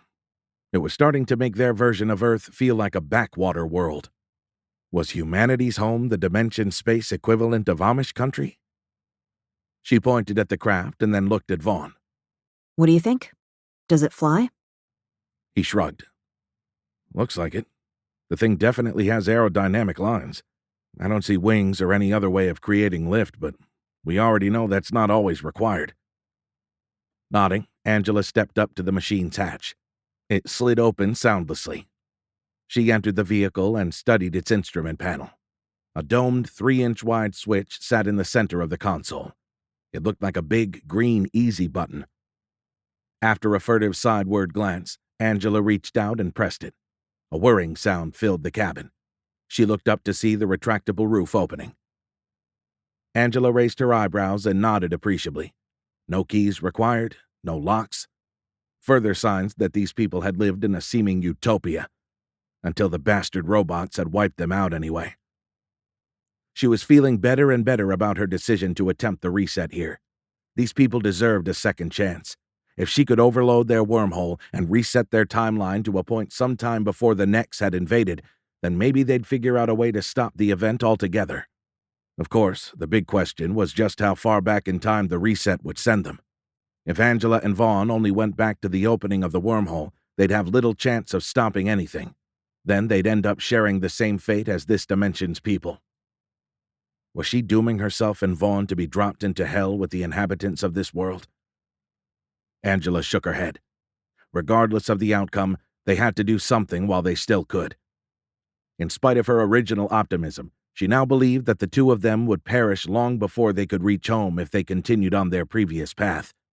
Their deaths would be meaningless, and all that they had learned would be lost with them. Vaughn chuckled. That's a damn big garage door button. Nodding, Angela glanced up. The hole in the roof wasn't much bigger than their aircraft. Scanning the instrument panel, she recalled how Vaughn had activated the flight pod they'd used in the Fishheads world, or as he had taken to calling it, Mon Calamari. Something to do with the homeworld of a Star Wars character named Admiral Akbar. Anyway, this vehicle's console appeared to have many of the same functions as had the Calamarian one. As she reached out to toggle a command, Angela could feel Vaughn's insistent gaze. She waved for him to join her. As he stepped hesitantly to her side, Angela toggled another command. 4 white masts suddenly extended, one rising from each corner of the vehicle. They didn't stop until they protruded through the corners of the overhead opening. A high-pitched whine suddenly emitted from the craft. It took Angela a moment to realize that the noise was coming from the shafts. They had begun to rotate about their long axis. The smooth white surface of the masts made it difficult to discern the motion, but as the shafts spun ever faster, white propeller blades began to grow outward from the top of each one. Angela turned toward Vaughn. He was staring at her in wide-eyed amazement. She shrugged. What? Vaughn held up both hands in surrender. Nothing. Glass houses, stones. I've got no room to speak. He chuckled and shook his head. Guess I'm just a little bit shocked by the sudden role reversal. Angela regarded him with a cocked eyebrow. Considering all we've been through, this seems like the safest thing we've done in quite a while. Nodding, Vaughn held out a hand. Your controls, Commander. Casting a wary glance upward, Angela placed her hands on the 2 cue ball-sized controls that sat in the center of the console. She applied gentle upward pressure on the left one. Nothing happened. She pulled up on the other control. Again, nothing. A new icon started flashing. Vaughn pointed at it. I think it wants us to sit down. The symbol did look like the profile of a person sitting in a seat. Angela turned and stared at the chairs behind them. The vehicle had 4 of them, 2 bucket seats up front, as well as another pair behind them. She shook her head. I won't be able to reach the controls. Yeah, neither would I. He shrugged and sat down. Let's give it a shot. See what happens. Okay. Angela sat in the front left chair.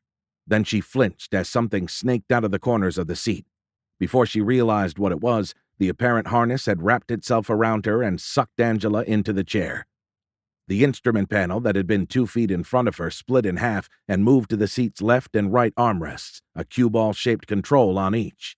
Vaughn patted his harness. Then he smiled and pointed at the now extinguished chair icon. Problem solved. Angela gave a short nod. She'd just have to trust that the belt would let her go once it was no longer required.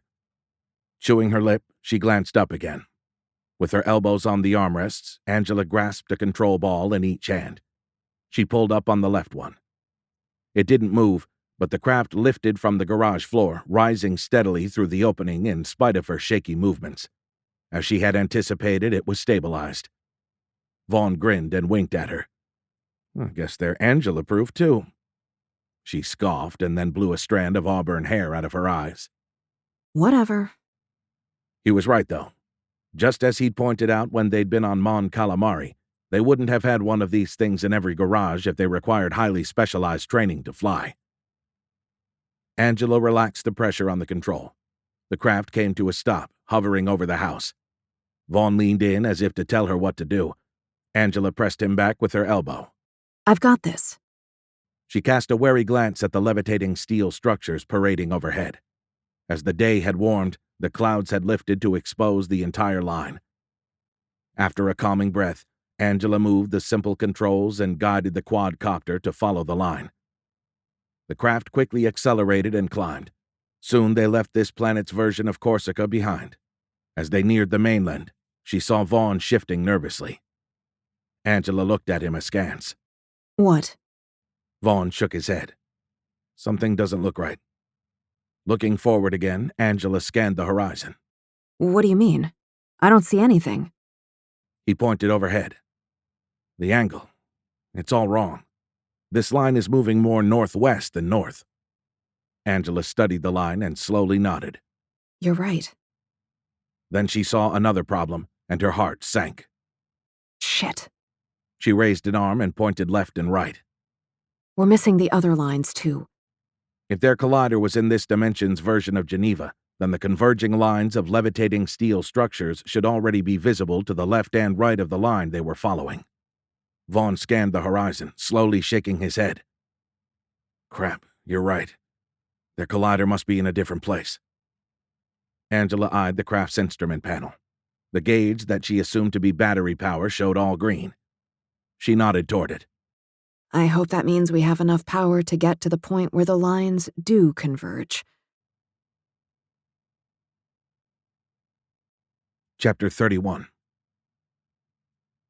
Angela began to worry that this society might have installed their collider farther north, like above the Arctic Circle north. She and Vaughn were not exactly dressed for that locale. As it was, she could already feel the vehicle's glass chilling in response to the falling outside air temperature. Thanks to their waterless landing aboard the yacht, the two of them had been able to don the light and thankfully dry jackets that they kept in their tattered backpacks. During the hours since they'd crossed over the local version of Monte Carlo, they had flown over the aftermath of a few uncontrolled fires, but nothing like what they'd seen during their first trek to Geneva. On their way to this point, they had watched in silent vigil as emptied, futuristic-looking cities and surrealistically mundane farmland scrolled beneath their craft. Now, a couple of hours into their flight, and with the last of the Alps well behind them, Angela had to fight the nagging doubts that were haunting her thoughts. Was she doing the right thing? Were they squandering their only chance, dooming both their society and this one, as well as all the others? But what else could they do? A light snore came from beside her. Vaughn had fallen asleep. He looked so drawn and weak. Angela shook her head. No, they couldn't keep going like this. She was doing the right thing. Turning her attention back outside, Angela saw that storm clouds now lined the western horizon. She started to look away, but then snapped her head back to the left. Those weren't storm clouds. She looked right and saw a matching line converging from the east. Angela took a deep breath and then sighed. Thank you. It appeared that the lines would converge somewhere over northern Europe, probably where Amsterdam would be in their home dimension. She glanced down at the now half-diminished power icon. They were going to make it. The tension that had been building in her shoulders loosened a notch. She sighed and nodded again. Thank you. Sitting beside her, Vaughn flinched. Huh? He blinked and then looked around. Where'd the mountains go? Left them behind about a half hour ago. As she spoke, Vaughn looked forward. His eyes narrowed. Then terror overtook his face. Oh, shit! Angela followed his gaze. On the horizon, light glinted off this planet's now visible steel city. Vaughn sat up and jabbed a finger at the ground. Get down! We're too high! We need to be lower! Pointing down at the flat, featureless terrain beneath them, Angela shook her head. That's no good. We'll still stand out like a sore thumb. They both looked up. The floating line of steel structures hung several hundred feet above them on their right side. Angela had kept the aircraft offset to the left so that a chunk of falling debris wouldn't knock them from the sky. "Okay," Vaughn said, and then gestured upward. "Let's merge with the traffic." Shaking her head, Angela didn't adjust the controls. I was trying to keep my distance, didn't want to get too close and get sucked into the stream. "We should be okay. I doubt there's any steel in this thing. Must be made of composites. Otherwise, we wouldn't have found the thing still sitting in its garage." A lot of the garages around it were empty. They just hadn't been home when it happened. If the Necks had snatched these to get at the steel, there would have been holes in those garage roofs. Vaughn looked nervously from the line of structures overhead to the robotic city and then pointed to her controls. "Sooner would be better." Angela chewed her lip for a second. Vaughn moved as if to take the aircraft from her. She brushed him back. I got it. Grabbing the controls, Angela guided the craft upward. I'll just travel above the line. That should keep us out of sight, at least until we get closer to the city. She swung the copter up the left side. A tangled ball of tractor-trailers fell past on their right. Then she had the quadcopter racing along just above the line of steel.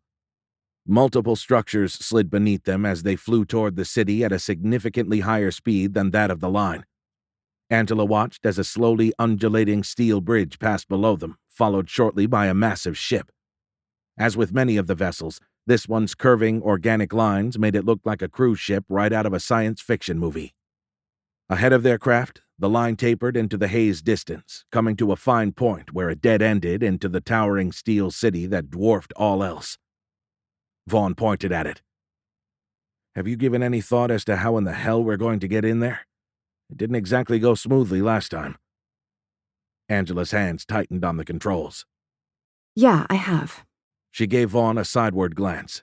These robots don't seem too keen on security.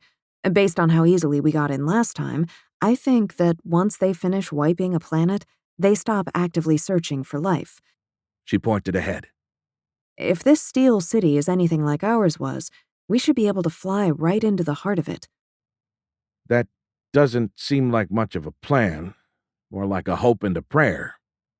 Angela shrugged. Do you have a better idea? He turned to look at the city, his pressed-together lips forming a straight line. Finally, Vaughn shook his head. No, I don't. Just try not to look too much like an incoming missile." Angela smiled weakly. She placed her withered hand on his too skinny arm. This is it, Vaughn. We will make it. Whatever it takes, we'll make it. He smiled weakly and then squeezed her hand. He nodded. "Yes, we will."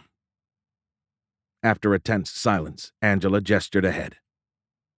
When we get closer and these structures begin their death dives into the cauldron, we'll make a dash for the city center. Beside her, Vaughn shifted uncomfortably. Angela turned a raised eyebrow toward him. What? His forehead creased. "Don't you think I should be flying now?" She was about to chastise him, but then thought better of it. He was a combat helicopter pilot, after all. Earlier, Angela had found the command that released the restraint harness. She activated it now and stepped out of the chair, extending a hand. Your controls, Captain. Vaughn gave her a short nod and then swapped seats. He spent the next few minutes acquainting himself with the craft's flight characteristics by doing a few sharp turns and quick altitude changes. During one particularly abrupt maneuver, Angela grunted and gripped her armrest tightly. Is that really necessary? "Hopefully I won't need to do any whifferdills," he shrugged. "But I don't want to bet our lives on it." He adjusted the controls and the craft leveled off. "No worries, though. This thing responds just like a helicopter, albeit a very stabilized one." Frowning, Angela nodded. She gazed out the large side window. Looking down through the floating cloud of metallic detritus, she watched the alien world scroll past. European-style farmhouses dotted a landscape striped by tracts of alternating green and yellow crops. The familiar look of the land triggered a deep sense of melancholy within Angela. Except for the feral appearance of the unkempt fields, it looked perfectly normal, as if she were flying across the countryside back in their home dimension. These people had suffered the same fate as had hers. How many other worlds had gone the way of theirs? Watery waves blurred the image as she stared down at the incredible loss represented by all those emptied homes, fields, and structures. Pulling her eyes from the disturbing image, she stared ahead. That only made matters worse. The city looked closer now. Angela wished she hadn't relinquished the controls. Flying duty had distracted her from the more poignant aspects of this world's loss, but now that she was no longer preoccupied, she could find no quarter for her mind, and no way to escape the fact that they were rapidly approaching a resolution, one that was likely to be final, one way or the other. Vaughn brought the craft closer to the floating steel assemblages. He glanced at her. "Looks like we're okay. I don't feel anything trying to pull at this thing. Must be no steel in it." Angela nodded and chewed her lip nonetheless. She watched the nearest of the mountainous stainless steel structures of the alien metropolis slowly rise in apparent height as every second drew them closer to the city. She felt incredibly exposed. Apparently Vaughn was feeling it too. He slowed the craft and then merged with the levitating line, slipping the quadcopter into the clear air between a twisted building and a large structure that looked like a modernized version of the Eiffel Tower. Vaughn's eyes kept darting upward. He gestured at the area around the rotor blades. "Keep an eye out for smaller pieces. If we fly into something, we'll throw a blade." What would we do if that happened? "Likely this thing has an automatic parachute." Pointing at the distant ground and all of the sharp-edged debris below them, he shook his head. "But it probably wouldn't end well." Angela nodded and swallowed. Her suddenly dry throat clicked loudly in her ears. The enormous buildings now towered over them. As she scanned the sky for any threats, Angela tried to slide lower in the seat, but the harness held her firmly in place. Almost there. Vaughn nodded. "Yep," he said lightly. Then he looked at her, grinning sheepishly. "Why are we whispering?" Angela giggled nervously, but stopped short, afraid doing more might lead to crying, or even worse, to one of her snort storms. Her breath hitched as she looked down, staring into the shimmering heat waves rising from this column's dedicated vat of boiling molten metal. Her blood ran cold as she remembered how close they had come to falling into the last one. The floating building ahead of them began to twist and undulate. Non-metallic panels and pieces fell from it. Watching this, Angela realized that it was the same thing that had happened to the oil tanker. The robots were discarding non-ferrous material from the structures before introducing them into the vat. Suddenly, the near side of the racked, cube-shaped structure heaved into the sky. The building's now naked frame began to lower into the vat. The rapid pitching movement had launched several pieces of dislodged material. The debris flew toward the base of the city on a ballistic arc. Vaughn grabbed the controls. "That's our chance." He glanced at her. "Tighten your seatbelt." Angela gave her harness a confused glance.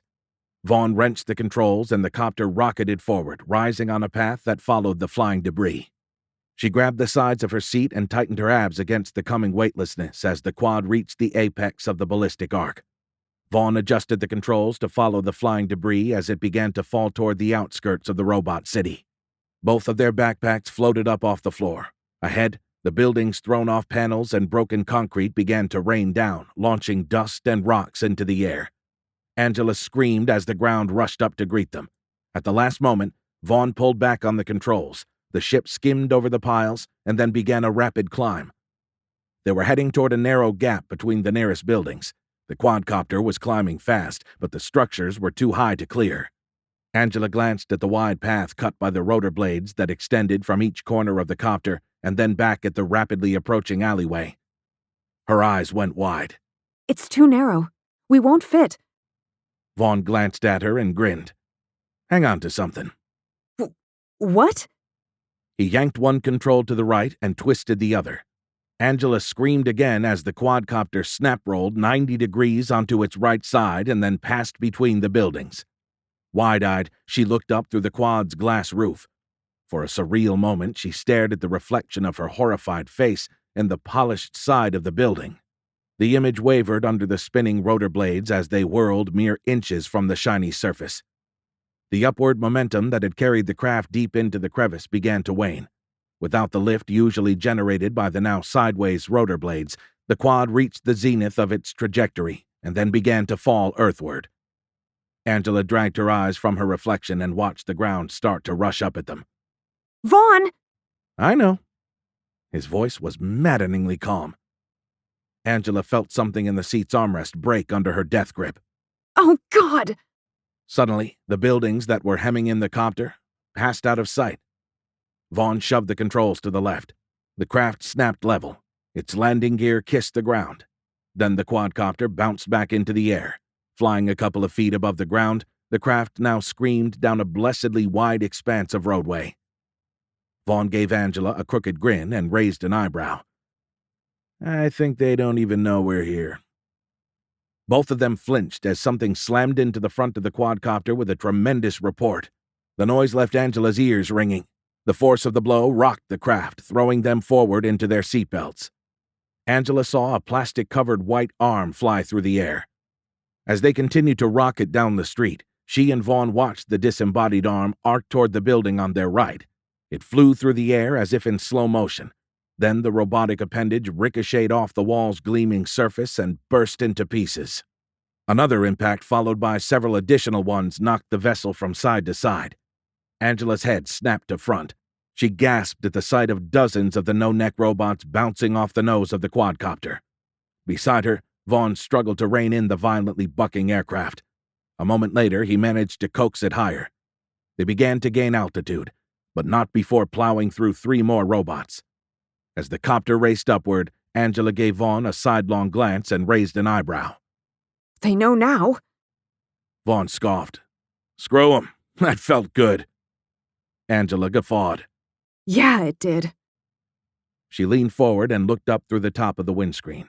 The aircraft was rocketing straight up, but the buildings around it stretched high overhead. Angela couldn't even see their tops. What now? Beside her, Vaughn craned his neck as well. I was planning to land in the street and see if we could sneak into one of these buildings. Figured we could work our way down into whatever passes for this city's underground. He shook his head. Not sure what to do now, but we need to find cover quick, fast, and in a goddamned hurry. As the quad continued to rocket into the sky, the upper extremity of a relatively shorter building slid into view at the top of the windshield. Then Angela saw its broad, flat roof and pointed. Land there. Well, on that roof? Where the hell would we go after that? How in the hell would we get down? One bridge at a time. Let's just land and find cover before a tater shows up. This quad is pretty fast, but we'll never outrun one of those things. He turned a wary eye toward the sky and then nodded. I guess so. I just hope we can find a hatch. Vaughn began to maneuver the craft for landing. Angela's heart raced. She had already been more frightened than at any other point in their travels, but now her adrenaline level ratcheted up another notch at the mere prospect of landing the craft in this city. She felt her hand tightening on the already broken armrest. Through force of will, she loosened her grip as she watched Vaughn guide the vessel toward the rooftop. As they drew closer, she scanned its smooth, metallic surface, desperately seeking any sign of a door or a hatch. Vaughn shook his head. I don't see a way in. Just land it. There must be something. She searched the surrounding sky, looking for one of the potato-shaped craft. The things were fast, significantly more so than this quad. If a tater shows up before we can get in, we'll be sent back to hell. She shook her head. I don't think we'll survive another trip, Vaughn. It's now or never. Damn it, Angela, I know that. But if there's no way in from up here, we'll just be sitting Right there! Angela pointed excitedly. I think that's a hatch. Vaughn followed her gesture, and then, with his lips pressed into a thin line, gave a curt nod. Adjusting the trajectory, he guided the vessel to a soft landing on the roof. A moment later, the scene quietened as the quad shut down and retracted its rotors. Now standing breathlessly inside the vehicle, they exchanged nervous glances. Angela half expected a cannon to pop up from a hidden port and hammer bullets into them. Several tense seconds later, and still bullet-free, they stepped out onto the roof. It felt solid underfoot. Angela shied away from the edge. No handrail or cornice adorned the precipice. At its periphery, the reflective metal simply curved away and dropped toward the city below. Looking up at the surrounding structures, Angela felt utterly exposed. On 3 sides, the taller buildings towered above them. The metallic canyon cut by the road that they'd flown down provided the only gap. Tearing her eyes from the scene, she scanned the deck and then spotted the rectangular outline of the hatch. Vaughn had exited the far side of the aircraft. Looking at him, Angela waved and pointed. Over here! A mechanical, high-pitched whirring noise emitted from in front of her. She turned and stared as the 3-foot-wide panel suddenly dropped down a couple of inches. Then the sound changed, and the door slid sideways, disappearing under the roof. Vaughn ran past her. As he approached the opening, he looked back and held up a hand for her to hold fast. Angela nodded. Stepping cautiously, Vaughn eased up to the opening. Then a robot rose through it. Vaughn! Angela screamed, but it was too late. Each of the machine's 4 hands reached out, snatching Vaughn and pulling him from his feet. For an eternal second, Angela stood frozen in place. Then she found the alien gun in her hand. She couldn't recall pulling it from her pack and wasn't sure why she had bothered. When they tried to fire the damn thing in hell, it had only whistled and whined. Out of options, Angela pointed the device at the robot and squeezed the trigger. As with the previous attempts, the gun only emitted a pop, followed by a high-pitched whine, and then fell silent. She was about to throw the useless piece of crap at the robot, but then she stopped. The machine had seized. The robot no longer moved. Angela blinked and then turned the gun sideways, looking at it with open-mouthed amazement. Then she saw Vaughn struggling to get out of the now inanimate neck's hands. Sliding the gun under her belt, she sprinted across the roof and then skidded to a stop next to the opening. Vaughn freed himself, falling hard onto the roof deck. Angela dropped to a knee next to him. Are you okay? He waved her off and quickly scrambled to his hands and knees. Yeah, I'm fine. He looked down through the opening and then nodded. Vaughn began struggling to pull the robot out of the way. Help me move this jackass before the rest of his buddies show up. Angela nodded and then grabbed hold of one of the dead neck's arms. The thing felt as if it weighed a ton. Peering through the opening, she saw that one of its clawed feet still rested on the top rung of a ladder that disappeared into the depths below. Complicating the situation, its backward-bending knee was hanging up on the inside of the opening. She pulled the machine toward her, trying to free up its lower leg. The robot lunged. It pushed Angela across the roof and then pinned her to the deck.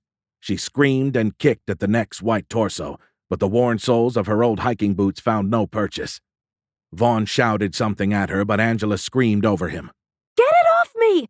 Angela, it's okay! Vaughn's urgent words finally penetrated her panic. It's still dead! She stopped struggling. Breathing heavily, she looked at Vaughn. He nodded and started tugging on the machine. It just fell on you. Help me move it. Finally reining in her panic, Angela gave a short nod and then pushed against the robot with hands spread wide, gripping it as if she were bench-pressing a heavy Olympic bar. The thing barely budged. Gnashing her teeth, Angela kicked at it again. Weighs a ton! She saw veins popping out on Vaughn's starvation-withered and now shaking arms. Angela took a deep breath and held it. Then she pushed with all the strength she could muster. Finally, the machine drifted a few inches upward. Together, they guided it sideways. As the white and silver monstrosity passed off to the side, Angela gave it a final push, allowing the movement to roll her in the opposite direction, out from under the machine. Just as she tried to roll onto her left shoulder, she felt the metallic surface of the roof curve away from her. "Watch out!" Vaughn yelled. Angela had landed closer to the edge than she'd realized. Too close. Her momentum started to carry her over the side of the building. Oh, shit! She swung her arms, batting at the surface ineffectually as she continued to slide. No, no, no! Vaughn's hands latched onto her lower legs.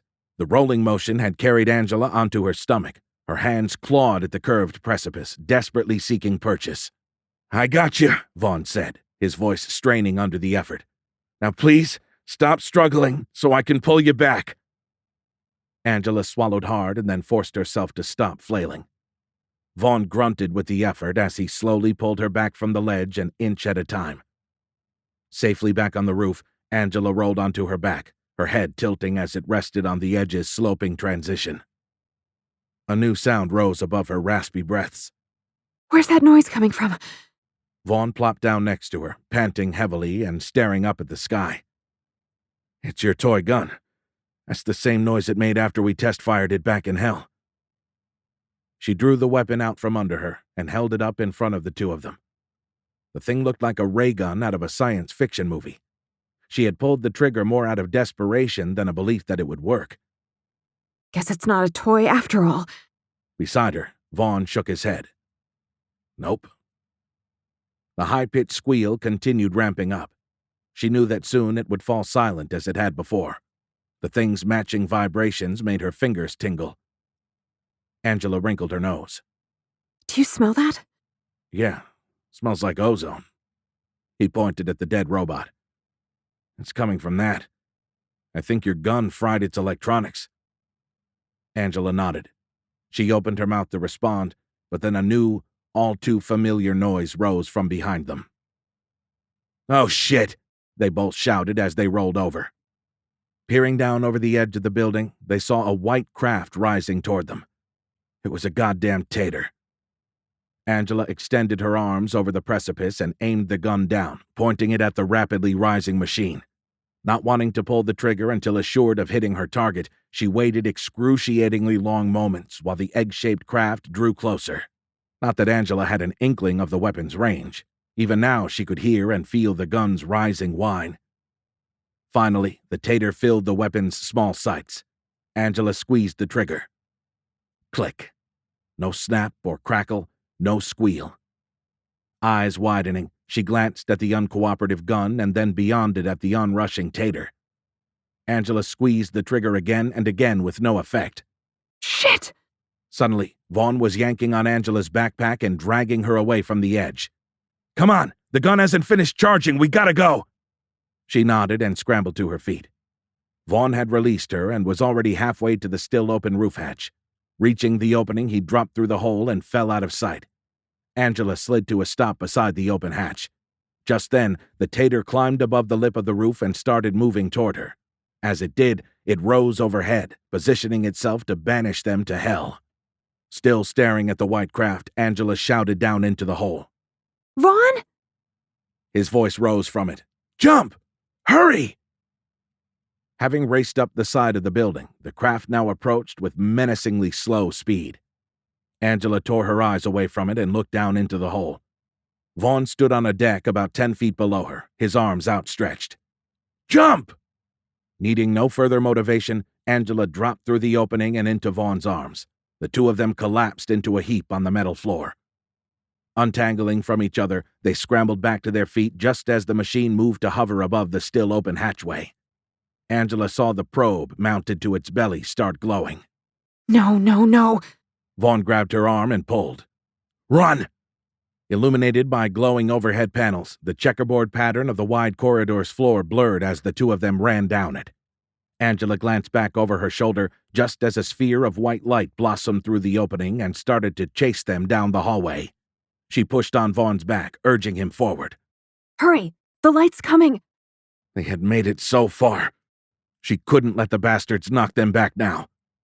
It occurred to Angela that, considering she and Vaughn had killed one of the necks, the light might do worse than banish them this time. With this new thought in mind, Angela looked back with widening eyes. The rapidly growing sphere had swallowed the entire hallway. Like a miniature version of the curtain of energy that had swept life from Earth, the light now formed a white wall that looked bent on enveloping them. It was moving too fast. They couldn't outrun it. The gap narrowed. The wave nipped at their heels. Angela lunged forward, bowling Vaughn over as she did. They crashed to the floor. Scrambling backward, they watched as the light chewed up the gained footage. Damn it! Vaughn growled. The gun still clutched in Angela's hand suddenly stopped vibrating. She glanced at it, and then raised the weapon. Pointing through the wall of light, Angela aimed at the unseen tater. She pulled the trigger just as the surface of ethereal light enveloped their feet. Then the wave faltered, slowing to a crawl halfway up their legs. Angela tried to scamper away from the energetic curtain, but her legs felt as if they were anchored in concrete. Vaughn's arms flailed, and his upper body heaved as he too tried to pull himself free of the light's iron grip. Suddenly, the wave shattered, dissolving into a million shimmering pieces. Angela felt a sideways wrenching sensation in her gut as the twinkling fragments flew apart and vanished. Chapter 32. Blinking furiously, Vaughn tried to clear the light's afterimage from his vision. He and Angela exchanged confused glances in the sudden silence. She held up the gun. I think it worked. Vaughn nodded hesitantly. Still blinking, he stood and then reached down, helping Angela to her feet. As the spots faded from his vision, he looked around and then tilted his head. What the? Turning, Angela slowly shook her head. I don't understand. They had been in a hallway, a long, skinny one, about the size of what you'd see in a typical office building. But now they were in a large, open room. The floor had a similar pattern to the one they'd run across in the corridor. However, the walls of this chamber were a good 20 or 30 feet away, and the ceiling stood significantly higher than had the halls. Vaughn saw something else new and pointed at it. Angela, look. An open door sat at the far end of the cavernous room. He started walking toward it. Speaking softly, he waved for her to follow. Let's check it out. As they neared the door, Vaughn heard a distant rumble coming through the opening. With each step, the sound ramped up another notch. Soon it had risen to a dull roar. He could feel the metal floor vibrating in time with the din. Angela caught up with him and placed a hand on his arm. What's making that noise? Before Vaughn could respond, a new sound joined the cacophony. Rhythmic metallic pinging stabbed the air, and the gut-shaking rattle of massive machinery shook his bones. Vaughn reached the opening. He took up a position along the wall to the right of the doorway and motioned for Angela to get behind him. She raised an eyebrow in protest, but finally pressed herself to the wall next to him. After a moment, he peered outside and then flinched, quickly pulling back out of sight. Standing with his back to the wall, breathing heavily, Vaughn tried to comprehend the scene that he had glimpsed. Angela gave him a questioning look. Not wanting to shout above the din coming through the opening, he pointed 2 fingers at his eyes and then gestured for her to look outside. He stepped aside, letting her move to the door. Angela gazed through it and then looked back at Vaughn. He saw his confusion reflected on her face. The scene outside made no sense. They had entered the building through a panel in the roof, and the structure had been in the center of a sprawling alien metropolis. Now they were on the ground floor and had somehow moved to the edge of the city. When Vaughn had peeked through the door, he'd expected to see a sky choked with building tops. Instead, he'd seen the ground and an open swath of cloud-covered sky. The bases of the tall stainless steel structures flanked the left and right sides of their building, but nothing but construction materials and broken concrete lined the ground opposite the open door. Well, there was one other thing. The source of the tremendous noise that even now threatened to dislodge Vaughn's teeth. The near side of a massive, automated, all-in-one city constructor sat only a few hundred feet away, blotting out the lower portion of the leaden sky. Black smoke billowed frantically above its stadium-sized cauldron of molten metal. Vaughn looked over Angela's head and peered through the opening again. He stared awestruck at the roiling black cloud that billowed above the vat. Then a dark structure appeared through a gap in the smoke. Vaughn's breath hitched. He shook his head. It couldn't be. Could it? Forgetting their exposed position, he stepped from cover and stood in the center of the door. Vaughn stared at the vertically oriented supertanker. Half of its bow was already immersed in the cauldron. Suddenly, Angela was at his side, tugging at his arm, trying to drag him back into the building. She was screaming something, probably for him to get back in, but it was impossible to hear her over the storm of sound emanating from the city builder and its burning cache. Angela was focusing on him. She hadn't noticed the ship. Vaughn grabbed her hand and pulled her back to him. Then he pointed up toward the highest portion of the ship, the back of the nose-diving tanker. Angela tore nearly panicked eyes from Vaughn and looked in the indicated direction. She stopped pulling on him. Her now limp hand fell to her side. Sporadically visible through gaps in the smoke, 2 people were leaping from one floating structure to the next. Each frenzied vault landed them on a descending hunk of metal closer to the molten surface of the cauldron, but also closer to its outer edge. As Vaughn knew they would, the very familiar-looking couple jumped onto a slowly rotating I-beam. Then they used it to propel themselves out of the clutches of the massive machine's ever-thirsty maw.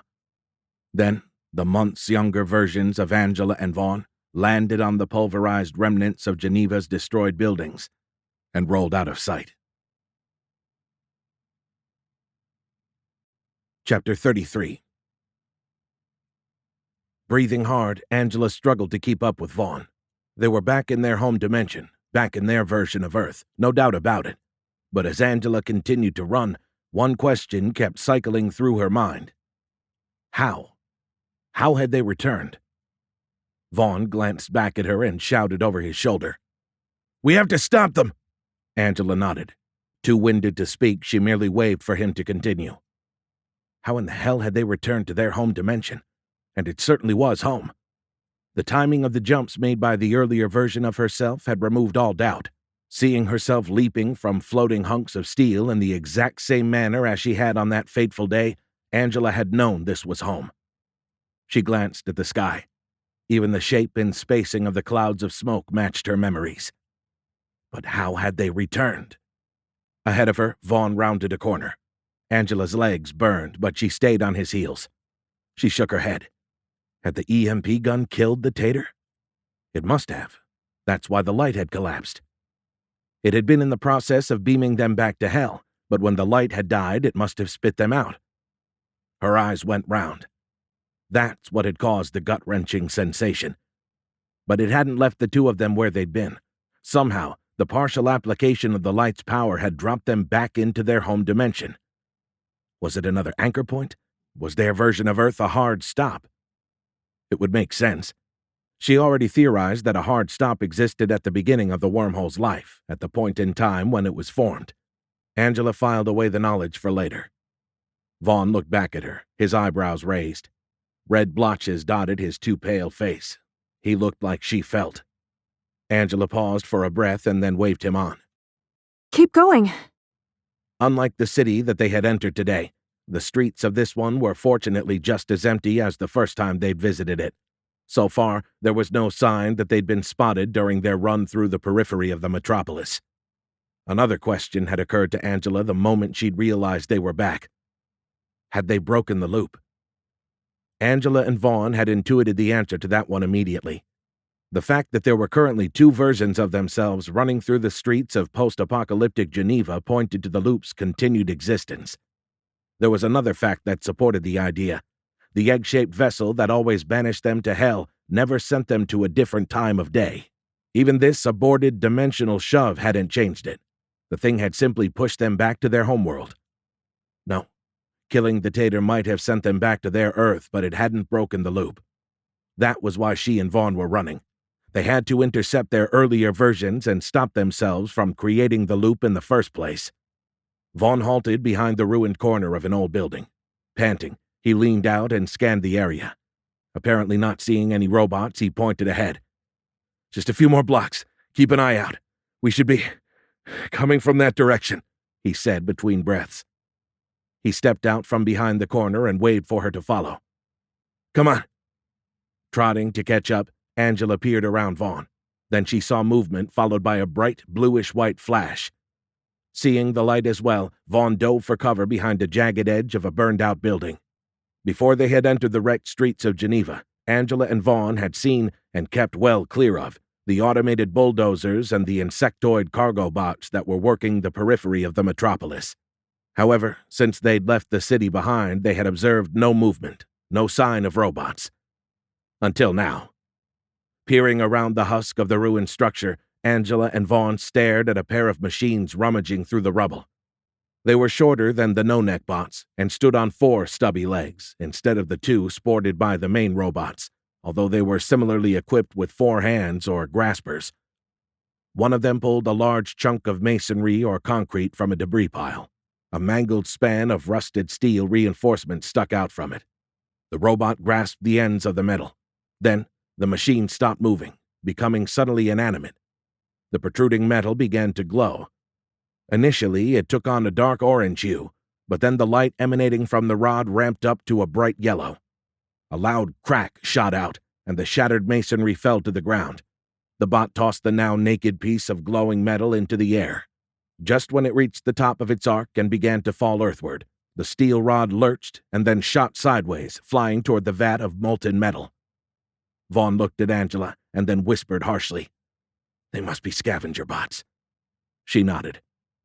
He began to look around, scanning the area. "Shit, they're blocking our path to the subway entrance." Angela nodded and then whispered urgently, I know. Let's go around. After a quick scan of her own, she checked the bots one more time. They appeared to be looking the other way. Still crouching, Angela stepped out from behind the cover and darted between piles of debris. She could hear Vaughn following just behind her. A few minutes later, they rounded another corner. Having circumnavigated the bots, they were now heading straight for the part of town where the subway entrance should be. Unfortunately, their circuitous path had taken them uncomfortably close to the outskirts of the Steel City and its tenant dozers and insect bots. Angela finally spotted their destination. This way. She turned away from the alien metropolis and began to trot down the length of an old rubble-strewn Geneva street. Reaching a wide, circular roundabout, Angela stopped and took cover in the shadow of a toppled statue that sat in its center. Her eyes narrowed as she visually scanned the area a few blocks ahead, looking for the subway entrance. She spotted movement.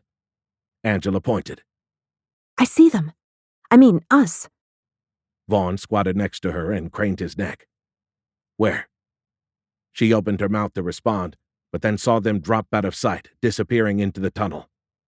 They just went under. A tremendous siren-like alarm shattered the air. Both their heads snapped left as they sought the source of the noise. A couple of 100 feet away, in the center of an intersecting road, a scavenger bot stood waist-deep in a pile of debris. As it continued to blare its alarm, both of the robot's large camera lens eyes remained locked on Angela and Vaughn. Suddenly, it dropped the chunk of debris that it had been working on and began to scurry toward the two of them, its 4 short legs kicking up dust in its wake. 3 of its claw-like graspers reached out menacingly. A blowtorch grasped in its other appendage flared to life. Angela's eyes widened. Run! She jumped from their hiding position and started in the direction of the subway entrance, but then movement above the opening stopped both of them in their tracks. "Hush shit," Vaughn said hoarsely. It was a goddamn tater. The thing must have spotted the original version of themselves descending into the subway and gone to investigate. Angela glanced over her shoulder. The scavenger bot was rapidly closing on them. She scanned their surroundings, frantically looking for cover or a way out of this poop sandwich. Caught out in the open, they were too exposed. They'd never outrun the bot. The tater was probably too far away to hear the robot's alarm, but even if it hadn't already been notified by radio, the flying potato would soon see them for itself if they didn't find cover. Angela grabbed Vaughn's arm and pulled him toward the Steel City. Running as fast as her tired legs could muster, she headed back in the direction from which they'd come. Pressing through an area clear of the dozers and cargo bots, Angela re-entered the machine city, seeking cover in its narrow alleyways. Both of them were breathing heavily. Looking back, Angela peered around Vaughn. The scavenger bot was hot on their heels. Fortunately, they'd seen no sign of the tater. It hadn't appeared to have followed them. Angela pulled the gun out from her belt and aimed it over Vaughn's shoulder, but he knocked it aside before she could pull the trigger. "Don't waste the shot," he said breathlessly. "There's just one of them."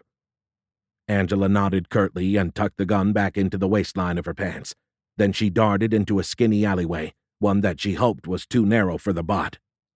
As she passed between the mirror finishes of the 2 buildings, she saw multiple hazy reflections of both herself and Vaughn to her left and right. A loud clunk told her that the alleyway had prevented the bot's entrance. It screamed in frustration. Unsure of what other routes the machine might find to give chase and how many friends it may have called in, Angela continued to run deeper into the city. Several twists and turns later, she decided they must have gone far enough to lose the bot. She turned and was surprised to see that Vaughn was no longer right behind her. A moment later, he exited from the last alleyway, his face flushed and covered with a thin layer of sweat. His breathing was labored. Angela felt her stomach sink. This was her fault. Vaughn wouldn't be this drawn and weak if not for his giving her extra rations to make up for what she had lost to illness. Panting and bent over, Vaughn rested his hands on his knees. Then he pointed off to the side. "We need to head back toward the subway entrance." Still 20 feet away, he hitched a thumb over his shoulder, pointing behind them. "I think we lost." Suddenly, the robot darted out from between 2 buildings. Vaughn flinched and tried to jump away. The scavenger reached out and snatched him by the wrist. A scream of pain burst from Vaughn's lips. Angela broke through her shock and ran toward him. Vaughn! Digging under the tail of her flapping shirt, she groped for the gun. Before Angela could produce the weapon, the bot reversed itself, backing into the crossing passage and yanking Vaughn out of sight. She sprinted toward the alley. Finally freeing the weapon from her waistband, Angela raised it to eye level just as she slid to a stop in front of the entrance to the narrow lane. It was empty. Vaughn and the bot had already disappeared. Then another scream echoed through the city. Running as fast as she could, Angela followed the sound of Vaughn's shouts. A moment later, she rounded a bend and saw them. Vaughn kicked and screamed as the scavenger dragged him backward down the street. Blood trickled down his arm. It was coming from the point where the machine's grappler was digging into his wrist. "Angela!" The bot stopped with a lurch. Vaughn's face contorted with pain. He tried again to pull his arm free, but it wouldn't budge. The narrow passageway had slowed the machine. She could see scratch marks left by the bot's hips where they had rubbed the walls that framed the alley. Angela ran toward it, gun outstretched. Leave him alone, you damn toaster! Suddenly, a 6-foot-long flame shot from the torch grasped in one of the machine's other appendages. Angela screamed and jumped back, falling on her butt. Her teeth clicked together, and the coppery taste of blood filled her mouth. She batted down the small flames that clung to the tattered legs of her worn pants. Heat waves from the still-blasting flamethrower rippled the air between her and Vaughn. Then Angela saw that the bot no longer moved. Its legs continued to churn, but it had ground to a stop. The thing had jammed itself between the buildings. Vaughn was still struggling to free himself from the grasp of the robot, his face twisting with pain. Frozen, Angela stood with the gun aimed at the bot. Vaughn again tried and failed to free himself. The scavenger shifted the torch's flame toward Vaughn. He looked at Angela. "Feel free to shoot the damn thing any time now." I don't want to hit you! Vaughn shook his head. "The gun won't hurt me." The robot inched the torch closer to its hostage. Vaughn looked at the open flame. His face glowed beneath its amber light. "Now that, on the other hand—" Angela nodded. She spat out a bloody wad and then aimed at the machine's body. She screwed up her face, worried that the gun might hurt Vaughn in spite of his reassurances. An electromagnetic pulse couldn't harm living tissue, but she didn't know for sure that the weapon only fired an EMP. Cringing, Angela squeezed the trigger. It popped and squealed. The robot stopped moving. The flame withered and died. On his back, and with his arm pinned overhead, Vaughn struggled to get his feet under him. The now inanimate robot's mechanical claw still clasped his wrist. Bloody streaks trailed down his arm. With his free hand, he tried to pry open the machine's claw. Angela ran to his side. She grabbed the bot's grasper and also tried to pry its halves apart. She pulled as hard as she could, screaming with the effort. It won't budge! Beneath her, Vaughn continued to struggle with the mechanism. Angela searched frantically, looking for something with which she could pry it open. Then she saw several rods protruding from a slot in the robot's back. She didn't know what they were, maybe giant welding rods, but they looked strong enough. She grabbed one and pulled it out. Vaughn stopped struggling and eyed the rod warily. Then he nodded. "That should do it." Angela wedged its end into a gap between the grasper's two halves. With raised eyebrows, she looked at Vaughn. Ready? He nodded. His face now looked even wider than it had earlier. Angela swallowed and then began to count down. 3, 2, 1. She hefted her weight into the rod. Creaking loudly, the metal jaws slowly opened. Vaughn yanked his arm free just before the end of the rod broke off and the claws snapped shut. Vaughn clamped a hand over the injured wrist. "Holy crap!" Face glistening with sweat, he stared at the blood-covered claws. "That was close." Breathing heavily, Angela plopped down next to him. She reached for his arm. Let me see. Looking as if afraid of what he might see, Vaughn continued to clasp his injured wrist. Still wide-eyed, he regarded her with his too white face. Angela hoped he wasn't going into shock. Haltingly, Vaughn extended the arm toward her and slowly opened his other hand. Chewing her lip, Angela inspected his injuries. Fresh blood oozed from the abrasions on either side of his wrist. Fortunately, no arterial blood spurted, although some of the cuts were deep enough to need stitches. She nodded. It's pretty swollen, but I think you'll be all right. I'll wrap it up. Vaughn nodded. Angela began to dig through her backpack, soon producing a strip of cloth she had set aside for this very purpose. She wrapped it around his wound. The bleeding had already begun to slow. It stained the bandage, but didn't look like it would get any worse. That should do for now. Vaughn studied her handiwork and then nodded again. Standing, she helped him to his feet. They looked up at the narrow sliver of sky visible overhead. Breathing heavily, Vaughn said, "It's already getting dark. We're falling behind. We have to catch up to them. To us." Angela grabbed her backpack and stuffed everything into it. Okay. She looked around. Which way? "I don't know, but we can't just wait here." Vaughn looked left and right. "Screw it." He pointed right and then started jogging unsteadily in that direction. "Let's try this way."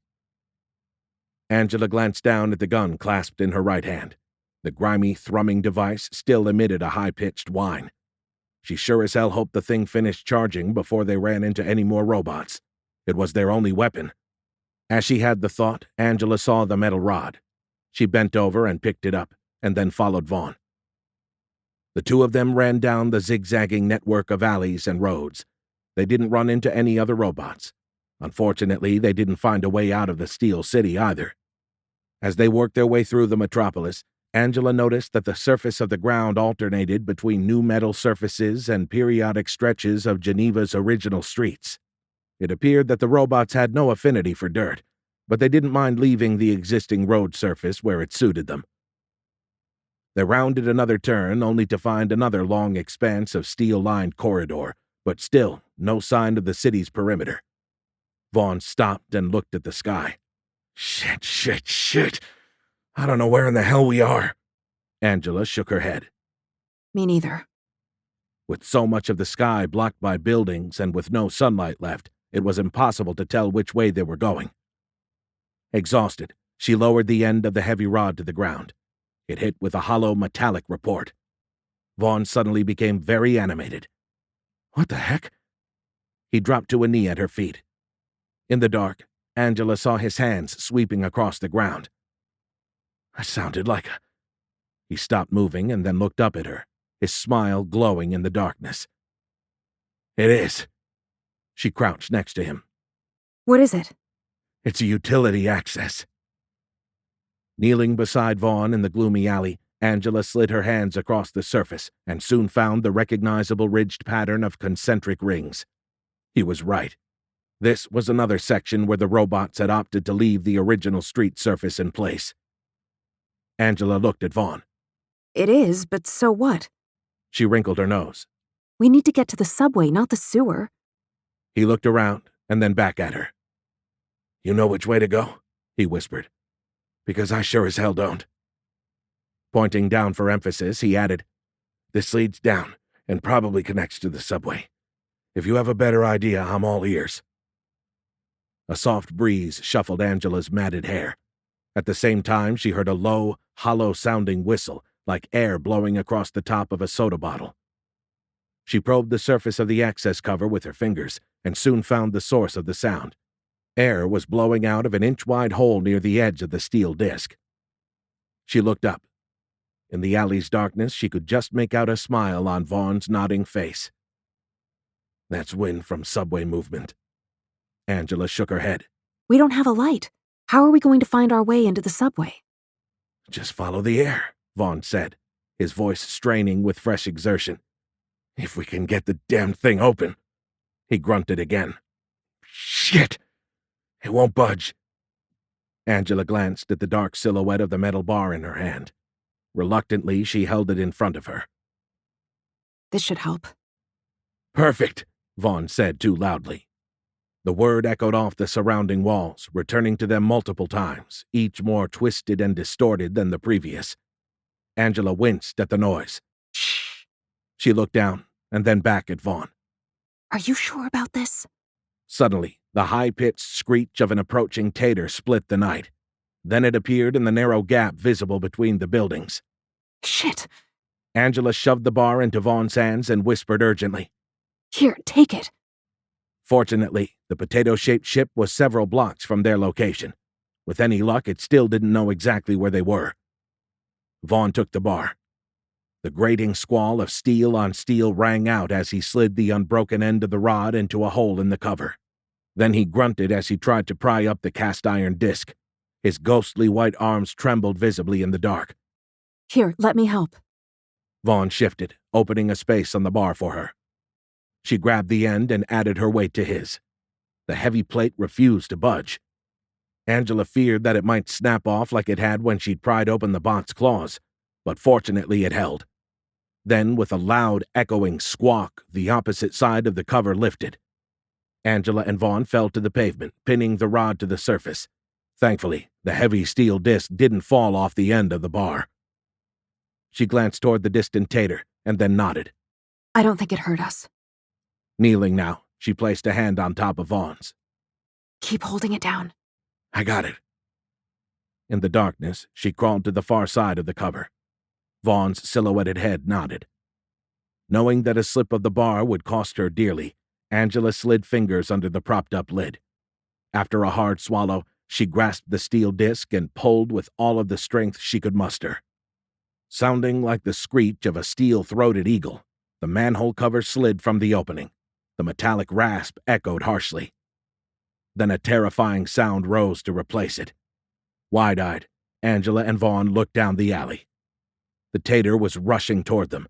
It had already closed to within a few blocks. Vaughn pointed in the inky void. Go! Angela swung her legs into the opening's black maw. Groping with her feet, she found a step. Then she reached down and found the top metal rung and descended into the black as fast as she dared. She froze for a horrified moment as a roar rose from beneath her. She felt the rush of the air that signaled the distant passage of another subway. She looked up. The onrushing tater now illuminated Vaughn's face. He looked back down as he swung his legs into the hole. Go faster! Angela nodded and began to shimmy down the steps. Her foot bounced off one of them and she started to fall. She swiped desperately at the rungs and just managed to grab one with her left hand. The tater's brilliant searchlight flooded the vertical tunnel as it moved over the access hole. Angela glanced down. Oh, no. Her breath caught in her throat at the sight of rungs disappearing into the darkness beneath them. The hole continued straight down as far as she could see. Unless they just dropped, there was no way they'd get far enough down the ladder to outrun the light wave that was only moments away. Still hanging from her left hand, Angela quit trying to find footing and dug out the gun with her free hand. She pointed it upward, but Vaughn was blocking her shot. Move left. Vaughn shifted sideways, and the belly of the tater slid into view. Its light wave emitter was already starting to glow. Angela pointed the gun at it and pulled the trigger. The weapon snapped and squealed. Then, impenetrable blackness swallowed Angela.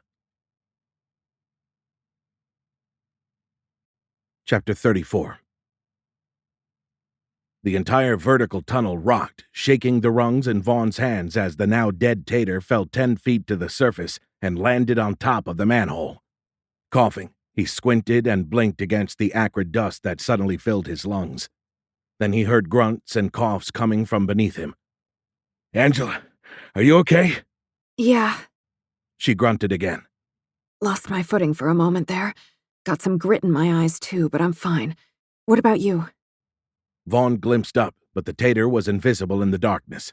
However, the knowledge it sat mere inches from his face sent a shiver down his spine. We need to hurry. A rustling sound cut off his words. It was Angela descending the steps. Already ahead of you. Try to keep up, Captain. We have to catch ourselves before it's too late. He nodded and began to lower himself down the ladder. Several times his weary hands threatened to drop Vaughn down on Angela, but somehow he managed to hang on in spite of the sweat that was wetting his hands. After a seeming eternity, he heard a change in Angela's footfalls. I found the bottom. Another roar filled the void. A stiff breeze swept across Vaughn's sweat-covered brow. He swept a sleeve across it. The feeling of grit smearing across his skin momentarily reminded him of hell. The wind changed direction. Vaughn realized that the subway must have passed the opening that they were seeking. It had gone from pushing air into their passage to pulling it out as it had continued down the line. Blinking, he realized he could just make out her silhouette. There was light down here, although he couldn't see the source. Then both the wind and the sound died, taking the momentary illumination with it. Angela tugged his arm in the renewed darkness. This way, I think. Vaughn followed her, feeling in the dark with outstretched hands. Periodically, water splashed underfoot, and he felt damp stone walls to their sides. Gradually, Vaughn started seeing details as light from another unseen force began to fill the narrow tunnel. This time it was brighter. He could see the tubing of several electrical conduits running overhead. A few yards later, they came to a Y-shaped intersection where their small tunnel merged with a much broader and taller passageway. It took a moment for Vaughn to realize that it was a subway tunnel. They'd found it. They had also found the source of the light. A subway station sat less than 100 yards away. In front of their feet, the station's light reflected from the triple rails that guided and powered the trains. Vaughn grabbed Angela's arm. "Careful," he whispered, and then pointed at the farthest length of steel. "Don't touch the third rail." Looking back at him, she nodded. Then her eyes widened as a new light source shone on her face. He looked left and squinted against the blindingly bright light that suddenly filled the tunnel. A subway had rounded a corner and was heading straight for them, its headlights slicing the darkness ahead of it. Vaughn reached out and snatched Angela. He pulled her back into the service corridor just as the train zipped past. Brightly illuminated rail cars careened past them. Then he heard the squeal of brakes, and the subway slowed. Angela clutched him. Did they see us? Vaughn shook his head. "I don't think so." The train's last car scrolled past the service tunnel's exit. Then the subway came to a stop, its back only a few yards down the tracks. He pointed at it. "Let's go. We need to get on." Angela's eyes widened. She pulled him down until her lips brushed his ear. Are you crazy? She whispered harshly. Vaughn leaned in. "I didn't see any robots on it. I think it's one of the returning subways. It should take us back to the source." He paused and gave Angela a meaningful look. "Back to CERN." She glanced from him to the train, and then back. How can you know that? "Last time we saw the robots riding the subway, they were standing in the cars, not sitting." He pointed at the train again. "Even from down here, I would have seen them if they were on board. This one is empty. It's going back for another load just like the one we rode the first time." Finally, Angela nodded. Okay. Crouching, they emerged from their hiding spot and crept up to the rear car. Angela stepped onto the short 3-rung ladder that led to its rear deck. The subway began to roll forward. Vaughn cursed under his breath and shook his head. "Really?" Fortunately, Angela managed to scramble onto the small platform quickly. She turned and waved him up. Hurry. Vaughn gnawed his teeth. He was trying to hurry, but his spent legs were having a hard time getting him up to speed. He could barely manage the jog currently required just to keep up with the steadily accelerating train. He didn't need Angela to remind him that if he didn't get on that deck soon, he'd be running through a brightly lit subway station, possibly with an audience of freshly deposited robots. Grimacing, Vaughn shook his head. "Freaking wonderful." The white-tiled walls visible around the periphery of the rear car began to glow from the light of the nearing station. "Shit, shit, shit, shit," Vaughn chanted under his breath, the words coming in rhythm with each footfall.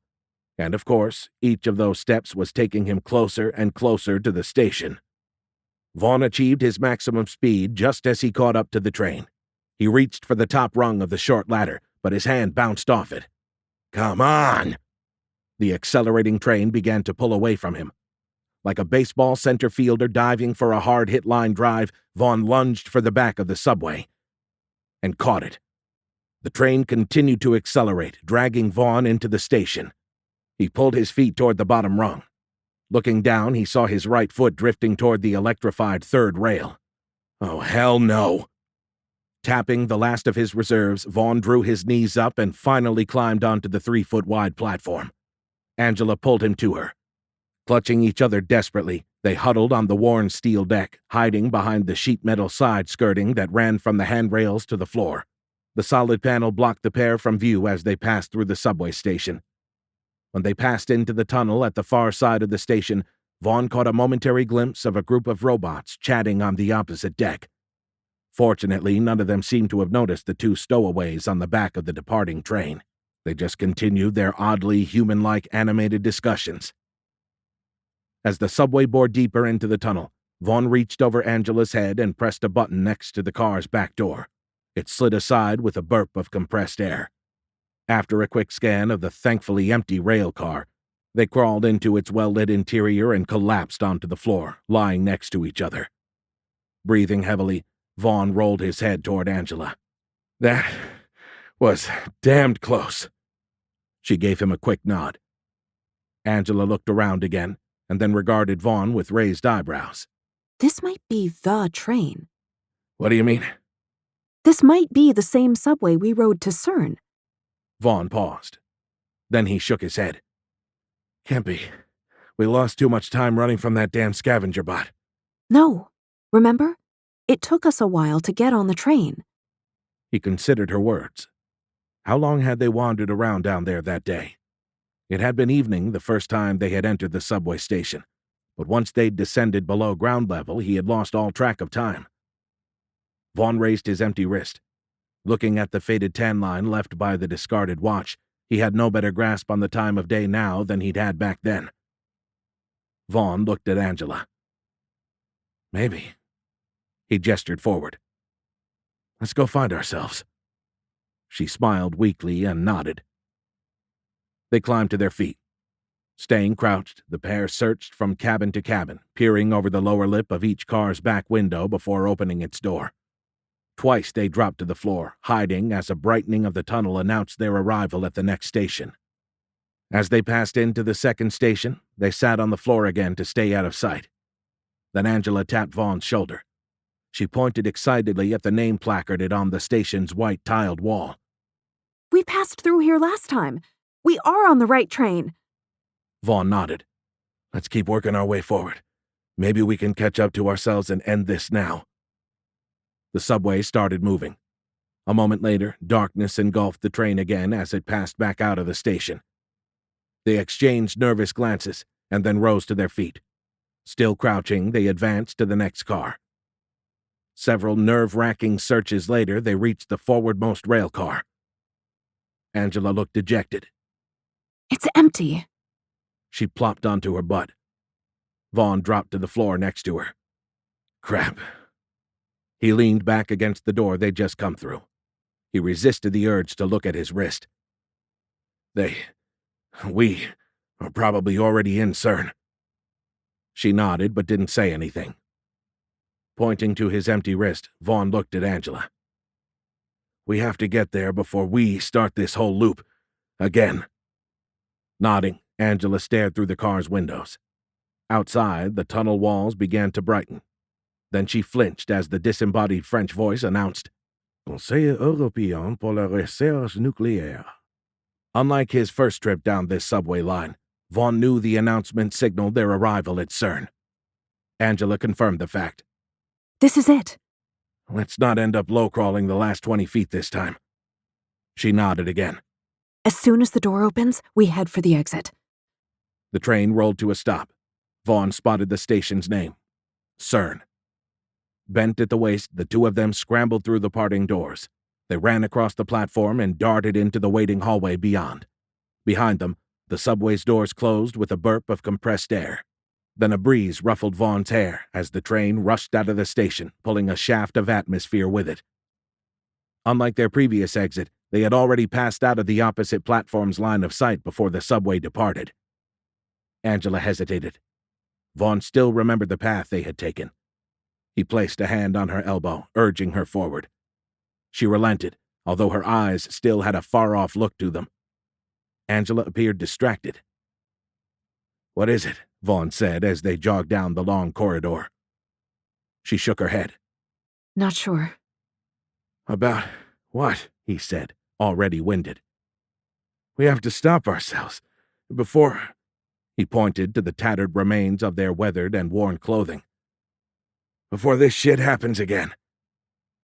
Angela didn't respond, but she allowed Vaughn to guide them down the same steps and corridors that they had navigated on their first trip to CERN.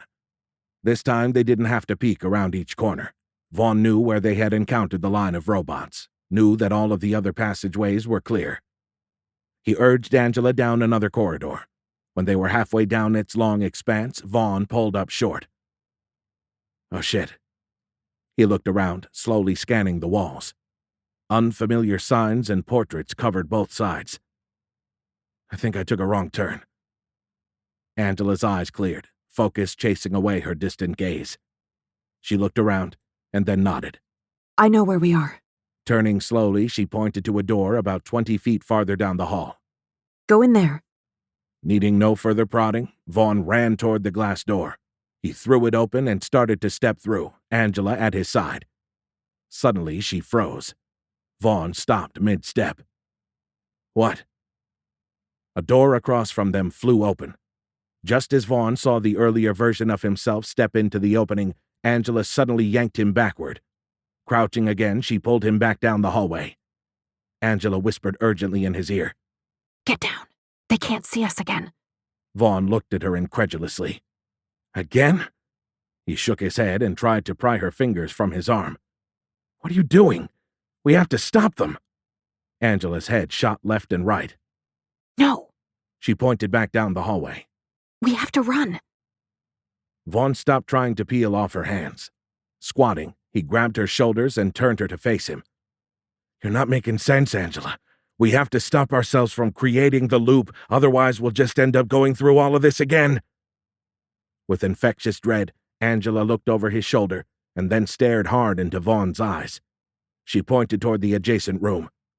Right now, we're in there discovering the truth about where the robots are coming from, and in a couple of minutes, I'm going to try to overload the wormhole. Vaughn nodded. Exactly. We have to stop that from happening.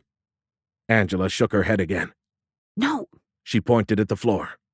We wouldn't be here, wouldn't know about what these bastards have been doing to all of these worlds if we hadn't started this loop. She looked over her shoulder and started trying to tug Vaughn back in the direction from which they'd come. He stopped her and placed a finger on the side of her chin. She turned to look at him. Okay, Angela, Vaughn said, speaking softly. I guess you might be right. Looking more frightened than ever, she pulled desperately at his elbow. Vaughn gave her a reassuring look. I believe you, Angela. I won't try to stop them. Vaughn, Angela said in a barely contained shout.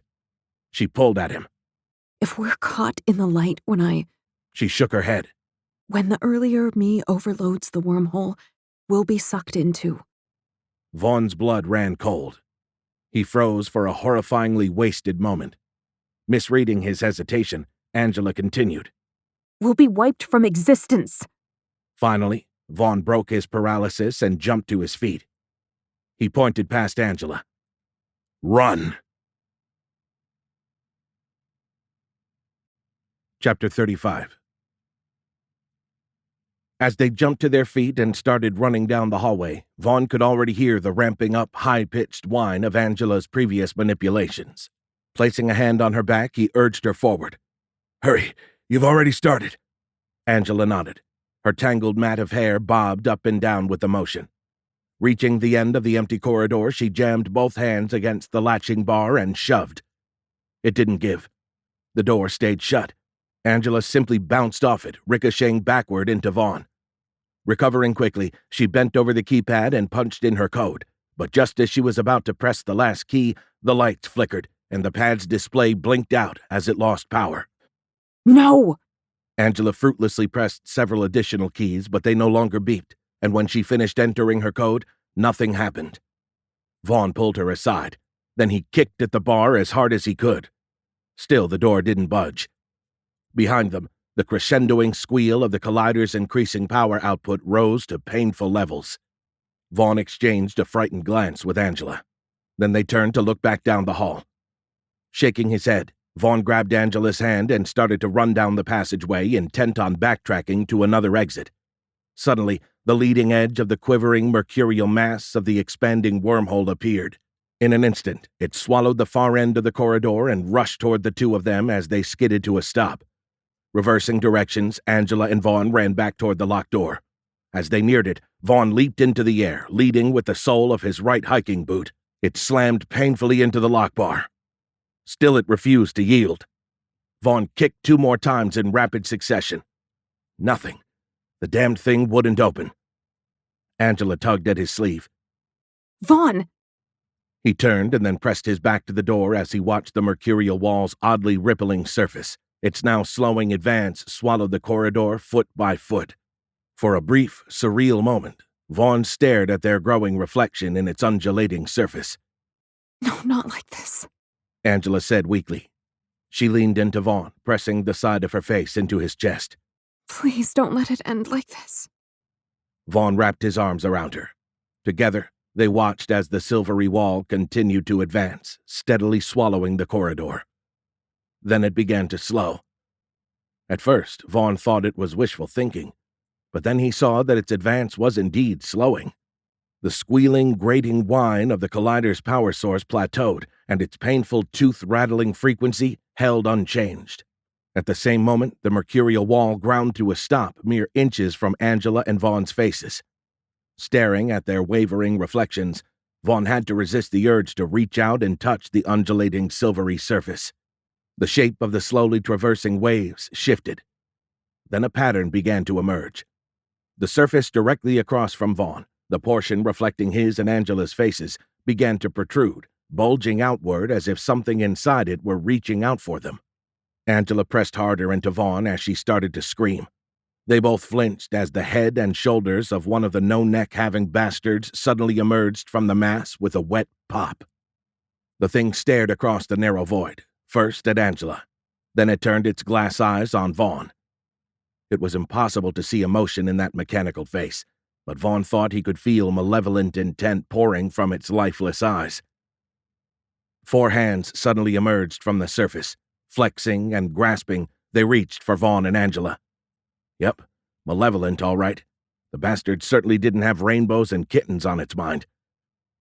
Suddenly, Angela pulled away from Vaughn. With incredible speed, she produced the EMP gun and jammed it onto the robot's small forehead. Go to hell, fucker. The next hands grasped her forearm. Angela pulled the trigger. A snap and pop rang out. The robot froze. Then the screaming power source suddenly quietened. At the same moment, the wormhole contracted. Its mirrored surface retreated down the corridor and then disappeared at its far end. Angela and Vaughn flinched as a loud metallic clank echoed down the now empty hallway.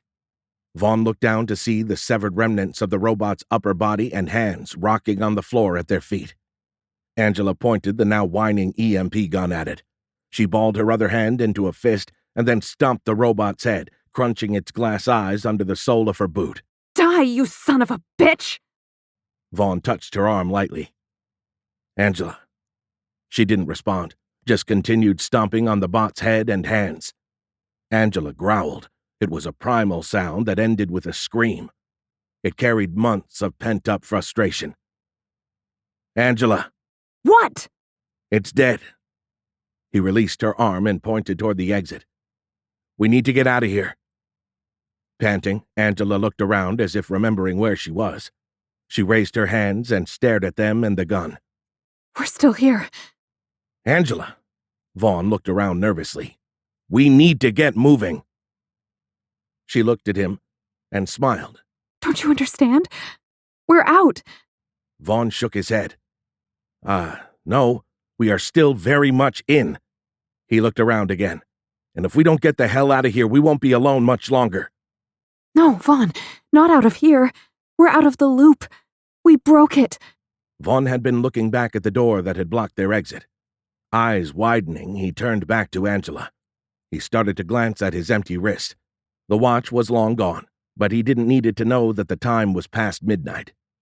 36 hours had passed, and they were still here. He grinned.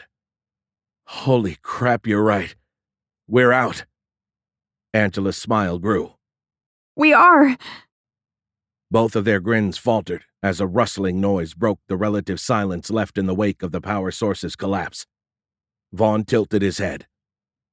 What the hell is that sound? Then something crashed into the door at the far end of the hallway.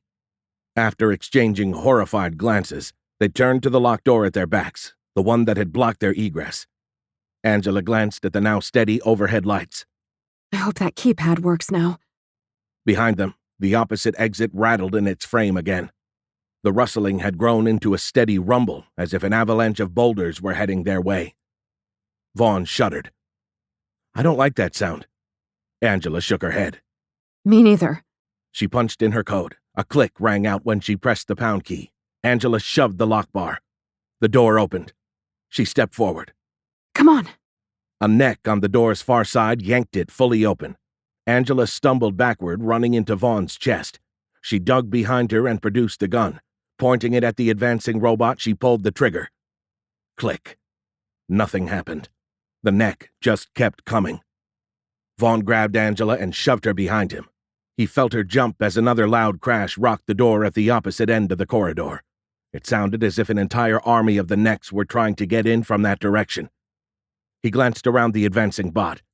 Through the sliver of hallway visible beyond the machine's narrow waist, Vaughn could see tens of additional bots, all headed for their location.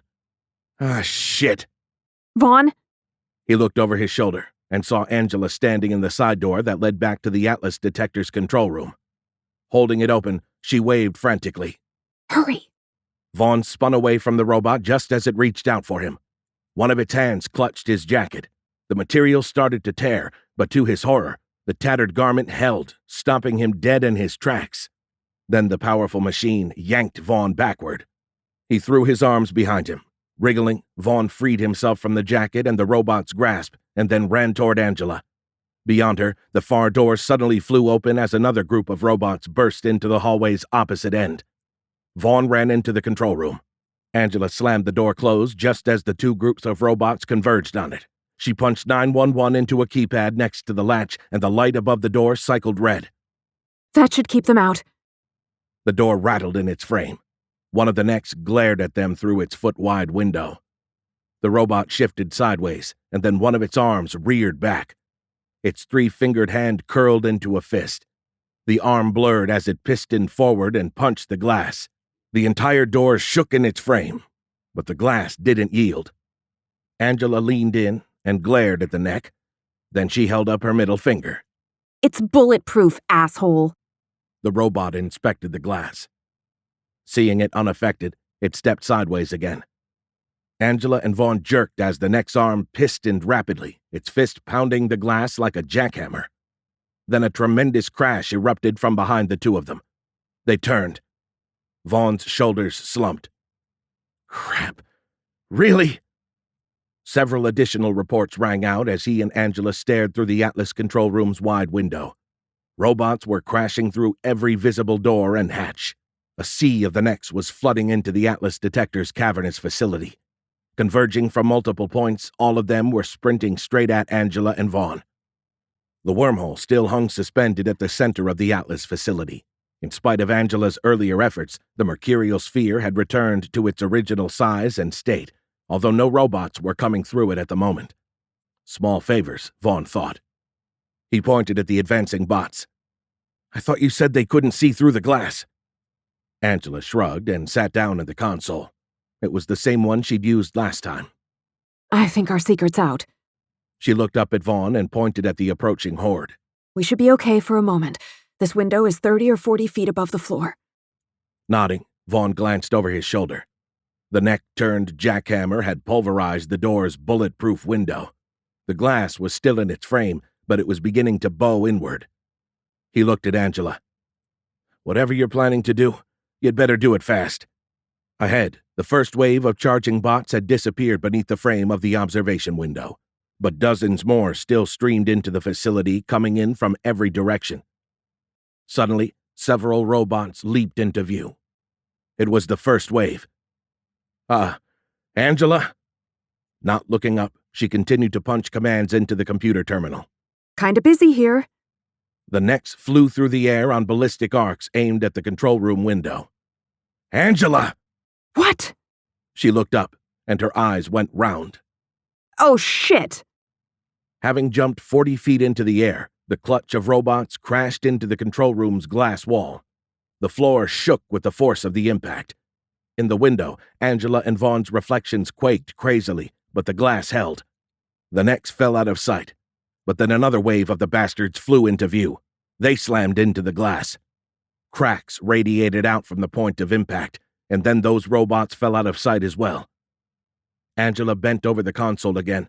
Her fingers were a blur of activity. I'm almost done. There's still a massive amount of power flowing into the system. Another group of robots slammed into the glass. The window held, but more cracks radiated out from its center. Angela nodded toward the wormhole. The energy has to be coming through that. Vaughn gave her a nervous look. You sure about this? Sure we won't just get sucked back into the loop? Angela shook her head. I'm not sure of anything. As she continued to type, she gave him a sideways glance. Except that if we don't try, nothing will change. Vaughn eyed the mechanical horde, and then nodded.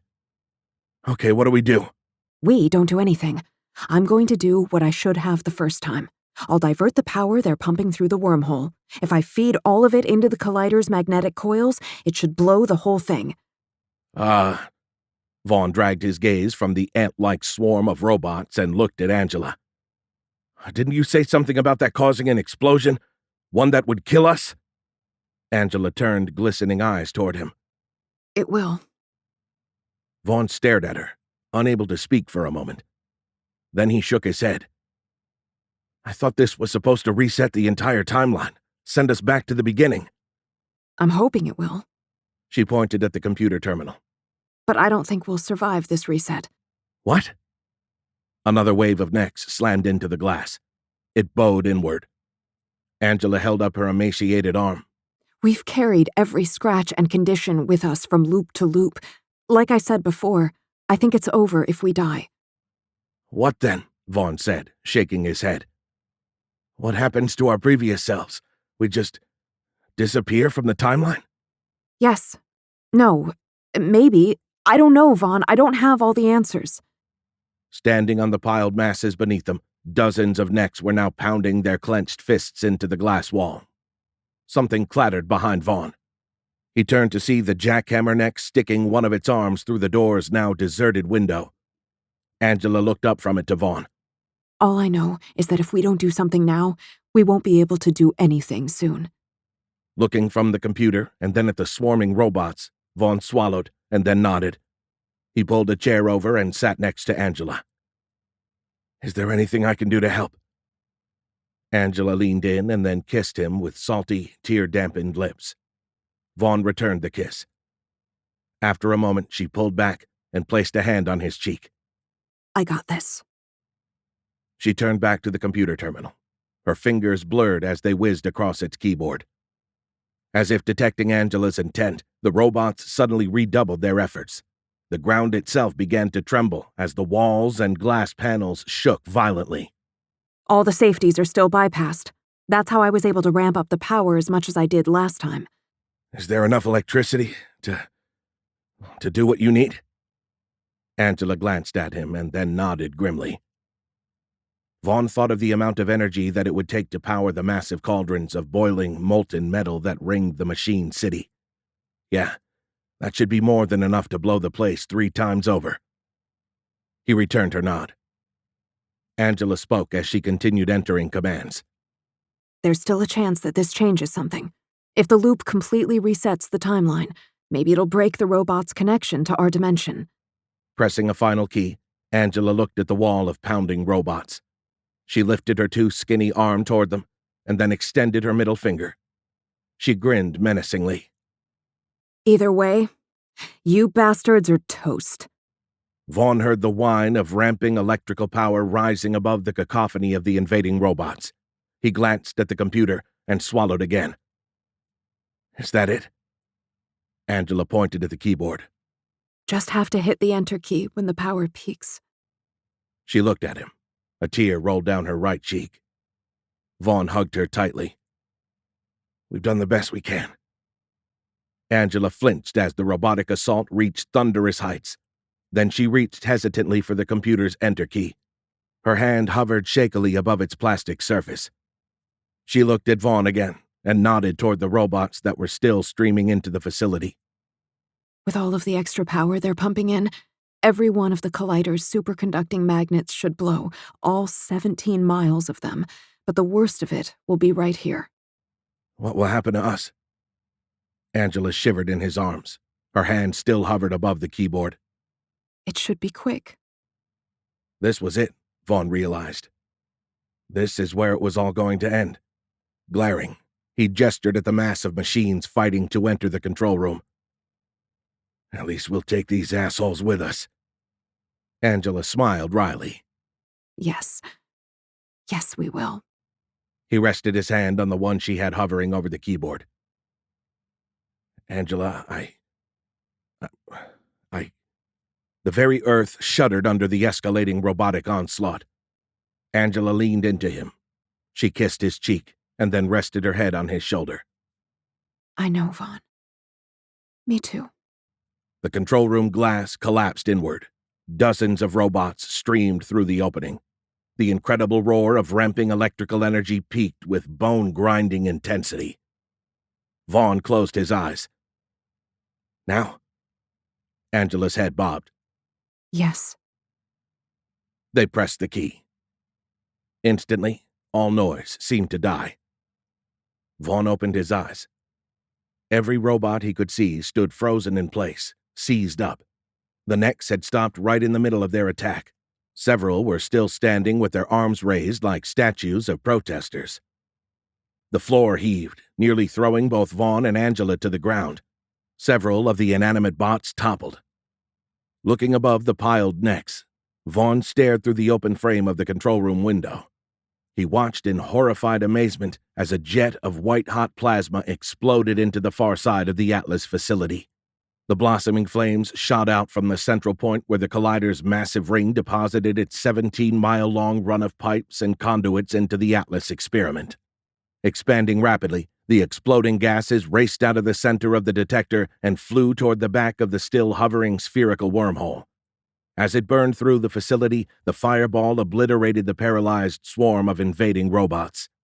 In Vaughn's suddenly dilated perception of time, he watched as pieces of the no-neck bots flew ahead of the blast wave as if in slow motion.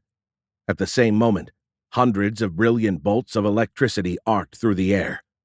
Coming from the massive formation of radiating steel conduits, all of the lightning bolts burned into the mercurial sphere. The wormhole distorted. Sharp-edged waves raced across its face as it ballooned outward. In the blink of an eye, the sphere swelled to fill the visible portion of the Atlas facility. Jagged metallic spikes rose and fell from its spasming surface.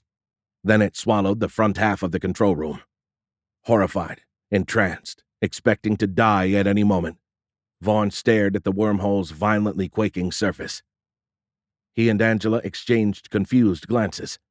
Another volley of lightning bolts burned into the quaking sphere. Suddenly, the wormhole's size halved and then redoubled in a spasm that engulfed the two of them. Vaughn plunged into a lightless, silent void of impenetrable darkness. Chapter 36.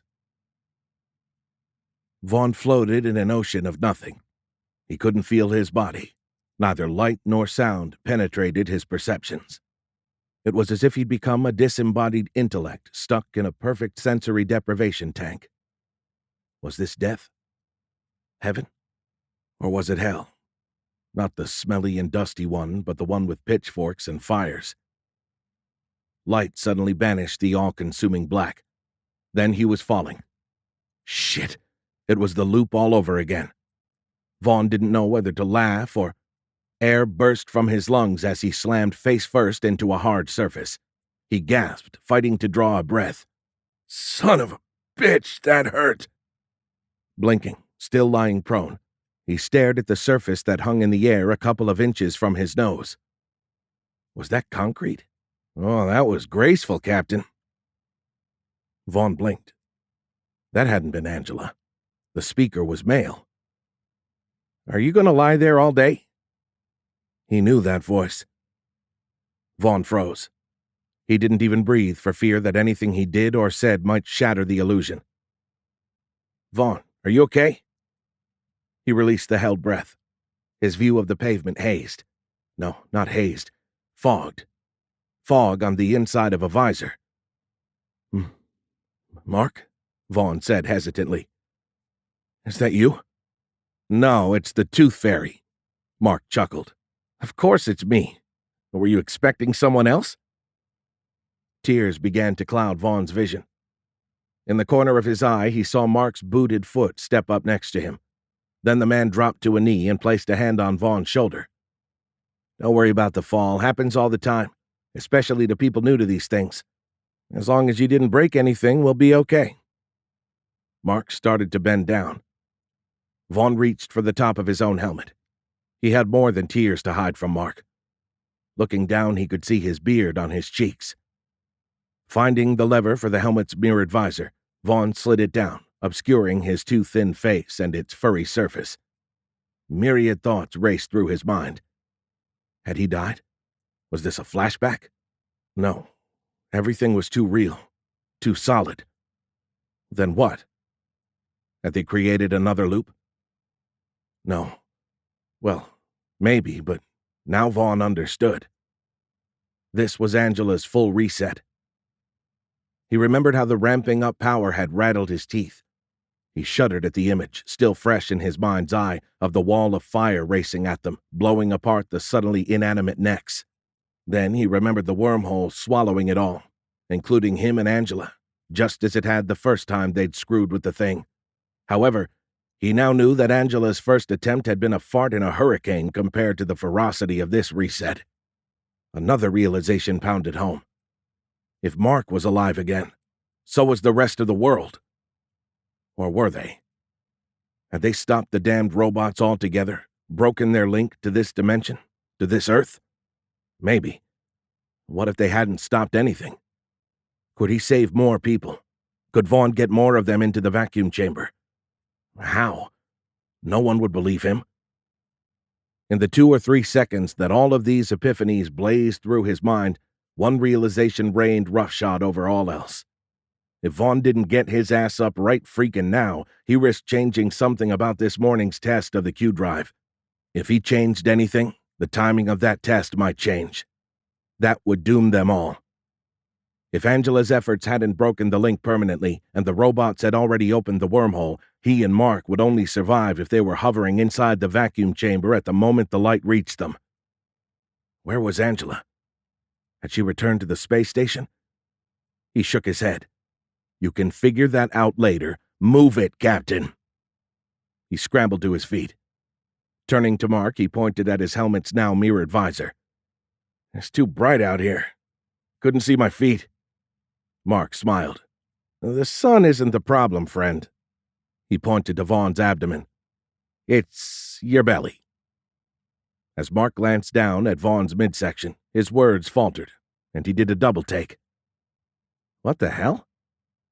Vaughn looked down and saw his feet, something he couldn't have done that day, not with all of the extra weight he'd been carrying around.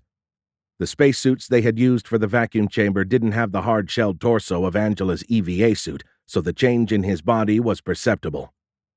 Vaughn bent at his waist and made a show of inspecting himself. At the same time, he adjusted his suit's internal pressure, hoping Mark didn't see him doing it. His friend hadn't shown him this trick. Vaughn had learned how to change the pressure while preparing for his flight to the space station. As he felt the suit begin to expand, he pooched out his belly and stood upright. He patted his stomach. "Told you not to be illin' on the tool shed." Mark stared at him wordlessly. Then he grinned wryly and shook his head. Vaughn placed a gloved hand on Mark's arm and steered him toward the vacuum chamber. "Come on, Colonel." With his free hand, Vaughn gestured ahead. "We have a date with Destiny." Chapter 37. Angela pushed back from the console, trying to get away from the undulating spikes that were extending and retracting from the wormhole's insanely manic surface. Suddenly, it spasmed again. The mercurial surface swallowed Angela, plunging her into inky blackness. It seemed to go on forever. Angela lost herself in it. Blinding light flooded into her eyes. She squeezed them shut against the painful assault. She was falling. Had they triggered another loop? Were she and Vaughn being sent back yet again? Still falling? Too long. She windmilled her arms. Oh no! Please, no!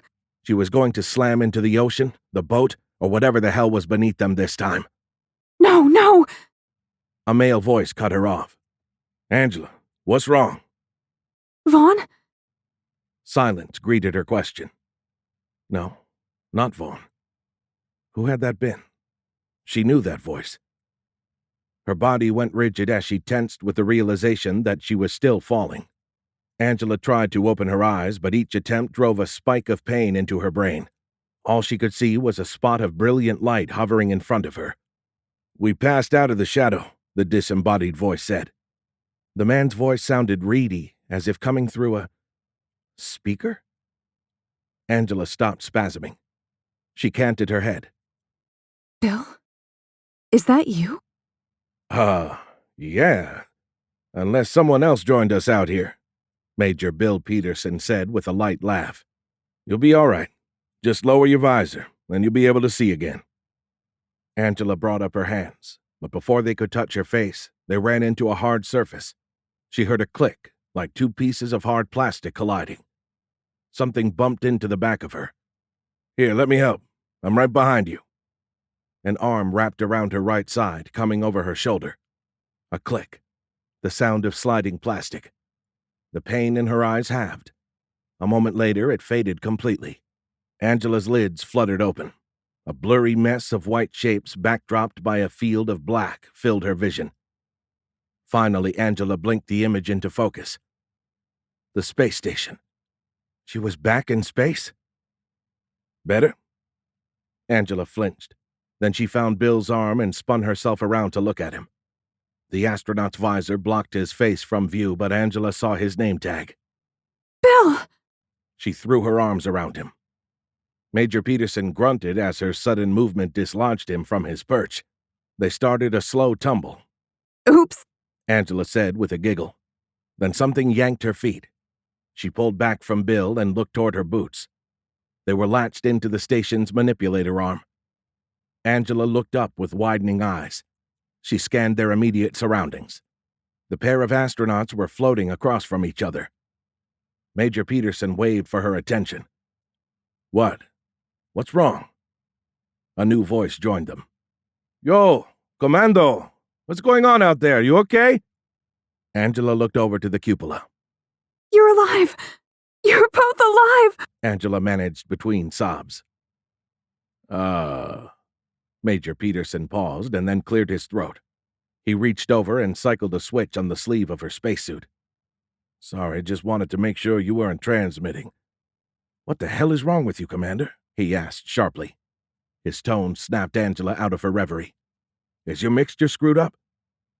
Angela shook her head, but of course he couldn't see her face. Then something else drew her eye.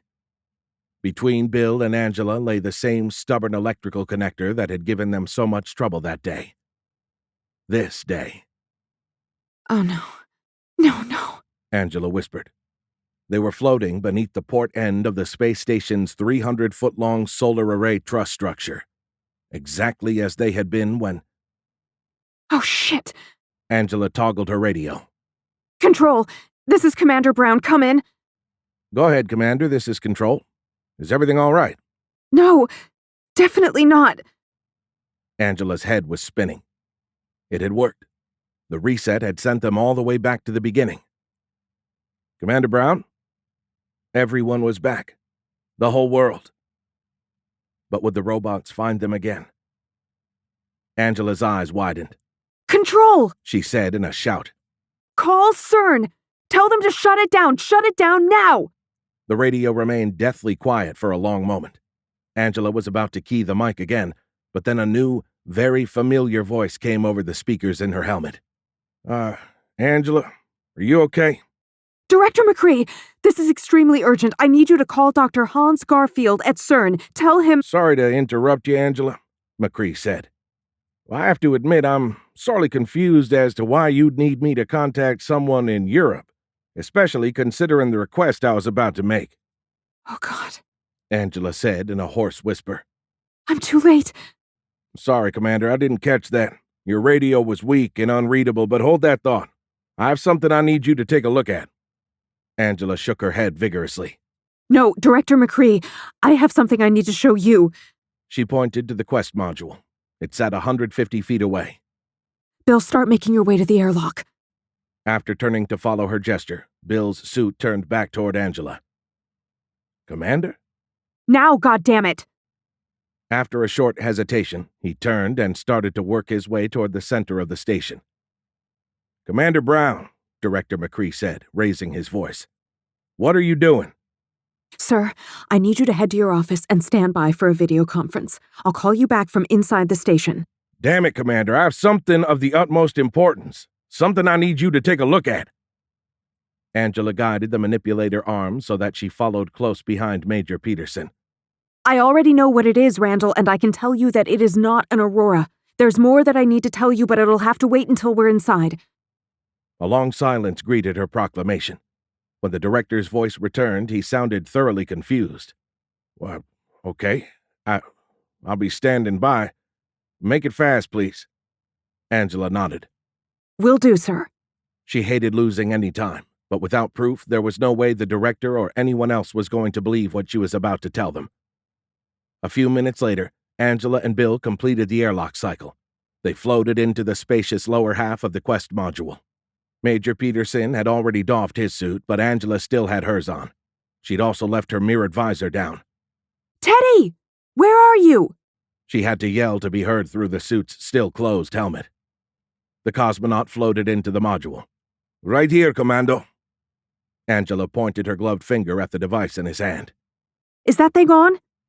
Teddy screwed up his face. Why are you still in your suit? She refuses to take it off, Bill said. Won't even raise the mirrored visor. Angela ignored them. She jabbed a gloved finger at the camera in Teddy's hand. Is it on? Are we connected to the director? A hurt look crossed Teddy's face, but he nodded. Yes, it is. The director's voice suddenly blared from a speaker mounted to the module's wall. I'm here, Angela, and I can see you just fine. Well, I see your suit anyway. Now would be a really good time to tell me just what in the hell is going on. Angela held up a gloved finger. I have many things to tell you, things you'll never believe, not without strong evidence. She pointed to Major Peterson. Bill, do you remember what I was wearing when we donned our spacesuits? What? Humor me. Thoroughly confused, he looked at her for a moment, and then shrugged. Yeah, the same thing as me. The thermal suit liner we all wear during spacewalks. Angela nodded and then reminded herself that they still couldn't see her head. Yes, exactly. She turned and pointed. And Teddy, what did you say about my hair this morning? Teddy smiled. Da, Commando. He pulled off his Roscosmos hat. No longer held in check, his curly blonde mane swelled to fill a good portion of the module. I said if you had not cut your hair so short, it could have been as pretty as mine. Yours used to be so beautiful. Why did you cut it like that? I mean, it's only a few inches long now. That's ridiculous. Director McCree's voice rang from the speaker. Commander Brown, where are you going with this? I have the president waiting for a report. Angela began to unlatch her suit. He'll wait. McCree said something else, but she couldn't hear him over the rustling of her suit. Angela had disconnected its waistline coupler and was currently struggling to pull the top half of the suit over her head. A moment later, she finally shrugged out of the upper shell and shoved it aside. Angela shook her head, and her hair floated free. Suddenly, all conversation ceased. Angela's too skinny face stared into the camera lens. Then she looked at the two men that floated to either side of it. Her now foot-long and matted auburn hair filled an appreciable portion of the module's interior space. She untucked the dirty, tattered shirt from her worn and equally filthy jeans, neither of which bore any resemblance to the thermal suit liner they'd seen her wearing earlier. Bill and Teddy exchanged confused glances. The speaker crackled back to life. Commander Brown, I don't know. No, you don't. Angela interrupted. But I do. I know a lot. She stared into the camera. Randall, I have a plan, but for my plan to work, you have to do exactly what I say and exactly when I say. Angela, Director McCree said, his voice suddenly shaky. Who or what did this to you? Is it tied to that thing in Europe? Angela nodded. Yes, sir, it is. Her eyes narrowed. But don't worry. I have a plan for those bastards, too. Hi, author Dean M. Cole here. I hope you enjoyed Multitude. Be sure to click on the link when the credits roll. You'll be seeing it right over here. It'll be for Amplitude. That'll be the next book in the series. If you don't see it up yet, go ahead and click that subscribe button and then click the bell to get notified. So that way, whenever I do release the next book, Amplitude, you'll get notified by YouTube and you can jump right into it. Also, if you don't see that one there, in the meantime, you could go ahead and take in my Sector 64 series. You'll see that link over here when the credits roll.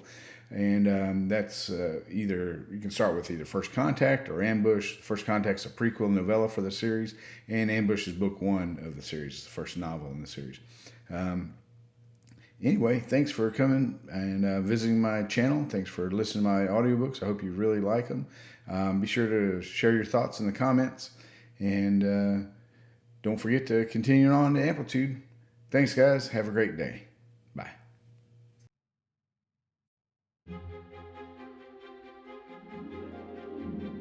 Blue Heron Audio hopes you have enjoyed our presentation of Multitude, Dimension Space Book 2 by Dean M. Cole, performed by R.C. Bray and Julia Whalen. Text copyright 2018 and audio production copyright 2019 by Dean M. Cole. Published in arrangement with Blue Heron Audio. To receive a free R.C. Bray narrated audiobook and to subscribe for updates and other giveaways from Dean M. Cole and Blue Heron Audio, please visit deanmcole.com/subscribe. No part of this recording may be played for an audience or reproduced in any form. It may not be streamed, broadcast, downloaded, or copied without written permission.